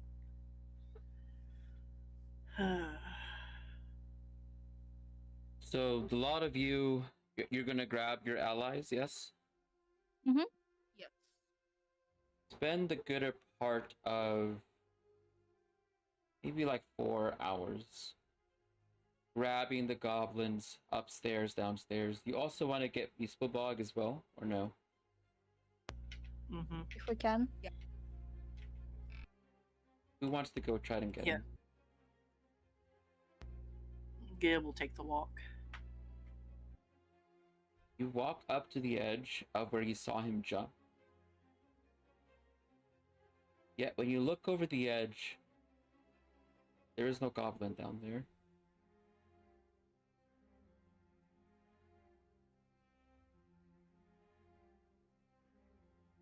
You find a bit of blood and some footsteps that recede off the side of the mountain and off to the deeper part of the woods.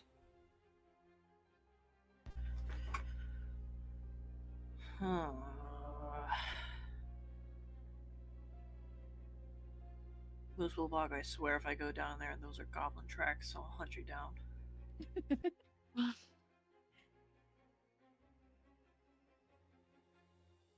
Do you want to hunt him down, or you want to go back? I mean, I don't think because it's, what, like 50 feet up? I don't think I can see what tracks those are, right? I'll have to go down there to, like, investigate. Probably.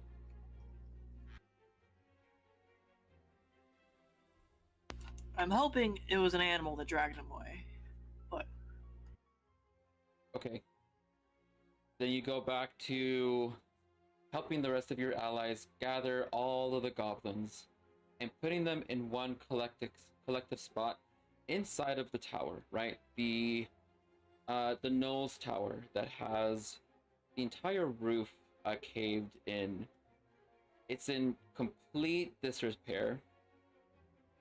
And it is you, your allies, and about 12 or so goblins that are currently in here. How do you exactly want to have laid the goblins out? I mean, there's rubble. You can kind of use it as work surfaces. Okay. And lay them up. Fun.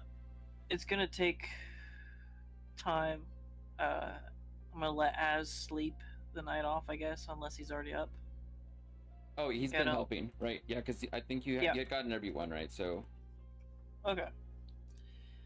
Give him as much a hand as I can, and taking them apart and cutting the symbols and the stuff into them to keep the bad magics out. Okay. For so many goblins, I'm sure this will take all day and night. Okay. It'd be like butchering 12 pigs. And that's exactly what it's like. You are taking off the skin, you're preparing them for blessing rites. I mean, it's going to take some time to get through all of those creatures and all of those bodies. In all of this, we'll say that it took all night, but yeah, you could have probably spent a good part of the night having done this, preparing them, right?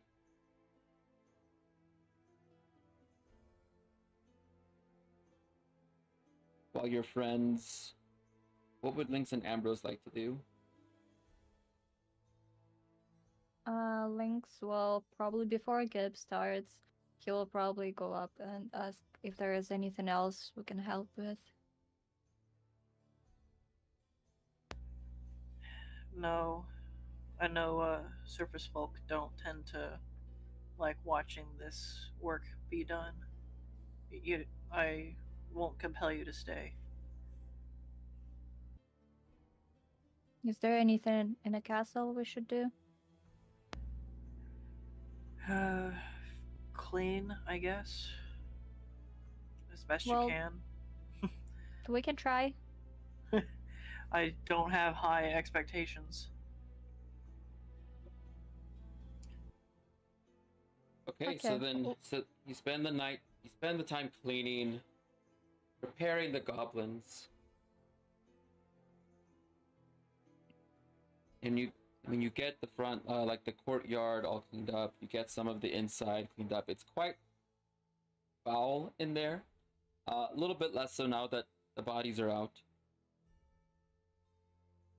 During the time that this is happening, Ambrose and Lynx, could both of you roll a perception check, please? Great. Okay. Fun.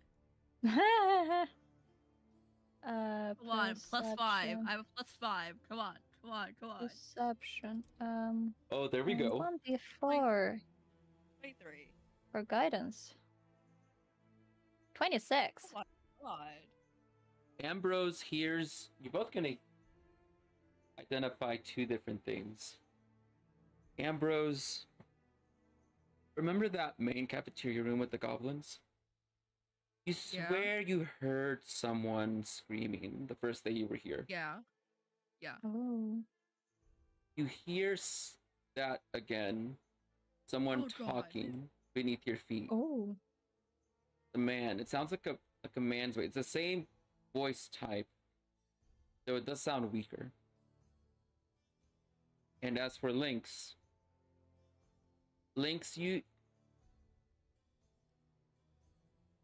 your elf eyes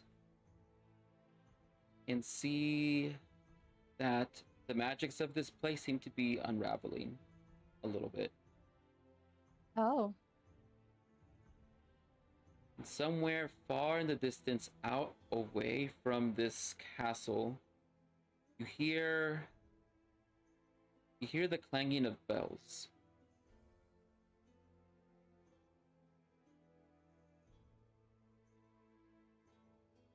Uh-huh. Ambrose is like mutter under his breath. We really need to figure out who the fuck that is. It's the second time he's been hearing this man, yet no one believed him the first time at all. Lynx, you heard the yelling, but you also heard the clanging of bells far off in the distance. And that the magic here seems to be unraveling a little bit. Yeah, as soon as he like sees and like hears the like everything you described, he will probably like go to Gib as fast as he can and just like tell him, because he seems the one who knows like at least most of the things that going on in this castle. So he will go back to Gib and like retell what he saw and heard. Man jingling something and talking under the floorboards? Lynx, if you want, you can Clinkin- make a history check or intelligence check to see what kind of bell it Okay. could have been. Sure. Let's Were they guide jingling myself. or jangling? Goes punk, punk, punk, punk. Ha ha. Wow. To you, they I were have not a they were, single idea. Jingle bells. They were jingle bells to you. Jingle bells, jingle bells. Oh, Were my they goodness. perhaps jangling all the way? They were quite jingly. Oh, Yeah, God. they for sure were very jingle-like. And that They might 20 be and jangling that all the one way. within the first hour. There we go.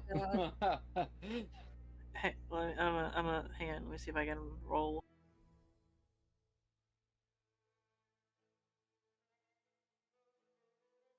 Okay, so he doesn't go with it. I was gonna go.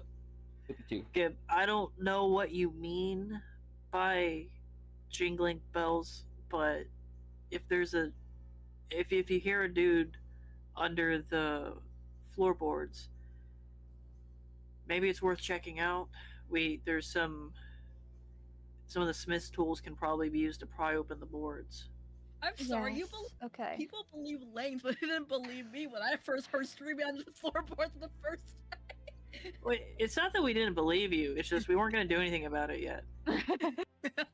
Yeah, and well, there's not only the jingling of bells and not only screams, but there is also something going on with magic. I'm not exactly the most magical type, but even I see that there's something happening with it. If I had rolled like less than 20, Gabe was going to go jingling bells. This is worse than I thought. Oh my god. Not the jingling bells. Not the jingling bells. Jingling bells. So, what do you want to do now then? You got the jingling bells, you got the unraveling magic, the screaming man beneath the floorboards, all the dead gobs around here. I mean, that's quite a sight. Quite a lot of things going on right now. Yeah, probably. Ambrose definitely wants to check out Screaming Man, because he has been hearing this man since the beginning. Okay. He needs to know.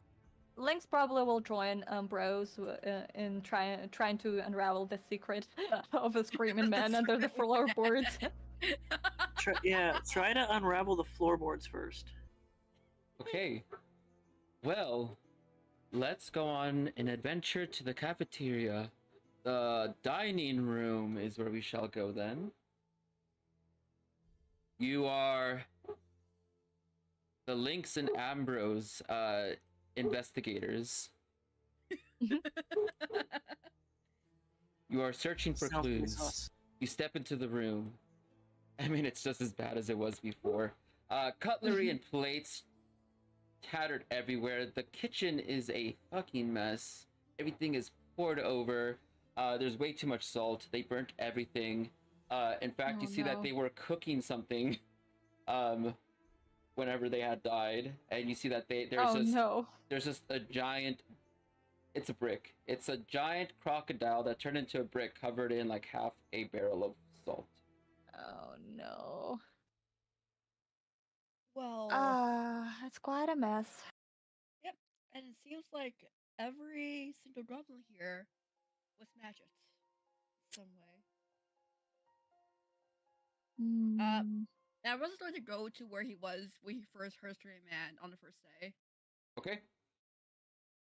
Yeah, Lynx probably like stopped by somewhere, like if there is a crowbar anywhere near where they went by, or he could have like gotten it from his like mule packs. Okay. From the ass of holding. You grab your mule. You grab your crowbar from the ass of holding. Is Gib here, by the way, or is Gib still? No, Gib's helping as. Okay. I'm just gonna be. That was me commenting. Okay. So, if you want to do an investigation check between the both of you, or one of you rolls with advantage. Yes. I will gladly do an investigation check. Okay. Or it might be Ambrose. What Ambrose might be better. Are you sure? Are you sure? Okay, both of you roll investigation checks. Let's see what we can get out of this shithole. Ambrose, you swear, and whenever you see Ambrose say it's like right here, you see Ambrose like come back with a small mouse. Oh my god. And it's one of those mouses that goes, and she's like holding this little marmot, little screaming mouse that he's holding in his hands. Look at this little mouse. That's so cute, isn't it? I love him. Oh. You see Ambrose not distracted completely. That mouse is in total fear at the moment as it's screaming its little heart out. Aw. The mouse indeed is very cute, but I'm pretty sure it's very scared. Maybe you should not. let her It's go. definitely not. And Ambrose is lying out of his teeth. He don't understand what animals are. Like, he just doesn't in the woods. So he's just like, shh, shh, to the mouse. Roll intimidation on the mouse. Oh my god! Poor mouse!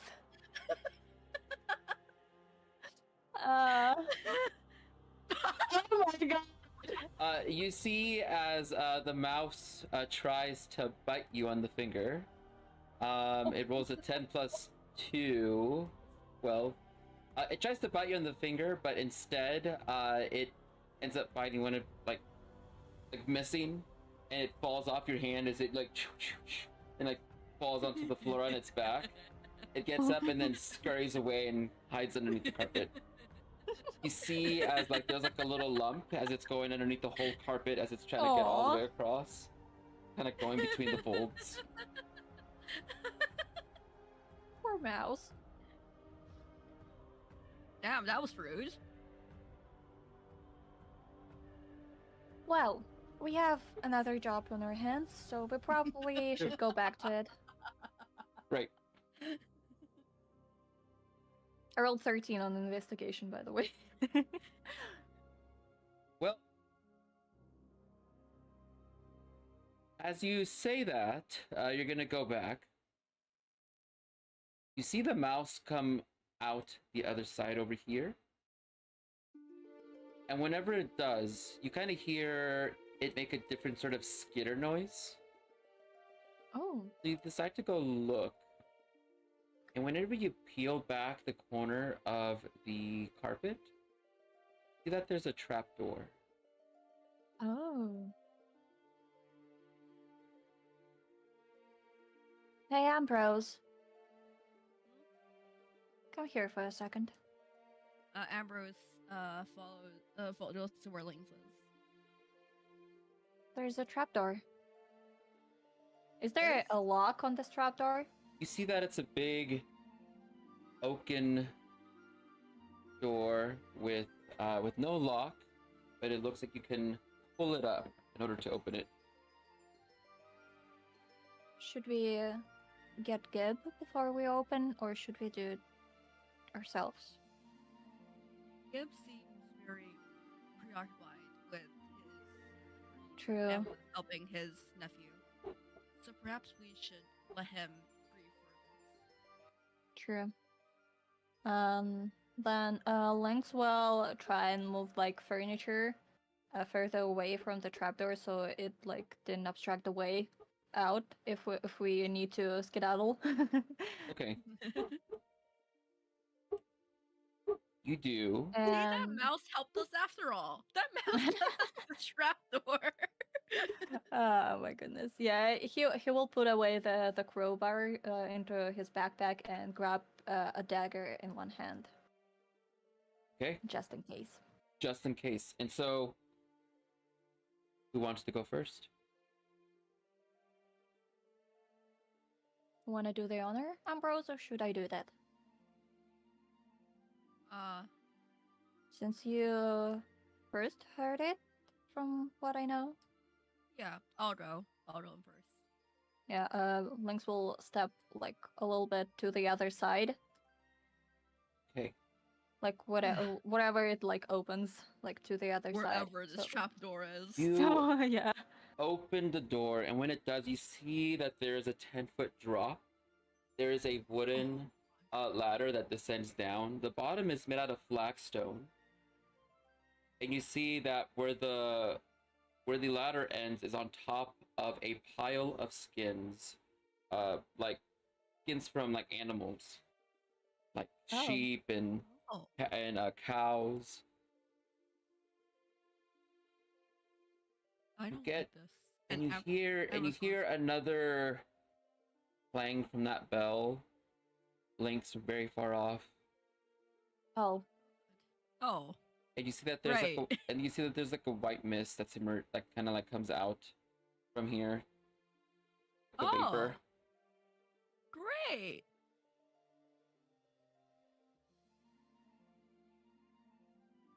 Okay. what is this mist? I have no idea. Can I can I try to Can see we what check it is? that? Can we check? Could nature check the mist if you'd like. This white Yes. baby that just came out of the floor. With guidance, please roll with guidance too. 1 to 4. Oh. You want me to have guidance? Okay. Yes. Thank I will give you guidance. Thank you. It's Ooh, 17. Okay, 17. So that vapor is what looks to be like a thickened fog that had been condensed in one place for a long time. It smells old. It's not harmful, but it's the kind of vapor that kind of develops whenever certain conditions are met. And it's also something that occurs around things like graveyards and places of, undead. In addition to there being like fluctuations in magic, it seems to be like almost like liquefied dust is the best way to put it. This gives the aura of undead magic.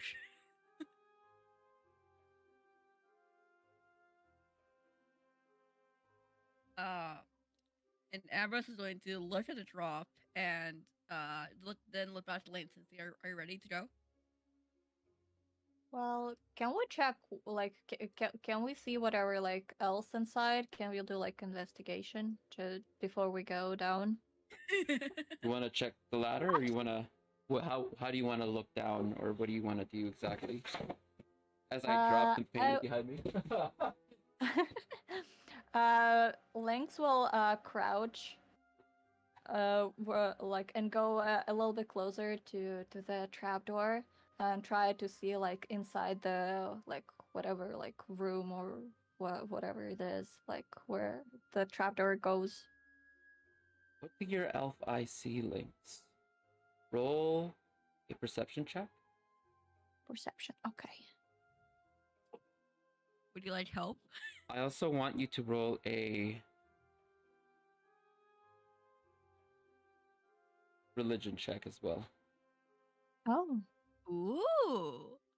Okay. Can I do guided? Oh, okay. Oh. 11. You did. Whenever Can you I roll look perception down, too? you can, Ambrose. Yes. Whenever you look down, put your head. You see that there is a desk down there with a ledger. There's also some holding cells in the back.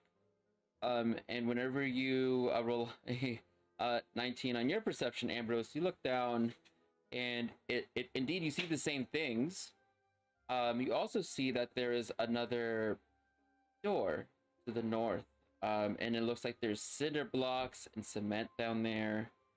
You think you hear someone breathing down in that basement.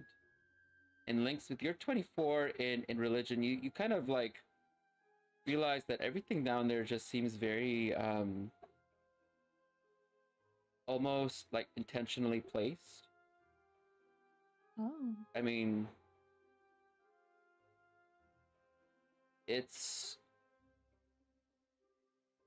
just getting some feeling that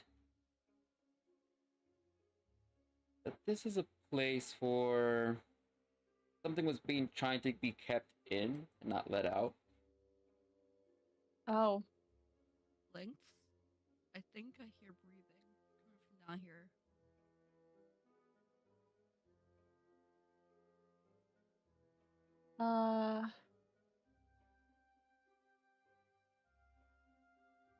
Do you? I don't trust this. Yes.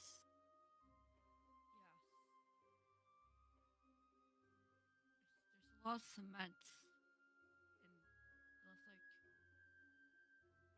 And it looks like it's blocking the door. There's a door down there.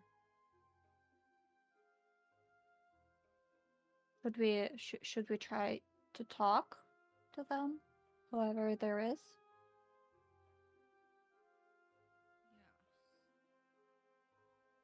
perhaps. I mean, this place was hidden, and I don't know what they would want to hide, because no one else heard us screaming on the first day. Only I did, and I don't know. I don't like the feeling of this.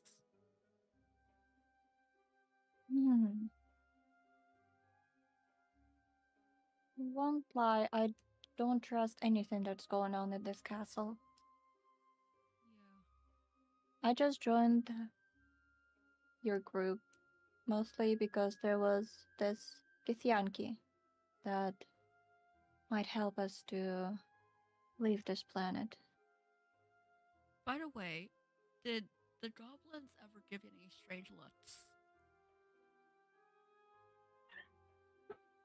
But they didn't really like me. Yeah, they have a thing against elves. Yeah, even when I tried to speak with them in Goblin, they didn't really like it. You Perhaps that's why this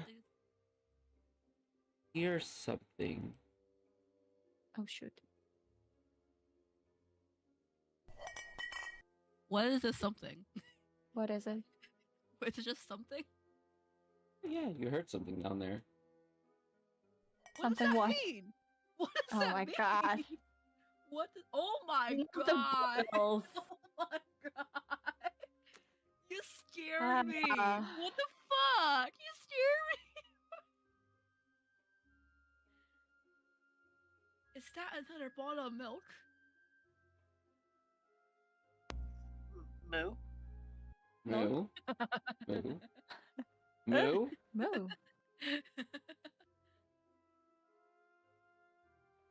Yes, this was an elven castle. And Oh. It was? yes, Giv found a diary from one of the previous castle owners, and I read it, and it was very tragic. Oh. Yeah, maybe we can That find some might of the. explain it. Yeah, it was written Elvish. We might find some more diaries, but there's a lot of very, very interesting designs here. Oh shit. Who the fuck tried to open the door? You hear the door open down there Oh god. as your voices are heard. Hello? Uh-huh. Hello?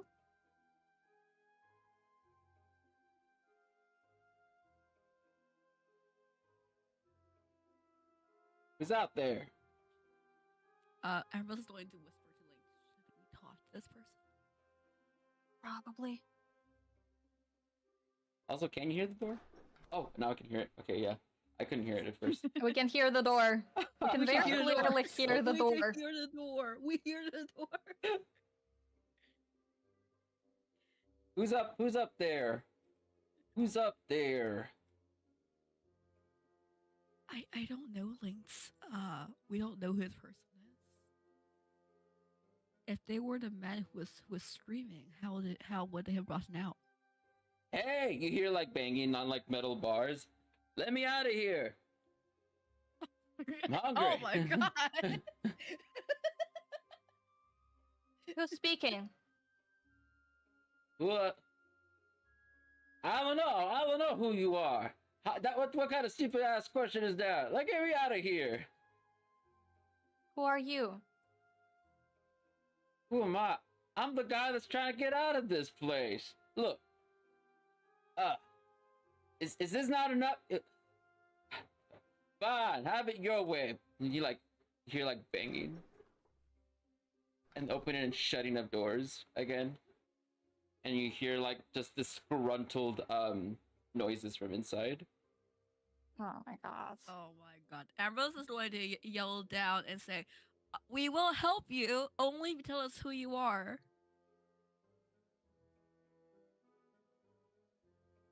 Yeah, why's that?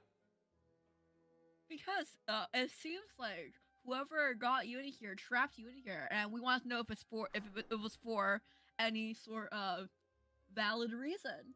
You know, like any reasonable person would think.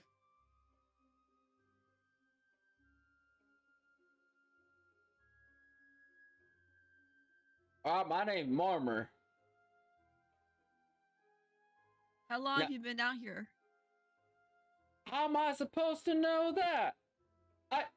There ain't no sun down here. There ain't even no stars. How am I supposed to know that?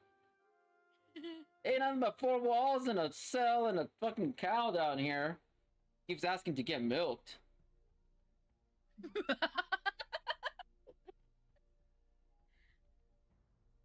Oh, hold on. And you're listening, and then he's like, son of a. It is like the hearing, the yelling that you heard as he's like, God damn it, why'd you have to kick me that time? I'm just trying to help you. You hear like the clanking of bottles down there. Oh my goodness. Who put you Lynx down there? Look at them bros. Just like, Yeah, I was going to say, like, who put you down here? I don't know. Goblins? Is that what they are? I think it was goblins. Okay, hold on. We're gonna try to get you out.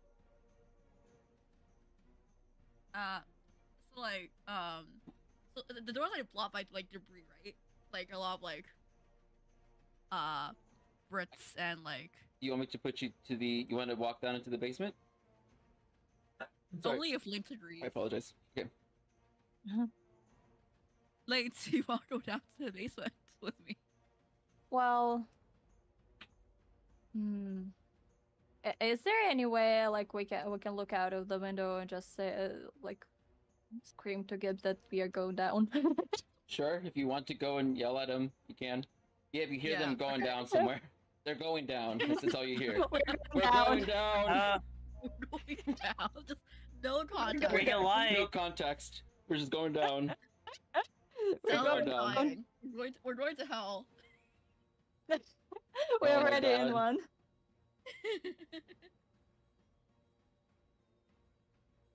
But yeah, or Lynx will like look at Ambrose and say, probably should tell Gib that there is a trapdoor that we're going down into.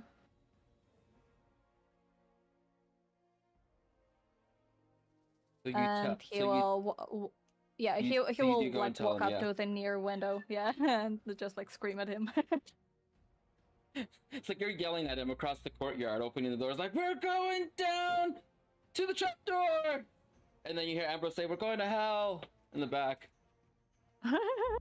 Gabe, how do you respond? I'll be there in a second.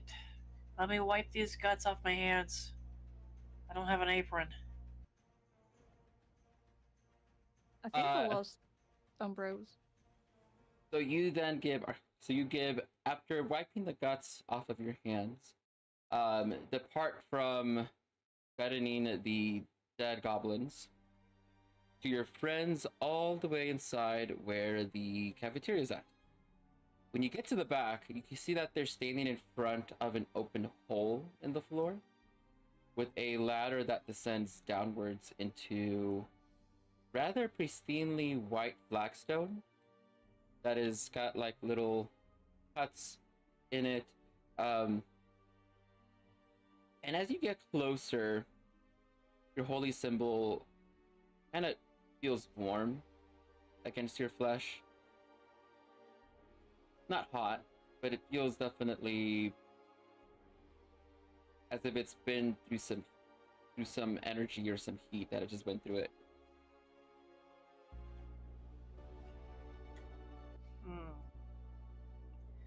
I didn't detect this before. There is someone who's telling us that they've been trapped here by goblins and they're apparently milking a cow for whatever long they've been here. Milk a cow? Her name is Bertha. Gotta give her respect. And she's a lady. Has he been surviving off of the milk down there? Uh, How long has I'm he not been down sure. there? We don't know. You don't know either. Hang on. As Gib looks around, is there any garlic or garlic powder? Oh my god. Just in case. Grab. Yes, Gib goes and grabs some. you found some ground up garlic over in the kitchen. There's a whole barrel of it actually. They were quite my rich on goodness. garlic. They really like their garlic on their fish. Tastes good. Garlic. You know, I want to really fucking want garlic bread now. Every time Oh we my play God, on Monday, yes. I want garlic bread. Sorry, Gib, not trying to break the Gib takes tension here. Gabe takes a whole thing of garlic and just starts chewing on it as we go down. God, you're gonna make me want to bites go and into, like, start up some garlic bread. Okay, you take up a whole loaf of garlic and you chew it as you descend downward. Then, is anyone else going with him? Lynx is following Gib. Okay, then. Yeah, I was following good. All right. Okay. We are all going down. We're all going down. Whenever you enter, die. whenever you enter down here, you see that it is pristinely white. See that there is a man, a rather ordinary looking man, looking at you through the cells. His face is gaunt, white long beard, hardly has any muscle on him, and you see like he's like in his mid-60s as a human in looks. You see like the veins. I mean, he's like kind of like skinny fit to the, you know, have you seen like really old like fit like old people that like have like huge veins, right? Yeah. Yeah, like a little bit of a pouchy belly down at the bottom, curvy hat at the top. You see that he's chewing on something. He's looking at you through the bars. An elf, a half elf, and a god. How'd I know? It's always a half elf, an elf, and a god every time. The fuck? What does that mean? Gib looks What's that away and holds supposed up to his mean? mirror to look at Mortimer through the mirror. Through the mirror? Yeah. Like, are you casting a spell, or is this like insight, or? Okay. Try to see if he's a vampire.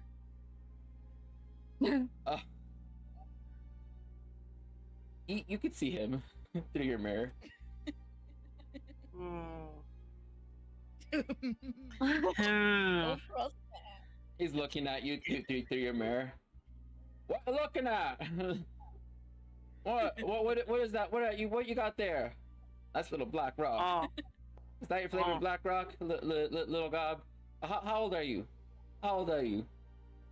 Gib turns around, starts walking up, and just sprays garlic on Mortimer.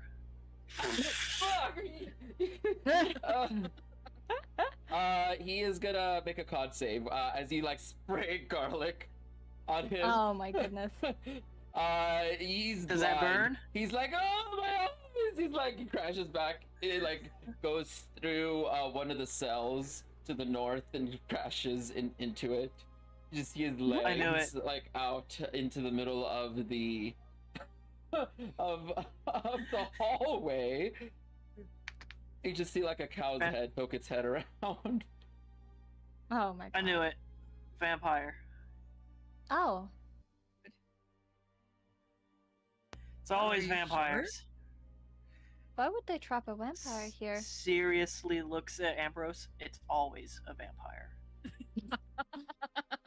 You look into the hallway, Gib. You can see there's a cow staring right at you.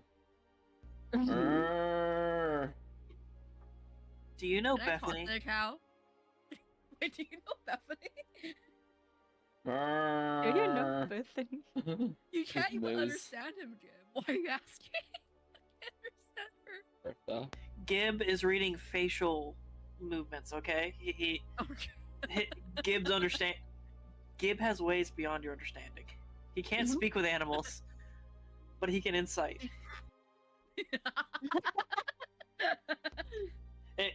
Traveler, it's a reference to I nat 20'd a insight on Bethany and somehow got Bethany's name out of that. Oh my god. Yeah, Ambrose is going to roll his eyes and look over the cow and say, and just say, "Do you know Bethany?"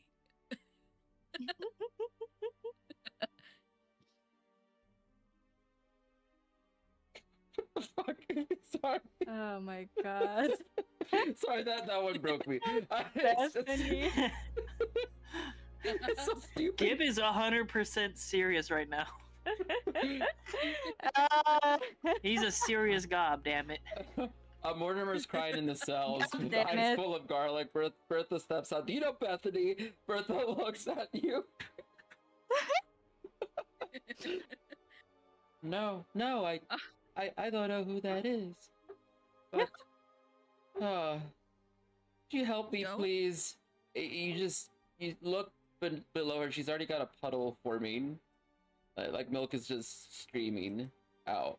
Oh my god. No, Ambrose is going to wait. The cell's Bertha. locked, right? So we can't reach Bertha. No, it's a locked cell between you. Well, locked door between you and her. There's like bars you can see between, but it's been. You can see that there are no hinges. There's not even a door handle. It's just like melted into the wall.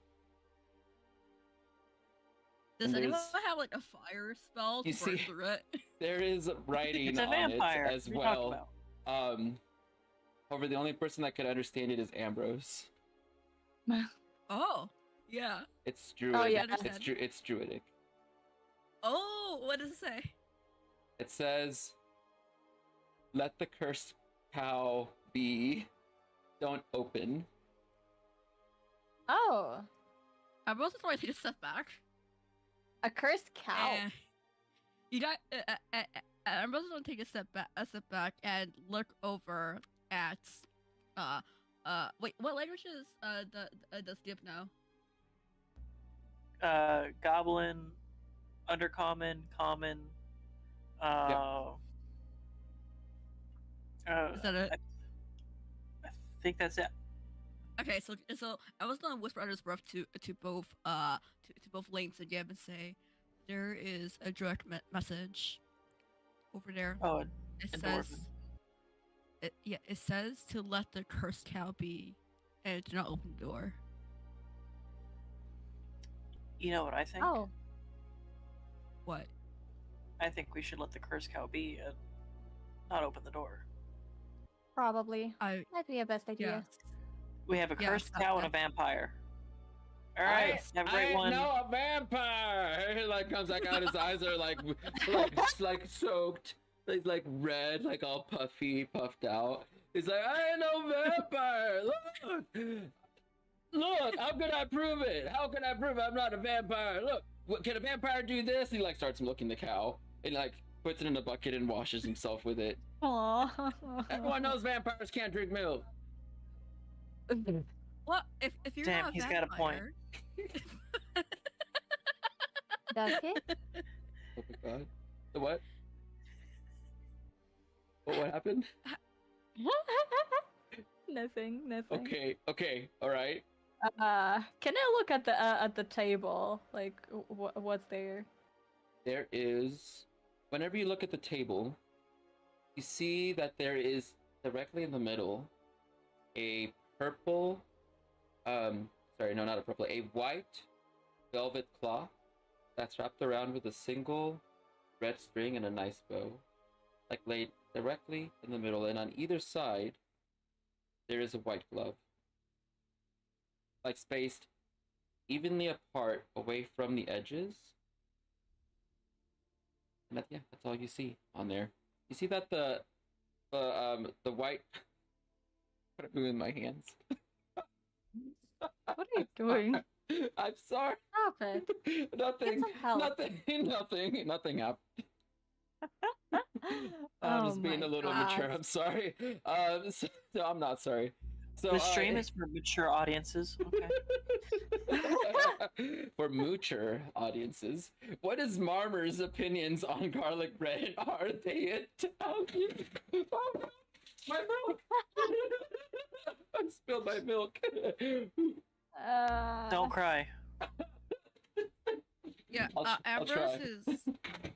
Ambrose is going to look over Mortimer and say, "How long have you known Bertha?"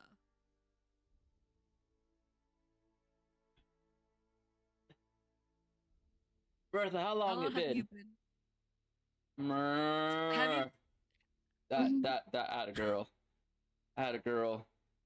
Does he understand a cow? You know.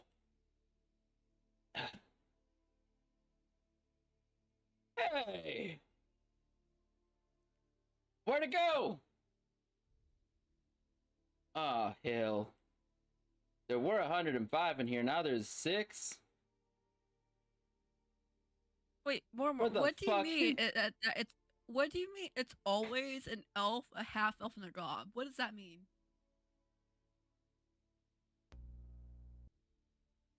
Yeah. People that come visit me are a half elf, an elf, and a gob. Always? Yeah. Who was it last Is time? this the first time? What was the last time? What's that girl's name again, Bertha? Bertha says, Murr, and which Bertha says, I don't know. And he's like, oh, that's right, Jedra was the gob.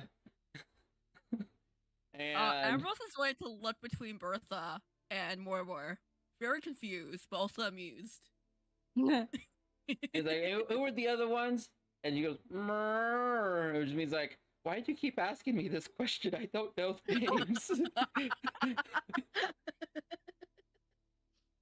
I'm a cow. And he's like, oh, that's right. There was this, fella. No, this, he looked a lot like you, actually. Wait, it is you, isn't it? Looks at Ambrose. What the fuck? What? Wait, what? Lex looks very confused and Ambrose like, huh?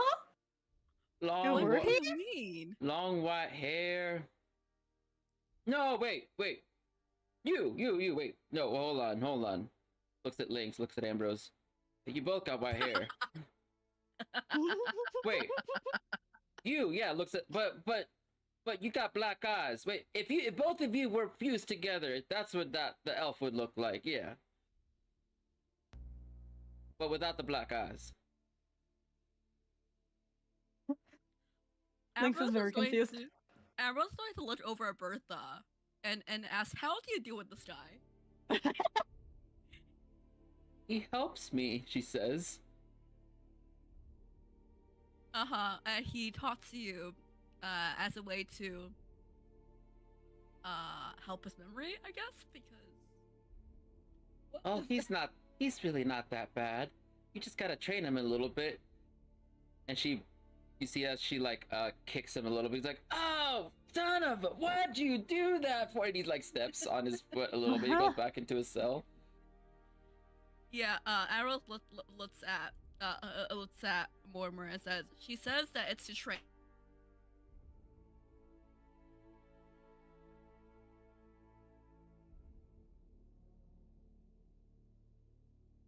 You know, Bertha says to Ambrose, coming closer to the cells. Oh my goodness. He's right, you do look a lot like him. But you're not like him.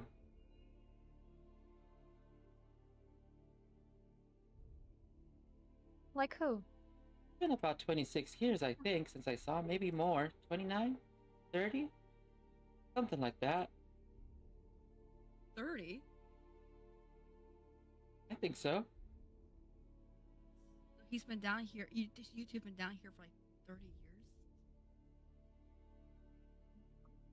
Moo, she moos. It's like just straight up moos. No words, just moos. Yeah, everyone's listened to them and said that was just regular moo. There's a difference. Cows even live to 30 years? So she legitimately just mooed, like she said moo to you. Amber's like moo. Yeah, she just said moo. That's it. Wait, she mooed and what she said was moo. Yes, she just told me moo. I see you are unaware about our customs. What customs? Oh. Cow culture. No. Cow culture. How culture? Wait, Cow Gibbs, culture. look, Squints. How have you been surviving down here, cow? He's just watching the cow. Oh. Gib. I know I'm talking to Ambrose. Okay, but Ambrose, Bertha says to you, or you understand that Bertha says, "Oh, who needs survival whenever you have milk?" Ambrose looks over at Gib and tells him, Bertha says, "Who needs survival when you can have milk?" So she's undead. Got it. Case closed. All I needed. Slaps his hands together. I'm out of here. I'm done. I've had it up to here with the mysteries of Castle Kalalan. Wait, Looks Gib, back. Yeah, but wait. there's something on the table. I'm not sure if I want to touch it. A red string and a glove. Yeah, I couldn't figure that out either. Ambrose is going It's like to... a rolled up, like it's like a napkin roll, like a white rolled up cloth with stuff in the middle, and there's like gloves, and it's wrapped. It's being held together by a red string.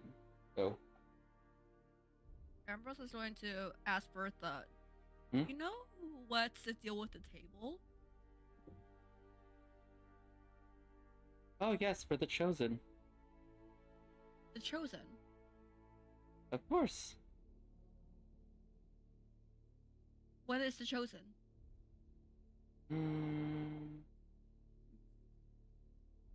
When is it?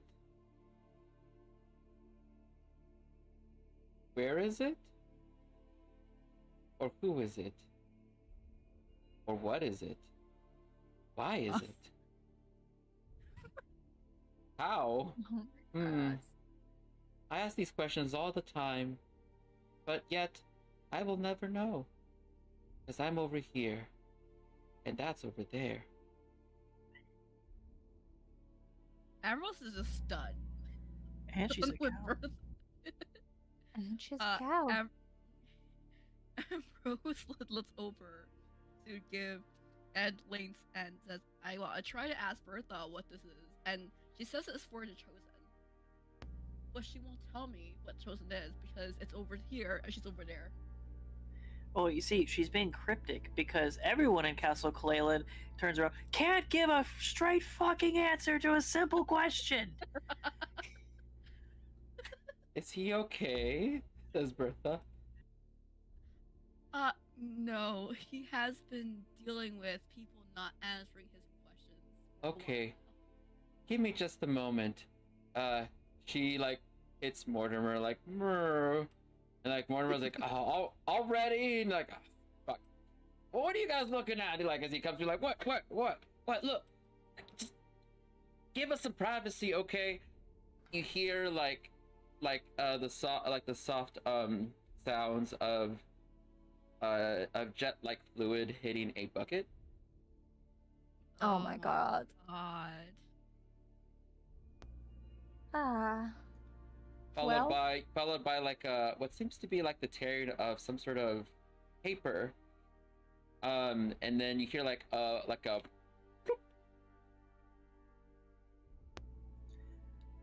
All right, I'm going back to cutting up corpses.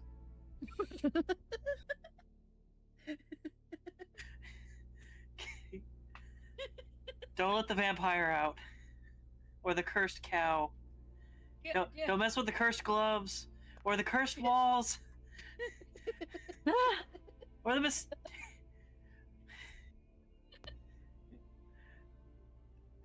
Gibbs losing it. Oh my! I gotta roll again because no. I don't know. It's 2. Oh, it's Lynx. Lynx, you can hear the milk multiply.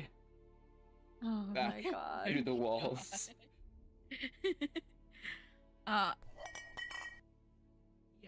Oh my god. Ambrose is going to yell over to Bertha and and say, "Can that wait until later?" And what wait Lynx until later? shudders and just like goes back to the ladder. I don't know about you, but I'd rather go back up. Yeah, I just need to know how. It's just suddenly whispered in Elvish. I need to know how that cow is cursed. Did you hear it? Sorry? Lynx shudders again. Did you hear it? Hear what? Did they hear it? Ask them. Ask them. Gib, you hear like aggressive mooing behind you. Move. Ambrose is going to go to Lynx and say, Bertha wants me to ask you if you heard it. Very clearly. Did I hear the man milk the cow and then tear paper as he wiped his ass after plopping something in it, which I can only assume is his human vampire excrement? I'm done with that. More milk. You all of a sudden hear the milk multiply 6 times. You're like clink, clink, clink, clink, clink, clink. This Mortimer standing up from behind with a crate of this stuff as he puts it in one of the other cells. Is that your curse, Bertha? Curse? Multiply milk? Curse? Well, a gift, really. If you can multiply the milk like that. I think that I've been blessed. After all, what's the alternative? Sit here and look down upon the things that were gifted to me. I am Bertha. I may have a problem, but I'm not defined by the problems that I can't control. I just live with them. May I ask, were you born with this gift? Was it given to you by someone? You see, like, her staring like 1,000 like million miles away. I wanted this.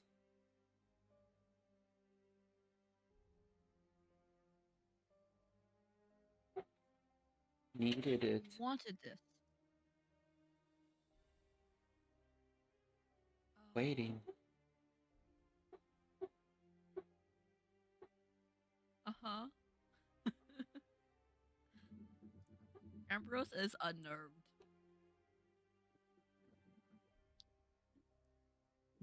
I shall wait forever till my milk master finds me. Who is your milk master? The chosen. I can hear my milk. Ambrose was over at Lynx.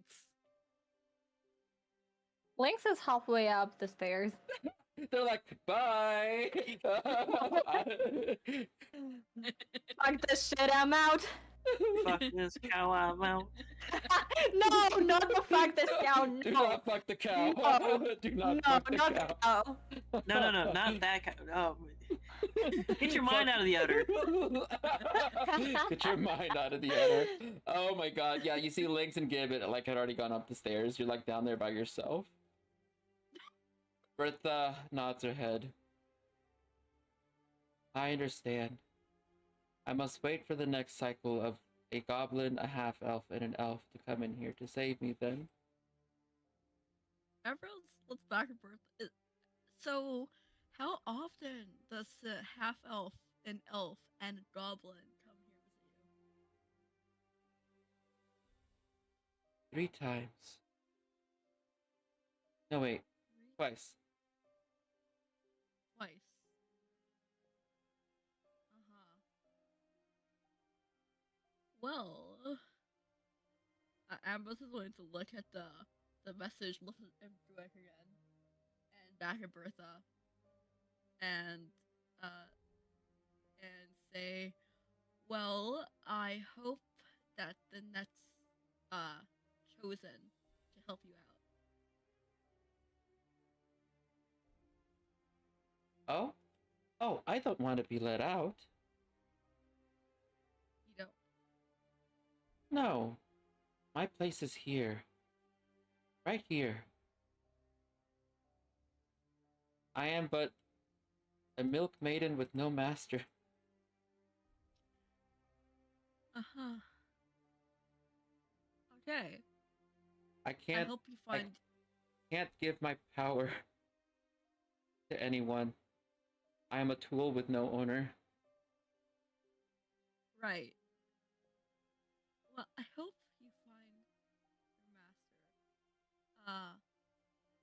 Ambrose is going to also leave a message in Juek, just in case.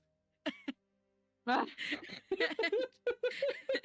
it's going to say, "Do not talk to the do not cow. talk to the cursed cow." You get the feeling that the last group called it cursed because they're like, no, and then left.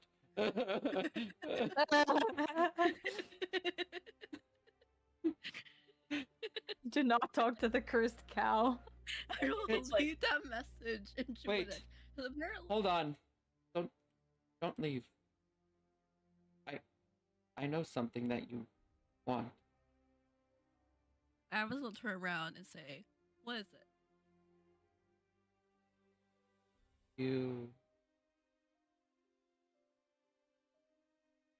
don't know. You know what? It's like, Great. I know your father. My father? You look like him. I'm just trying to go closer and say, "What about my father? I've never met my parents."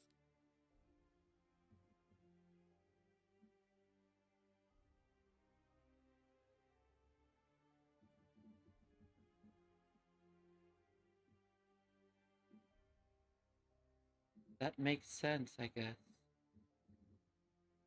So our meeting then is not... This is not the first time you and I have met then. What? So I guess you weren't born technically. You know my parents? Of course. Got your mother's eyes. But your dad's features.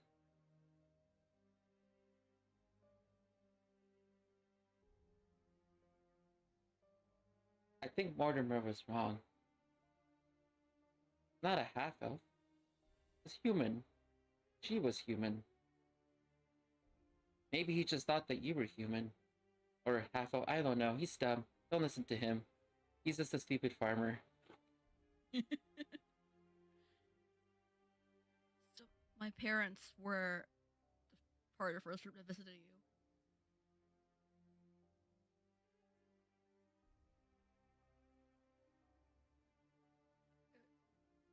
If that's the case, who was the goblin that accompanied them? Tetra. I remember. Tetra? I remember. Of course. Tetra. And then the woman was pregnant. And the man looked like you. They called me a cursed cow. I told them that I'm waiting for my master and that none of them could hear them clinking. They decided to hide me away down here, and then they buried... Well, there used to be a staircase over here. They filled it with cement and put... Well, I could hear them partying all the time, and I just kept thinking, wow, they're having a lot of fun. But then I got quiet the last day. Something happened to the goblins? You could say that. Is Jedra gonna come visit me again? She promised she would.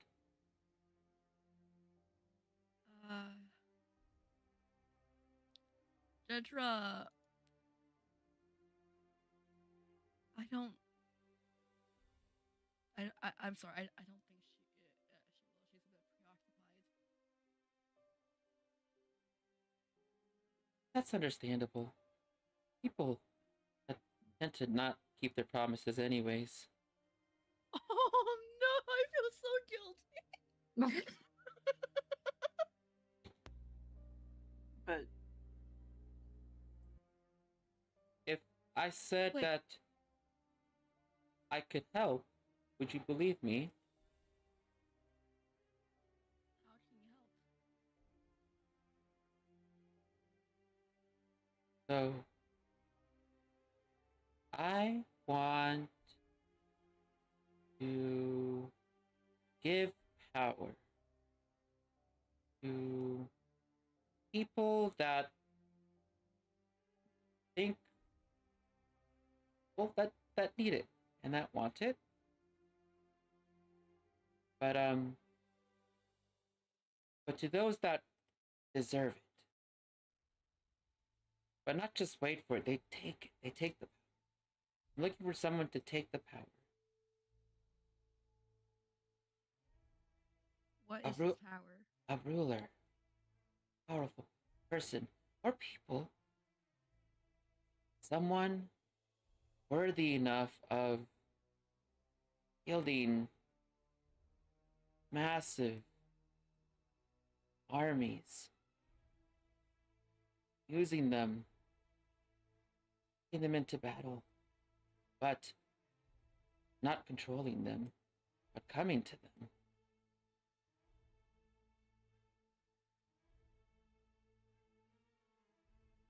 I Wait. know people. They use me to talk to you. They say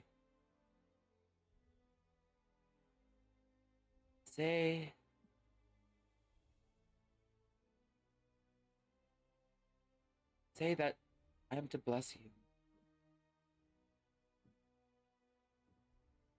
Bless me.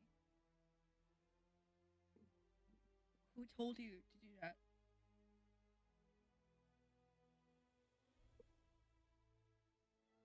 It has no name. It only tells me that I am to give. To give I do. A medium, I guess is what you can call me. A person that speaks between here and beyond.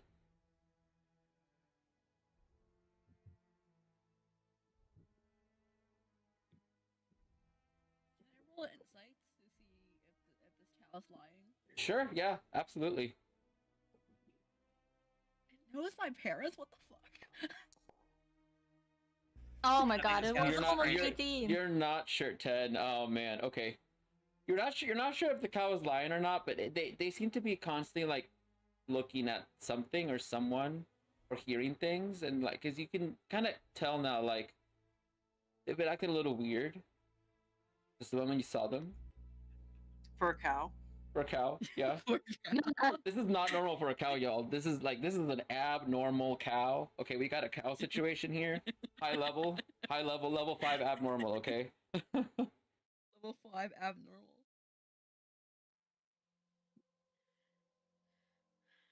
How would you give this gift?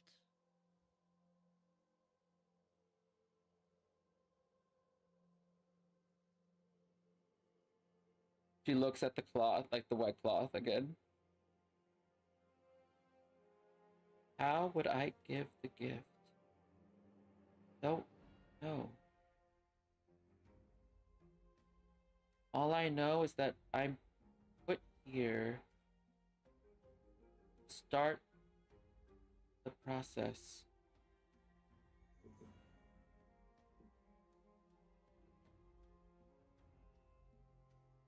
I've been ready for this my whole life. I knew that one day this day would come where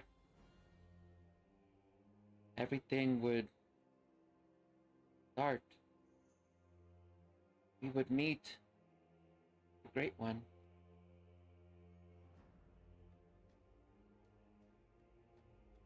The one that created me. Long, long time ago.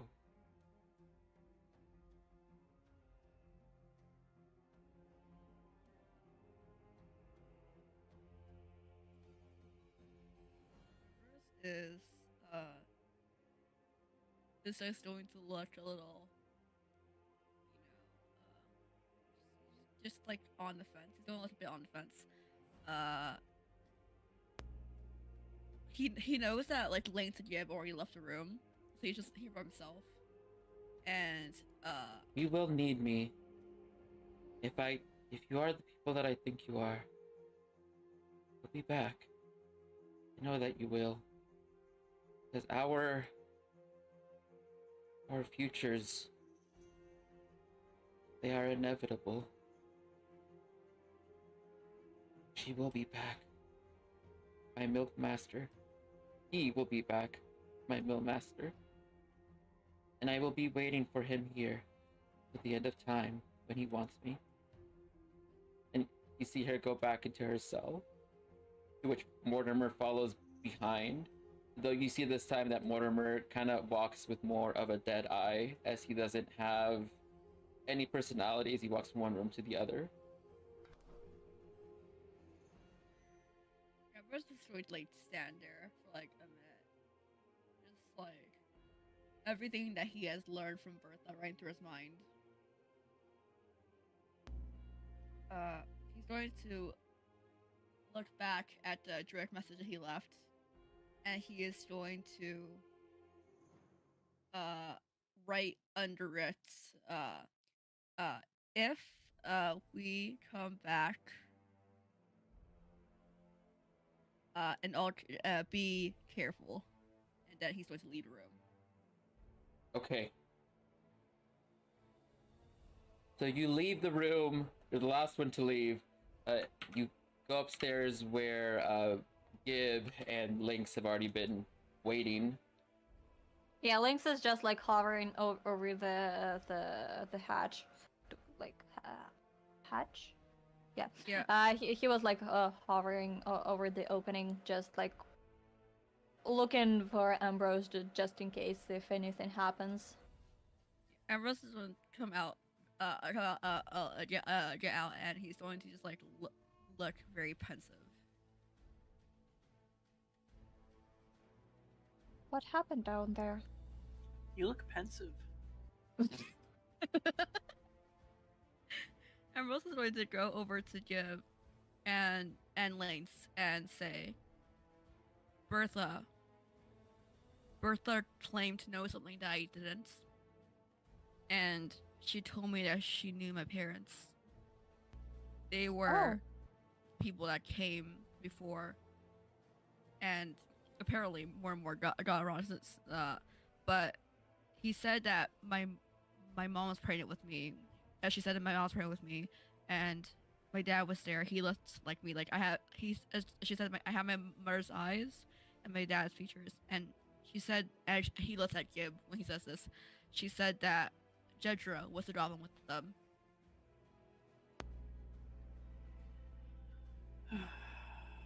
Gib takes a deep breath. Bertha is a crazy cursed cow who said the most generic stuff to the most impressionable half-elf to try and get you to believe the psycho bullshit that she's peddling. Damn! I need you to think about all that you said. Alright, Ambrose, you're a half-elf. Chances are you're conflicted about your lineage. And you let on that you didn't know your parents. Or some other thing. Who knows? Maybe the cow's scrying. Maybe she's not even a cow. Maybe that isn't even milk. No. But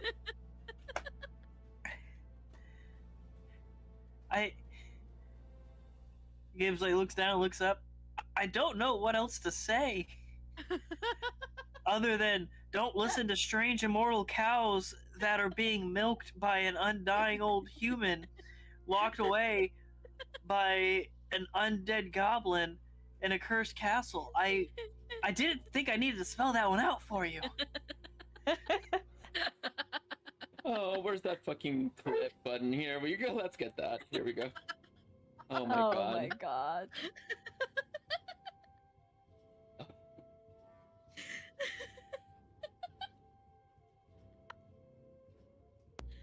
I don't mean to crush your dreams and cut, this deep cut if you started getting hope, and I see that, and I'm sorry, but my guy,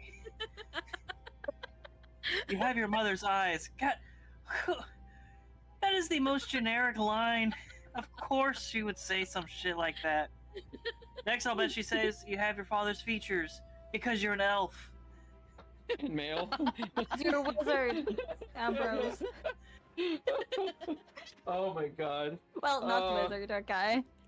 You're a druid, Ambrose. I think that's a good spot to take an early break.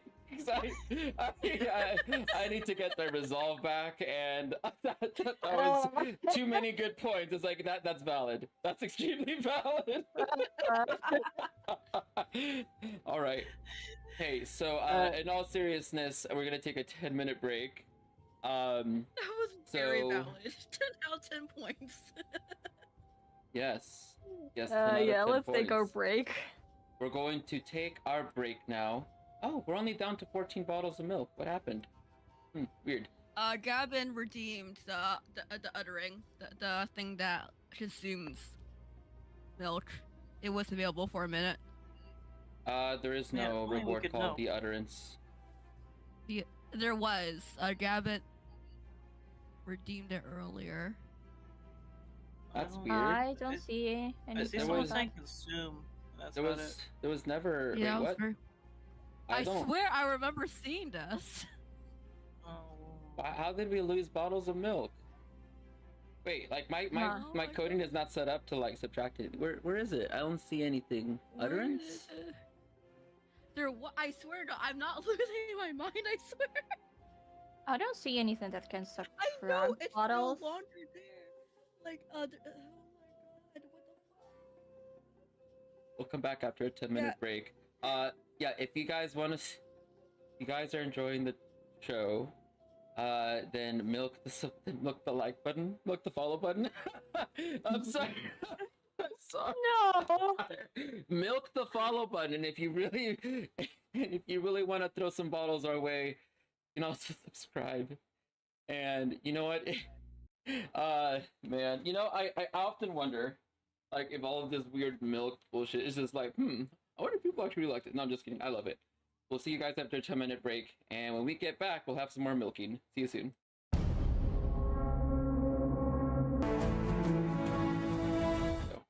Go. Hello, everybody. We are back. My name is Paladin, and if this is your first time to the stream, welcome. If you like a really absurd and terrifying adventure, this is for you. If not, then get the fuck out. No, I'm just kidding. I'm sorry. I should not say that. I'm just kidding. I just kid.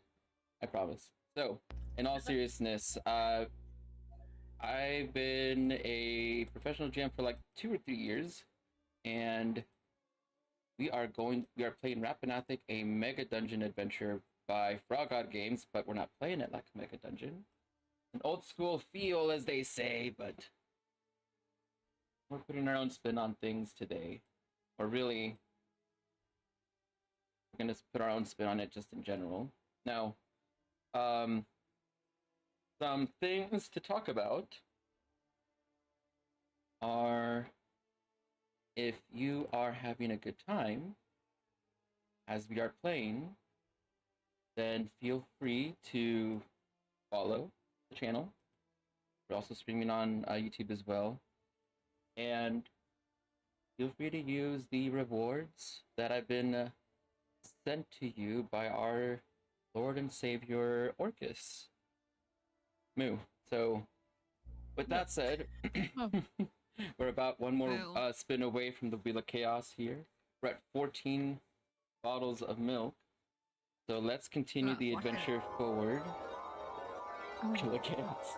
All right, Wheel of Chaos it is. We did it to ourselves. All right, let's roll it. Let's roll it. This is a serious time, all right? Oh, extremely serious. This is a serious Wheel of chaos. Yes. Serious chaos. Net Librams 1,819. So we have left off with you all in the dining area after having had an encounter with your beloved house friend, Bertha. We love Bertha. We love Bertha. Bertha. We love Bertha. Sure. We love Sure. Bertha. You just got a. I think he just read you better than he's ever read any book just now. Feelings of hurtness and the vicious mockery energies are palpable for sure. Like cry. How dare you break my heart? Look, I'm sorry. I know you were fragile. I shouldn't have done that. Lynx will just go up to Ambrose and put his hand on Ambrose's shoulder, just in silent, like, oh no, in silent support. Aww. Lynx, What? you do well. Give Ambrose support. Uh-huh. Uh-huh. Yeah. Uh-huh. I'm scared.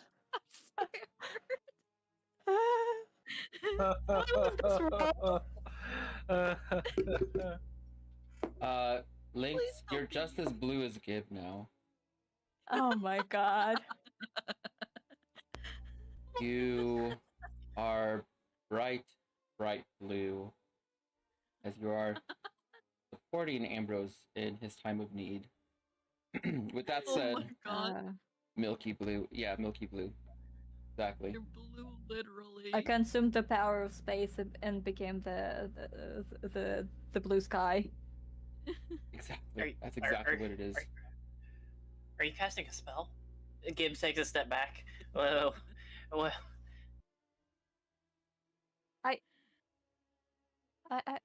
I just wanted to support Ambrose. Everyone Well? looks at Lane to say, you turned blue. Oh. Well, Oh. happens sometimes. are you feeling supported? Are you feeling supported? Oh my god, I feel interrogated. Is this blue enough for you? I got all the blue out of you, so you don't need to feel blue. Got all It's an the blue interesting out of spell. you. Oh my god. You were feeling too blue, so I absorb all of it. Thank That you. can't be healthy. What it is, what it is. What happened has happened. Right. Chopping corpses. Right. That's right. I'll be. You go on your Yeah, way I'll make- back to chop corpses after having found the mystery of the voice under the floorboards that we all wish to forget for the next however long it's gonna take for you guys to come back. Lynx will close the trapdoor and drag the table on top of it. You drag the table on top of the trapdoor, leaving some mysteries to just remain mysteries for another day. Maybe later. Maybe we can explore later. And Lynx will probably go back to cleaning the castle. Ambrose would just shake all of his feelings off and help her. Lynx, you put your worries into the cleaning, and I think that we can probably skip forward until the next event here. I mean, with you cleaning, there's not really anything going on yet, right? Like you're spiffing it up, you're cleaning up the shards, you're cleaning out the front. And at some point, Gib is going to have a ceremony, right, for the goblins. Right. So, let's go ahead and fast forward to that then. You all go back to where the goblins had been at, seeing that Gib had cut them apart along with the help of Az.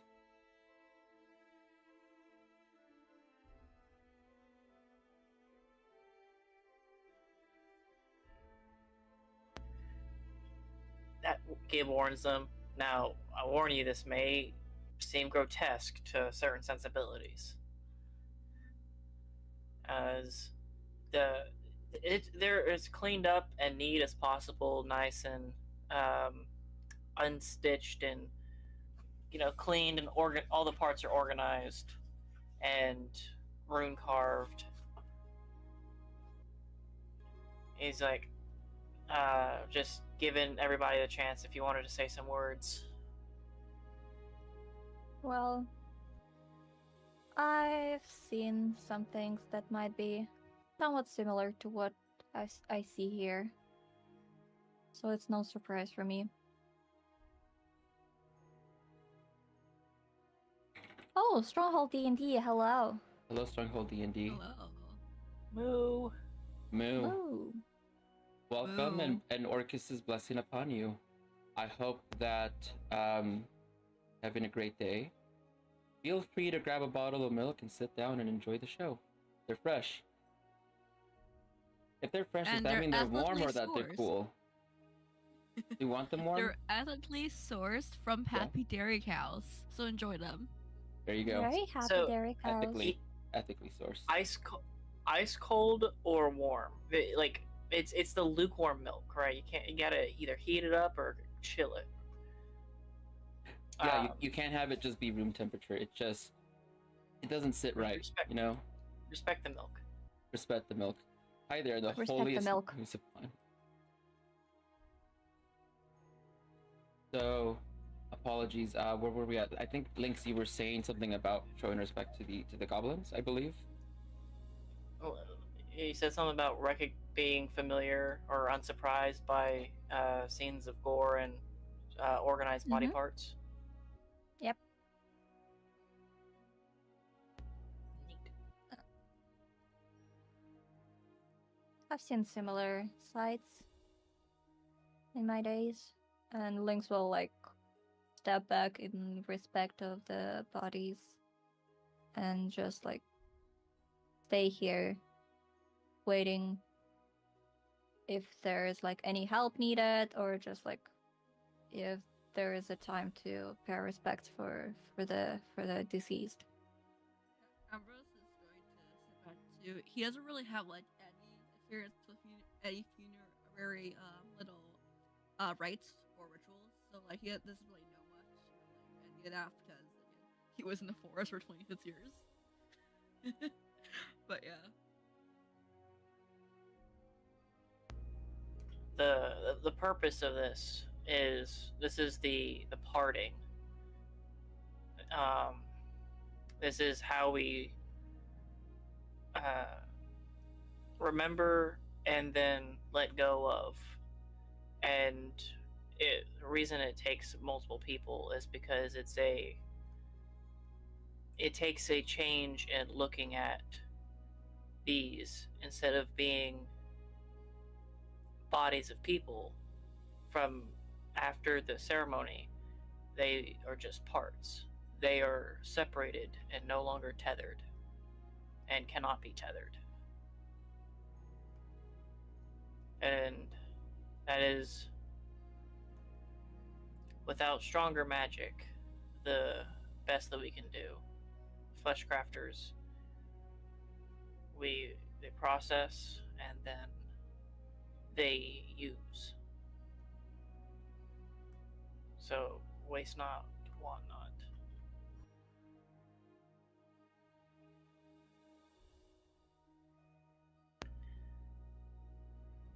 especially since they've already been touched by undeath.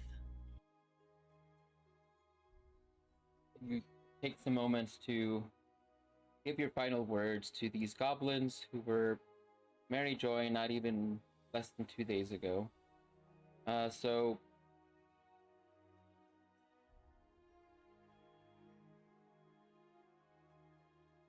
what will you do from here as you pay your final respects?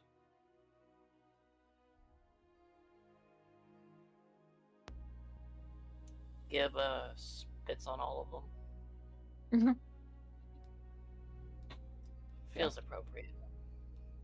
You spit on every single one.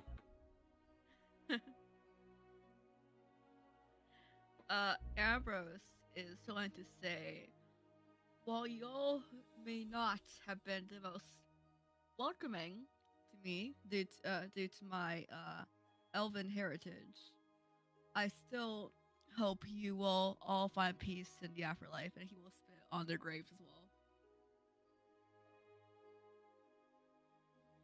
Okay. And for anybody tuning in, this is a callback to a goblin funeral where that's what the goblins did for another goblin. We're showing goblin respect in the goblin way. That's been pre-established. Can I say some last words? You see Museful Bog coming into the room. He's limping. See him skidding across. I also wish to say goodbye to the departed. Is he is inching closer? How injured is he? What was that? How injured is he right now? He's limping. He seems to be a bit bloody on his left leg. Seems to be a bit twisted. He's got a splint on it. I will go up to him and say, just let me help you out for a bit and cast Cure Wounds. No, don't do that. Don't do that. Don't touch me. No, touch you. No. Stop. If he's undead, you'll kill him. No. Oh no. Okay. I don't want your curses. Curses. I can smell it on you. Oh my. So. The curse of healing. Oh, you've been in the cellar. Yes. Another cryptic mystery that was left untold about, unexplained, that we had to discover. And you know what we found? We found another cryptic cow and what I can only assume to be some kind of undead man, or just a poor soul trapped in there surviving off only milk. Smart gob, you're the stupidest gob I've ever met. Judger figured it out in an instant. Ooh. That's the cow at the end of times. Here's where Jedra and I depart. Jedra will think of some bullshit and then assume she's right. I will have my theories and test them out until I'm proven right. That's what distinguishes a smart gob. So far you and Jedra seem to be in agreement then. Because Jedra said that cow must never be let out. Too dangerous. There was a message left by a previous druid I saw there. It said to not let out the cursed cow. How often has Jedra visited the cow? Because the cow said that Jedra promised to be back. Once, I think. Did she go with anyone? Yeah, 2 people. A human and an elf. Ambrose with a gib. No.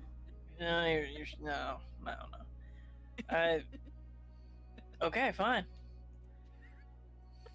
What? Give Sand. All right, there's no. Don't tell me you're gonna let the cow out. Don't do that. Don't. Well, I don't even think it wants to be let out. No, yeah, it doesn't. I spoke to the cow. Good, just keep it in there. The cow claimed that the human and the elf who visited with Edra were my parents. That could be true. Or it could just be total bullshit. How do you know who your parents are? I thought you would. I don't. You know. I don't know who my parents are. Yeah, well then any old cow could just say any old fucking thing to a half-elf. I mean, look, you have heritage problems as a half-elf. It's the most mundane thing that could be said to anyone, ain't it? Am I right, Gib? Yes, but the problem is you independently corroborated the story of the cow.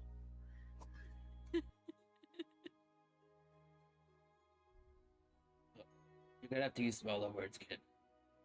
Muspelbog doesn't know You what said- that means. You said human and elf went down there. Cow said human and elf went down there. That means Cow wasn't lying or crazy about human and elf being down there. No one said the cow was crazy or lying. It's just dangerous. You can't. Don't talk to the cow, okay? Just leave the cow alone. You work. Look, it's gonna end the world, okay?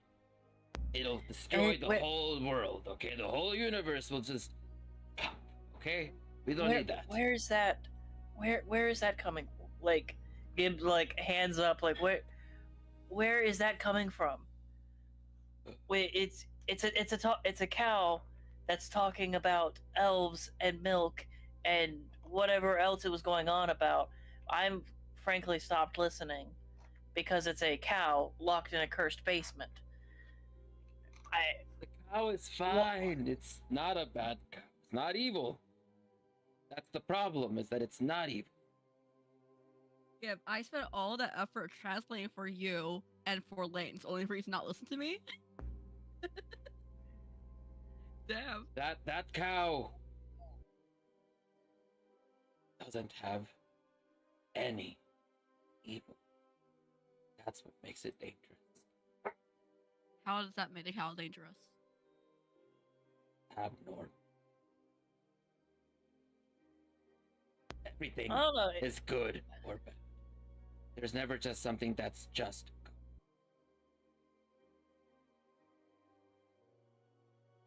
It is possible. It deserves to stay down there. Because if it comes out, and Orcus gets a hand on that thing, we're all dead.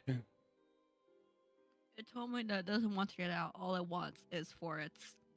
And he lets a Link's master to come milk it. Lynx shudders again. And it will never find its milk master. Let's hope that the milk master dies before they're fated to touch it. What the fuck? You know, I woke up this morning thinking, we made great progress. I'm so glad that we have all these new friends. And now 90% of the castle is dead. Jedra was a psychotic necromancer killer.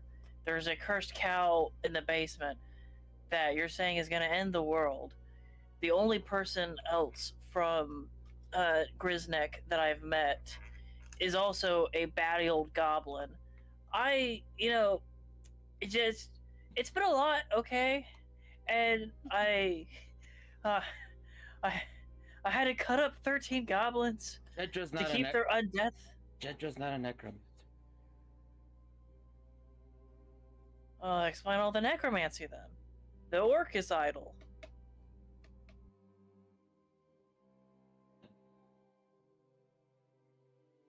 Idol was not a place of worship.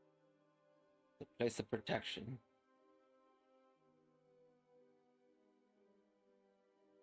So that he couldn't see it. You had to destroy it.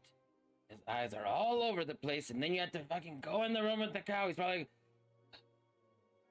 look, I want off this planet. I want out. I want out. He yells to the sky, yelling to the to the clouds above that he just wants to leave the planet. I've had it. I've had it. These people, they know nothing. They do not know to stay away from cursed cows and cursed hallways, and they destroy defenses, and they think necromancers are all about us. No, she wasn't a necromancer. She was the best she was the best fucking flesh crafter there ever was.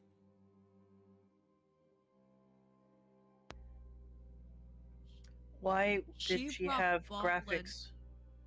She brought Boblin back to life. Oh, the book. She used the book.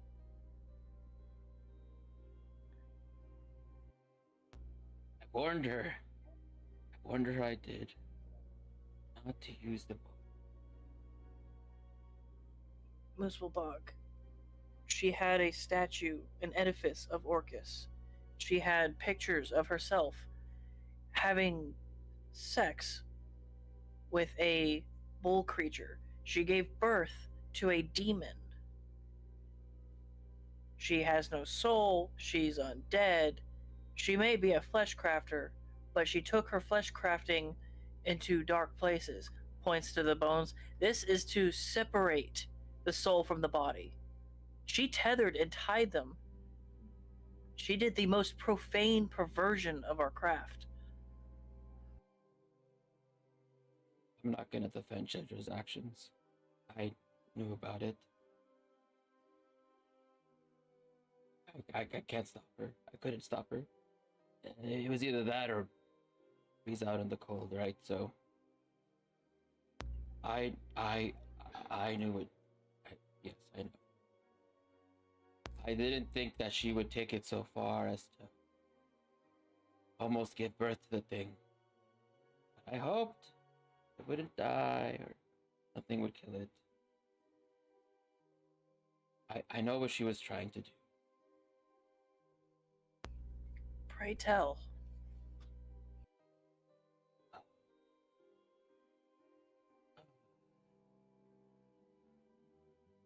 That cow downstairs. It's looking for someone. Not only, the person to it's Milkmaster, but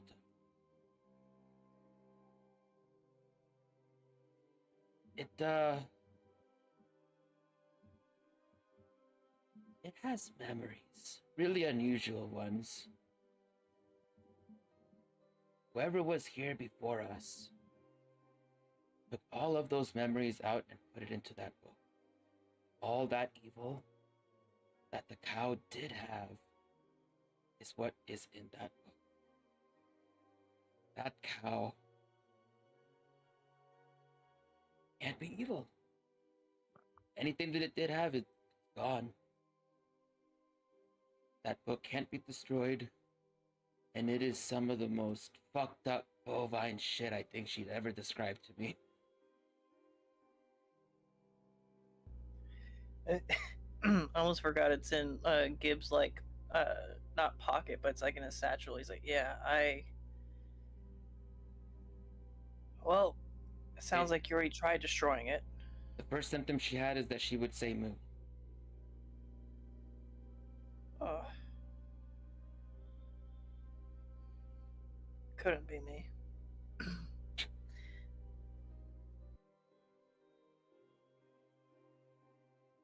The second one was turning away from the light.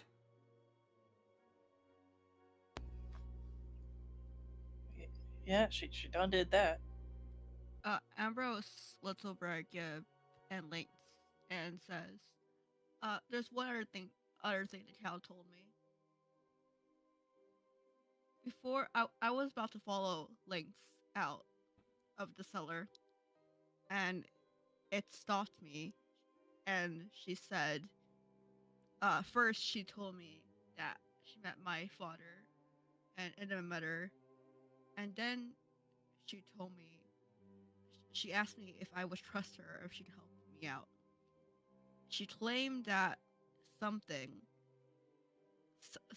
someone somewhere wanted her to give me a gift, and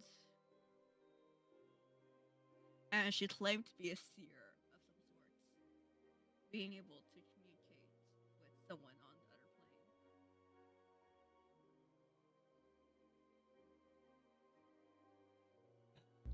Yep.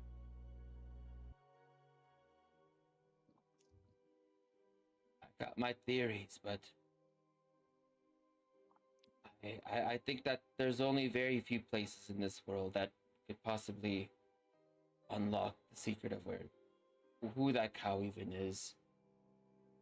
Something tells me that book the Jedra has, and whatever the hell that cow wants has something to do with it. But don't let curiosity put the world at risk. Oh no, believe you me, I am not a curious individual. Good. Inquisitive, sure. But I left Grisnik because of the undeath madness that was besetting the city.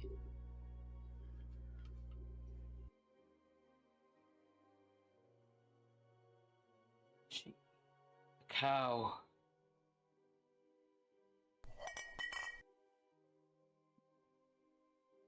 You hear that 6 more bottles explode in the corner, along with a note that pops out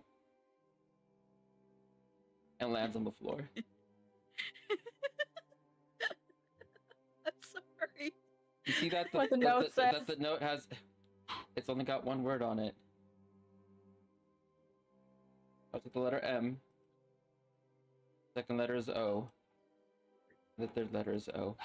It's bold. It's like it's 11 by 8 inches. It's like it says moo all across the whole paper, and it's written in black ink. Oh my god. Moo. Gib, whenever you see, not Gib, Lynx, you're reading it, right? Or who's reading it? Lynx, okay, to everyone else it says moo. To you, Lynx, it says master, milk master. Please, I'm sorry if I have offended you. My appearance and who I am is not a burden. Should not be a burden to you. Your fate and ours is one that is inevitable, intertwined. After reading the without me, like you and I cannot save the universe. You are here for a reason because I summoned you here, Milkmaster. Please do not let me die because you will die along with me. In the middle of reading the note, Lynx is just like and just like throws away the note. Ambrose looks at Lynx and says, "What? What is it?" It just says moo. Don't worry about it. Oh right. Bertha also said that we'll all be back one day, and that you specifically, Lynx, will also be back. So I'd rather not. You know, the cow did say that one day, but when she pointed at was the human woman's belly. Human woman? Mm-hmm. She The just cow said point. the same thing, but she hasn't been back. Ambrose turns to Gib. If the human woman was my mother, knowing what happened to her would also let me know what happened to my parents. Yes.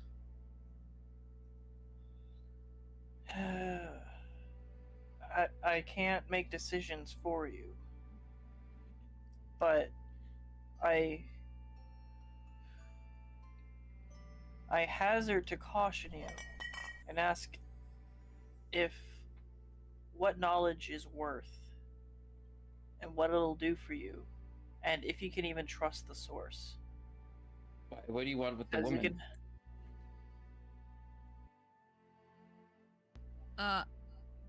The cow claimed that the woman was my mother, and that she she visited her when she was pregnant with me.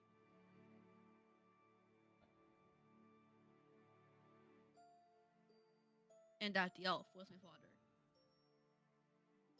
Useful Bog comes over. Can I give you a hug? Insight? Inside? Come here. Insight.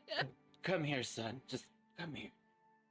What? Come here. Should I? He's like he's like trying to hug you. Like it's okay. Just forget about them. Sometimes it's just better to think they died. Okay? Hugging you, really, really tight. Oh no! Oh my god! Oh no! Look, you live without them your whole life. Forget them. They weren't there for you. Okay? Move on. I don't Move like on. this implication. Move on. He says. Forget what the cow said. The cow is fucking cursed. Okay? You can't be taking advice from a cursed cow. It just says the first thing it says to whoever. Okay? And also, Lynx, there's another letter for you, as there's 6 more bottles of milk that arrives. I will not touch it. I'll just look at the milk and just like, and then I'm just like step back from it. Just not touch it. It still says moo to everyone else.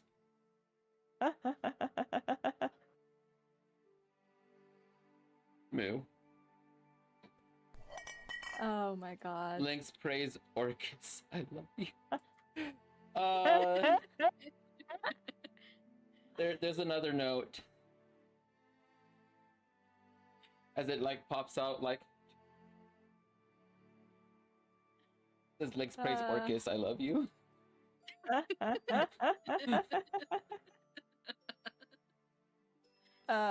Yeah, Lynx will step back from all the milk that's appearing and just like not look at it, like do his best to like avoid looking at the milk and notes. When my mama told me demons would be tempting, I didn't think it had anything to do with milk and cows. Oh my god. What's with all that bottle stuff? Pistol Bog comes over here. He sees that there are crates literally being duplicated from crates. Oh no. Lynx will step out and just look at the sky, clutch his holy symbol, and just like just look at the sky and say, Celestian, please let me out. Who is it? Who is it? To you. Who is what? Oh. There's another crate of milk that just appeared. Look at the paper. I don't understand. He like has all the papers that just say moo on it. I don't understand. What does it say? Do you know what it says? Goes up to Ambrose. What does it say? Pulls it up. I can't read the letters moo. I can understand cows, but I can't read MOO. That's not how this works. Is it you? He's like smelling Gib. No. You don't smell milky enough. Goes outside. You know, Jed, the first thing Jedra did when I came up here was give me a bottle of Orcus milk, so maybe it was Jedra. Well, apparently it was a human woman. Looking at Lynx. Lynx not looking at anyone. He's just like looking up at the sky, clutching his holy symbol, and just like praying to let him out. Let me out! Let me out! Let me out to the Milky Way. Let me No! out. This is not To the Shut Milky up! Way. Shut up! To the No! Milky Way, huh? Okay. I refuse. Three wheels of chaos. Moo. We're getting all the wheels of chaos. Look, Lynx, notice me, senpai. Another note.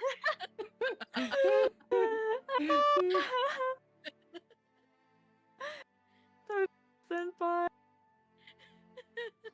I'm sorry, I had to. I can't believe I'm doing let the cow out. Oh, you're Why? Hell out? Who let the cows out? Why? Why? Well, why Give do you Run- care? What do you care? You don't believe about the cows. Just let me. What? Gib runs out. Regardless, I don't trust the cow that's locked up in there and starts telling prophetic bullshit to the one and only druid. And it's about as why do you feel the compulsion to let the cow out? Will you explain your thought process? Yes, there's milk multiplying. It's been happening since we got here. Because I want out to. Looks up at Lynx. And you think you're gonna let the cow out and it's gonna end the world and you're gonna be let out?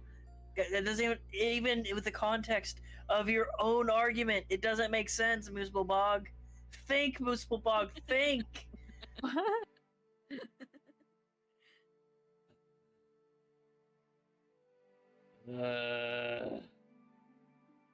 I don't know what to do. I mean, this is my only chance out. I was waiting for Jedra. Jedra wasn't ever gonna let you out. Jedra was taking you straight to Orcus. We're almost done building the portal. I thought you To Orcus?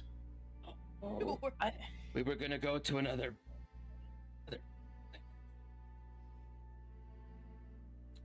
And why would her patron let her do that?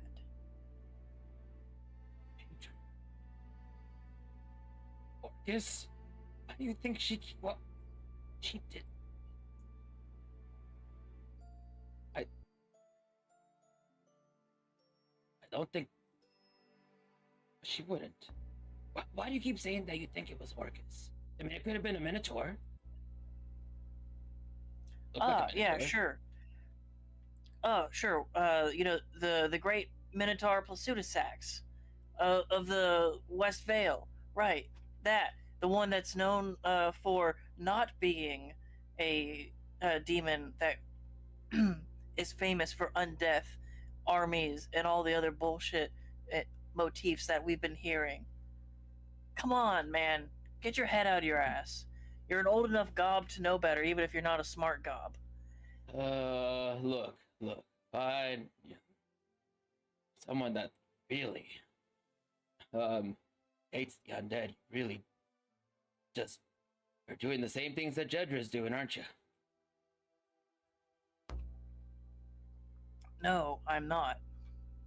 Oh, yeah? Look, Jedra hated that cow. Look where she ended up at. Fucking it? Oh, cow is female. The cow demon baby that popped out of Jedra, and if you look at her bedroom, all the pictures. Oh, yeah, we were talking about that. Why did we get so off topic? Anyway. There's and pardon the pun, an orgy of evidence suggesting that the entity that Darkfather Purbach came in rolling out to the goblins is the same entity that Jedra has been in cahoots with because she can't keep her eyes out of the void and stop from answering the first thing that gives her a little bit of power. Of course, she was probably told that y'all are going to go to another planet where the gobs can just be gobs. Why would anything else be told to her?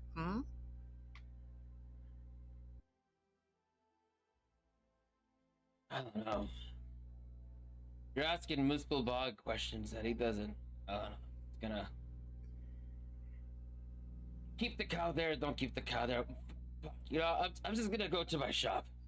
Fuck this. You guys keep going in circles. Figure it out. And he slams the door. Yeah, Oh, Lynx my is just shit. like standing there, still like looking at the sky and praying with his holy symbol in his hand. Ambrose is going to go up to Lynx and say, "Hey, are you okay?" No? Yes? Maybe? Well, Not really. if Bertha is wrong about my parents, she could also be wrong about you being her Higromatz's milk master. The but thing also- is, Yeah? the thing is, Chris what did showed you up. see on those Chris notes? is here. Hi, Chris. Chris. Hi, Chris. All Hi, I can Chris. see are the letters MOO. I was Exactly. I was asked if I could read it, and it's like, no, I can't read it. I can't translate the word moo. That's not how that works. But I can see. I can read it. You can read it. I can. And it's not just MOO. It's a whole text.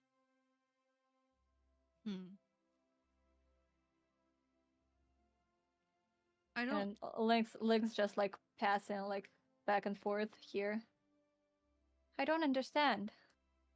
Well, obviously, you can't be the only one who could be Bertha's master. Musbar claimed that the human woman, who may or may not be my mom, also was chosen by Bertha to be the master. He said the cow pointed at her womb, at her belly, at you. Oh God! Oh no! Fuck that! I'm leaving. Bye. How does a cow even point? With a hoof? I don't know. I that. don't understand. They got pointy. They got pointy. Their Like knees that. go the other way, don't they? maybe it turned around and pointed backwards then. Right over there. Oh, you can't see my legs, but pretend I'm pointing with my foot backwards. Right over there. Man. Man. Gib is like arguing every point today. It's like that has to be a lie because cows can't point.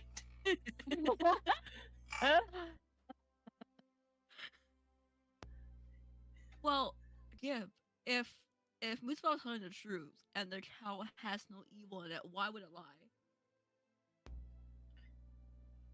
Does the absence of evil mean the presence of good? Well, no, but it also would not have any reason to lie.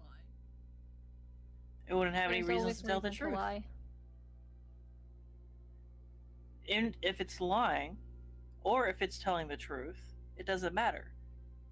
You can be just as deceptive with truth, if not more so, than you can with a lie.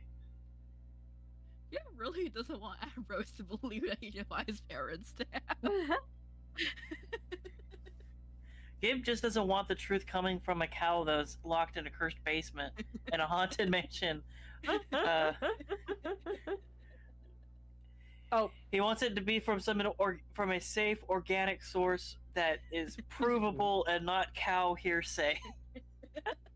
Cow hearsay that you can't even understand. Only Ambrose can. Yeah, it's got that look. Got the same look Bethany had, except less devious. oh my god. Who is Bethany?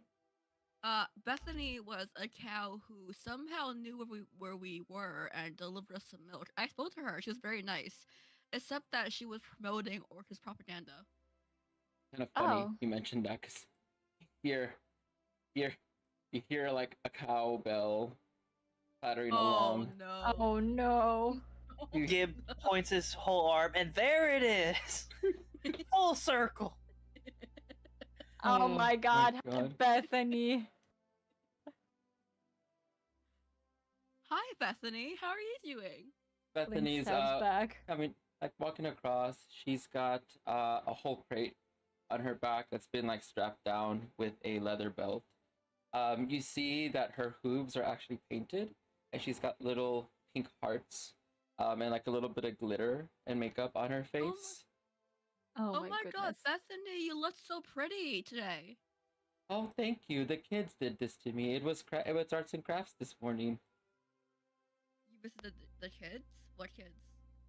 Oh, they visit the farm, and they get to show them the cow, and then they get to tell them about how beautiful, right? How we make the milk, They're having tours. I think they were from a school, actually.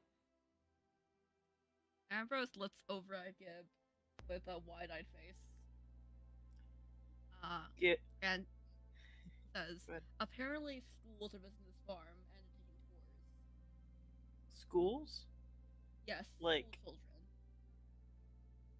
I thought Bethany hated children. Ambrose Wait, was that a thing?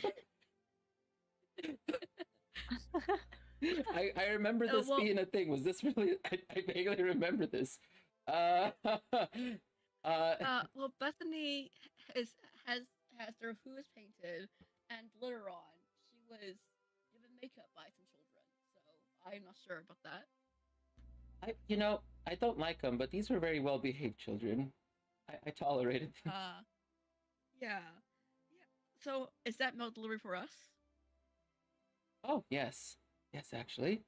She like gets up, like stands on two hoofs, grabs the thing off her back, puts it on the floor, sits back down, grabs a bottle, and then gives it to you. Gib faints. You see, you see that like she had taken the pink hoof off and like has like a 5-fingered hand holding the bottle to you, Ambrose. Oh Whilst- my god. Ugh. Are you a person? No. Can I insight check her? No. I can trust this cow. Not at all.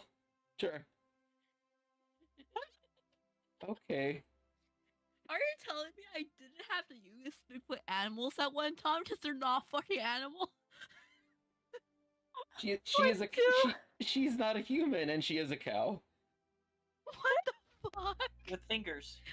What the fuck? There's Ambrose tastes the milk and says, I just have never met a cow with fingers before. You not know anything about bovine culture? This is the second time I've been asked that, and no, I don't, apparently.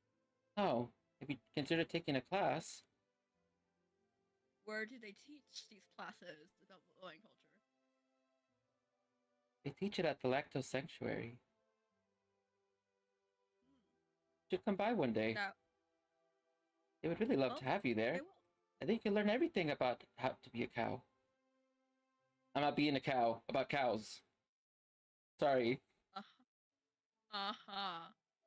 Well, thank you for this information. Maybe I'll go check out this Mm-hmm. bovine culture class. Mm-hmm. The hand is a gift for being a good cow. I didn't always have a hand. It was given to me by Orcus. He's blessed me. And if you drink enough milk, then you can also get hands too. Oh wait, you already have. I already have hands. That means you must really love Orcus.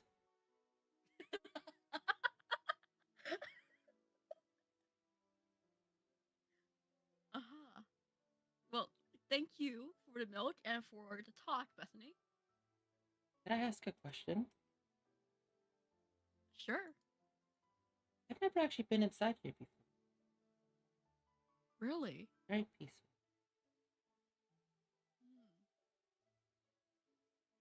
Nice here. Well, thanks to me. What is it like inside the castle? He looks in the castle doors. Well, it is a bit dirty at the moment. Like, this castle has been in ruins for years now. So we're trying to clean it up.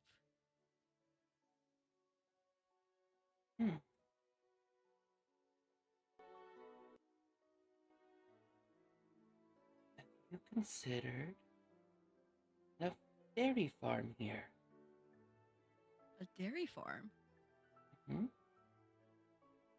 Well, I don't have any cows to ask to be here, and I definitely wouldn't want to take one of your cows when they're probably very happy working at your farm. Oh, that's really nice of you. That's so mindful. No, that's not what I meant. Put it. Thing is, you got so much grass. Or she like Yeah, starts there is a lot. salivating. There is Oh, a lot of grass God. here. It's all nice and soft. No cow has ever been here. Really? Why that is.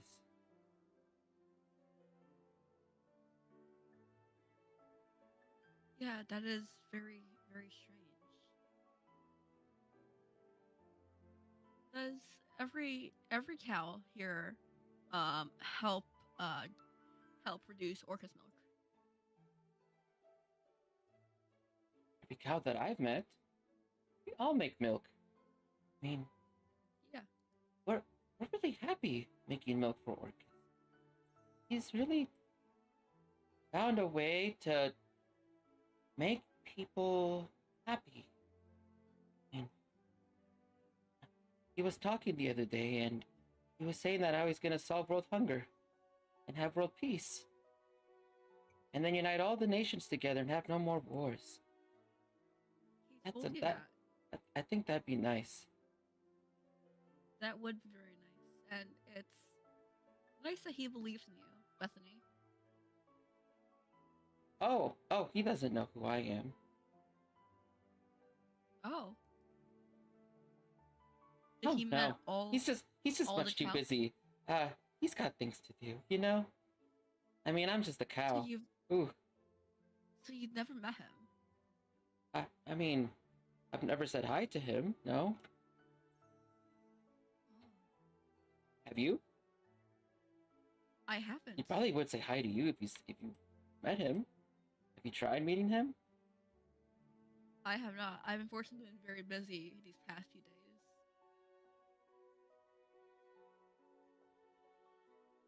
Hmm, You think that he'd say hi to me if I meet him? I think so.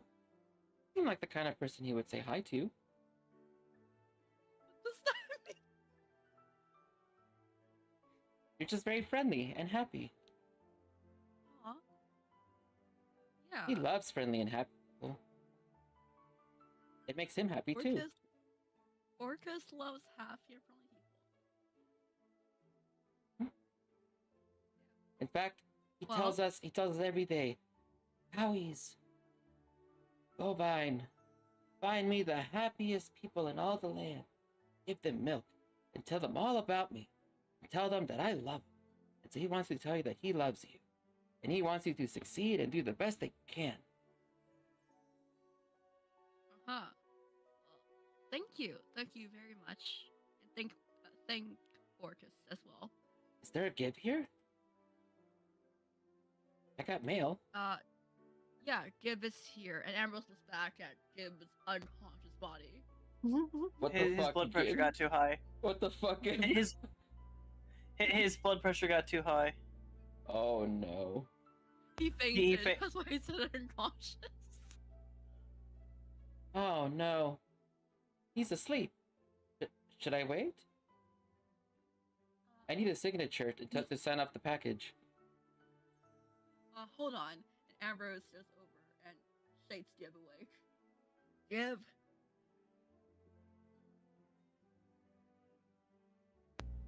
I'm not cows. Bertha. Gib. Fuck you, Jedra. What? Gib. My head hurts. And Bethany moves back to your moo.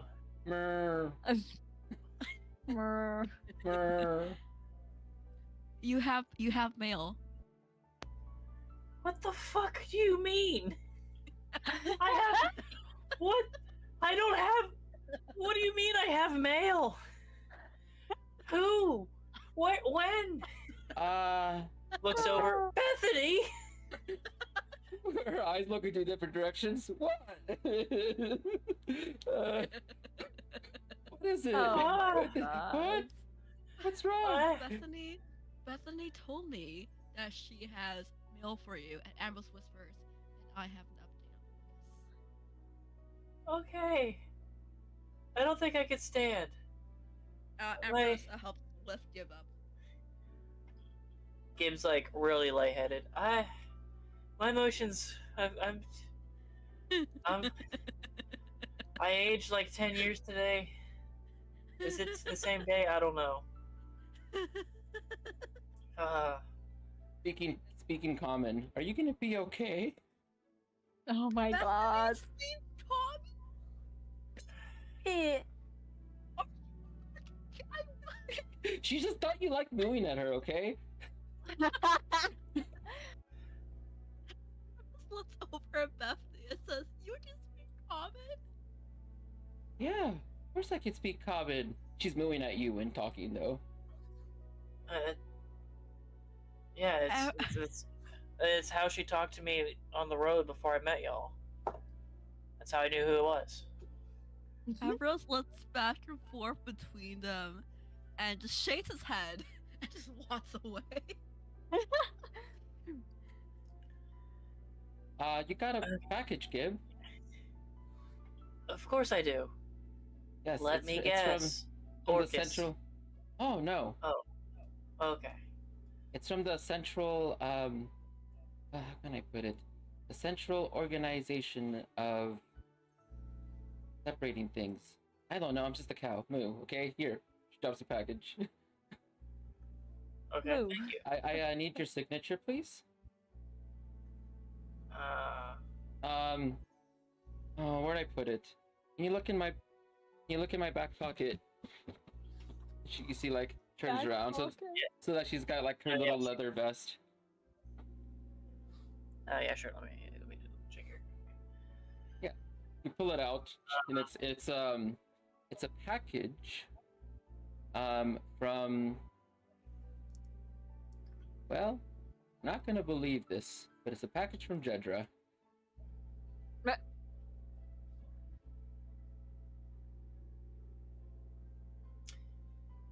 Gib just looks at the package, looks at Bethany, looks at Ambrose walking away, looks at Lynx, looks at Az, who looks away, looks back at Bethany. What? I am feeling so many things right now. You're welcome. Well, have a bottle of milk. Takes off hoof, grabs milk, puts it in front of you. Oh, you do that. I forgot. No. He looks away. Oh, I hope that was just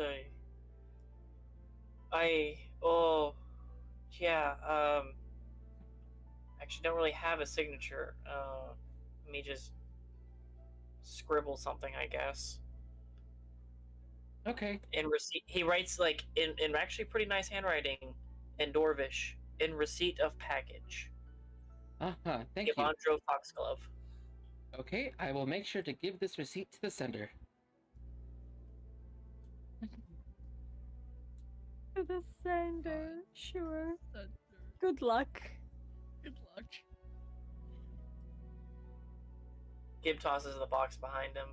I'm going to bed. Wait, Ambrose. It's not a box. It's less of a box, more like an envelope. Oh. Wait, it is thick though. I was talking to Bethany, apparently just because it's fucking time. And Bethany told me that she was given hands in exchange has to do from Orcus. And that Orcus tells all of them to go bring milk to the happiest people and to tell them that he loves them. Yeah, that's about what she said last time, minus the hands being a gift. It's the hand being a gift. Yeah, that's... You know, when... I don't... There... I'm at a loss of words. Normally I have something witty or quippy or stern to say, but... Today... I don't know, Ambrose. It just took it out of me. I don't know what to say anymore. Understandable. I feel like if I raise my voice, I'm going to faint again. Yeah, maybe you should lie down and process everything since it has been.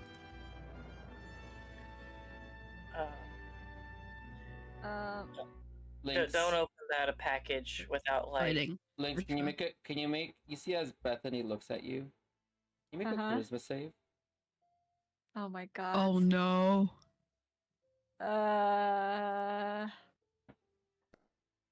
Please. 13. Sorry, too low. 14. No. 13. She looks at you as her head kind of turns to the side. Your eyes meet. And it's almost as if, like, maybe she's talking in your head. Oh.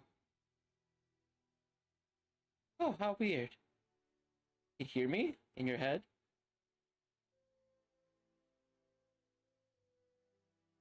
Lynx looks at her, blinks a couple of times, and just teleports like right here with Misty Step to just like to hide. Everyone looks at Lane to say, The cow walks a little bit over, just stares inside. Ambrose He's looks just at like behind Lynx. this wall. Yeah, Ambrose looks at Lynx and says, "Are you okay?" No. Ambrose sees Bethany looking inside and says, "Bethany, are you okay?" You see her staring inside and around. Are you looking for something, Bethany?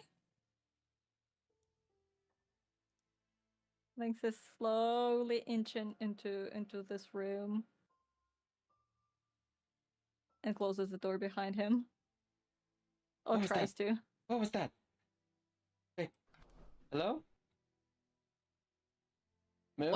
What's happening? Bethany, are you okay? Yeah. Everything's fine. Oh, hello, Ambrose. Are you sure? Yeah.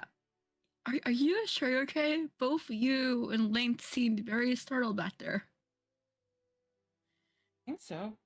All right, I gotta give this letter to Jedra. Okay, bye-bye. Bye. Ambrose turns to Gib and just like, what the fuck? Grisneck. You're saying Grisneck. She's like walking away. Yeah, Lynx just like book into Kesha and just like hugs her and just like, Kesha, there's something weird going on. Ambrose like nods at the door. Lynx, are you okay? You can just like barely hear like a very like distressed voice, and you can see just Lynx hugging the lump of robes Kesha is. Lynx? What happened? Both you and Bethany seemed very startled back there. And Bethany was about Bethany. Okay then. Ambrose looks at the mule. Hello? Is that what you wanted? You cannot understand him. He's a donkey. You realize he's not a cow. You're fine. For now.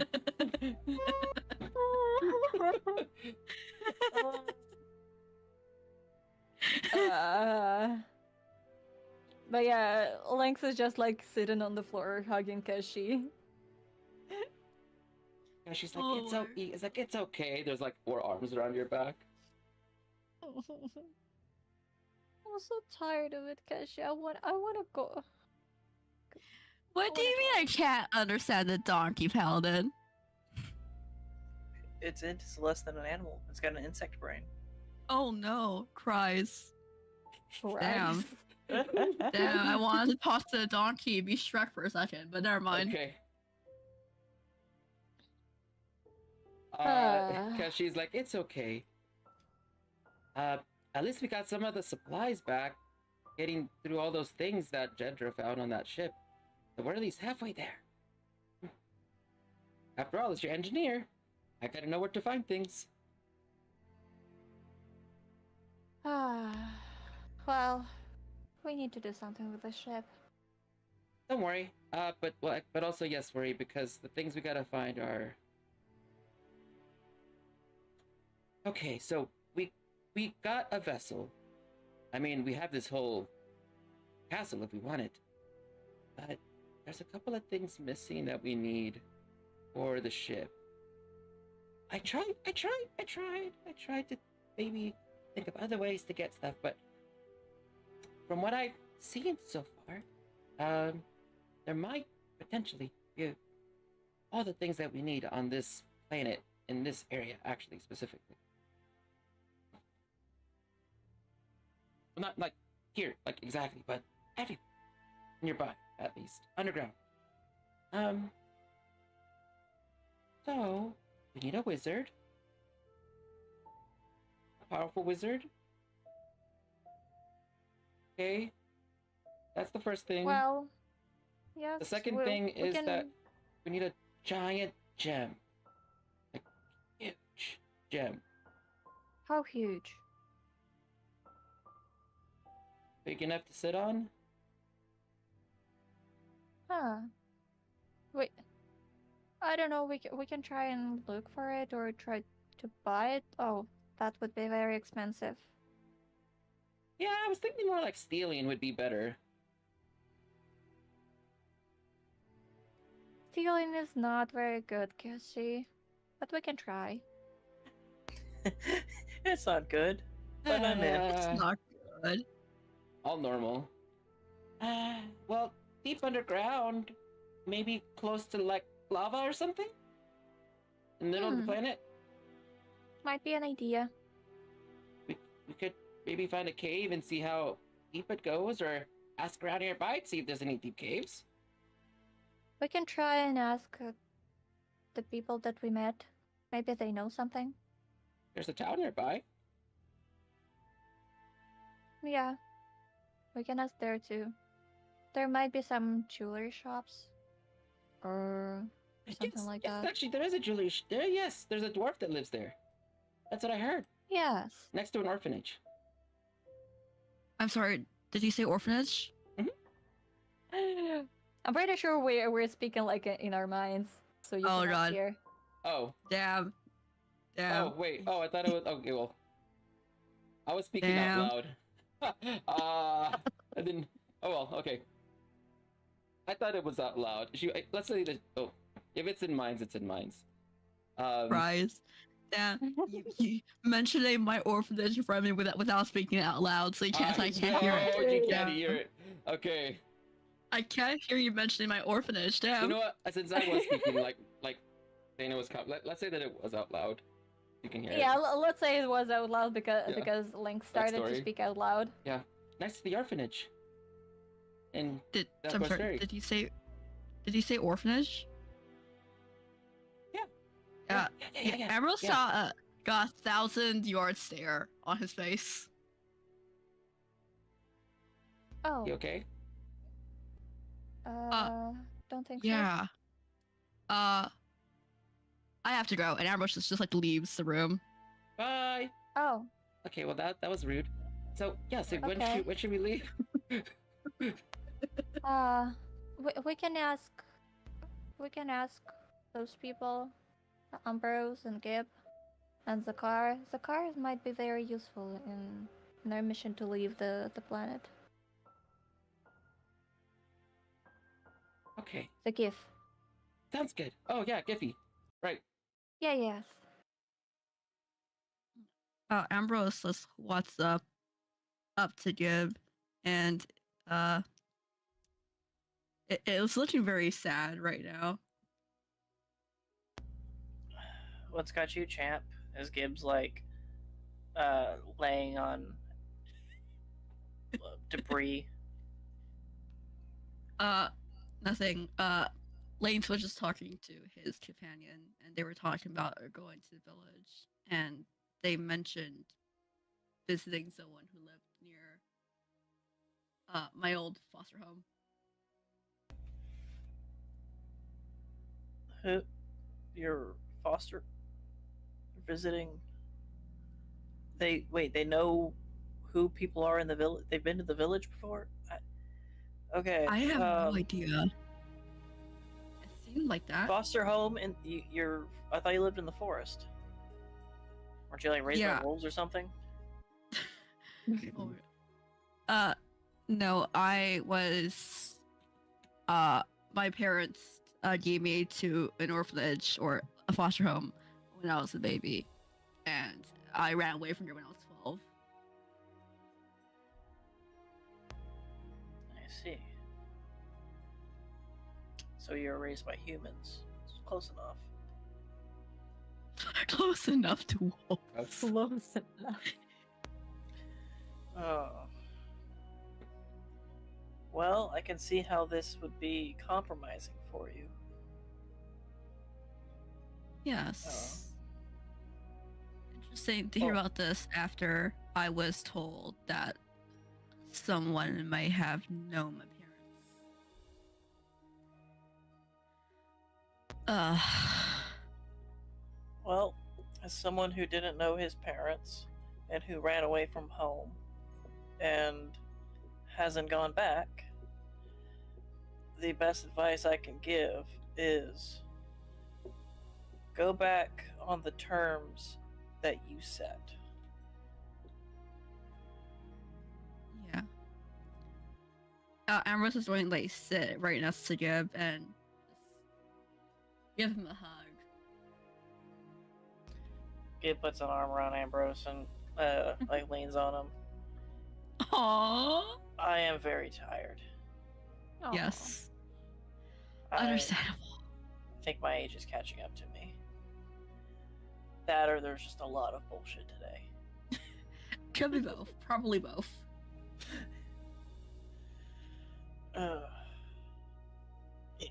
Gibbs like looking over.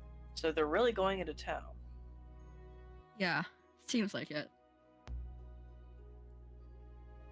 At least Lynx is an elf. Looked on a bit better.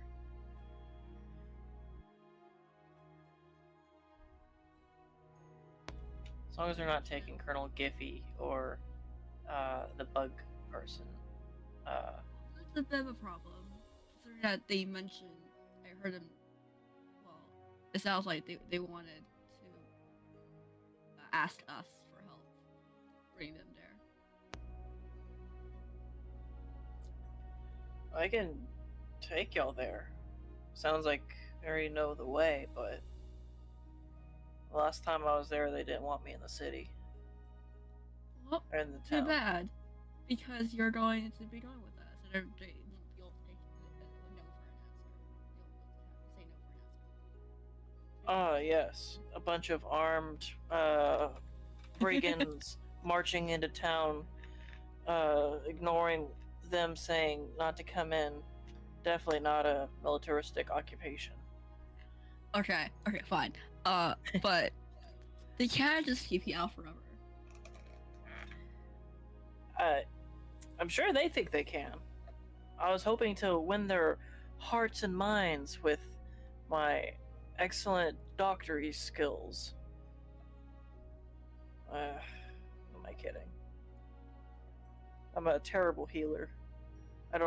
Can't even cast healing magic. You don't need to cast healing magic to be able to heal. There are times where I don't use a magic at all and use stuff like herbs.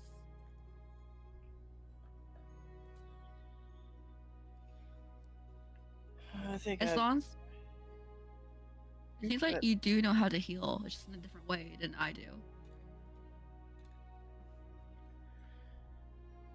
Gibbs starts like sinking back a little bit, starting to fall asleep.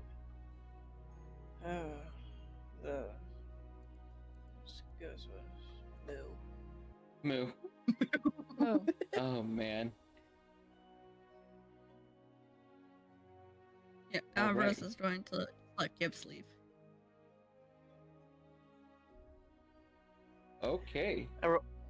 I rolled a private con check to see how Gibb was going to handle like working all night after a fight, and it was like a 2. He's Oh, like no. falling asleep Let's see what kind of dreams you're gonna start having. They're Oh pleasant, my goodness. pleasant dreams. Also explains why I was so cranky. Ambrose, whenever you are like next to Gabe, you hear a crinkle under your left foot. You realize that you stepped on the sheet that Gib had in his hands. Oh, the envelope? I'm going to move my foot and pick up the envelope.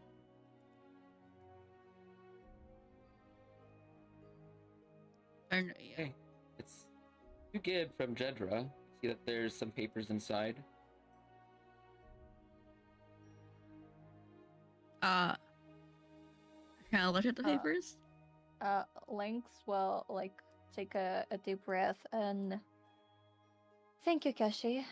I probably should check on Ambrose. It wasn't really a good takeaway.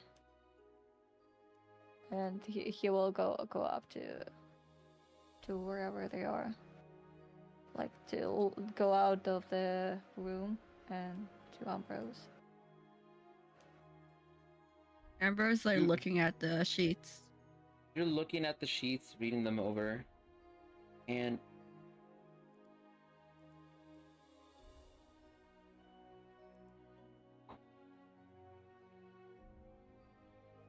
What is it? okay, so you realize that as you are reading them, that there are instructions. For how Gib can get back home to Bresnak. Oh shit. Ambrose doesn't look up and see that Lynx came and be like, oh my god, you scared me. Oh, sorry. You just didn't look very great after I mentioned the orphanage, so I wanted to check up on you. Yeah, thank you. That orphanage was where I grew up as a kid. Oh, I'm sorry. It's okay.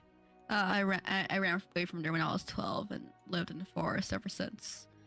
Amber's still looking over the papers while saying this. What is there? This is the envelope that Jedra She wants Gib to come home. It's instructions telling Gib how to get back to Grisnak, and I think she wants Gib to. She wants Gib to return home. But does Gib wants to get home?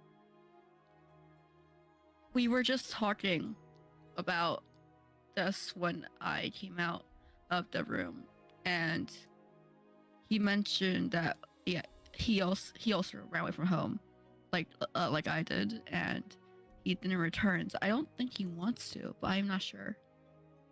Well, I can see he is asleep now. It was a long day and night. Yeah. So maybe we should let him rest, and then we can talk to him about it. Yeah. Let's put Gib in some kind of bed at least. Yeah. Ambrose puts the papers back in the envelope and closes it, and then helps bring Gib to like a bed in the room. I think there was like a bedroll or something. Yeah. Like in this room somewhere. Oh, is there a bedroll here? Yes. Yeah, I'm pretty sure there is a bedroll. At least one. Yeah. And I think as much as it sucks to kind of end early, it's like I also don't want to get too far ahead of everyone else with everyone else not being here too. It's like I was trying to kind of wind down Gib's side of things with Gib, Jedra, and Bethany, and I was like, oh man, there's another half hour. Yeah, I think this is probably a great place to stop. And so yeah, I think so too. I think this is it kind of sucks to continue without two players too far into the story. Yeah, that's true. So what we'll do is say thank you to everybody that came to watch the stream. Whenever you if there is one session of Rappan Athuk that I would 10 out of 10 watch, it would be next week's. I'm not going to tell you guys 100% why, but I would come by for a surprise. Oh no! And that's all I'm gonna say. I don't like that implication while we're slowly transitioning from Gib to Ambrose Paladin. I don't like that. I don't like that implication. You just gotta learn to take your problems and move on. I think that well, whenever we come back next week on Monday, I can't tell you why. Be here, okay? The cliffhanger. I can't tell you why, and it's not for the reasons you think, and it's for that reason. It's gonna be cool. That's all I'm gonna say. It's gonna be good. Oh god, I'm going to die. I'm not even gonna give hints. So, yes, we're gonna kill. No, I'm just kidding. We have Indigo Isles on Friday, and yeah.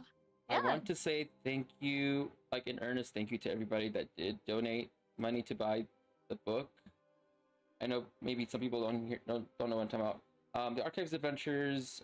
Yesterday, Kenny had basically said, "Hey, let's crowdfund so that way, the Archives could get the Indigo Isles setting book. It's not the same as the Jewel of the Indigo Isles, but the setting book is the whole world, expanded, and so we have like extra races."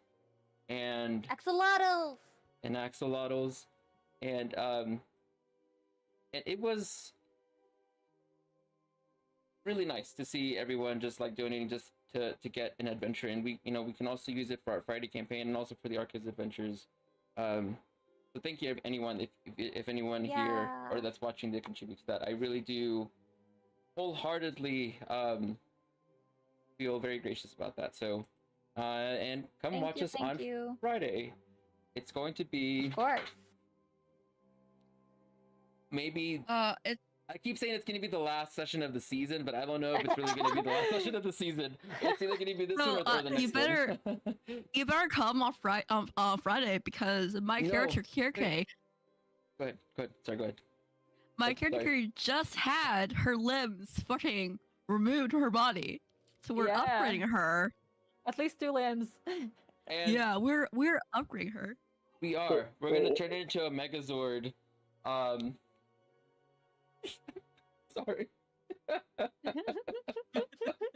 Oh my goodness. Yes. There's a lot going on in the Jewel of Indigo Isles. If you are watching and you come on Friday, do not feed the cat nip, okay?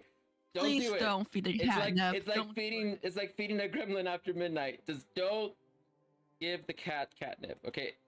You can't. Literally, yeah, but come on Friday for robots and catnip. Come Friday and chaos. Sunday, just come. A lot of chaos. We'll do a raid on 2 Dork Tales. Don't feed the cat after midnight, or don't feed the cat on Friday. Have a good one, and bye. Adios. Bye, guys. Bye, everyone.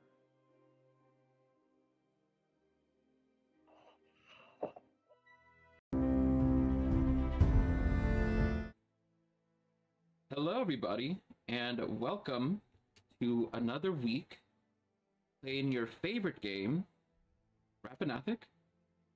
I am Paladin, your game booster, and today you will see, hello, Lucetios, and let's say hi to our wonderful chat. Hello, Meister. Hello, Lucetios. Lion, I see you added to our chaos already. And I also see that, let's see, who else is here? Touch of It. Welcome, Meister, and welcome everyone else that might be here as well. I'm going to be your Dungeon Master, Paladin. Now, you will see that things are much better enhanced for the layout. Things are looking spectacularly beautiful. Some updates. So you will notice that there are some changes to the Twitch stream. First off, the smite has been replaced with milk. Quite fitting. And and if you're new to the stream and this is your first time here, we have some rewards that are very interactive. One of them is the Potion of Chaos. It used to be named the Wheel of Chaos, but since we have a potion, now you can kind of see the reward make sense with the effect on the screen. You will see that that it's got 4 out of 8 on the top right.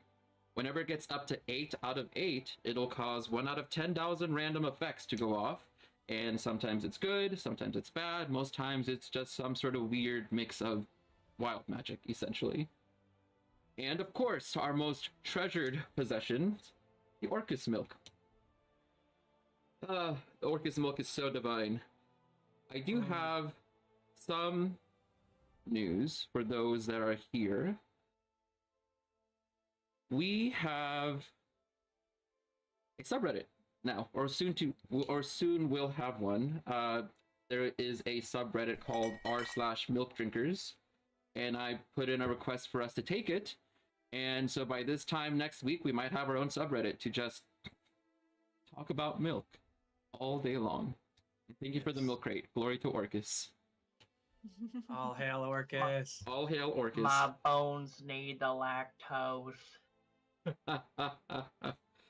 So, without further ado, how about we let the players introduce themselves, who they're playing, and they could talk about how much they love milk and what their favorite thing about milk is. In no particular order, we'll just start with Kevin. Ooh, Wheel of Chaos. Okay, well, while you're giving the introduction on your character and what's going on and what you like about milk, I'm gonna look up this chaos effect. All right, you want to roll it for us? Yes, I will. So DR. Oh fuck, I forgot this. It's exclamation point D10,000. There you go. So I'm Gavin. I play Castfire. I am a ooze that has been formed with my best friend, and I have a tragic backstory of one that I will redeem it in one way or another. And one of my favorite milks is actually oat milk with chocolate sauce in it. Because I am a lactose-free individual nowadays. But I still enjoy my oat milks. You know, one of the best things about Orcus milk is that it's got no lactose in it. It's lactose-free. Naturally. Yes. So anyone can enjoy it. Wonderful. Well, thank you so much, Gavin. And going on next, you go ahead and choose. Who would you like to go next in our milk exploration today? Let's go ahead and have Lynx, aka Traveler. Hi, I'm the Traveler. I am playing Lynx. He is Astral Rogue, and he has a little companion named Keshi that we are traveling together with. And I guess my favorite thing about it's not about a favorite thing about Orcus milk, but how I like to drink it. It's with a little bit of honey. It's very, very tasty. Yeah. Milk and honey. That sounds delicious, actually. Absolutely. And then, of course, Lion.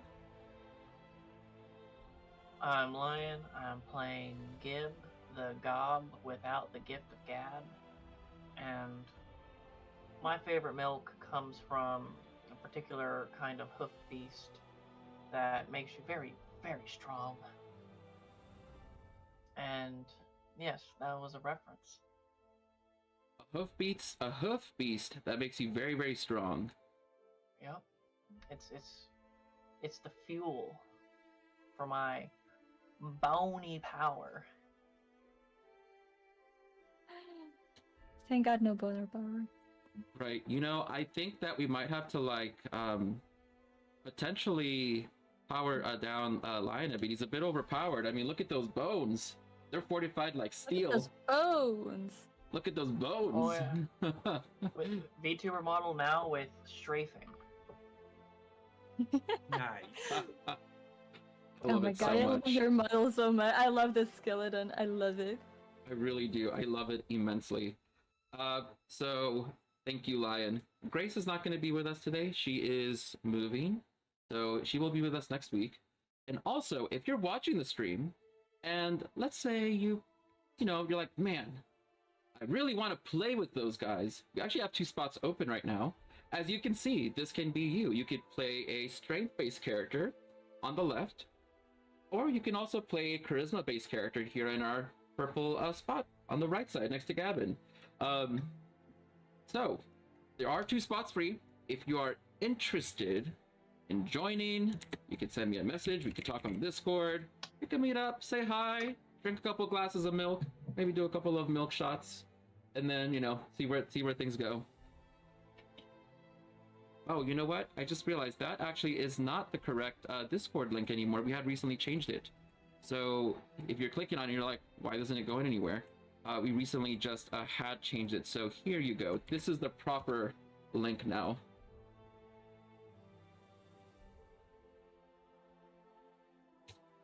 All right. Actually, one more time. I gave the temporary link. This is the proper link. 3rd time's the charm, as they say. All right. So, other announcements. If you've been in the Discord server, you've probably heard us screaming it from the mountaintops. The Archives Adventures, which is organized play, is currently live, and we had about 32 players and 17 dungeon masters. Some of those players and dungeon masters are crossing over and doing both, had joined, and pretty soon we're going to be open to have more people join. Now, it's been about 2 weeks since we started, and it's still fairly new, but we have a huge database on Foundry where we share everything between each other. If you're a GM, it saves you months of time of prep, because everything's already done for you, and also you don't have to look for any players because the players are there. For the players and for the DMs, there's no commitment really needed. You don't have to play every week. So if you have an erratic schedule, it actually works pretty well for you, because you can just join in for a session, or whenever you have time, you can run a one-shot, you can play in a one-shot. There are also mini West Marches as well. In fact, this campaign, Rappan Athuk, not this specific one, but a version, an exact copy of it, is going to be done as a West Marches. And how it works is that there is a group of players and 1 dungeon master that play for an entire season of time. And whenever they get to the end of the season, they pass it off to someone else. And so I'm running it on Sunday with 5 other players. There's still some room in there as well. And then I'm going to pass it off to someone else and see what they do. Then they pass it off to someone else, and it's just a West Marches that you just keep passing on and passing on. And so that's going to be a lot of fun. We also have Baldur's Gate Pre going as a normal campaign on Saturday mornings. And that one is at 6 a.m. Eastern Standard Time, and Traveler is in that game. Really? I am everywhere. Everywhere. So join us on Discord. You can play with us and have some fun and meet other people, and it's just a really good spot to be. Very wholesome, a lot of really loving, caring people, and we'd love to have you join us. So what else? I think that is everything to talk about for now. Oh, one last thing. We're not going to be playing Indigo Isles this Friday. We are taking 1 week. We had the end of season 1 last week. We're starting season 2 next week. We're taking the week off to kind of do some improvements and just make sure that everything is go off to a really good start. And I've already started working on the story and some of the coding, and it is going to be delicious. Can't wait to taste it. Right. As fresh as milk. With that said, let's go ahead and get into our game. Yes? Yeah. Absolutely. Short Great. recap of what happened last time. Let's have Mr. Bonesley give us a bit of a recap of what had occurred in the previous session. Oh, that's me. I'm the Bonely. You're the Bonely guy. Yeah. So, while it may seem like not much happened, we went from Castle Kalalan to the city of Zelkor's, to the town of Zelkor's Ferry and met a wizard. Let me detail you upon the wicked parts that are in between. There was a giant hoof print from an enormous cow that flattened a wolf. Before that, Gib saw his old camp was desecrated by the remains of some humans that we later found out were just people that were moving. They were slain by a single mad human druid that hates humans. We identified the weak areas in the castle, namely the nasty bathrooms that our valiant companions are now cleaning, while Gibbs' fleshcrafter nephew works on some contraption, which maybe we will or will not work. Probably not. The wizard we met is, I dare say, Gas, a necromancer. And that in order for us to fix our starship, our spelljammer, the helm, in order to imbue it with power, we need to strike a deal with a lich, as only they are privy to the old magics. The rest of the party thought, nah, I'm good, fam. But now we're in Zelkor's Ferry, it's late, and we have some things to do. I'm trying to remember what happened at Castle Clayland. I think we talked at length about who should go and who should not go. Ultimately, we know that not here, Ambrose has some ties to Zelkor's Ferry that if you missed last time, hope to see come to fruition next time. We have to be on our best behavior. That's another thing. We're strange folk in a land where strange folk often mean bad business. So I'm sure the three of us can get through tonight without causing trouble, right? Absolutely. Of course. I guess we'll see how things go. Now to milk my bones. I love good bone milking. I want to say thank you to those that have donated to the community reward for the Lactose Sanctuary. I'm going to spill a little milk secret to everyone here tonight about the Lactose Sanctuary. As long as you promise not to tell anyone, or maybe tell everyone. We'll see. So, have you guys ever played a game called Cookie Clicker? Yes. You know, cookies pair really well with milk, right? Get a nice big, gooey chocolate chip cookie. Or like me, my favorite is oatmeal raisin. And there is no wrong cookie. You take a big bite out of it, and then you get a giant glass of milk and drink it, right? So Cookie Clicker, if you've played it, you know that it's a really fun game. It's a really easy concept. You click on the cookie, you get a cookie. If you haven't played it, well, if you want to go and play it, you can look it up. It is a really fun game. The whole point is to get cookies. So we're gonna do a similar thing with the milk. So we have currently 79 bottles of milk. Let's just say that whenever you get that Lactose Sanctuary completely made, we might or might not have the ability to have things like inspiration given to us. Or what about something like, I don't know, like first level spells would be nice too, right? Oh. Things like Milk's Blessing, create or destroy milk, inflict wounds, speak with Even bovine. better. Yeah. Calm emotions, milk recovery, create food and milk, locate bovine, raise dead. All of these great and wonderful things that we can have because apparently the milk is not just milk. It is whatever we want it to be. And it is a source of strength and magic And with it, we shall prevail through this adventure. Without it, our heroes will die. Because I don't think you guys can get through the game without having a Milk Master. And I think that I want to declare that I think I know who the Milk Master is now. Oh no. It was Orcus the whole time. It was Milk Master. It was Chat the whole time. Chat is our Milk Master. It was Dun, Chad. dun.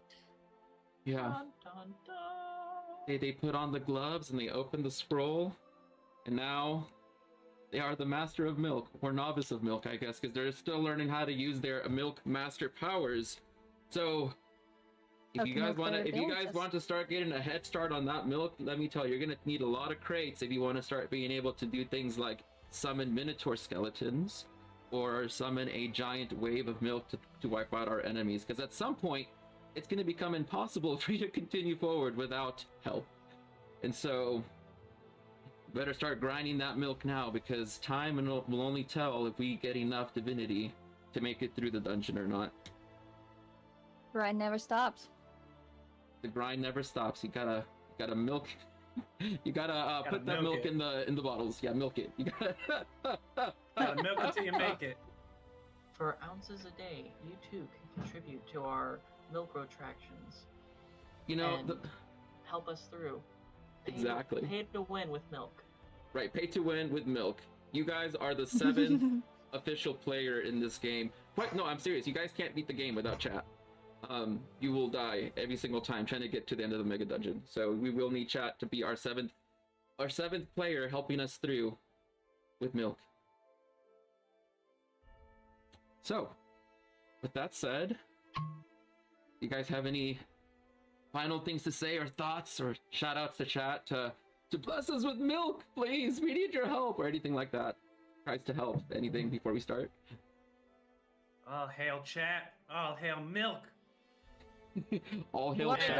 All hail milk and Orcus. Both. For all the vampires masquerading out there, milk is 80% the same stuff as blood, so come on. Is it really? Oh, yeah, I guess so, huh? It's fluidy and delicious. True. Right. Okay then. With that said, let's play Rappan Athuk. I figured out the problem with the maps. They were too big. Oh. So we're not going to have any dynamic lighting because, of course, when it gets smaller, the dynamic lighting does too. So we're not going to have any dynamic walls, but that's okay because I think that works better for our favor anyway. We left off with you all talking with Ulman Dark, the local healer. He regards himself as a healer. Yes. Yes, esteemed healer. As all kind men do. Right, exactly. You leave his really luxurious cottage. It was filled with a wondrous aroma. You got pie, you got pumpkin spice coffee, you saw the bodies in the back and his study, and he said to you that he can help you on your cause links to get back home. He had recommended that you start a kingdom at Castle Kalalan. Of course, no thanks. So he said, okay, fine. Give me a couple of days. Let me talk to some friends. And then come back and see me. And then I'll have a different plan in place, maybe. So, with that, you exited his shop. And you are now back in the wet, sticky outside that is Zelkor's Ferry. Quite muggy, muddy, miserable. The 3 M's, right? So. Yay. As opposed to milky, milkful. Milky, milkful, and masterful.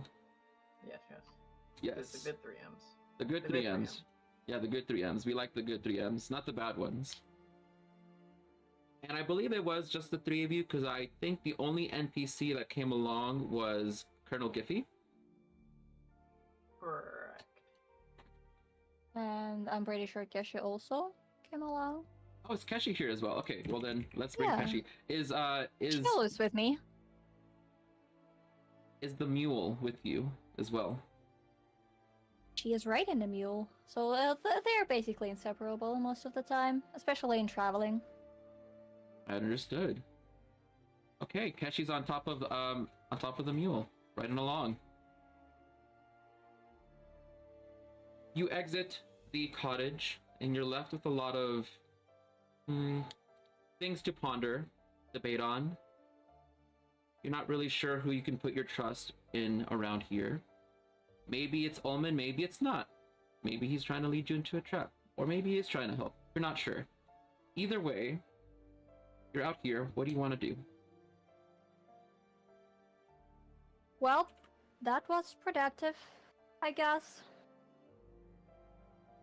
I think really- he said something about Otto, the owner of the tavern, to talk to him about the people that we saw on the way here. Didn't he? Yes. I believe he did, yes. He did say not to piss him off, though. Because he's kind of like the owner of the town. Oh yeah, he also said something about the other person. What was their name? Oh, sometimes my memory is not the greatest. Another Drusilla. person- Drusilla, what's her name? Drusilla. Ruler maker? Drusilla the druid. Yeah, the druid who flattened who made displays of the humans. Mm-hmm. Do you think? Why do you think she did that? She hates Well, humans, even though she's human. She has those kids too, don't she? Yes. And there weren't any kids on the scene. So did she just kidnap them? Do you think those paladins would accompany us in rescuing those kids? Well, we can totally try ask them. That'll get us some good brownie points with the townsfolk. I think that would be the most best bet that we should do. Should we partake to the tavern to see Otto then? Yeah. Yes, we can ask some questions about people that left. Okay. As you are walking along, you see that Keshi and the mule start to slow down and then all of a sudden stop. Keshi? When you turn around and you're looking at Keshi, you hear a very unusual sound coming from inside the garbs, and you also see the donkey is shaking slightly, and then you see Keshi is also shaking as well while on top of the mule. You just hear the loud cracks of bones as you see the mule's back break, and then the legs, and then Keshi's spine breaks in half, and you see that they begin to fuse together, and they become this ball that floats in midair. You see that their blood, their being, everything melts into one singular spot in midair. And then you see that there are small legs that pop out, and you see that they turn orange at the end with webbed feet. You see that there is a bill that grows out the front, as you see that Keshi and the mule disgustingly turn into a goose right in front of your eyes. And whenever they flop onto the ground, It's this 4-foot tall goose with a long white neck. And it says to you, honk.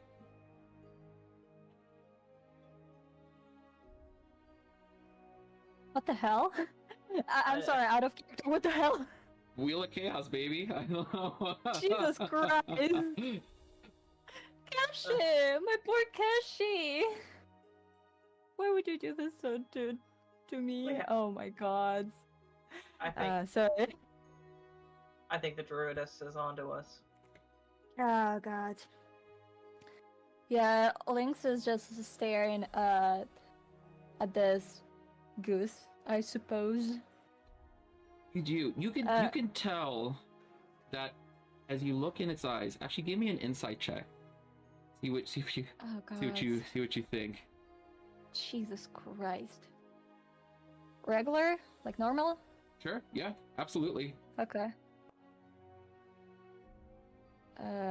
13. 13. So as you're looking at the goose, you can see that there is murderous intent in its eyes. What you are looking at is years and years of goose evolution in Rappan Athuk. So this is worse than a normal goose. You know, gooses are pretty terrifying on their own, but this is a Rappan Athuk goose. It is ready to flip over dumpster trucks and and get some shit done. So you just see it puff up its feathers and it goes honk, and it looks like it's gonna it's ready to break some kneecaps. Oh god. Do I have any rope? No, I don't. Oh no. I have rope I if you have will. the wish to use it. Be careful. That goose looks jacked. I will take off my cape Okay. and try to catch the goose. Okay. I Like want to you... bundle it in my cape. Okay. Go ahead and make an athletics check.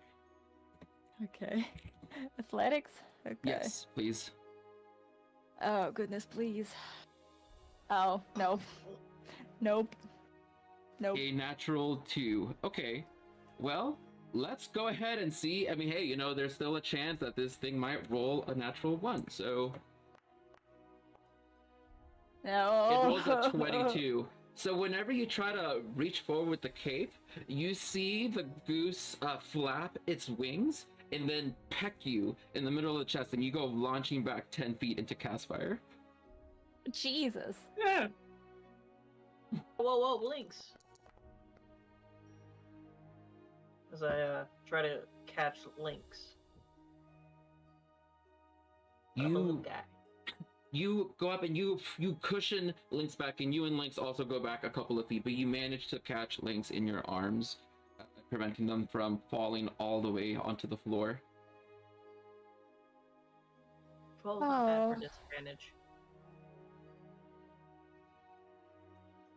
I'm sorry, what was that line? Lynx is... Oh. Well, I just commented 12's not bad for disadvantage. Oh, right, yeah. Yeah. That's pretty good. Can I try to calm it down? You most absolutely can. Yeah, go ahead and try to calm this thing down. What do you want to do? Oh. What do you want to do, Well, I was Caspar? gonna try to roll animal handling. Okay. And I'm extremely low. I just come up, I'm like, whoa, simmer down. And like, I shape myself into like a blue duck, but I don't think it worked. Okay, so at this point, you see the goose ruffle its feathers up and begins to show its teeth and honk quite viciously at you, and you see that there is this like sonic wave that goes through the air. Can all of you please give me a DC 11 wisdom save? Jesus Christ. Wisdom save. Come on. Oh my god, it's a second too! What the hell? Ooh. Oh my god. Okay, we got a 15 For Castfire, 23 for Gib, and Lynx, that was its 4 frightful total. presence. That's a 4 for Lynx. Lynx, that was its frightful presence. You take a look at this goose. You've never seen a goose in your life in the Astral Sea, and what you see just completely and utterly breaks your mind, and you just are terrified to your very soul of this thing. Lynx is very terrified, and what was his friend, his trusty companion Keshi and their mule, turned into this goose that he'd never seen in his life, and he's terrified. He is like crawling crawling backwards on the ground. He is not standing up. He is just like crawling back from this goose. Oh my god. It's okay, Lynx. Weird shit like this happens all the time. Remember? We just gotta find find some like monk's foot or something to turn the transformation back. You didn't tell me Keshi was a weregoose. She wasn't.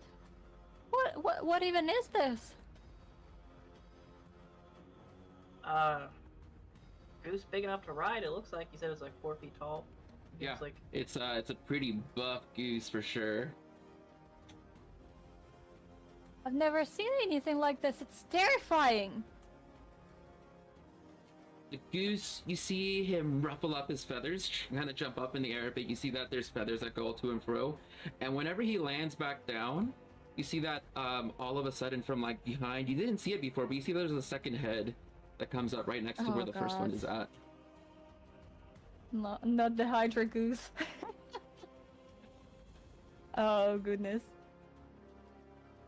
Yeah, Lynx is becoming even more terrified. He's just like staring at it, like petrified at this goose. He is like frozen on the ground. He is not moving anymore, and he's just staring at this thing that suddenly appeared there.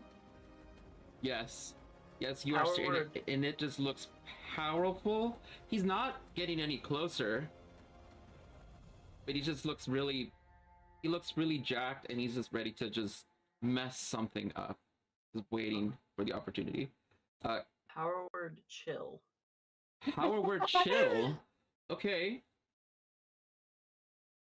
The DC is what for call? Let's see. It's command 12. Okay. So power word chill on our good friend Ustra over here. Okay.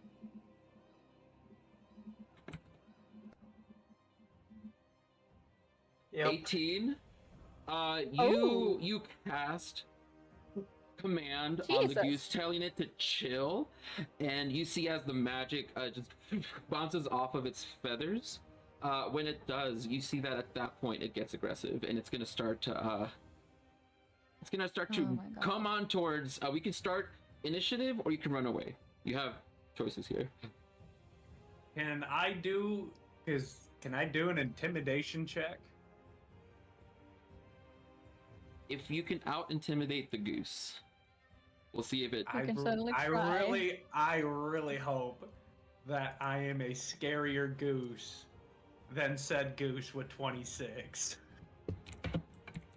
With a nat 20, 26. Oh my god. Oh okay, my god. How do you want you just nat 20 scaring the goose? It rolled a 22. It pumps itself up. What do you do in response as it's coming up on you? Like no one's business. Because I'm in the same, because like I've oozed my way to look like this goose. I'm just like, and like hissing back at the goose. I'm like, this is my ground. These are my friends. And you see as the goose gets closer to you, sees you oomph up, and then goes, and you see like it start to fly backwards. It takes a couple of steps, waddles around the cottage, and then disappears into a bush.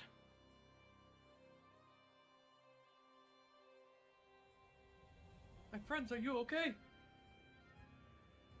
No. With Sorry. the goose out of sight now, Lynx, you feel better. Your fear is gone for the moment.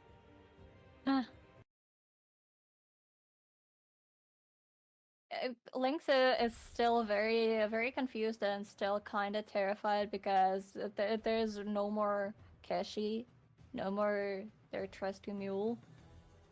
Both of them are gone, like turned into this goose. Even if without this like frightened presence, he is terrified to lose his companion, and he is just staring at his hands at the direction where the goose disappeared, and he is just doesn't know what to do. He is lost. You can like clearly see that he is just like lost in his thoughts, lost in what to do, what to say. Yeah. It's okay, Lynx. I understand. We'll get through this together. I'm glad someone understands, because I don't. I know what it's like to lose a best friend. Oh, that, We're here yeah. together. We've been together for so many years. We traveled together for so many years. I promised her. I have a promise that I won't. Oh. And he Aspire is just silent again. leans over and gives a hug. Wait. I'm sorry. So, Gib has a flash of inspiration. Not actual inspiration, but like an idea. Wait. So, they transformed, right? It did. I guess. The I'm not sure druidettes. what happened. There's a spell druids can cast. It's like a moon laser or something. If we can get her to cast that on the goose, it'll undo the transformation. Oh. Maybe Ambrose knows it? Maybe. But Ambrose is off.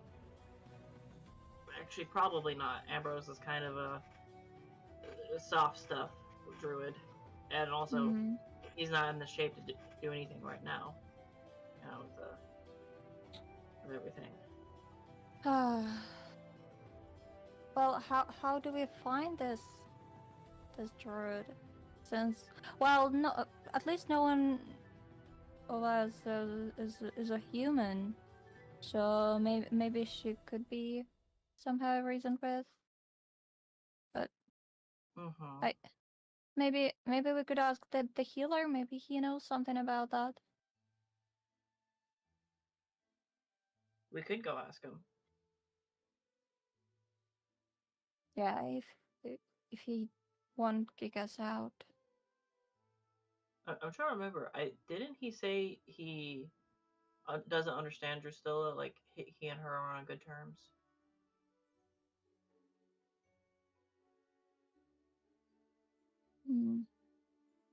I don't remember. I will follow. So you guys want to go? You want to go back to the house then?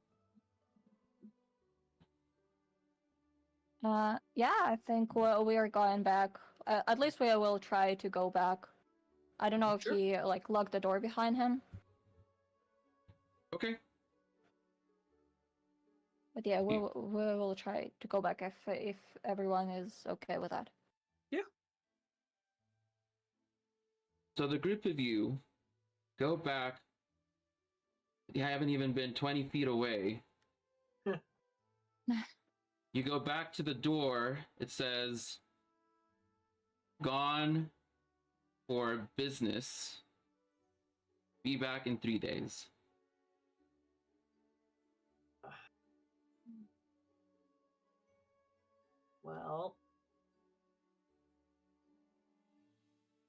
Well, he's already vacated. maybe not. Maybe we can still. I don't know. I don't know. Well, perhaps Lynx, Otto will know something about this. Lynx will knock on the door and say, Mr. Healer, Mr. Ullman, you still here? You give a good knock on the front. There's a resonance inside, but you don't hear anyone call back.